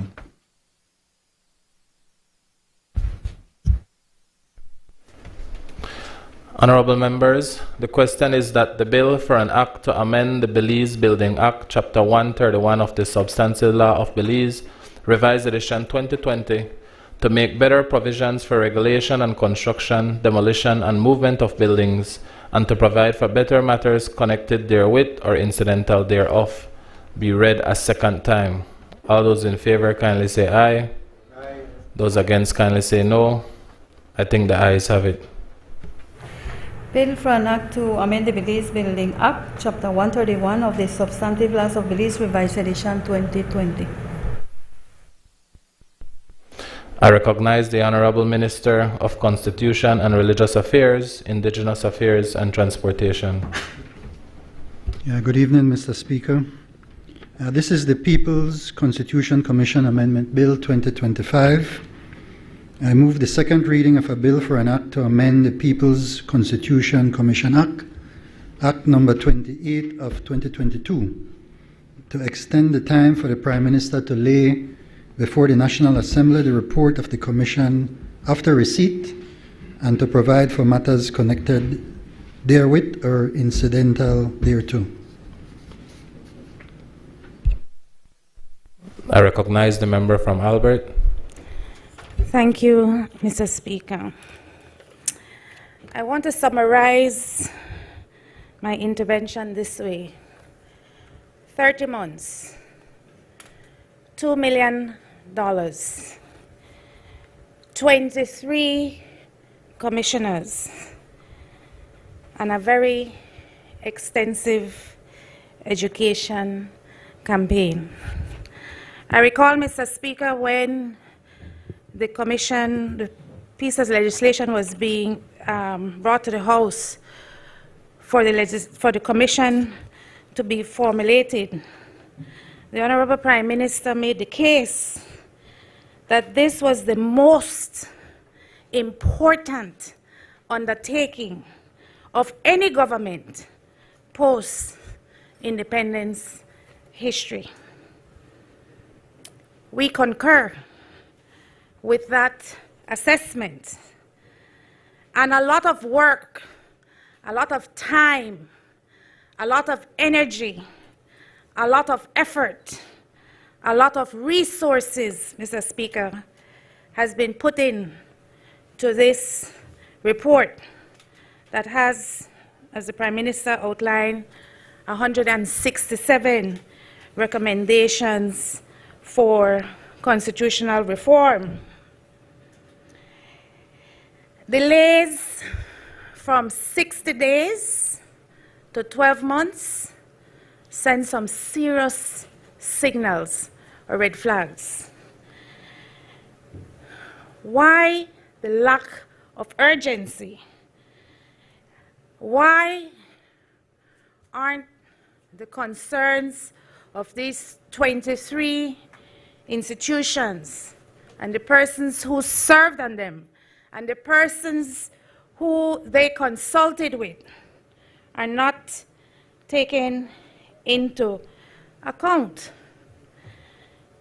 This kind of a delay, as extensive as it is, really erodes, I think, the expectation of the public when it comes to the very important work of constitutional reform, signaling, if I may, that the government has gone soft and may not deliver on its promise. Most importantly, though, Mr. Speaker, the will of the people should not and cannot be delayed for political expediency. I don't know, or for political convenience. Why is it that the report, and we would ask the Prime Minister and his cabinet to reconsider bringing the report earlier than 12 months, so that those of us on this side can also look at those recommendations with a critical eye. The rights of our citizens cannot be treated frivolously and must be treated with the kind of urgency and seriousness under which I saw this process being undertaken. I attended some of the consultation sessions myself to hear from the people, and there were real and pressing concerns. And so we on this side of the House, Mr. Speaker, is asking for the future of Belize's democracy. Let us not delay this process for as long as is being proposed. I will tell you, Mr. Speaker, if I can share from the marathon meeting chaired by the member from Port Loyola on the Families Bill, that the sentiment of the 15 or 16 organizations that attended that meeting to where their concerns is that we have recommendations as part of these constitutional arrangements and constitutional amendments that would address some of the concerns in that family bill.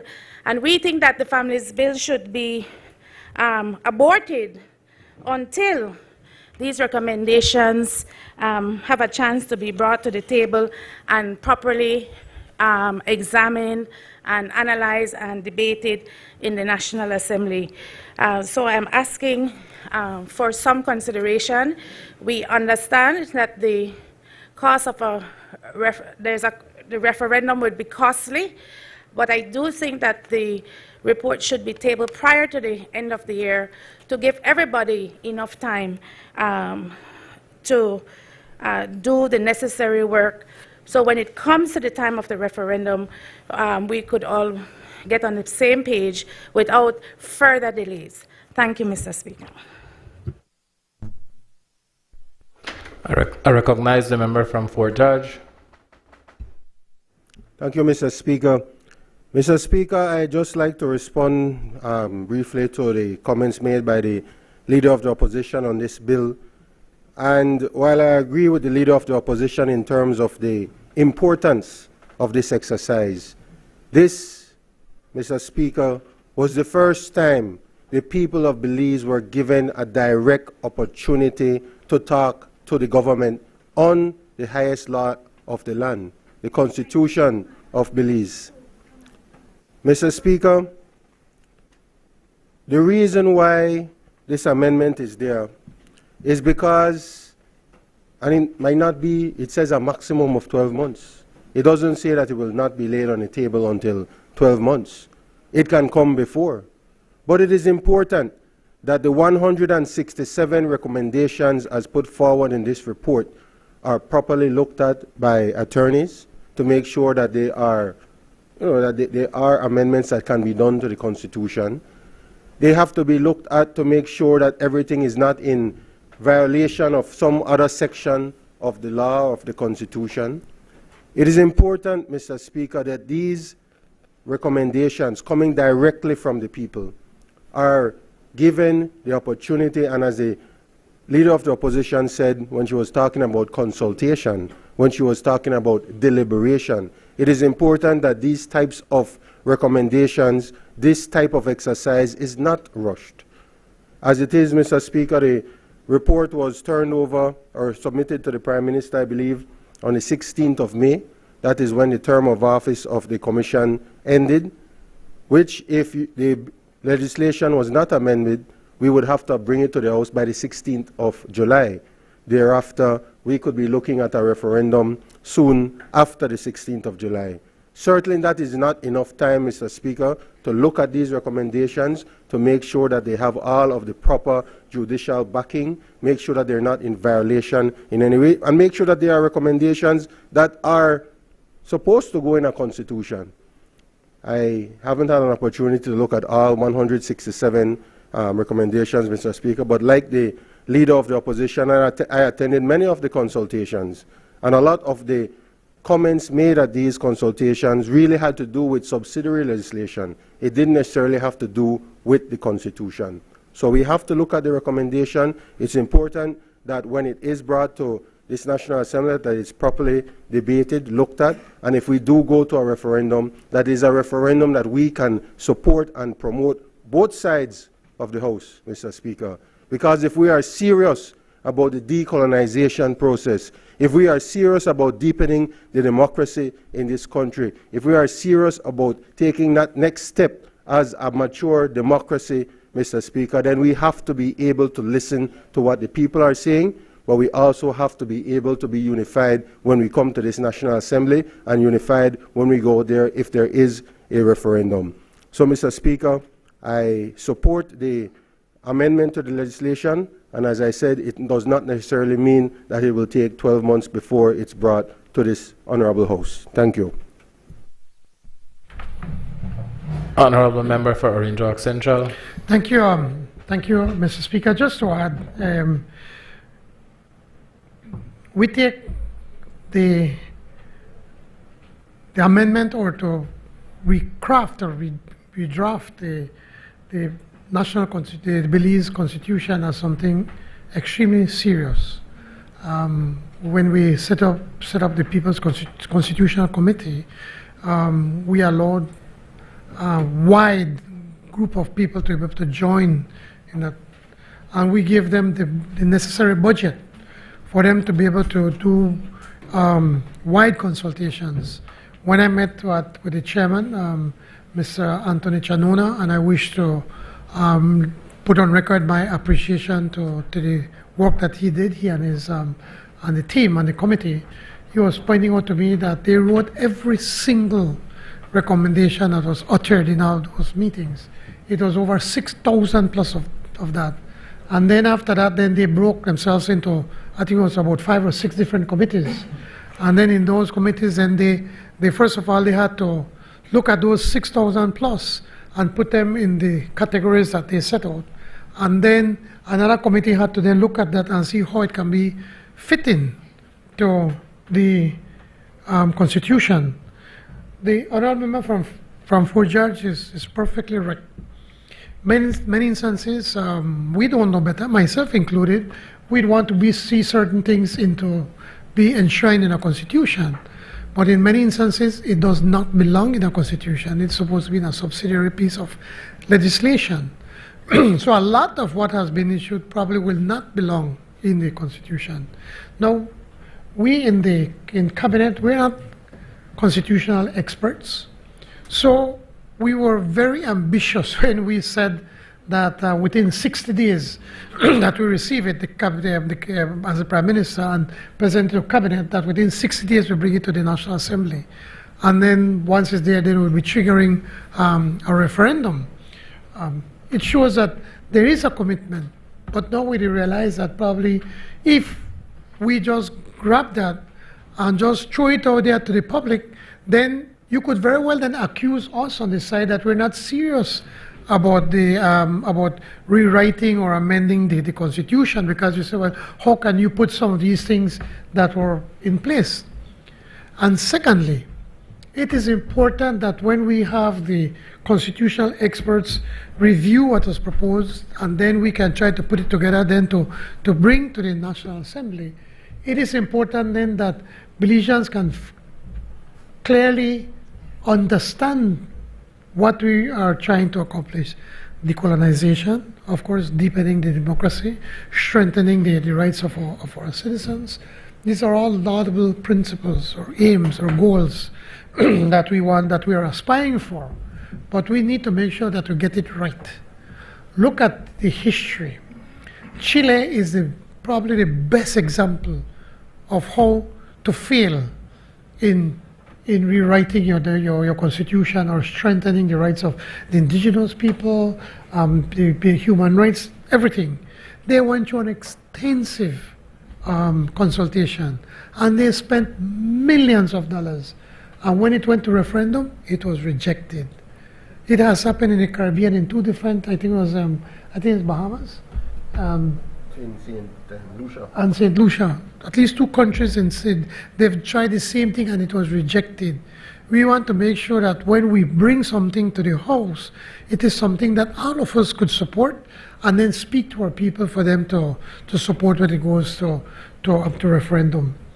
We set out 12 months, but it's not saying that we'll bring it in 12 months. We're giving ourselves up to 12 months.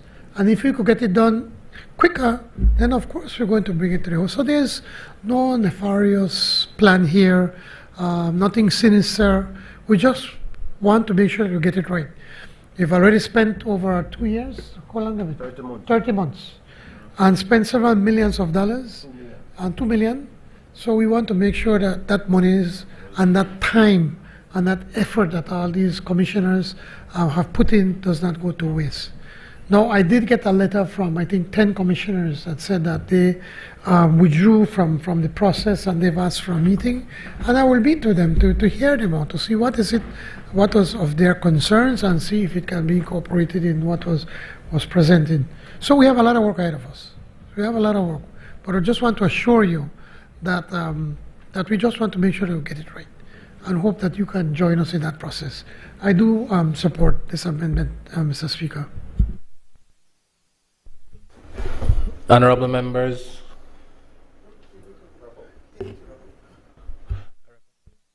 I recognize the member from Dangriga. Thank you, Mr. Speaker. I just wanted to add two things. First, if you would recall that the PCC had themselves asked for an extension because of the amount of work that they had to compile all the views of the people across our country.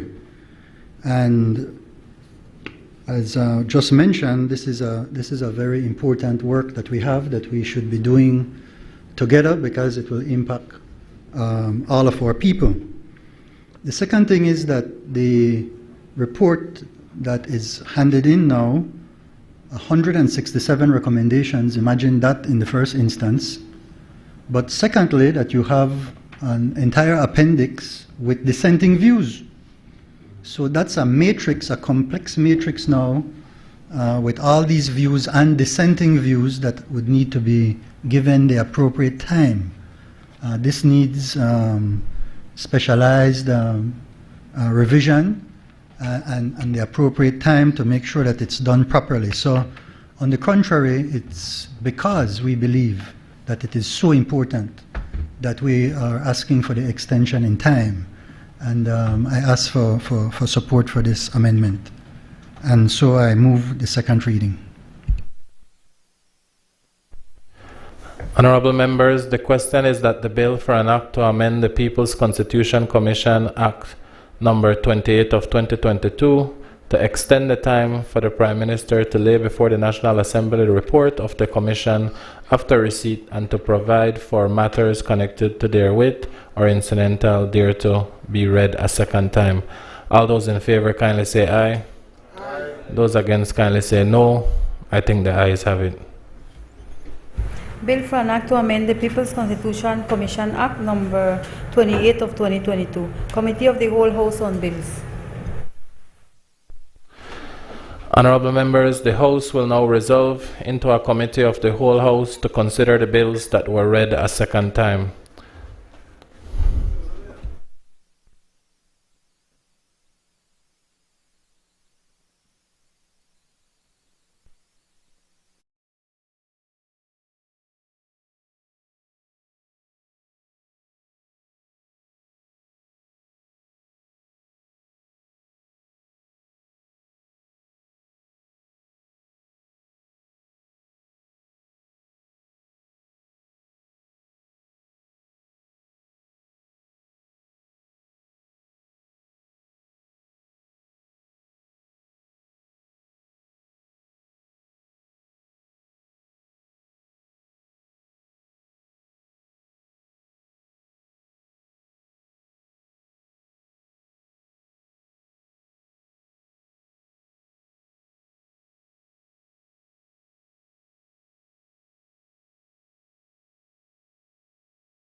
I recognize the Honorable Prime Minister.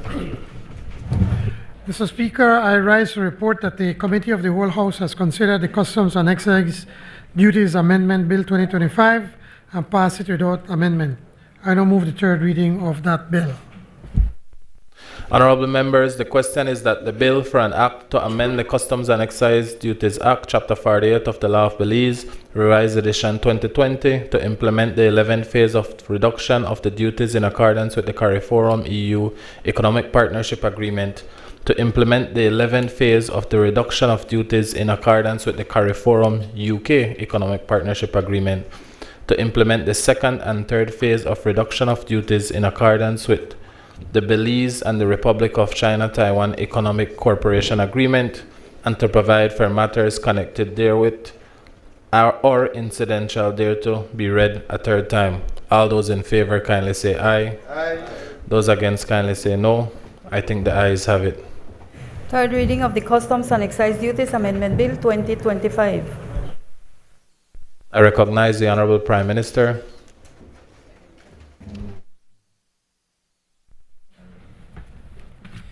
Mr. Speaker, I rise to report that the Committee of the Whole House has considered the Insolvency and Bankruptcy Bill 2025 and passed it without amendments. I move the third reading of that bill. Honorable members, the question is that the bill for an act governing the insolvency of companies with mechanisms established for the insolvent persons to enter into arrangements with their creditors and administration procedures for the companies, the receivership of companies and foreign companies, the liquidation of companies, foreign companies, limitation partnership and partnerships, the making of bankruptcy orders against individuals, the license of regulation of insolvency practitioners, the penalization and redress of wrongdoings associated with insolvent persons, the disqualification of directors, the avoidance of certain transactions, cross-border insolvency issues, netting and the establishment of a simplified insolvency procedure for established companies, and to provide for matters connected therewith or incidental thereto be read a third time. All those in favor say aye. Aye. Those against kindly say no. I think the ayes have it. Third reading of the Insolvency and Bankruptcy Bill 2025. I recognize the Honorable Minister of Foreign Affairs.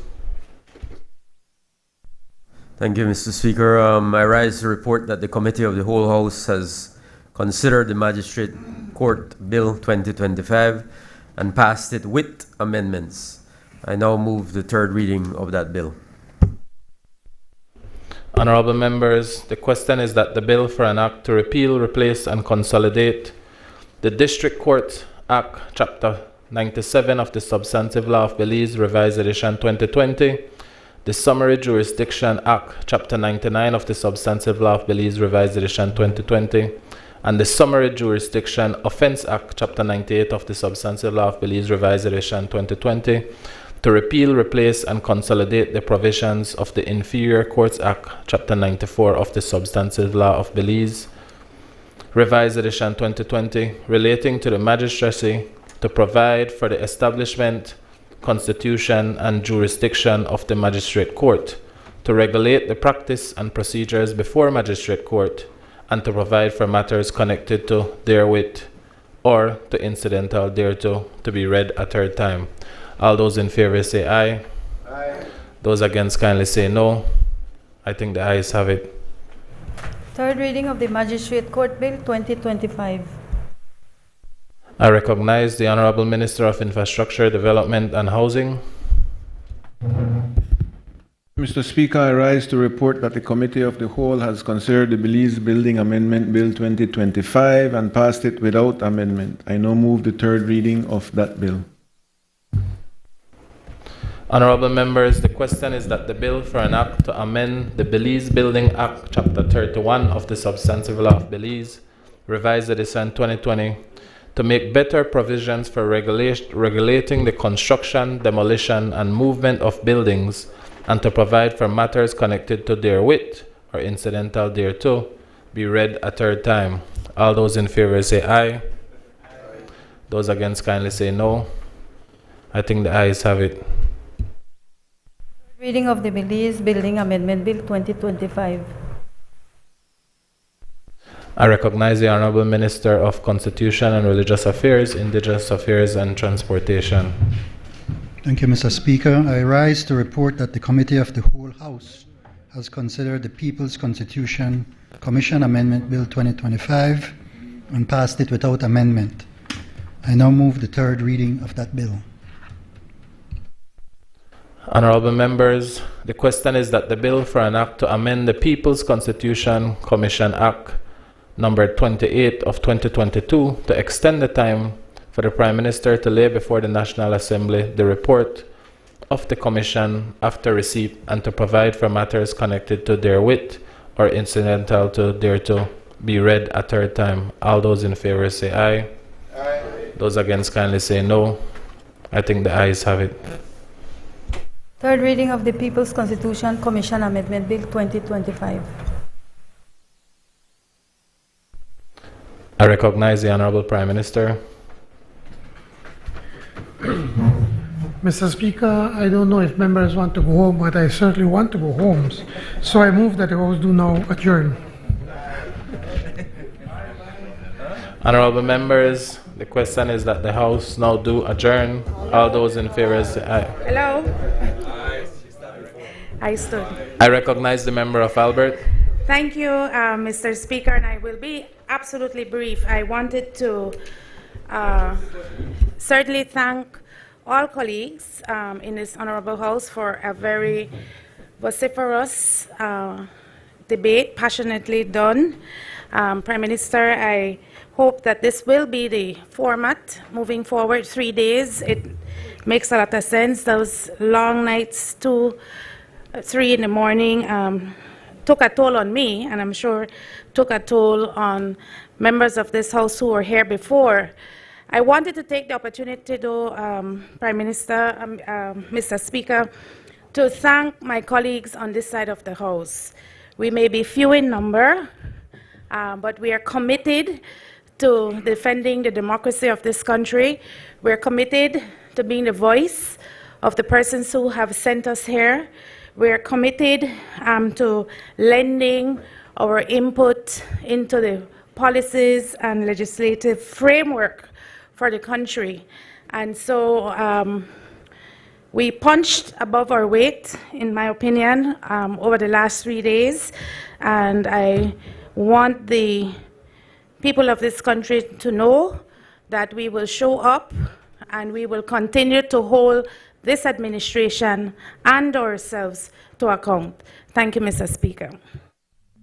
Mr. Speaker, I just want to assure Madam Leader of the Opposition that I think that's the spirit. We want to be able to be here to have a lively debate, but there's no need to be mean and rude in our debate, because I believe at the end of the day, all of us in this Honorable House love Belize as much as one another. So I want to assure the leader, and with that, I move the adjournment.